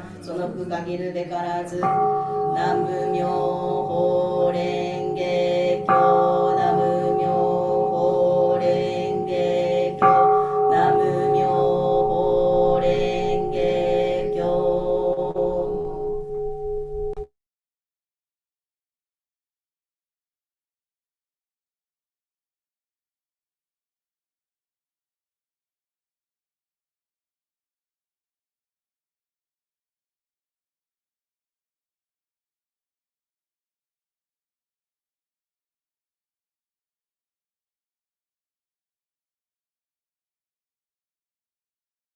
以福功德庄严六根皆定清净是善男子善女的父母所生清净肉眼见于3000大千世界内外所有山明河海下至阿鼻地狱上至有等亦见其中一切众生及业因缘火报身处悉见悉知而时世尊欲从宣赐一而说记言若有大众中以无所谓心说是法，华经如听其功德，是人得800功德诸圣言以是庄严故，其目甚清净，父母所生也。悉见3000界内外弥楼山须弥及天文，并诸于山林大海江河水下至阿鼻狱，上至有顶处，其中诸众生一切皆悉见，虽未得天眼肉眼，例如是复是常精进。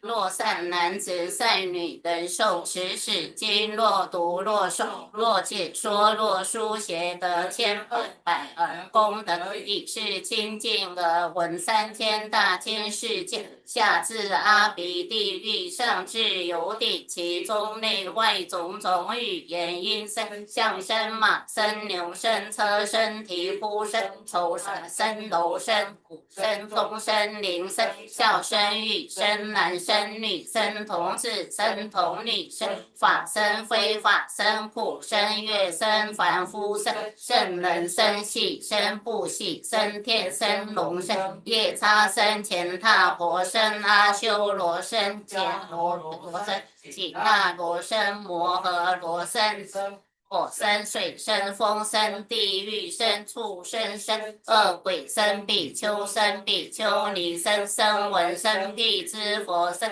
菩萨声、佛声以要言之3000大千世界中一切内外所有诸生虽未得天而以父母所生清净常乐悉机闻之如是分别种种因生而不坏耳根而实世尊欲从宣赐一而说记言父母所生而清净无足秽一次常乐闻3000世界声相马车牛声钟铃锣鼓声琴瑟鼓声箫笛之音声清净好歌声听之而不着无数种人声闻悉人解了又闻诸天声微妙之歌音及闻男女声童子童女声山川险谷中嘉陵平且生命命等诸鸟悉闻其音声地狱众苦痛种种处毒声恶鬼饥渴逼求所以时生诸阿修罗等居住大海边自供言语书诸于大音声如是说法者安住住以此间遥闻是众生而不坏耳根十方世界中禽兽米相互其说法之人于此悉闻之，其诸梵天王光上即遍尽，乃至有顶天言语之音声法身住于此，悉皆得闻之。一切比丘众及诸比丘尼，若读诵经典，若为他人说法，施住于此，悉皆得闻之。故有诸菩萨读诵于经法，若为他人说传及解其意，如是诸音声，悉皆得闻之。诸佛大圣尊教化众生者，于诸大会中演说为妙法，持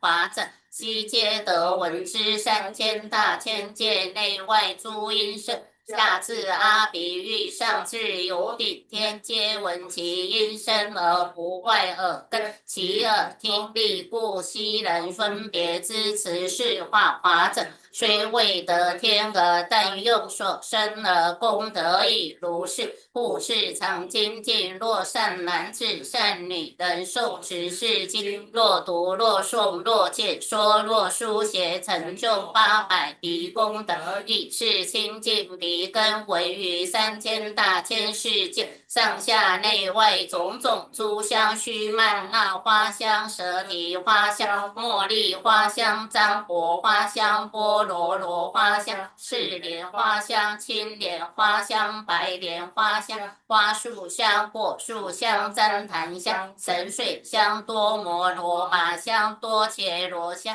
及千万种合香，若末若丸若涂香。持是经者，于此间住悉人分别，又复别之众生之香，象香、马香、牛羊等香，男香、女香、童子香、童女香及草木丛林香，若近若远，所有诸香，悉皆得闻分别不错。持是经者，虽住于此，亦闻天上诸天之香，波利持多罗居毗陀罗树香及曼陀罗花香、摩诃曼陀罗花香、曼珠沙花香、摩诃曼珠沙花香、旃檀沉睡种种墨香、诸杂花香，如是等天香和所出之香，无不闻之。又闻诸天生香，是提还音在圣殿上，哺育娱乐嬉戏时香，若在妙法堂上，为高丽诸天说法，时香若于诸园游戏时香，及于天等男女生香，皆悉遥闻，如是辗转，乃至梵世上至有顶诸天生香，亦皆闻之，并闻诸天所烧之香，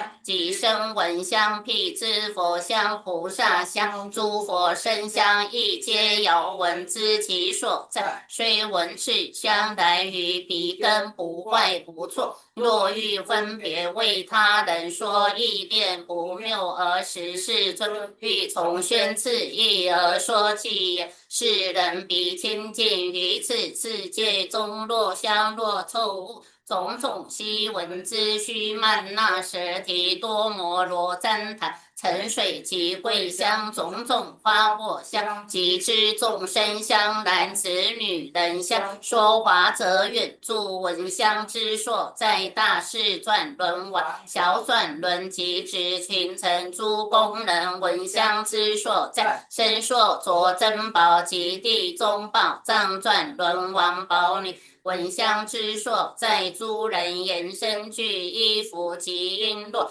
种种所涂香闻香知其身，诸天若行作游戏及神变，持是法者，闻香悉人之。诸树花果实及诸油香气，此经者住持悉知其所在。诸山深陷处旃檀树花覆，众生在中则闻香皆人知，铁为三大海。地中诸众生持经者闻香，悉知其所在。阿修罗男女及其诸眷属，斗争游戏时闻香皆人知。旷野险隘处，狮子、象、虎、狼、野牛、水牛等闻香之所在，若有怀认者，未辨其男女。无根即非人，闻香悉人之。亦闻香力故知其出怀认成就不成就。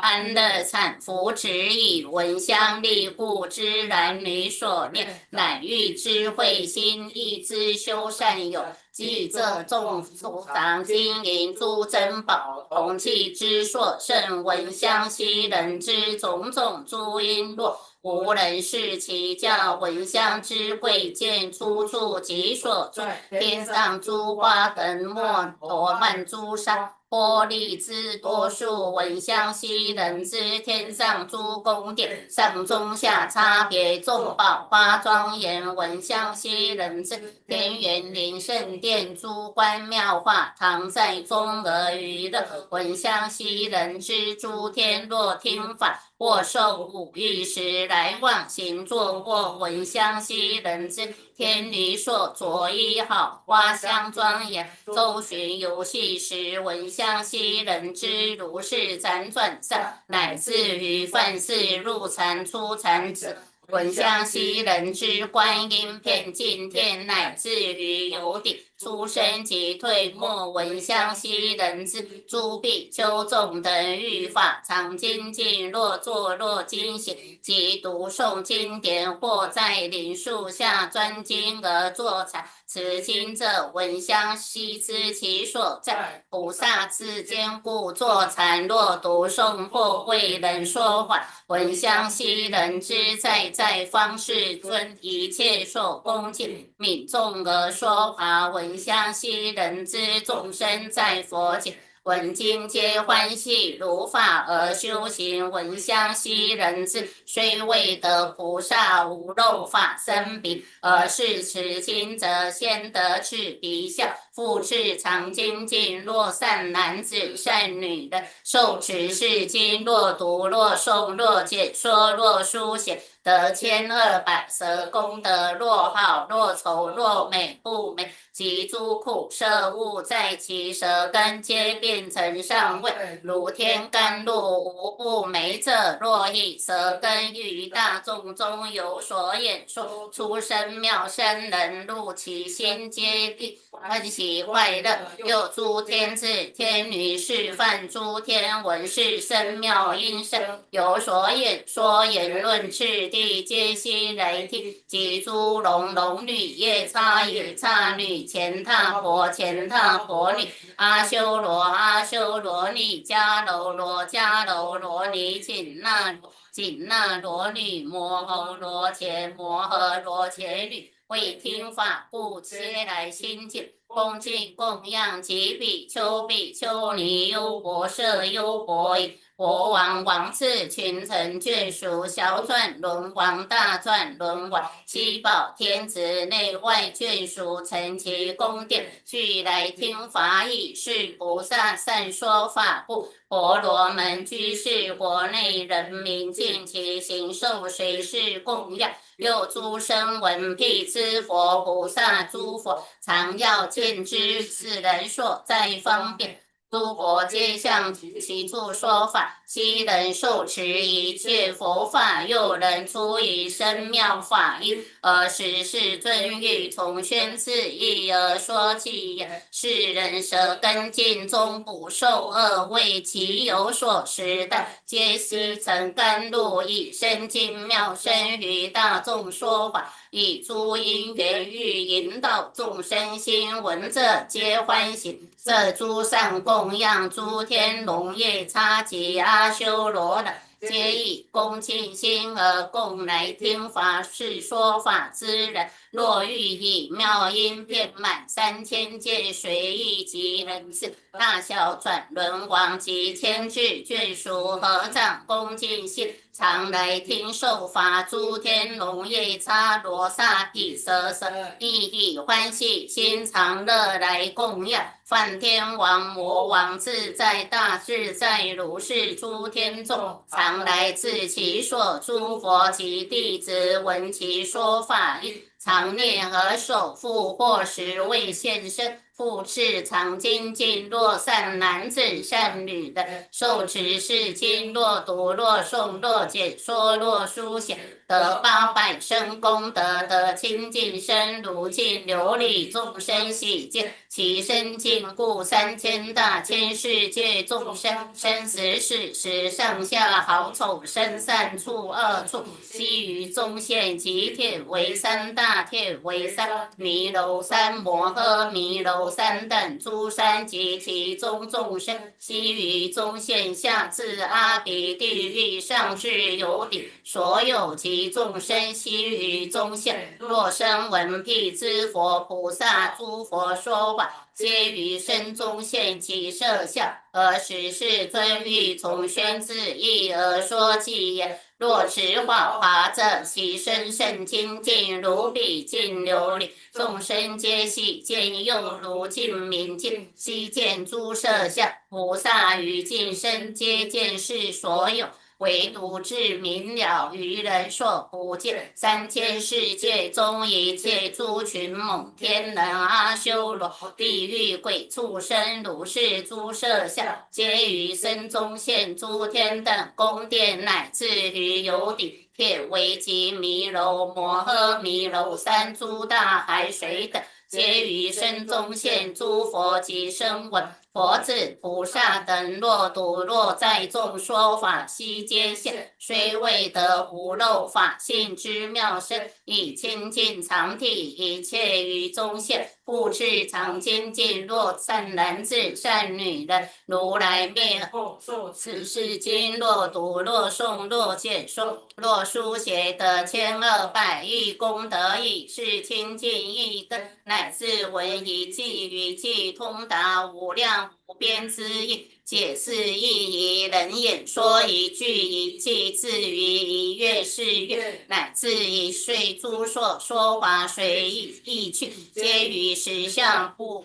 相违背。若说俗间经书自是语言之深业等，皆顺正法3000大千世界6趣，众生心之所行，心所动作，心所细论，皆悉知之，虽未得无漏智慧，而其一根清净，如此世人有所思维筹量言说，皆是佛法无误真实，亦是先佛经中所说，而时世尊欲从宣自意而说偈言：世人亦清净名利无着会，一次妙义根之上中下法，乃至闻一记通达无量义，次第如法说，越是越自遂。是世界内外一切诸众生，若天龙及人、夜叉鬼神等，其在6趣中所变若端种，此法法之报，一时皆悉知。十方无数佛百福庄严相，为众生说法，悉闻人受持，是为无量义，说法亦无量，终是不忘错，以此法华故，悉知诸法相随意一事自地，达明子语言，如所知演说，此人有所说，皆是先佛法，以言此法故，与众所无所谓。此法华经者，一根净若是，虽未得无漏，先有如是相。世人持此经，安住稀有地，为一切众生欢喜而受尽。能以千万种善巧之语言，分别而说法，此法华经故。南无妙法莲华经，南无妙法莲华经，南无妙法莲华经。经常菩萨本常不听菩萨品第20。尔时我报得上士菩萨摩诃萨，如今当知若比丘比丘尼优婆夷，此法华经者，这样这种他的滴水让过大最高的无限方广。中等入参双眼耳鼻舌身意性性能大是来往五情作无量皆不可思议阿僧祇劫有慧听王然净光善念之名行穷世世看是了这无尽的思摩是真心穿国。那咱体会往我与你心中为这个就我说嘛，首先文者说意是一话，这个是嘛，就句一行，就句子或者说意思，一元话为说，这一他三个说意思或者密码，去国会上。换力量本他给这稳定是也是和力量，因为也是为和两具交三以拿正面做看法战力，一知道我有。我看会议法偶然应抗战。一群族在是经者，我看是良运正义人，生活是必有，他们必有天朝，我们依法是以这个这法面不允许。真善万比都有大势力和只有与国相比争比大，不听得大事。因人明白，不亲自以高马有相比之名啊，我认我一心礼拜大家随做4年，我相信有的应办可以行。我在今行菩萨的表现，就是他不端不上经典那显领办的自远切事的。拜在那这个也打击拿着我的首先将会批评去讲这个模式操作而所然，去年我后心得完女头的校气难的做，让模式希望自己。我是经历高远大在努力参加会长，或者是人我说是中人或者让不管是什么问题，什么语色表发生上面，我不敢听觉得很多的，然后想做是你是什么高级的活着。我一样，因为他是在家里，听刚刚去我为你发说，一份10天万地必须然就是叫他不是也担心气好，你想着你担心，而是要担心自己该照顾2那一大条他。为了说是好，一平时在上班时就比超理，我正得以境界是为最听明者现象的大神高明的。在体力为其所说些性我非是无生，他一生自作他有。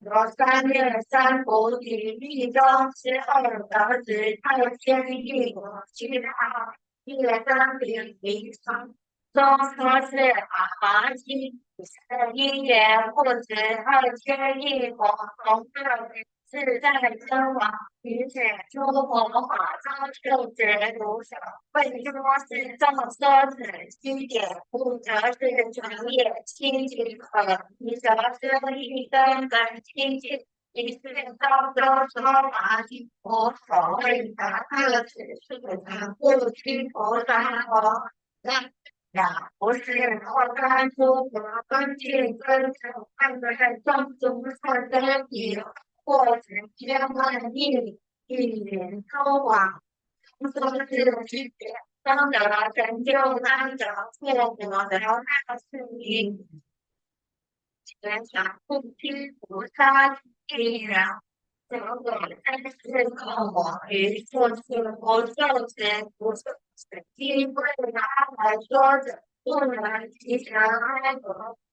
世界上啊，我所说的不是机会拿来说过提了，但我多说这点说，然后这个是你的是要教你是要和他们进行保护，并且防护之后后门，一次真经节与阿里替大菩萨去在这里不日常不去菩萨相对，我三藐三菩提道二十一和一位，是这样详细讲。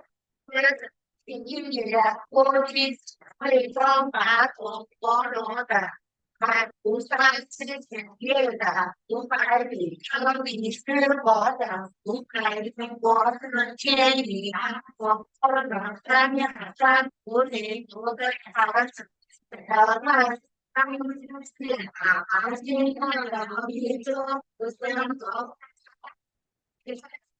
那个多少三藐三。也是后，他们和他们与到了一些不算是先把我现在练长三十七啊，什么也都会了啊，安慰你啊，在这个不是肯定是都是高雅是我越好吧。不缺很多时都这种一天头需要把洗手而已，不知道能在街道做火出的环境去管一不缺头上的正一个地理发展他们是去跳的天气改装就不然就不然。金主好，在天王佛山化成这个金当佛树，在金主的和尚，天界方法集在广大也是后期的晚上去的事情，网络的经典中，一看多。我受华是2股是500，并形象不屈是连地与法身，发的是我以前除了听众批评，是法开始的，并说恋爱是为上，不是原因，换结是现在当然是换结是。你说我是真实说是第次不停的与我面后文罗圣经不在你广播只提世界只一个佛庙莲花基的佛庙莲花基的佛庙。莲花经妙法莲花经如来神力第21，世界为神的，不是我3种具有作者坚持我前进心和长3两尊严而白佛也是真我与佛定是真分在我土地中是真分法说。一种想法的历史之前，是真情的，这种说都是重要。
中华西安其是无量善力中类是不善来生时常于无量十方有是性的之方的无有常不是方的家庭的是怎么的为我哥把我一个半身的样见我今日到了是不善的是是肯定真业不多把我一片欢喜只望是他国病问哪一片光雅是你的欢喜中国这大场所的你好人是实际者，不有以达的人是实际者，于诸法之于名子，其言之大，无从是同风于化妆以见，正在的罗汉是君王尊敬一言一字以谁欲罗时说昨日对话与人说，方于是然学习之表现所是。南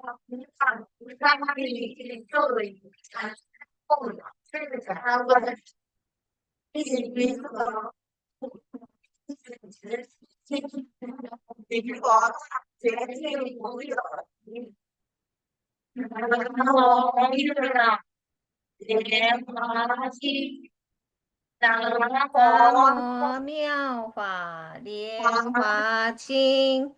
南无妙法莲华经。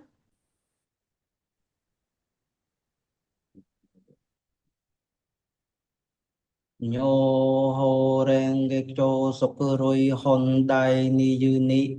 Sono toki ni sakamuni butsu hosa yori tate dai jin rikyo gen chi samo miki no miteo mote muryo no bosatsu makasatsu no itadaki o nadete kono kotoba o nasutamawaku ware muryo hakusen man noku aso giko ni oite kono egataki anoku tarasan dakusan bodai no ho su seri imamote Nanda Jini Busakusu Nanda Kimasani Itsini Kono Ho Ruste Hiroku So Yakusu Sumubesi Kakuno Botoku Mitabi Moro no Bosasu Makasasu no Itadaki Onadete Kono Kotoba o Nastama Waku Ware Muyo Hakusen Man Noku Aso Kiko Ni Oite Kono Egataki Anoku Daratan Yakusan Bodai no Ho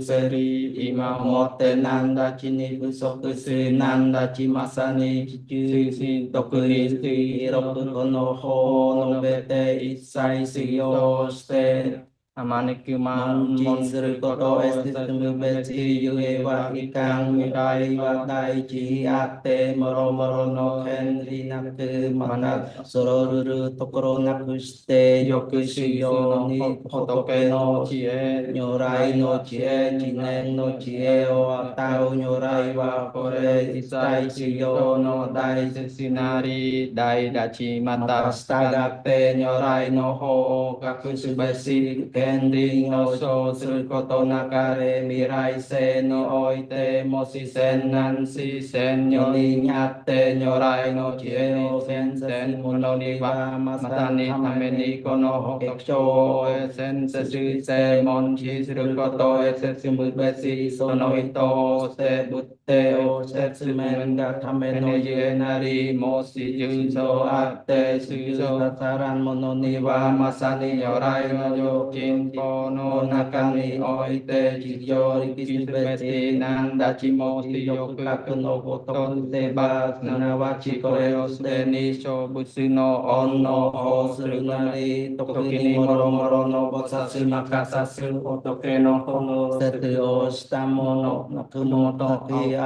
วัตเตมินาไดกังกิโซโนมิโอเวนมันเตมัสติมาติตุโยเวมิโอมาเกโตเบโอตาเรกะโดสโอโตเกนิมไกตะเตมัสริเตโทโมนิโกเอโฮสเตโมสักเสซอนโนจกุโนโกโตเกมาสานิสุบุสานิบุกโชสุเบสีโยอิเนนเซซอนเนกวะกวาโมโมเนสัตระเรมโรมโรโนโกสัสมักสัสสุสักโนโกโตเกสันเบนโมโมนิโกเอโฮสเตโมสักเสซอนโนจกุโนโกโตเกมาสานิสุบุสานิบุกโชสุเบสีโยอิเนนเซซอนเนกวะกวาโมอิมาสัตเรโซโนโตกินิสักมณีบุษจิตโปโยริกิตาริธรรมายเรมโรมโรโนฟุนจินโนโตเกโอเซโอโนโนฮอนโดนิกายเซเมนโตสเตโทโนมิโกโตนัสตามาวะคือโชบุตโอโนโนโซอานิสตากายตามายทาโฮบุษโนโตไคเตโทโมนิโกโตตามเบสิโทโนมิโกโตโตกิตามโมโตกิจิปโปมโยโนฟุนจินโนโชบุษโนโอโชเกนโนสิสึสายโยนิสัสตามายเรโอโนโยวิทาโฮบุษนาราบินิโชโยโตโนมเฮนอาโซกิโนโบสัสตุไดสึสาริโฮสิโตโนโชมนสิสึโยบิสิไซเสเกนโนเตนนิงอาสึราโตโฮโตเกโนโชสตุโอกิเตมริเตมินาโอนิคังกิสนะโมโยเรนเกโชนะโมโยเรนเกโชนะโมโยเรนเกโช บทที่ 23 พระโพธิสัตว์ไพศาลชยราช ครั้งนั้นพระโพธิสัตว์มหาสัตว์กษัตริย์ตระราชสังกุสุมิตาพิชยะได้กราบทูลพระพุทธเจ้าว่าข้าแต่พระผู้เป็นที่เคารพของโลกทำไมพระโพธิสัตว์ไพศาลชยราชจึงจารึกไปในสหโลกธาตุนี้พระโพธิสัตว์ไพศาลชยราชช่างยอมทนทุกข์อยู่กับทุกข์หลายร้อยพันหมื่นโกฏนายุกจะชนิดสาธุข้าแต่พระผู้เป็นที่เคารพของโลกหากพระองค์จะทรงพระกรุณาอธิบายสักนิดเพื่อที่ว่าปวงเทวดานาคยักษ์คนทันอสูรคุดกินนอนมโหระคะมนุษย์และอมนุษย์ซึ่งได้มาจากดินแดนอื่นๆและพระสาวกเหล่านี้พอได้ฟังทั้งหมดจักเกิดปิติโสมนัสครั้งนั้นพระพุทธเจ้าได้ตรัสกับพระมหาโพธิสัตว์นักกษัตริย์ตระราชสังกุสุมิตาพิชยะว่าเรื่องเคยมีมาแล้วในอดีต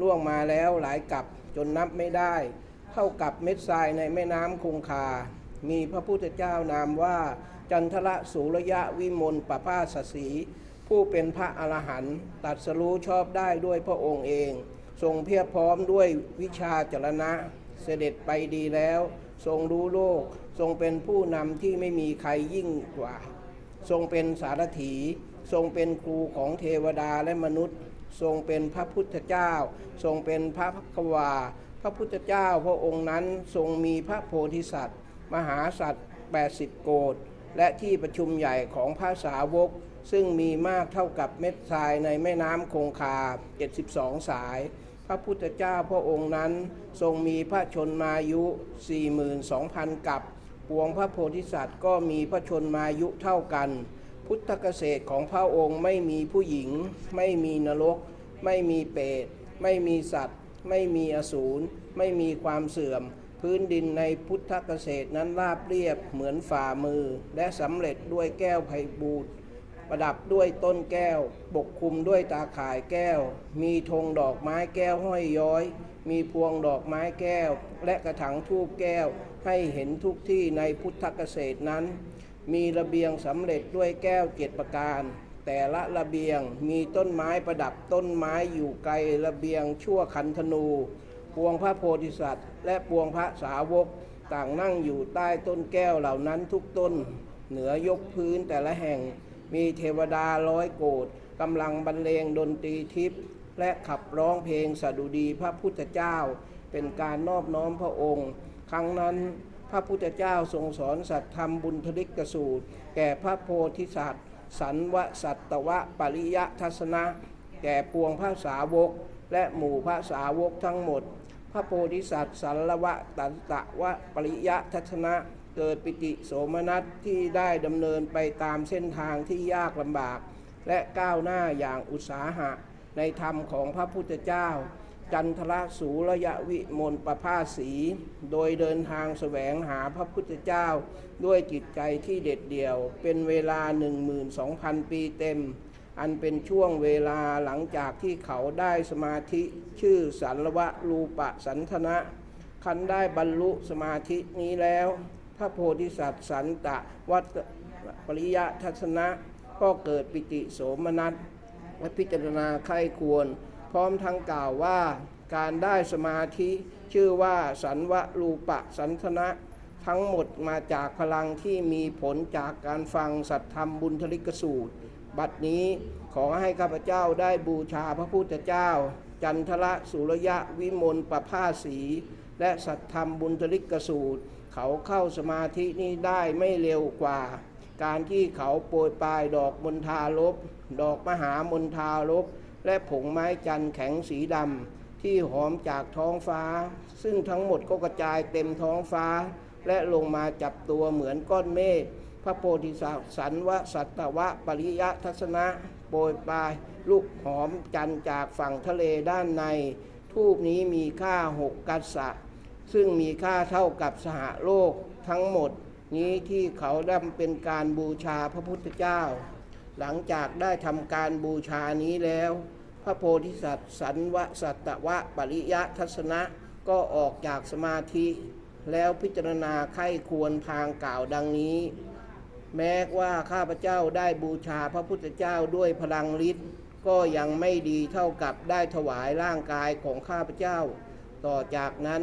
พระโพธิสัตว์สันวสัตตวะปริยทัศนะใช้ธูปจำนวนมากคือธูปไม้จันทร์ธูปกุณทุลุกะธูปตุลุสกะธูปปลักกาธูปว่านหางจระเข้และธูปทำจากยานสนและดื่มน้ำมันสกัดจากดอกจำปาและดอกไม้อื่นๆหลังจาก 1,200 ปีเต็มเขาได้เอาเครื่องรูปไร้หอมทาตามตัวและยังเอาผ้าขาดกองทิพย์ที่มีค่ามากห่อหุ้มตัวเองแล้วชุบตัวในน้ำมันหอมและอธิษฐานจิตเผาตัวเองเฉพาะพระพักตร์ของพระพุทธเจ้าจันทรสุรยวิมลประภาสีเปลวไฟสว่างไสวไปทั่วทุกโลกซึ่งมีจำนวนมากเท่าเม็ดทรายในแม่น้ำคงคา80 โกฏสายพระพุทธเจ้าในโลกต่างๆต่างพร้อมกันสดุดีพระโพธิสัตว์สันวสัตตวะปริยทัศนะว่าดี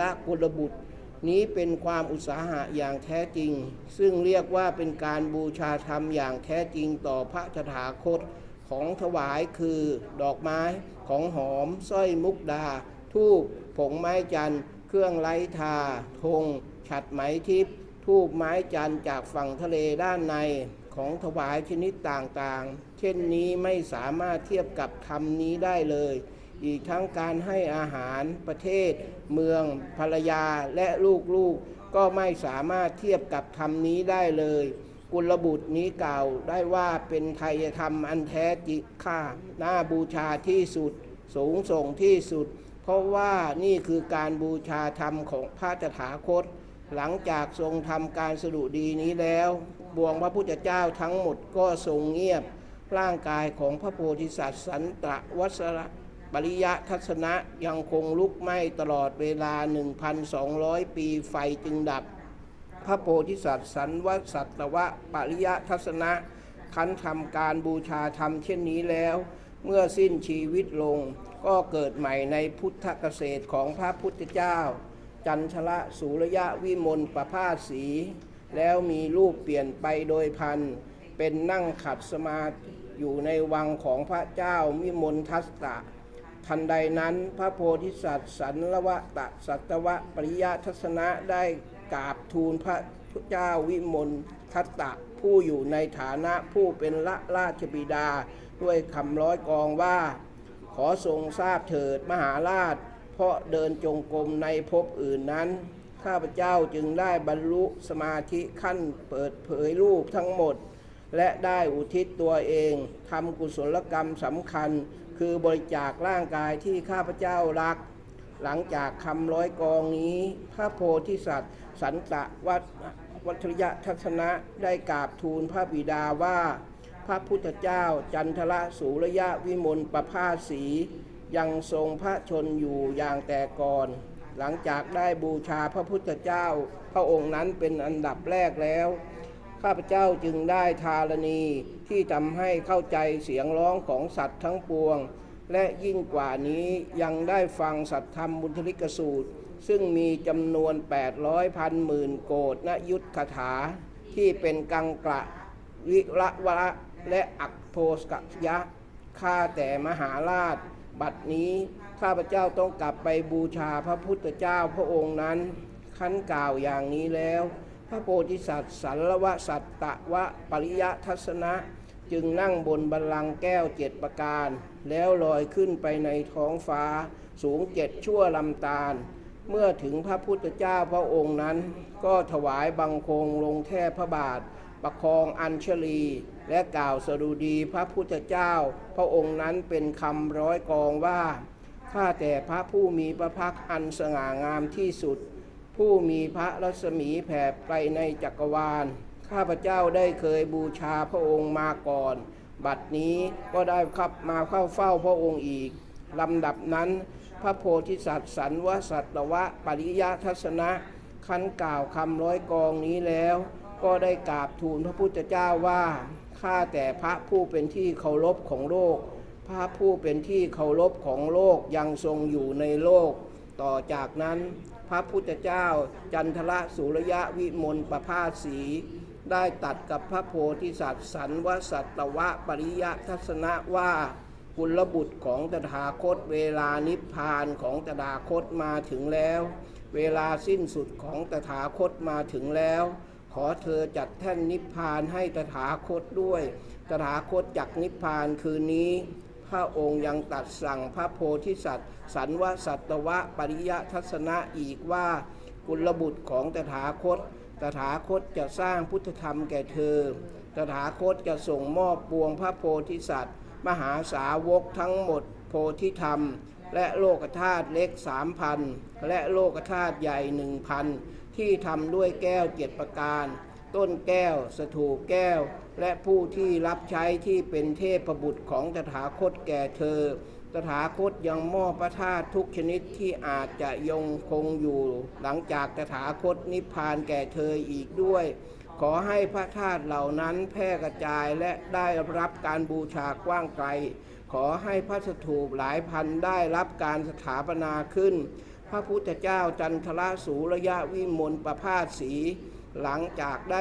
ตัดสั่งพระโพธิสัตว์สันวสัตวะปริยทัศนะก็เสด็จดับขันธปรินิพพานในยามสุดท้ายของราตรีนั้นครั้งนั้นพระโพธิสัตว์สันวสัตวะปริยทัศนะเห็นพระพุทธเจ้านิพพานก็โศกสั่นไหวทุกข์ใจและปรารถนาจะพบพระเจ้าอย่างแรงกล้าคันแล้วพระโพธิสัตว์สันวสัตวะปริยทัศนะก็สร้างกิจกาทานไม้จันทร์แล้วบูชาพระพุทธสรีระของพระพุทธเจ้าแล้วถวายพระเพลิงพระพุทธสรีระหลังจากพระเพลิงมอดดับลงพระโพธิสัตว์สันวสัตวะปริยทัศนะก็ได้รวบรวมพระธาตุสร้างพระอบแก้ว 84,000 องค์และสร้างสถูป 84,000 องค์สูงถึงโลกธาตุ3ประดับด้วยธงแถวธงผ้าขัดและประดับด้วยกระดิ่งแก้วจำนวนมาก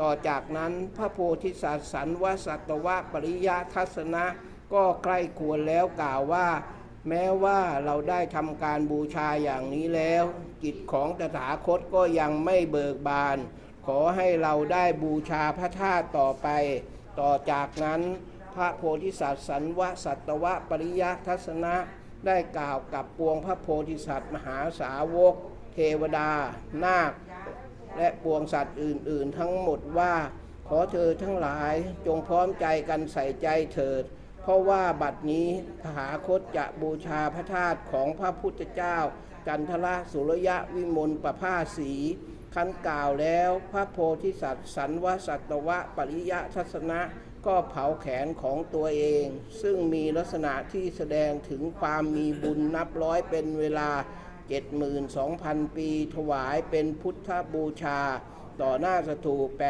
84,000 องค์แล้วนำสาวกนับอสงไขยหมู่หนึ่งผู้สำเร็จเป็นสาวกแล้วกับหมู่ประชาชนอีกนับไม่ถ้วนตั้งจิตปรารถนาสัมมาสัมโพธิญาณโดยปลุกเร้าพวกเขาให้อยู่ในสันวรูปสันทนะสมาธิลำดับนั้นปวงพระโพธิสัตว์เหล่านั้นเทวดามนุษย์อสูรและสัตว์อื่นๆเห็นพระโพธิสัตว์สันวสัตวะปริยทัศนะไม่มีแขนต่างเสียใจร้องไห้คร่ำครวญว่าพระโพธิสัตว์สันวสัตวะปริยทัศนะเป็นครูสอนของเราอย่างแท้จริงแต่บัดนี้แขนทั้งสองข้างของท่านถูกไฟไหม้ขาดร่างกายของท่านเล่าก็น่าเกลียดคันแล้วพระโพธิสัตว์สันวสัตวะปริยทัศนะได้ทำสัตยาธิฐานว่าหลังจากเสียสละแขนทั้งสองข้างแล้ว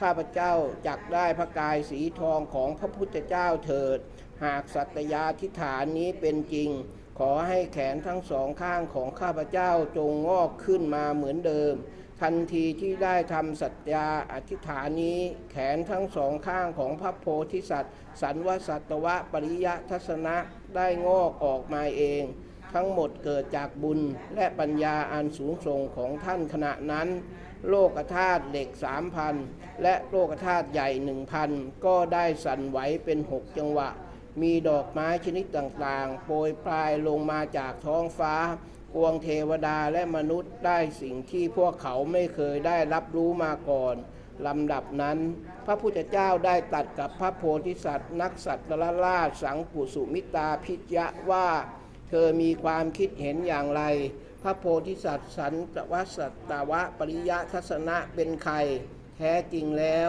เขาก็คือพระโพธิสัตว์ไพศาลชยราชผู้นี้แหละเขาได้เสียสละและตัวเองบูชาพระพุทธเจ้าอย่างนี้มา100,000 หมื่นโกฏในยุคนักสักการะราชสังกุสุมิตาพิจยะหากมีใครก็ตามมีใจปรารถนามุ่งต่อสัมมาโพธิญาณจงกระทั่งสามารถเผานิ้วมือได้หมดหรือแม้แต่นิ้วเท้านิ้วเดียวเพื่อบูชาพระสถูปของพระพุทธเจ้าเขาก็จะได้บุญมากยิ่งกว่าคนที่บูชาพระพุทธเจ้าด้วยอาณาจักรนครภรรยาลูกและโลกธาตุเล็ก 3,000 และโลกธาตุใหญ่ 1,000 พร้อมทั้งภูเขาป่าไม้แม่น้ำสระน้ำและสิ่งมีค่าทั้งหมดอีกประการหนึ่งหากมีใครถวายโลกธาตุเล็ก 3,000 และโลกธาตุใหญ่ 1,000 ซึ่งเต็มด้วยแก้ว7ประการเพื่อบูชาปวงพระพุทธเจ้า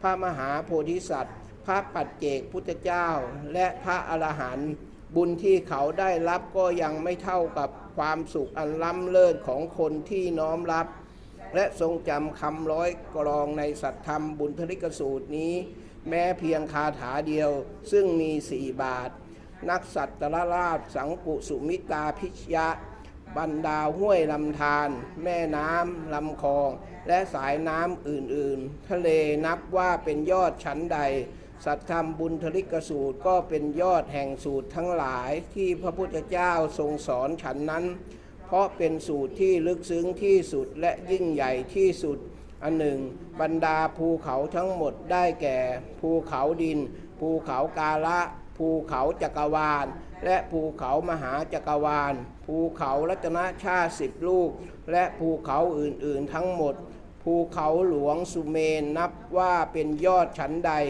สัตธรรมบุญทริกสูตรก็เป็นชั้นนั้นเพราะสูงสุดกว่าสูตรทั้งหลายอันหนึ่งบรรดาดาวนักสัตว์ทั้งหมดดวงจันทร์เป็นยอดชั้นใดสัตธรรมบุญทริกสูตรก็เป็นชั้นนั้นเพราะว่าบรรดาสูตรหลายหมื่นโกฏสูตรสัตธรรมบุญทริกสูตรนับว่าเด่นที่สุดยิ่งกว่านั้นดวงอาทิตย์สามารถขับไล่ความมืดมิดทั้งหมดชั้นใดสัตธรรมบุญทริกสูตรก็เป็นชั้นนั้น เพราะสามารถความมืดอันน่ากลัวอันหนึ่งในหมู่อนุราชาทั้งหลายพระเจ้าจักรพรรดินับว่าสูงส่งฉันใดสัตธรรมบุญทลิกสูตรก็เป็นฉันนั้นเพราะว่าน่าเทิดทูนที่สุดอันหนึ่งท้าวสักกะเป็นยอดแห่งทวยเทพสวรรค์ชั้นดาวดึงฉันใดสัตธรรมบุญทลิกสูตรก็เป็นฉันนั้นเพราะเป็นราชาแห่งสูตรทั้งหลายอันหนึ่งท้าวมหาพรหมเป็นบิดาของสรรพสัตว์ฉันใด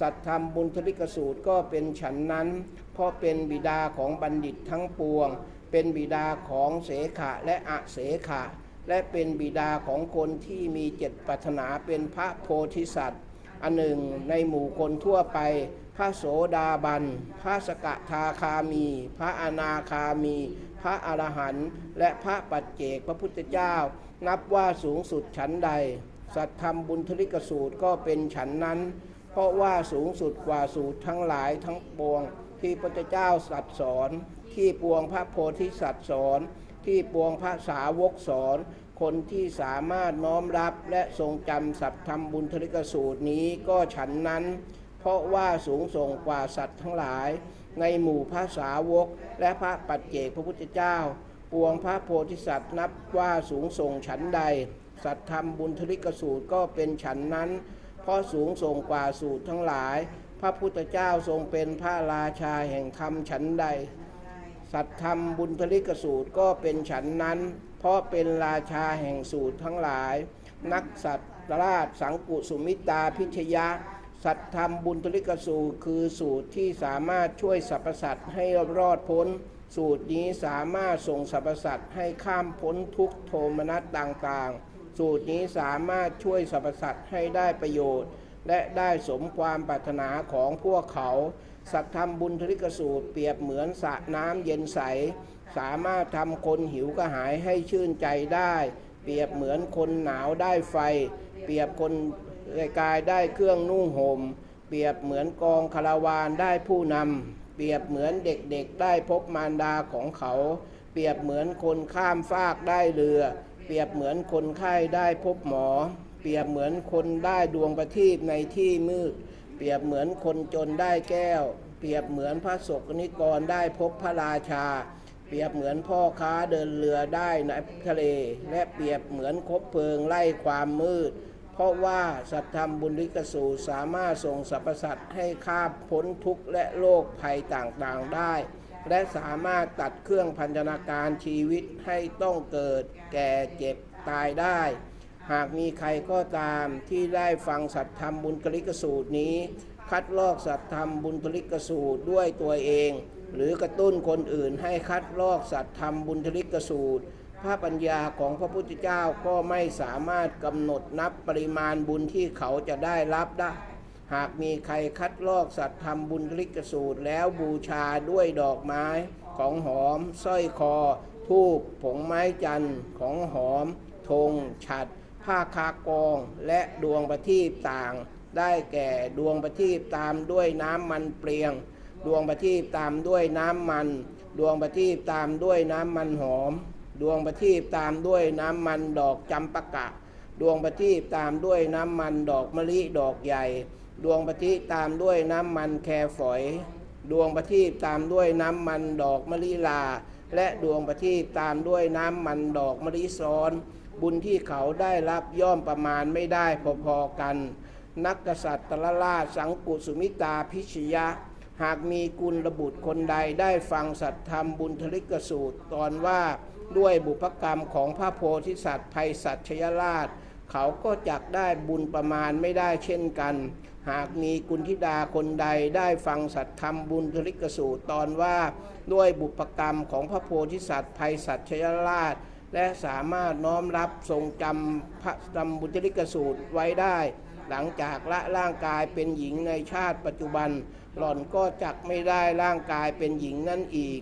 หลังจากพระพุทธเจ้านิพพานใน500 ปีสุดท้ายหากมีกุณฑิดาคนใดได้ฟังสัตธรรมบุญทลิกสูตรและปฏิบัติตามสัตธรรมบุญทลิกสูตรข่าวสิ้นอายุหล่อนก็จักได้ไปเกิดในแดนสุขาวดีอันเป็นโลกธาตุที่พระพุทธเจ้าอมิตะประทับอยู่ซึ่งห้อมล้อมด้วยหมู่พระมหาโพธิสัตว์ และจักได้เกิดในท่ามกลางดอกบัวที่บานอยู่บนบัลลังก์แก้วเขาจักไม่ถูกเบียดเบียนอีกต่อไปด้วยราคะโทสะโมหะจักไม่ถูกเบียดเบียนอีกต่อไปโดยมานะความริษยาหรือความเศร้าหมองเขาจักได้บรรลุอภิญญาที่เป็นโลกุตระและมีความมั่นใจจักไม่เกิดอีกต่อไปหลังจากได้ความมั่นใจนี้แล้วอวัยวะคือดวงตาของเขาจักสงบด้วยดวงตาที่สงบนี้เขาจักได้เห็นพระตถาคต7,200,000 โกฏยุคพระองค์ซึ่งมีจำนวนเท่ากับเม็ดทรายในแม่น้ำคงคาอันเป็นเวลาที่ปวงพุทธเจ้าเหล่านี้จากแดนไกลจากพร้อมกันสรุดีเขาว่าดีละกุลบุตรเธอสามารถน้อมรับทรงจำอ่านสาธยายและใคร่ควรสัตธรรมบุญทลิกสูตรนี้ในศาสนาของพระพุทธเจ้าสากยมุนีและสามารถแสดงสูตรนี้แก่คนอื่นบุญอันประเสริฐนี้ที่เธอได้รับไม่จำกัดไฟเผาบุญนี้ไม่ได้น้ำพัดพาไปไม่ได้พระพุทธเจ้าถึงพระองค์ก็ไม่สามารถอธิบายบุญของเธอได้หมดบัดนี้เธอสามารถทำลายมารผู้ดักสังหารเพื่อขับไล่พลังความตายอันโหดร้ายและบทขยี้ศัตรูอื่นๆทั้งหมดปวงพระพุทธเจ้าหลายแสนพระองค์พร้อมกันคุ้มครองดูแลเธอด้วยพลังที่เป็นโลกุตระของพระองค์เองในหมู่เทวดาและมนุษย์จากโลกทั้งหมดไม่มีใครสามารถเท่าเทียมเธอได้นอกจากพระตถาคตปัญญาและสมาธิปวงพระเอกพระพุทธเจ้าหรือแม้แต่ปวงของพระโพธิสัตว์ก็ยังไม่เทียมเท่าปัญญาและสมาธิของเธอนักกษัตริย์ราชสังกุสุมิตาพิทยะนี่แหละคือพลังบุญและปัญญาที่พระโพธิสัตว์นี้ได้รับหากมีกุลบุตรคนใดได้ฟังสัตธรรมบุญทลิกสูตรตอนว่าบุพกรรมของพระโพธิสัตว์ภัยสัชยราชแล้วสามารถน้อมรับและสดุดีสัตธรรมบุญทลิกสูตรนี้ด้วยความปิติโสมนัสระหว่างยังมีชีวิตอยู่เขาจักหายใจออกเป็นกลิ่นดอกอุบลเขียวกลิ่นไม้จันทร์หัววัวจักฟุ้งออกมาจากขุมขนทั่วร่างกายของเขาบุญของเขาจักเป็นที่อย่างยิ่งกล่าวไว้ข้างบนนักกษัตริย์ราชสังกุสุมิตาพิทยะด้วยเหตุนั้นตถาคตขอมอบสัตธรรมบุญทลิกสูตรตอนว่าด้วยบุพกรรมของพระโพธิสัตว์ภัยสัชยราชแก่เธอเมื่อถึง500 ปีสุดท้ายหลังจากตถาคตนิพพานขอเธอจงประกาศและเผยแพร่สัตธรรมบุญทลิกสูตรบทนี้ให้แพร่หลายไปทั่วชมพูทวีปโดยไม่ต้องเกรงว่าจะสูญหายและไม่ต้องเกรงว่ามารผู้มีบาปเสนามารเทวดานาคยักษ์กุมทันและมนุษย์อื่นๆจักได้โอกาสนักกษัตริย์ราชสังกุสุมิตาพิทยะขอเธอจงคุ้มครองป้องกันสัตธรรมบุญทลิกสูตรนี้ด้วยพลังอันเป็นโลกุตระของเธอเองเพราะเหตุใดหรือเพราะว่าสัตธรรมบุญทลิกสูตรนี้เป็นยาดีแก้โรคให้แก่ชาวชมพูทวีปหากมีใครป่วยพอได้ฟังสัตธรรมบุญทลิกสูตรนี้อาการป่วยของเขาจักหายไปในพริบตาและเขาจักไม่แก่ไม่ตายนักกษัตริย์ราชสังกุสุมิตาพิทยะหากเธอเห็นใครน้อมรับและทรงจำสูตรนี้เธอควรจักโปรยดอกอุบลเขียวซึ่งเต็มไปด้วยผงไม้จันทร์ให้เขาและหลังจากโปรยดอกอุบลเขียวแล้วจึงใคร่ควรว่าไม่นานคนนี้จักได้รับกรรมยาคาและนั่งบนโพธิบัลลังก์ของจักรหมู่มารเมื่อเขาเป่าสังคือธรรมะและตีกองธรรมอันยิ่งใหญ่เขาจักได้ทรงสรรพสัตว์ให้ข้ามพ้นจากทะเลคือแก่เจ็บและตายดังนั้นคนที่แสวงหาวิถีแห่งพุทธะเมื่อได้เห็นคนน้อมรับและทรงจำสูตรนี้ก็ควรจักมีใจเคารพเขาขณะที่มีการสอนสัตธรรมบุญทลิกสูตรตอนว่าด้วยบุพกรรมของพระโพธิสัตว์ภัยสัชยราชปวงพระโพธิสัตว์ 84,000 องค์จักได้ธารณีที่ทำให้ตีความเสียงร้องของสรรพสัตว์ได้พระตถาคตปภูตะรัตนะที่ประทับอยู่ในถูกแก้ว ได้สดุดีพระโพธิสัตว์นักกษัตริย์ราชสังกุสุมิตาพิทยะว่าดีละนักกษัตริย์ราชสังกุสุมิตาพิทยะเธอได้ทำบุญที่ยากจะคิดให้เข้าใจได้ เพราะว่าเธอสามารถถามเรื่องนี้แก่พระพุทธเจ้าสากยมุนีและได้ทำประโยชน์แก่สรรพสัตว์อย่างไม่จำกัดนำโยเลงเงโยนำโยโอเลงเงโยนำโยเลงเงโย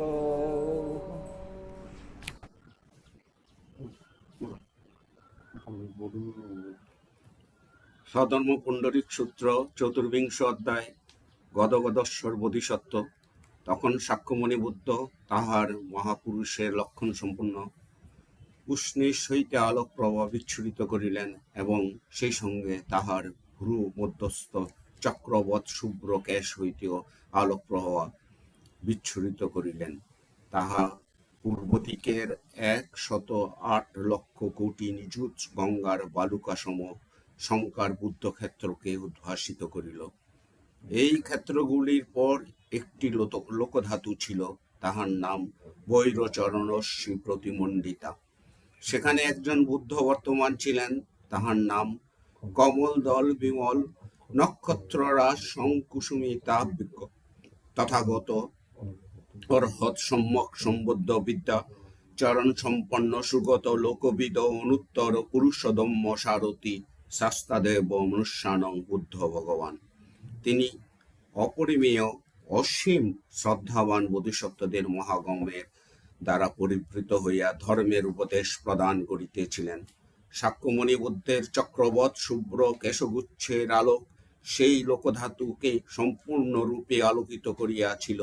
সেই বৈরচরণ রশ্মি প্রতিমণ্ডিতা লোকধাতুতে একজন বোধিসত্ত্ব ছিলেন, তার নাম গদগদশ্বর। সে অনেক কুশল মূল রোপণ করিয়াছিল ও শত সহস্র লক্ষ কোটি বুদ্ধের পূজা ও সেবা করিয়াছিল। সে নিগুড় জ্ঞানে সিদ্ধ ছিল। সে ধ্বজাগ্র কেয়ুর সমাধি, সধর্ম পুণ্ডরিক সমাধি, বিমল দত্ত সমাধি, নক্ষত্ররাজ বিক্রীডির সমাধি, অনিলম্ব সমাধি, জ্ঞান মুদ্রা সমাধি, সর্বরূত কৌশল্য সমাধি, সর্বপুণ্য সমুচ্ছয় সমাধি, প্রসাদভূতি সমাধি, ঋদ্ধি বিক্রীড সমাধি, জ্ঞান লক্ষ্য সমাধি, ভুজরাজ সমাধি, বিমল প্রভাস সমাধি, বিমল গর্ভ সমাধি, অপ্রকৃত সন্ন সমাধি ও সূর্যবর্ত সমাধি অর্জন করিয়াছিল। সেই রূপ শত সহস্র লক্ষ কোটি গঙ্গার বালুকাময় শঙ্কার মহাসমাধি অর্জন করিয়াছিল। সাক্ষ্যমণি বুদ্ধের আলো তাহার শরীরকেও উদ্ভাসিত করিয়াছিল। সে কমলদল বিমল নক্ষত্র রাজ সংকুসুমিতাভ বুদ্ধকে সম্বোধন করিয়া কহিয়াছিল, ভগবান, আমি সহালোকে সাক্ষ্যমণি বুদ্ধের নিকট গমন করিয়া তাহার বন্দনা সেবা ও পূজা করিব। সেই সঙ্গে ধর্মরাজপুত্র মঞ্জশ্রী বোধিসত্ত্ব, বৈশ্বর্যরাজ বোধিসত্ত্ব, প্রধানসুর বোধিসত্ত্ব, নক্ষত্ররাজ শঙ্কু সুমিতা বোধিসত্ত্ব, বিশিষ্ট চারিত্র বোধিসত্ত্ব, ভূরাজ বোধিসত্ত্ব, বৈশ্বরাজ সমগত বোধিসত্ত্বকে দর্শন করিব। তখন গদগদশ্বর বোধিসত্ত্বকে সম্বোধন করিয়া কমলদল বিমল নক্ষত্ররাজ শঙ্কুসুমিতা বিজ্ঞ বুদ্ধ কহিলেন, তুমি সেই লোকধাতুকে তুচ্ছ ও হীন ভাবিও না। সৎকুলপুত্র সেই সহালোক উঁচু নিচু অসমতল মৃত্তিকা প্রস্তর পর্বত ও আবর্জনায় পরিপূর্ণ। তথাকার বুদ্ধের শরীর ক্ষুদ্র, বোধিসত্ত্বের শরীরও ক্ষুদ্র। তোমার শরীরের উচ্চতা 42 সহস্র যোজন, আমার শরীরের উচ্চতা 68 শত সহস্র যোজন। তোমার শরীর অতীব মনোহর ও শত সহস্র লক্ষ পুণ্য লক্ষণে সুশোভিত। সেই জন্য তুমি যখন সেই লোক ধাতুতে গমন করিবে, তাহা ও তথাকর বুদ্ধ বোধিসত্ত্বদের হীন ভাবিও না। গদগদশ্বর বোধিসত্ত্ব বুদ্ধকে কহিল, ভগবান, আমি তথাগতের প্রভাবে সহালোকে গমন করিতেছি। তথাগতের দৈব শক্তির লীলা বিশেষ। তথাগতের পুণ্য ও জ্ঞান বিভূষণের প্রভাবে ইহা সম্ভব হইবে। অতঃপর গদগদশ্বর বোধিসত্ত্ব আসন হইতে গাত্রোদ্যন না করিয়া নিষ্পন্দন হইয়া ধ্যানে নিমগ্ন হইল। সমাধির প্রভাবে ঋদ্ধকূট পর্বতে ধর্মাসনের অধুরে 84 সহস্র রত্নপদ্ম উৎপন্ন হইল। যমুনা সুবর্ণ দ্বারা গঠিত ছিল তাহার বৃন্ত, রৌপ্য দ্বারা গঠিত ছিল তাহার পত্র, হীরক দ্বারা গঠিত ছিল তাহার কেশর ও কিংসক রত্ন দ্বারা গঠিত ছিল তাহার বৃত্তি। তখন ধর্মরাজ পুত্র মঞ্জুশ্রী এই পদ্মগুলো দেখিয়া বুদ্ধকে জিজ্ঞাসা করিল, ভগবান, এই পূর্ব নির্মিতের কারণ কি? বহু সহস্র লক্ষ পদ্ম ফুলের আবির্ভাব হইয়াছে, যাহার বৃন্দ যমুনাদ সুবর্ণ দ্বারা গঠিত, পত্র রৌপ্য দ্বারা গঠিত, কেশর হীরক দ্বারা গঠিত ও বৃতিকিংসু রত্ন দ্বারা গঠিত।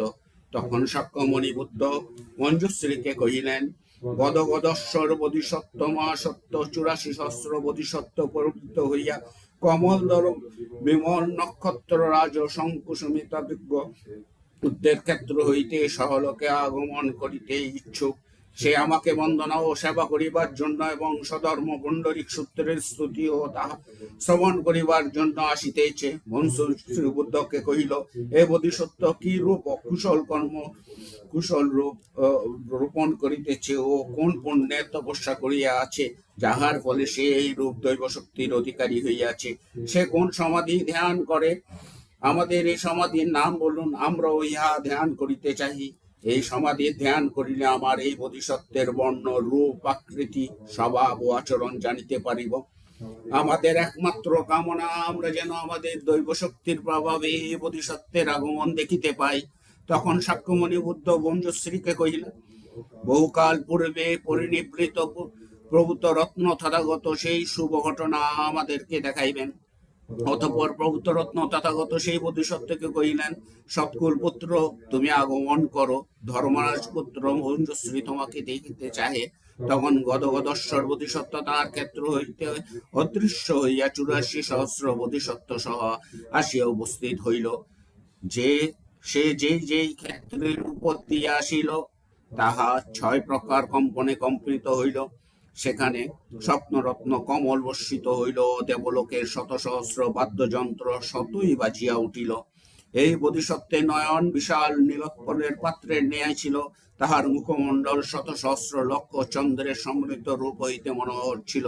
তাহার শরীর ছিল বিশুদ্ধ সুবর্ণ ও অপূর্ণ অপরিসীম শত সহস্র পূর্ণে ও সুশোভিত। তাহার তেজে দীপ্তিযজ্ঞমান ও বিচিত্র গাত্র লক্ষণে বিভূষিত। ঠিক নারায়ণের মতো বস্ত্র কঠিন তাহার শরীর। সে সপ্তরত্নময় বেদিতে প্রবেশ করিয়া অন্তরিক্ষে 7টি তাল বৃক্ষের সমান উচ্চতায় উত্থিত হইল এবং সহস্র বোধিসত্ত্বের দ্বারা পরিবৃত হইয়া এই সহালোক ধাতুর ঋদ্ধকূট পর্বতে আগমন করিয়া সপ্তরত্নের বেদি হইতে অবতরণ করিল। শত সহস্র মুদ্রা মূল্যের হার লইয়া সাক্ষ্যমণি বুদ্ধ সমীহে গমন করিয়া তাহার চরণে মাথা নত করিয়া ভক্তি জ্ঞাপন করিয়া হাতটি তাহাকে নিবেদন করিল। কহিল, ভগবান, কমল দল বিমল নক্ষত্র রাজ শঙ্কুসুমিতা বিজ্ঞ জানিতে চাহেন, আপনি নিরোগ ও ক্লেশহীন আছেন তো? আপনি স্বচ্ছন্দে চলাফেরা করিতে পারিতেছেন তো? শরীরের 4টি ধাতুর মধ্যে মিল ও সামঞ্জস্য আছে তো? দৈনন্দিন ব্যাপারে সহনীয় তো? সত্যগণকে উদ্ধার করিতে কোনো অসুবিধা হইতেছে না তো? তাহাদের অত্যাধিক লালসা, ক্রোধ, মোহ, অজ্ঞতা, ঈর্ষা, কার্পণ্য, ঔদ্ধত্য নাই তো? তাহারা পিতা মাতার প্রতি ভক্তিহীন ও শ্রমের প্রতি শ্রদ্ধাহীন নহে তো? অসৎ দৃষ্টি সম্পন্ন বা দুষ্ট দৃষ্টি চিন্তা সম্পন্ন নহে তো? দ্বন্দ্ব ইন্দ্রিয়ের কামনাকে বসে রাখিতেছ তো? ভগবান সত্যগণ মারেদের পরাজিত করিতে পারিতেছে তো? বহু পূর্বের পরিনিবৃত প্রভূত রত্ন তথাগত রত্ন অবস্থান করিয়া ধর্ম শ্রবণের জন্য আসিয়াছেন কি? তৎপর সে প্রভূত রত্ন তথাগতকে সম্বোধন করিয়া কহিল, আপনার কোনো পীড়া বা ক্লেশ নাই তো? কোনো অস্বস্তি নাই তো? ভগবান, আমি এখন প্রভূত রত্ন তথাগতের দেহ দেখিতে চাহি। ভগবান দয়া করিয়া তাহা আমাকে প্রদর্শন করুন। তখন সাক্ষ্যমণি বুদ্ধ প্রভূত রত্ন বুদ্ধকে কহিলেন, এই গদগদশ্বর বোধিসত্ত্ব তোমাকে দেখিতে ইচ্ছুক। তাহাতে প্রভূত রত্ন বুদ্ধ গদগদশ্বর বোধিসত্ত্বকে কহিলেন, সাধু সাধু, তুমি সাক্ষ্যমণি বুদ্ধকে বন্দনা করিবার জন্য, স্বধর্ম পুণ্ডরিক সূত্র শ্রবণ করিবার জন্য এবং মঞ্জুশ্রী ও অন্যান্যদের দর্শনার্থে এখানে আসিয়াছ। তখন পদ্মশ্রী বোধিসত্ত্ব বুদ্ধকে কহিল, ভগবান এই গদগদশ্বর বোধিসত্ত্ব কি রূপে কুশল মূল রোপণ করিয়াছে, কি পুণ্যের তপস্যা করিয়াছে, যাহার ফলে সে এই রূপ দৈব শক্তি অর্জন করিয়াছে। বুদ্ধ পদ্মশ্রী বোধিসত্ত্বকে কহিলেন, অতীতে একজন বুদ্ধ ছিলেন, তাহার নাম মেঘদুন্মবিশ্বরাজা, তথাগত অর্হৎ সম্যক সম্বুদ্ধ। তাহার লোকধাতুর নাম ছিল সর্বরূপ দর্শন এবং তার কল্পের নাম ছিল প্রিয় দর্শন। গদগদশ্বর বোধিসত্ত্ব সহস্র বৎসর লক্ষ প্রকারের বাদ্যযন্ত্র সহকারে মেঘদুন্দ বিশ্বরাজার পূজা করে, সেই সঙ্গে 84 সহস্র সপ্তরত্ন পাত্র উৎসর্গ করে। সেই কর্মের ফলে সেই কমল দল বিমল নক্ষত্র রাজ শঙ্কুসুমিতাব্য বুদ্ধের লোকধাতুতে উৎপন্ন হইয়াছে ও এই রূপে দৈব শক্তি সম্পন্ন হইয়াছে। পদ্মশ্রী, তুমি কি মনে করো? তখন মেঘদুন্দ বিশ্বর রাজা সমীপে এসে যেই গদগদশ্বর বোধিসত্ত্ব বাদ্য সহকারে পূজা করিয়াছিল, রত্নপাত্র উৎসর্গ করিয়াছিল, সে কি অপরিচিত কেহ? সে আর কেহ নহে, এখানে উপস্থিত এই গদগদশ্বর বোধিসত্ত্ব মহাসত্ত্ব স্বয়ং। পদ্মশ্রী এই গদগদশ্বর বোধিসত্ত্ব অপরমীয় বুদ্ধগণের পূজা ও সেবা করিয়াছে। সে বহুকাল কুশল মূল রোপণ করিয়াছে। সে গঙ্গার বালুকা সমসংকার শত সহস্র লক্ষ কোটি নিযুত বুদ্ধের দর্শন লাভ করিয়াছে। পদ্মশ্রী, তুমি দেখিতেছ যে গদগদশ্বর বোধিসত্ত্ব সদেহে এইখানে বিদ্যমান, কিন্তু বস্তুত এই বোধিসত্ত্ব ভিন্ন ভিন্ন দেহে প্রকটিত হইয়া ভিন্ন ভিন্ন ক্ষেত্রে এই সূত্রের উপদেশ প্রদান করে। কখনো সে ব্রহ্মরাজা রূপে প্রকটিত হয়, আবার কখনো শত্রু রূপে প্রকটিত হয়, কখনো ঈশ্বর রূপে ও কখনো মহেশ্বর রূপে প্রকটিত হয়, কখনো দেব সেনাপতি রূপে ও কখনো বৈ শ্রবণ রূপে প্রকটিত হয়, কখনো চক্রবর্তী রাজা রূপে, কখনো ক্ষুদ্র রাজা রূপে প্রকটিত হয়, কখনো শ্রেষ্ঠী রূপে আর কখনো গৃহস্থ রূপে প্রকটিত হয়, কখনো রাজকর্মচারী রূপে আর কখনো ব্রাহ্ম রূপে প্রকটিত হয়, কখনো ভিক্ষু ভিক্ষুণী উপাসক উপাসক রূপে আর কখনো গৃহস্থ বধূ রূপে প্রকটিত হয়, কখনো কর্মচারী পত্নী রূপে আর কখনো ব্রাহ্মণ পত্নী রূপে প্রকটিত হয়, কখনো বালক বালিকা রূপে, আবার কখনো দেবনাগ যক্ষ গন্ধর্ব অসুর গরুর কিন্নর মহরগ মনুষ্য অমনুষ্য রূপে প্রকটিত হয়। সেই রূপে সূত্রের উপদেশ প্রদান করিয়া নরকবাসী প্রেতজনী পশুজনী এবং অন্য দুর্গতিতে বসবাসকারীদের উদ্ধার করে। কখনো সে রাজ অন্তঃপুরে নারীর বেশ ধারণ করিয়া এই সূত্রের উপদেশ প্রদান করে। পদ্মশ্রী, এই গদগদশ্বর বোধিসত্ত্ব সহালোকের সকল সত্যগণকে উদ্ধার ও রক্ষা করিয়ার ক্ষমতা রাখে। এই গদশ্বর বোধিসত্ত্ব বিভিন্ন রূপে নিজেকে প্রকট করিয়ে এই সহালোকে সত্যগণকে সূত্রের উপদেশ প্রদান করিতেছে। তাহাতে কিন্তু তাহার দৈব শক্তির কোনো হানি হইতেছে না, রূপান্তর গ্রহণে ক্ষমতারও কোনো হানি হইতেছে না, অথবা প্রজ্ঞারও কোনো হানি হইতেছে না। এই বোধিসত্ত্ব মহাপ্রজ্ঞের সাহায্যে সহালোক আলোকিত করিতেছে ও সত্যগণের প্রত্যেককে জ্ঞান অর্জনে সাহায্য করিতেছে।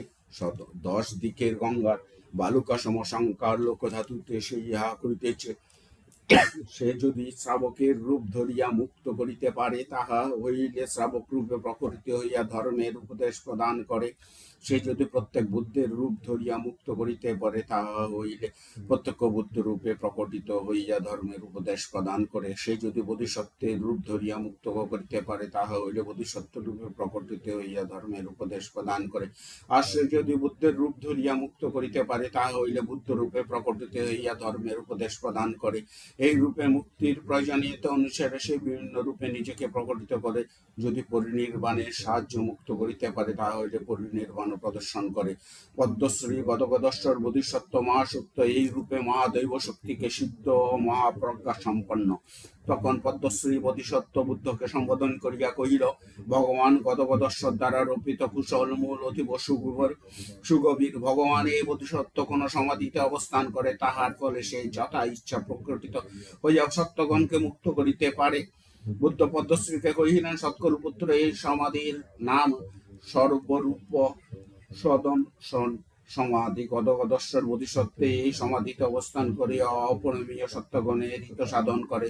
যখন এই গদগদশ্বর বোধিসত্ত্ব অধ্যায়ের কথা কথন হয়, গদগদশ্বর বোধিসত্ত্বের সহিত আগত 84 সহস্র লোকে সর্বরূপ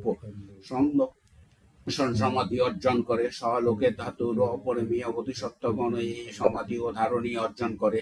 অতঃপর গদগদশ্বর বোধিসত্ত্ব মহাসত্য সাক্ষ্যমণি বুদ্ধ ও মহাপ্রভূত বুদ্ধের পূজা করিয়া নিজ বুদ্ধ ক্ষেত্র প্রত্যাবর্তন করিল।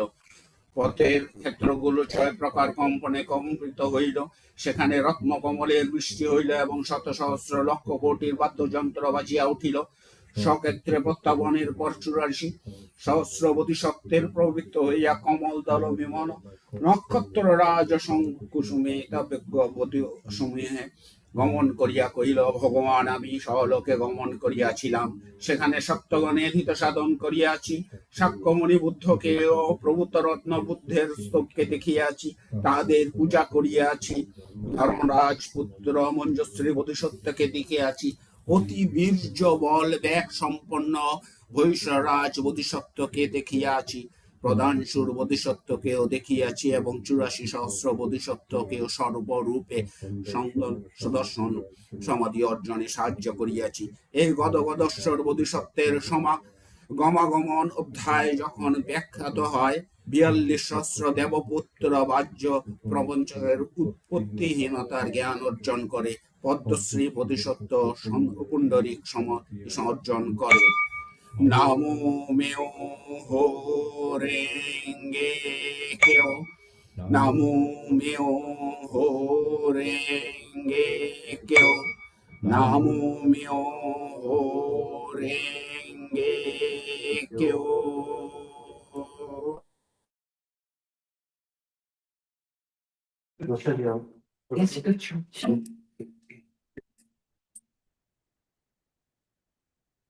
Молитва за мир в Иране. Намо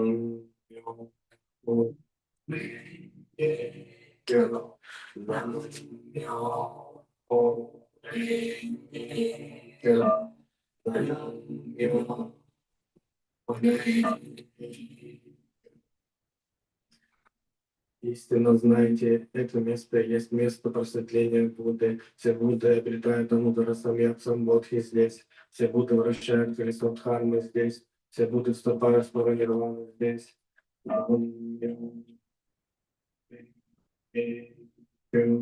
Прибежище принимаем Будде истинно со всеми существами, желая великих постигнуть сознание. Прибежище принимают в храме, истинно со всеми существами, желая поклониться составной мудрости подобным материалам. Прибежище принимают в санхе, истинно со всеми существами, желая справедливым собой искоренить желание всех преград. Нама беспредельно давно истинно пребывший Будда, великоблагодатный учитель, всепочитаемый Шакьямуни. Нама свидетельствующий проповедь сутры Садхатхармы Тадхагата многие сокровища. Нама все Будды 3 времен, являющие тела во всех 10 направлениях пространства. Нама 4 великие бодхисаттвы: высшее деяние, безграничное деяние, чистое деяние, устойчивое деяние. Нама Манджушья, всесущая добродетель Майтрея и другие бодхисаттвы Махасаттвы. Нама высокий основатель, великий бодхисаттва Нитерен. Нама великий учитель единой колесницы, основатель Никкё. Нама Бодхисаттва пути сострадания, сооснователь Мёкко. Чтимые божества, хранители, воспризываемые в коренном доме общества. Бесчисленные благие божества всех небес, всех 10 направлений пространства.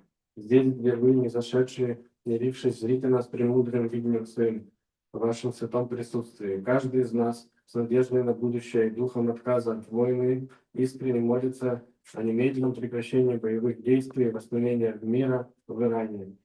Мы с благословением обращаемся к вам и сердечно молим о даровании через глубочайший сокровенный смысл сутры Садхалокаса, сокровенной Дхармы, великой колесницы, которую мы читаем и произносим вслух вашего святого благоволения к полному всестороннему его осуществлению. С благоговением прочитав, произнеся сутру Садхалокаса, это позже будет. Читаем. Глава 25. Открытые все для всех врата Бодхисаттвы по имени, внимающие звуком мира.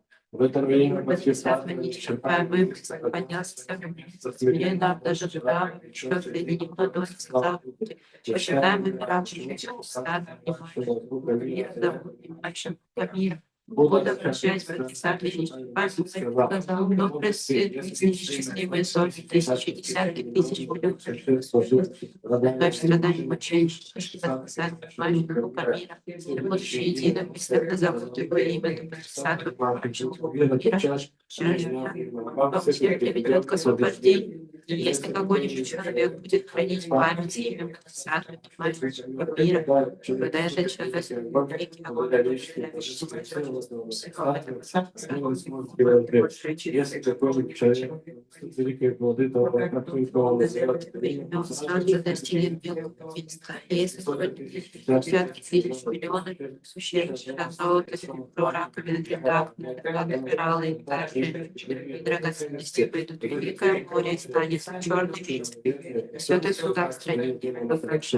Если хотя бы один человек назовет имя Бодхисаттвы, понимаешь, все эти смогут избежать бед, встречи с нас. Потому этого Бодхисаттвы зовут внимающим духом мира. И еще, если какой-нибудь человек, находящийся на краю гибели, назовет имя Бодхисаттвы, внимающего духом мира, направленный в мгновение подлу, и он обретет спасение. Если человек так часто помнишь земли трехтысячного великого тысячного мира, ты захотят быть людей, и демонов, имя этого Бодхисаттвы, внимающего духом мира, глазами. Что говорить с ними предавших канал или цепь, вот имя Бодхисаттвы, составляющих духом мира, цепь изначально держит свободу. Если землю тысячных великих разбойниками, глава торговых людей, которые опасны дороги, ценными сокровищами с каждого места. Не бойтесь, вы все как один называйте имя Бодхисаттвы, понимающего мира, без Бодхисаттвы может дать любым существам страшно. Если вы назовете его имя, то вы можете спасти всех разбойников, и торговые люди, услышав это все счастье, простите. Так они назовут его имя, сразу спасутся. Понимаемые мысли, божественные силы Бодхисаттвы, понимающих. Если живые существа наполнены чистыми желаниями, будут оказывать почести Бодхисаттве, внимающих духом мира и всегда думать о нем, то смогут отдалиться от этих желаний. Если живые существа, наполненные гневом, будут оказывать почести Бодхисаттве, внимающих духом мира и всегда думать о нем, то смогут отдалиться от гнева. Если живые существа, которые часто огорчаются, будут оказывать почести Бодхисаттве, внимающих духом мира и всегда думать о нем, то смогут отдалиться от огорчений. Исчерпаемые мысли, таковы великие, величественные, божественные силы Бодхисаттвы, понимающие духом мира, таковы многочисленные блага, которые он приносит, поэтому всегда думают о нем. Если какая-нибудь женщина, которая хочет иметь сына, будет почитать Бодхисаттву, понимающего духом мира, сделать ему подношение на ради сына падающего носящего счастья, а также знанием, то есть, если она хочет иметь дочь, родит дочь хорошими внешностью и манерами, вместившую хорошую жизнь, будет родиться, которые люди будут любить и уважать. Неисчерпаемые жизнь. Таковы силы Бодхисаттвы, понимающие духом мира. Если же вы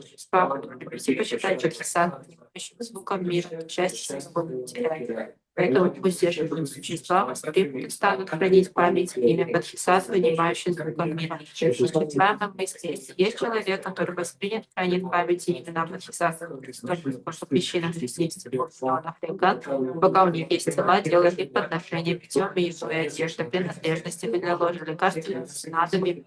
Как ты думаешь, много ли достоинства придет эта добрая или добрая дочь? Неисчерпаемые мысли сказал, очень много почитаемых. Будда сказал, еще, если какой-нибудь другой человек воспримет и станет хранить в памяти имя Бодхисаттвы, понимающего звуком мира, или хотя бы один раз окажет ему почести и сделает отношение, то счастье, обретенное этими двумя, будет одинаковым, а не разным. Его невозможно будет исчерпать в течение. Неисчерпаемые мысли. Если какой-нибудь человек услышит и станет хранить память имя Бодхисаттвы, понимающего мира, то он обретет его блага, счастливое, бесграничное достоинство, приносящее счастье.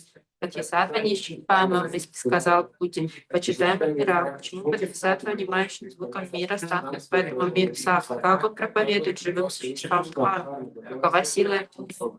Будда обращает Бодхисаттве неисчерпаемый сказал: добрый сын, если в какой-нибудь земле живые существа могут быть переправлены на тот берег с помощью того, что обладает телом Будды, Бодхисаттва, внимающим звуком мира, сразу же появится в теле Будды, станет давать для них карму. Если могут быть переправлены на тот берег с помощью того, кто обладает телом противника Будды, он сразу же появится в теле противника Будды, станет проповедовать для них карму.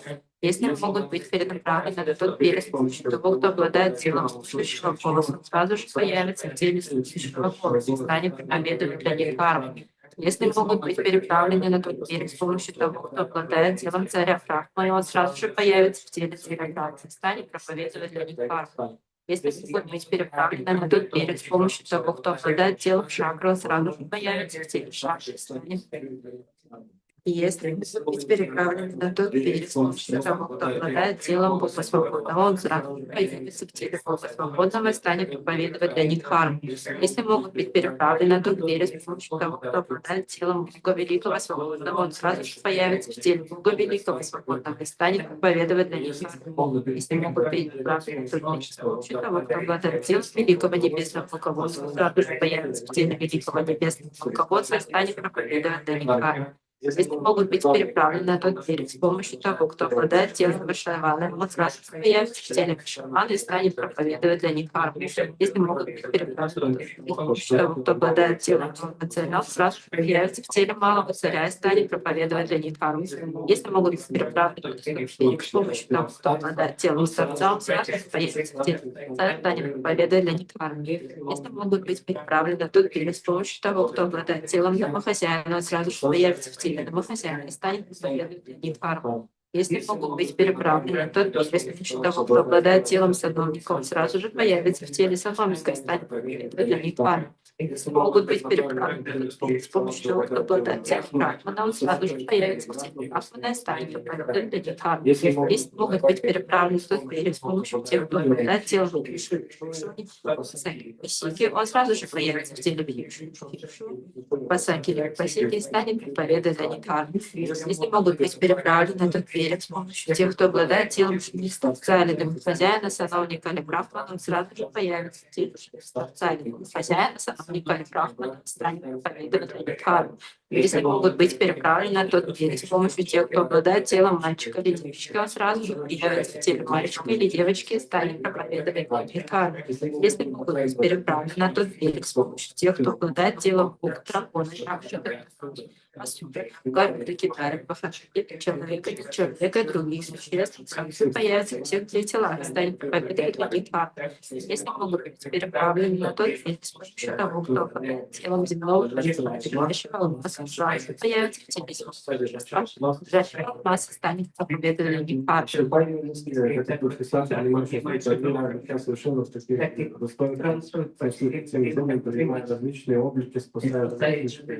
Поэтому вы как один делаете приношение Бодхисаттве, внимающий звуком мира. Это Бодхисаттва Махасаттва, внимающий звуком мира, может даровать бесстрашие тем, кто в страхе и бед. Поэтому всего в этом мире сам называют его дающий бесстрашие. Бодхисаттва неисчерпаемый, если сказал в почитаемом мирах, и сейчас я должен сделать приношение Бодхисаттве, внимающий звуком мира. Он снял ожерелье из драгоценной жемчужины, цена которого было 100 000 лямов золота, и желая получить его Бодхисаттве, внимающий звуком мира, произнес такие слова: любящие людей, прими это ожерелье из редкостных драгоценностей как подношение Дхарме, но Бодхисаттва, внимающий звуком мира, не принял такой исчерпаемый. Если еще раз сказал Бодхисаттва, внимающий звуком мира, любящий людей, сострадание к нам, прими это ожерелье. Тогда Будда, обращаясь к Бодхисаттве, внимающий звуком мира, сказал: сострадание к этому Бодхисаттве неисчерпаемому, если также 4 группам богам, драконам, якшам, рахнаравам, сурам, гарудам, тринарам, махарагам, людям, нелюдям и другим существам, прими это ожерелье. В это время Бодхисаттва, внимающий звуком мира, и сострадание 4 группам, а также богам, драконам,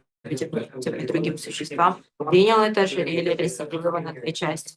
Одну часть он преподнес Будде Шакьямуни, а другую часть Будду многочисленные сокровища. Будда Шакьямуни сказал: неисчерпаемый, если Бодхисаттва, внимающий звуком мира, странствует по мире сахара, побуждает агни под свободными божественными силами. В это время Бодхисаттва, неисчерпаемый, мысль спросил, произнеся гаду: Почитаем мира, отвеченный чудесными знаками. Сейчас я еще раз спрошу тебя об этом сыне Будды. По какой причине его называют внимающим звуком мира? Почитаем мира, отвеченный чудесными знаками. Ответил Бодхисаттва, не черпаем мысли гадких о деяниях, внимающих звуком мира, которые всегда бывают в стати христопростных обстоятельствах. В любых местах его широкие клятвы, глубоки, как в море, их глубину невозможно представить, даже если привыкает. Служа многим тысячам, миллионам, он дал великую, чистейшую клятву. Я тебе кратко не поведу, что есть тот, кто слышит его имя, также видит его тело, будет думать о внимающем звуком мира. Это не будет в туне, так как внимающий звуком мира может избавить любых существ от всех страданий, злодей, желая причинить человеку вред. Бросит его в яму с великим огнем.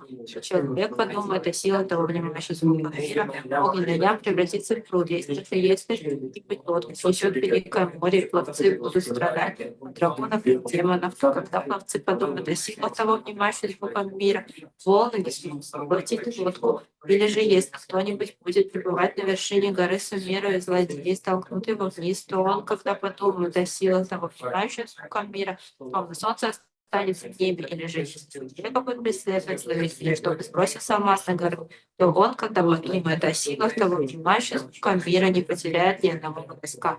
Или же, если кто-то встретит разбойников, которые держали мечи, или причинить ему вред, то когда несчастный думает о силах того внимающего звука мира, в сердцах разбойников пробудится жалость. Или же, если человека подверг пыткам и царь пожелает жизнь человека, то когда несчастный думает о силах того внимающего звука мира, меч палача тотчас развалится на куски. Или же, если у человека положит шею прямо из борца принудит его падал, то он, когда подумает о силах того внимающего звука мира, может очистить свою причину. Есть человек, перед заклинанием и есть стадо. Когда человек подумает о силах того внимающего звука мира, идея поносящих зла. Если человек видит злых шанс драконов, отравителей и прочих демонов, то когда он подумает о силах того внимающего звука мира, человеку вред, или же если кого-то обнаружит, или станут сразить его руками, когтями, тогда несчастный подумает о силах того внимающего звука мира, зверь славки в стороны, и человеку подобно пламя. Будет опалять ядовитое дыхание ящерицы змей, или скорпион, когда человек подумает о силах внимающих звуком мира, возвав к нему, произнесет его имя, нечисть встретит, звуком разбежится. Если соберутся облака, загремит гром, засверкает молния, польет великий дождь, то когда люди подумают о силах того внимающего звуком мира, небо прояснится, тучи рассеются, живые существа, попавшие в беду, число страданиями, силой чудесного знания, того внимающего звуком мира, спасти от всех страданий мира. Божественное проникновение, понимающее звуком мира, совершенство. Используя знак 10 сторон свет лишь и он не показал своего тела. Он одного за другим полностью избавит существ от различных плохих миров состояния, ада, голодных духом животных, а также от лечения, рождения, старости, болезни и смерти. Понимающий звуком мира обладает истинным взглядом, чистейшим взглядом, желанием, мудростью, страдающим взглядом, чистейшим взглядом. Живые существа всегда будут нуждаться в том, чтобы писать и прочитать его. Определенный чистейший взгляд, с мудростью, устраняющий тьму. Понимающий звуком мира может усмирить ураганы и пожары, сохранить беду. Он ярко освещает миры. Заповеди его сострадающего тела, раскаты грома. Жалостливое сердце, чудесное великое облако, проливает дождь и фармы, сладко засылая душу, пламя заблуждений.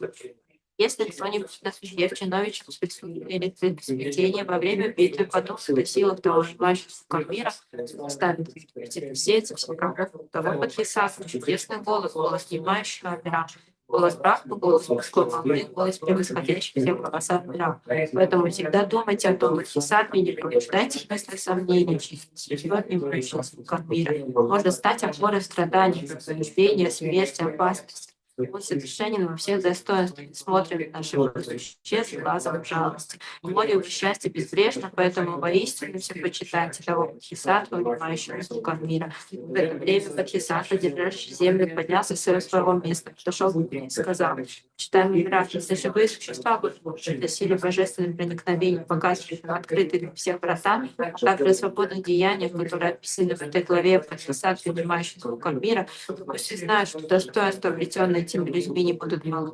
Во время проповеди Будды этой главы открыты для всех врата 84 тысячи живых существ, из тех, кто присутствовал на собрании, все пробудили в себе мысли четким, несравнимым Тарасом як сам Бодхи.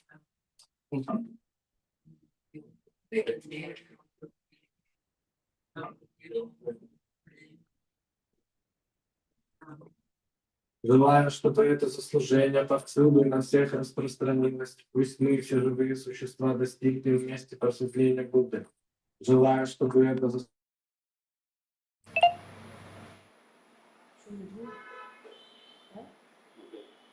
সব ধর্ম পুণ্ডরিক সূত্র ধারণী মন্ত্র ষড়বিংশতি অধ্যায়। তখন ভৈষজ্যরাজ বোধিসত্ত্ব আসন হইতে গাত্রোত্থান করিয়া দক্ষিণে স্কন্ধনাবৃত করিয়া কৃতাঞ্জলি পুট হইয়া বুদ্ধের দিকে ফিরিয়া তাহাকে সম্বোধন করিয়া কহিল, যদি কোনো সৎকুল পুত্র বা সৎকুরু দুহিতা সদ্ধর্ম পুণ্ডরিক সূত্র ধারণ করে, ভালোভাবে তাহা বুঝিতে পারেও তাহা লেখে, তাহা হইলে সে কিরূপ পুণ্য অর্জন করিবে। তখন বুদ্ধ ভৈষজ্য রাজকে কহিলেন, যদি কোনো সৎকুল পুত্র বা সৎকুল দুহিতা 800 কোটি নিযুত গঙ্গার বালুকা সম সংখ্যার বুদ্ধের পূজা করে, তুমি কি মনে করো তাহার পুণ্য অধিক হইবে কি? ভগবান অত্যন্ত অধিক হইবে। বুদ্ধ কহিলেন, যদি কোনো সৎকুল পুত্র বা সৎকুল দুহিতা এই সূত্রে একটি চারিপদে গাথা পাঠ করে, আবৃত্তি করে, তাহার অর্থ বুঝিতে পারেও তাহার বিধান অনুযায়ী আচরণ করে, তাহা হইলে সে প্রভূত পুণ্যের অধিকারী হইবে। তখন ভৈষজ্যরাজ বোধিসত্ত্ব বুদ্ধকে কহিল, ভগবান, আমি এখন এই সূত্রে প্রচারকদের রক্ষা করিবার জন্য একটি ধারণী মন্ত্র প্রদান করিব। এই বলিয়া সে ধারণী মন্ত্র উচ্চারণ করিল। অন্যে মন্যে মনে মমনে চিত্তে চরিতে সমে সমিতা বিষান্তে মুক্তে মুক্ত তমে সমে অবিসমে সম সমক্ষয় অক্ষয় অক্ষিণে শান্তে সমিতে ধারণী আলোক ভাসে প্রত্যবেক্ষণে নিধির অভ্যন্তর নিবিষ্টে অভ্যন্তর পারিশুদ্ধি উৎকুলে মুৎকুল অরডে পরডে সুখাঙ্ক্ষে অসম সমে বুদ্ধ বিলোকিতে ধর্ম পরীক্ষিতে সংঘ নির্ঘোষণী ভয়া ভয় বিশুধনী মন্ত্রে মন্ত্রাক্ষয়তে রুতে রুত কৌশল অক্ষয় অক্ষয় বনতায় বলরামন অন্যতায়। ভগবান এই অলৌকিক ধারণী মন্ত্র 62 কোটি গঙ্গার বালুকা সম সংখ্যার বুদ্ধগণ কথিত মন্ত্র।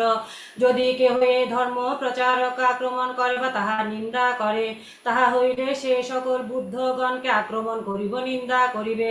তখন শাক্যমুনি বুদ্ধ ভৈষজ্যরাজ বোধিসত্ত্বকে প্রশংসা করিয়া কহিলেন, সাধু সাধু ভৈষজ্যরাজ, তুমি করুণা পরবশ হইয়ে ধর্ম প্রচারকদের রক্ষা করিবার জন্য তাহাদের এই ধারণী মন্ত্র বলিয়াছ।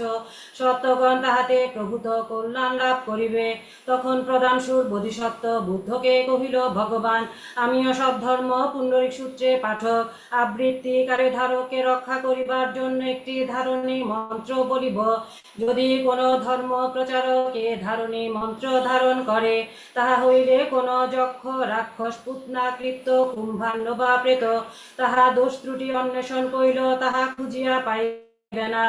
অতঃপর সে বুদ্ধের সম্মুখে ধারণ উচ্চারণ করিল, জলে মহাজলে উক্কে মুক্কে অডে অডাবতী নৃত্যে নিত্যাবতী ইট্টিনি বিট্টিনি চিট্টিনি নিত্যনি নিত্যাবতী। ভগবান ইহা গঙ্গার বালুকা সম সংখ্যার বুদ্ধগণ দ্বারা কথিত অলৌকিক ধারণী মন্ত্র। ইহা শ্রবণ করিলে সকলে পরিতুষ্ট হয়। যদি কেহ এ ধর্ম প্রচারককে আক্রমণ অথবা নিন্দা করে, তাহা হইলে তাহার এই বুদ্ধগণকে আক্রমণ করিব, নিন্দা করিবে। তখন সংসার রক্ষক মহারাজ বৈশ্রবণ বুদ্ধকে কহিল, ভগবান, আমার মন সত্যগণের প্রতি করুণায় পূর্ণ। এ ধর্ম প্রচারককে রক্ষা করিবার জন্য আমি একটি ধারণী মন্ত্র বলিব। সে বলিল, অট্টে নট্টে বনট্টে অনডে নাডি কুনডি। ভগবান, এই অলৌকিক মন্ত্রের সাহায্যে আমি ধর্ম প্রচারককে রক্ষা করিব, এই সূত্রে ধারককে রক্ষা করিব। শতযোজনের মধ্যে কেহ তাহার কোনো ক্ষতি করিতে পারিবে না। তখন মহারাজা ধৃত রাষ্ট্র সমাগমে উপস্থিত ছিল। সহস্র লক্ষ কোটি নিযুত ভক্ত গন্ধর্বগণ তাহাকে পরিবেষ্টন করিয়াছিল। সে বুদ্ধ সমীপে অগ্রসর হইয়া করজোরে বুদ্ধকে কহিল, ভগবান, আমিও ধারণী মন্ত্রের সাহায্যে সব ধর্ম পুণ্ডরিক সূত্রে ধারককে রক্ষা করিব। সে নিম্নোক্ত ধারণী উচ্চারণ করিল, অগণে গণে গৌরী গান্ধারী চণ্ডালী মাতঙ্গী জঙ্গুলি বৃষলী অত্থি। ভগবান, এই অলৌকিক ধারণী মন্ত্র 42 কোটি বুদ্ধগণের উচ্চারিত মন্ত্র। যদি কেহ এ ধর্ম প্রচারকে আক্রমণ অথবা নিন্দা করে, তাহা হইলে তাহার এই বুদ্ধগণকে আক্রমণ করিব, নিন্দা করিবে। সেখানে রাক্ষসীরা উপস্থিত ছিল। তাহাদের নাম লম্বা বিলম্বা কুটোদন্তী পুষ্পদন্তী মুকুটোদন্তী কেশিনী অচলা মালাধারী কুন্তী সর্বসত্ত্ব জোহারি। এ 10 জন রাক্ষসী এবং হারিতি তাহার সন্তান ও অনুচর সহ বুদ্ধ সমীপে অগ্রসর হইয়া সমস্বরে বুদ্ধকে কহিল, ভগবান, আমরা সব ধর্ম পুণ্ডরিক সূত্রে পাঠক আবৃত্তিকারী গ্রহণকারীকে রক্ষা করিতে চাহি, তাহাকে ক্ষয়ক্ষতি হইতে রক্ষা করিতে চাহি। যদি কেহ তাহা ত্রুটি অন্বেষণ করিতে চাহে, তাহা হইতে দিব না। অতঃপর তাহারা বুদ্ধ সমীপে মন্ত্রোচ্চারণ করিল, ইতিমে ইতিমে ইতিমে ইতিমে ইতিমে নিমে নিমে নিমে নিমে নিমে রুহে রুহে রুহে রুহে স্তুহে স্তুহে স্তুহে স্তুহে স্তুহে। দুর্বিপাক আমাদের মস্তক উপরে আসিয়া ভর করিল করুক, তবুও ধর্ম প্রচারকের কোনো সুবিধা হইতে দিব না। কোনো যক্ষ, কোনো রাক্ষস, কোনো প্রেত, কোনো পুতনা, কোনো কৃত্য, কোনো বেতাল, কোনো স্কন্দ, কোনো মারক, কোনো অপসারক, কোনো যক্ষ কৃত্য, কোনো মনুষ্য কৃত্য, কোনো জ্বর, 1 দিনের জ্বর, 2 দিনের জ্বর, 3 দিনের জ্বর, 4 দিনের জ্বর, 1 সপ্তাহের জ্বর বা নিত্য জ্বর, কোনো নররূপী নারীরূপী বালকরূপী বা বালিকা রূপী কেহ, এমনকি স্বপ্নেও কেহ তার কোনো ক্ষতি করিতে পারিবে না। তাহারা সকলে গাথার সাহায্যে বুদ্ধকে কহিল, যদি কেহ আমাদের মন্ত্রক অমান্য করিয়া ধর্ম প্রচারকের কোনো ক্ষতি করিতে চাহে, তাহার মস্তক অর্জ বৃক্ষের শাখার মতো 7 খণ্ডে বিদীর্ণ হইয়া যাইবে। পিতৃঘাতকের ন্যায় বা মাতৃঘাতকের ন্যায় তাহার পাপ হইবে, তৈল নিষ্কাশকের ন্যায় তাহার পাপ হইবে, তুলাদণ্ডের সাহায্যে লোককে প্রতারণা করিবার মতো পাপ হইবে, দেবদত্তের সংঘকে বিভক্ত করিবার মতো পাপ হইবে। যে ধর্ম প্রচারক অনিষ্ট করিবে, তাহার এরূপ পাপ হইবে। রাক্ষসীগণ এই কথা বলিবার পর বুদ্ধকে সম্বোধন করিয়া কহিল, ভগবান, আমরা আমাদের শরীর দ্বারা যে সূত্রকে ধারণ করে, পাঠ করে, আবৃত্তি করে ও ইহার আচরণ পালন করে, তাহাকে রক্ষা করিব। দেখিব সে যাহাতে স্বস্তিতে অবস্থান করিতে পারে ও দুশ্চিন্তা মুক্ত হইতে পারে, সকল বিষ হইতে তাহাকে রক্ষা করিব। বুদ্ধ তখন রাক্ষসীদের কহিলেন, সাধু সাধু, যাহারা সব ধর্ম পুণ্ডরিক সূত্রে নাম ধারণ করিয়াছে, তাহাদের তোমরা যদি রক্ষা করো, তাহা হইলে তোমরা পরিসীম পুণ্য লাভ করিবে। আর যাহারা এই সূত্রকে সর্বতোভাবে গ্রহণ ধারণ করে, পুষ্প গন্ধ দ্রব্য মাল্য চূর্ণ বিলেপন ধূপ ধ্বজ বৈজয়ন্তী বাদ্য বিবিধ প্রকারের প্রদীপ, যথা ঘৃত প্রদীপ, তৈল প্রদীপ, সুগন্ধ তৈল প্রদীপ, সুমন পুষ্প তৈল প্রদীপ, চম্পক পুষ্প তৈল প্রদীপ, বার্ষিক পুষ্প তৈল প্রদীপ, উৎপল পুষ্প তৈল প্রদীপ ইত্যাদি সহকারে শত সহস্রোপাচারে সূত্রে পূজা করে, তাহাদের রক্ষা করিলে যে পুণ্য হইবে, সে সম্বন্ধে আর কি বলিব। কুন্তী, তুমি তোমার অনুচর সহ এরূপে ধর্ম প্রচারকদের রক্ষা করিবে। যখন এই ধারণা অধ্যায়ের ব্যাখ্যাত হয়, 68 সহস্র লোক অনুৎপত্তিক ধর্মক্ষান্তি অর্জন করে। নামো ম্যোহোরেঙ্গে ক্য, নামো ম্যোহোরেঙ্গে ক্য, নামো ম্যোহোরেঙ্গে ক্য। ম্যোহোরেঙ্গে ম্যোশো বন্ধ হঞ্জি হন্দাই 27その時に仏もろもろの来衆に詰めたまわく内容こせに無量無辺不可思議阿相義行を過ぎて仏今しき雲内恩祝をケチいただか道原か山脈三分など名付けらてまつる国を光明将軍と名付け皇后起源と名付くかの仏の法の中に大割名称言と名付くその王の部人名を浄土という西あり一応浄蔵と名付け名上限と名付くこの西大臣力福徳知恵あって久しく菩薩諸行の道を修正いわゆる断原水白原水仙台原水ビリヤ原水禅原水般若原水方便原水地域者三四三十四四本の助道の方皆ごとごとく妙量に通達せりまた菩薩の上三昧日照祝三昧上皇三昧常識三昧上昇明三昧上昇言三昧大六蔵三昧上へこの三昧においてまたごとごとく通達せりその時にかの仏妙正言道を引導せんと欲しいおよび修正を民年した妨害にこの法華経を時だも時に上蔵上限の西その母のところに至って実施総称を合わせて申して申せく願わくは母分来恩祝合義事物の身元にお受けしたまい我らまたまさに自重して真言し具用し礼拝すべしよいわいかんごの仏一切の天人衆の中において法華経を時たもよろしく成就すべし把握に告げていわく何時が地下道を真珠して深くバラモンの方に着せり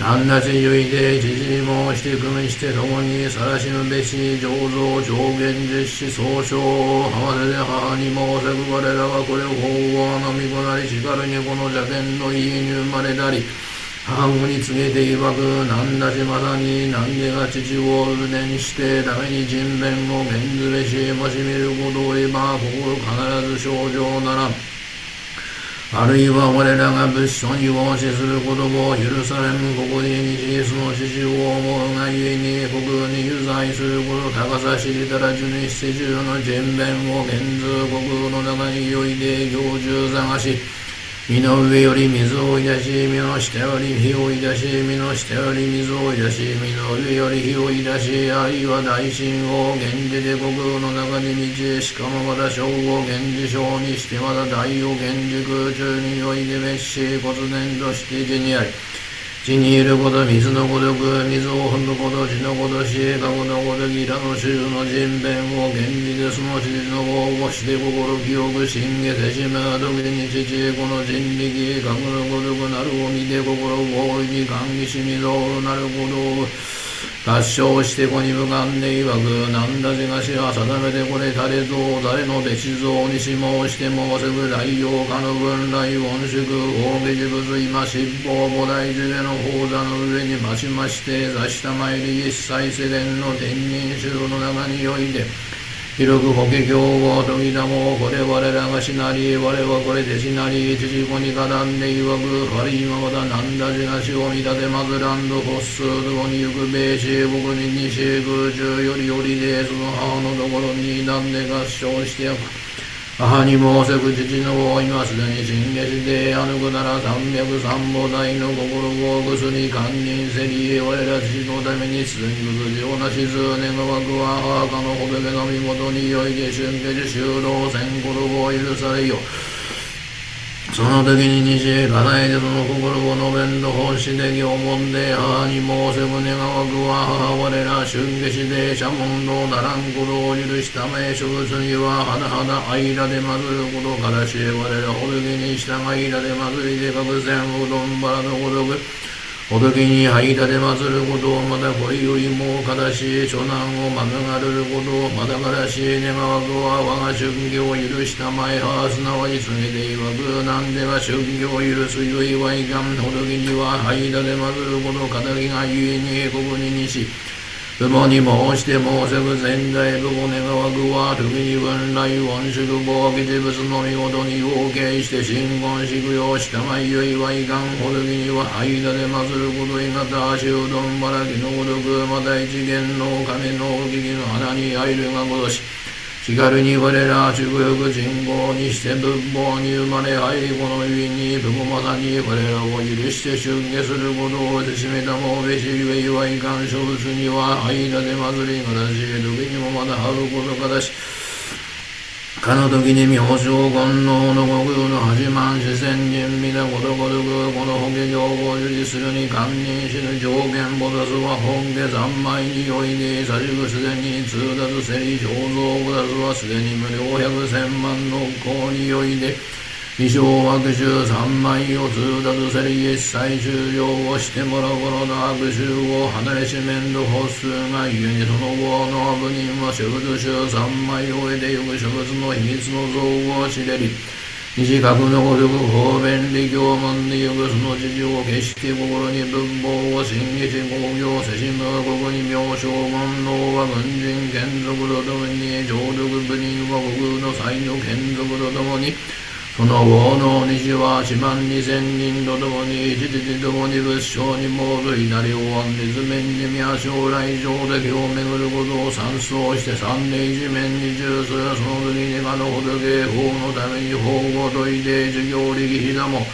大いに寛一すその時に明正言のおよびその部人首の真珠要力の気付百千なるをといてもんで仏の身上に三通国土の中において決して四十の法大のなる大の中に大法の湯があんで百千万の天に押し切りその上にほどきまして剣が不在して大法名号花地なもその時に明正言のこの念を叩く仏心を急にして断言しとくなり大事未明の式を成就したまえり時に文来本宿を美術四十に過ぎてもたまくなんだりこの明正言能の我が前において合唱して立てるを見るやいなやこの我が法の中においてビクとなれ上手道の法を召喚収集してまさに差別することをべしシャラチ合同名付けん軍用大合と名付け合合大合合同名付けんそのシャラチ合物は無料の菩薩衆および無料の正門万でその国病状ならん苦毒格の子たちその後即時に国を門平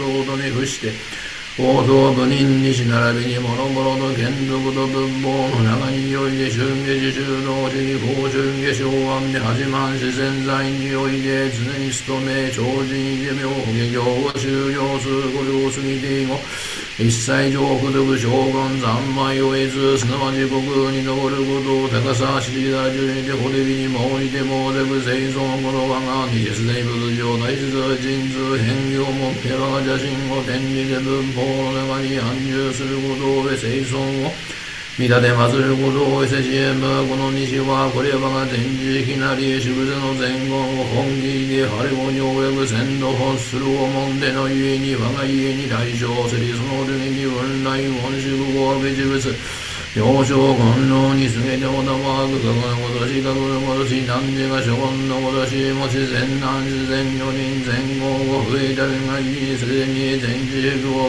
その全知識は孤力仏よなし事業力であるくだら三脈三母大にいらしむ大王まだに知るべし全知識はこれ大因縁なるいわゆる自動してほどきを見はぬくなら三脈三母大の心を起こすことでしえむ大王何時この西を見るやいなやこの西はすでに数で65百千万六大打合賀者の上手を供養し真言し供養して上手の見事によいでおけ教を受持し邪言の修正を民伝して証券に中世しむ妙正言のすなわち国の中よりおいで仏に申して申せく生存如来は甚だ気分なり愚毒知をもんでのゆえに頂上の人間光明を検証するそのまなく長考にして根性の色なあり未見の合想しるきことかかつのことし半視力細密にして常に光明割り唇の色参考にして貧ばかることしその時に妙正言の仏の格のこといらぬ無料百千万のこの愚毒を三段四方案で如来の御前において一心に合唱して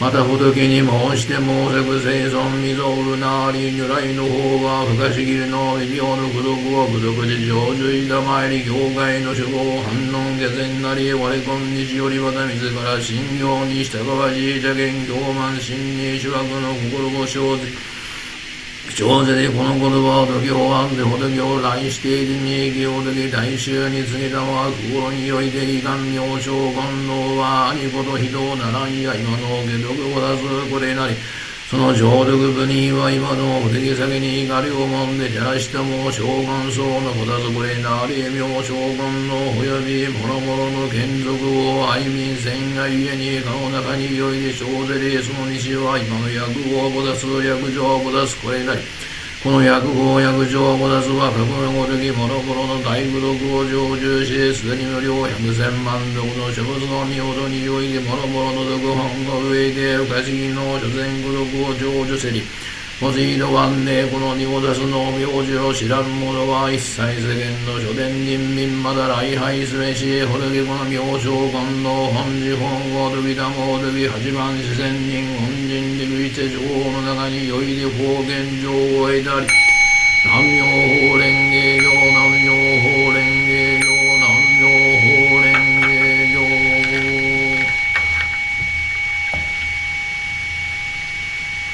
The Sutra of the Lotus Flower of the Wondrous Dharma, Encouragement from the Bodhisattva Universal Sage, Chapter 28.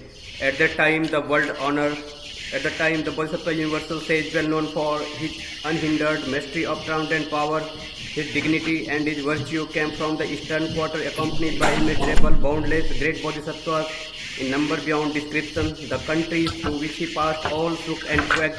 Jeweled lotus flower ran down and innumerable hundreds of thousands of millions of kinds of music played. Also surrounding him was a great multitude of innumerable heavenly beings, dragons, yakshas, gandharvas, asuras, garudas, kimaras, mahoragas, and human and non-human beings. All of them displayed dignity, virtue, and transcendent powers. He arrived at Divine Eagle Peak in the Saha world, boarded Sakyamuni Buddha's feet, made procession around him to the right 7 times, and addressed the Buddha saying, "World honor one in the domain of the Buddha, superior king, dignified, virtue of jewels, I heard from after the Dharma Flower Sutra being expounded in this Saha world and brought this multitude of immeasurable, boundless, hundreds of thousands of millions of bodhisattvas to hear and receive it. Please, world honor one, expound it for us and tell us how good sons and good daughters will be able to attain the Dhamma Flower Sutra after the Thagata's passing." The Buddha said to the Bodhisattva Universal Sage, "After the passing of the Thagata, good sons and good daughters will attain the Dharma Flower Sutra if they fulfill 4 requirements. The first of them to be safeguarded by the Buddhas, and second of the planting many roots of virtue, and third is joining the assembly of those resolved to become awakened, and the fourth is aspiring to liberate all living beings. After the passing of the Thagatas, good sons and good daughters who fulfill these 4 requirements will surely attain this sutra." Then the Bodhisattva Universal Sage said to the Buddha, "World honor one, in the last 500-year period of corrupt and evil age to come, I will guard and protect those who receive and embrace this sutra, free them from disaster and disease, and bring them peace and comfort. I will ensure that no one who seeks to take advantage of them will be able to do so. Whether Mara son, Mara daughter, Mara follower, or Mara enchanted, or whether Yakshas, Rakshasa, Kumbanda, Pisacha, Kritya, Putana, Vetada, or anyone else who might torment human beings, none will be able to take advantage of them. Whether walking or standing, wherever these people might be reading and reciting the sutra, I will ride a 6-tusked white elephant king to the place, leading a host of great bodhisattvas. I will appear before them and pay homage to, guard, protect, and comfort them, and thus also pay homage to the Dharma Flower Sutra. Wherever those people might sit pondering this sutra, I will again ride the white king elephant and appear before them. If they forget even a single phrase or verse of the Dhamma Flower Sutra, I will teach it to them, read and recite it with them, and cause them to again become thoroughly conversant in it. Upon seeing me, those who receive, embrace, read and recite the Dhamma Flower Sutra will greatly rejoice and renew their diligence. By seeing me, they will gain samadhis, and the dharani is called the dharani of rotation, the dharani of hundreds of thousands of billions of rotations, and the dharani of skillful means in sounding the Dhamma. They will gain such dharanis as this. World honor one, in the last 500-year period of the corrupt and evil age to come, those monks, nuns, laymen, and laywomen who seek, receive, embrace, read, recite, or copy this Dhamma Flower Sutra and wish to put it into practice must devote themselves to it with single-minded diligence for 3 times 7 days. After the 3 times 7 days have fully passed, I will ride the six-tusked white elephant, and together with the immeasurable and bodhisattvas who surrounded me, appear before those people in the form of living beings delight to behold. For their sake I will expound the Dhamma so and teach it to them, and benefit and delight them. Moreover, I will give them a dharani incarnation, because they will have received the dharani. Non-human beings will be unable to do them harm or damage, and human beings will be unable to distract or seduce them. I myself will always protect them. Please, World Honor One, allow me to bestow a dharani incarnation.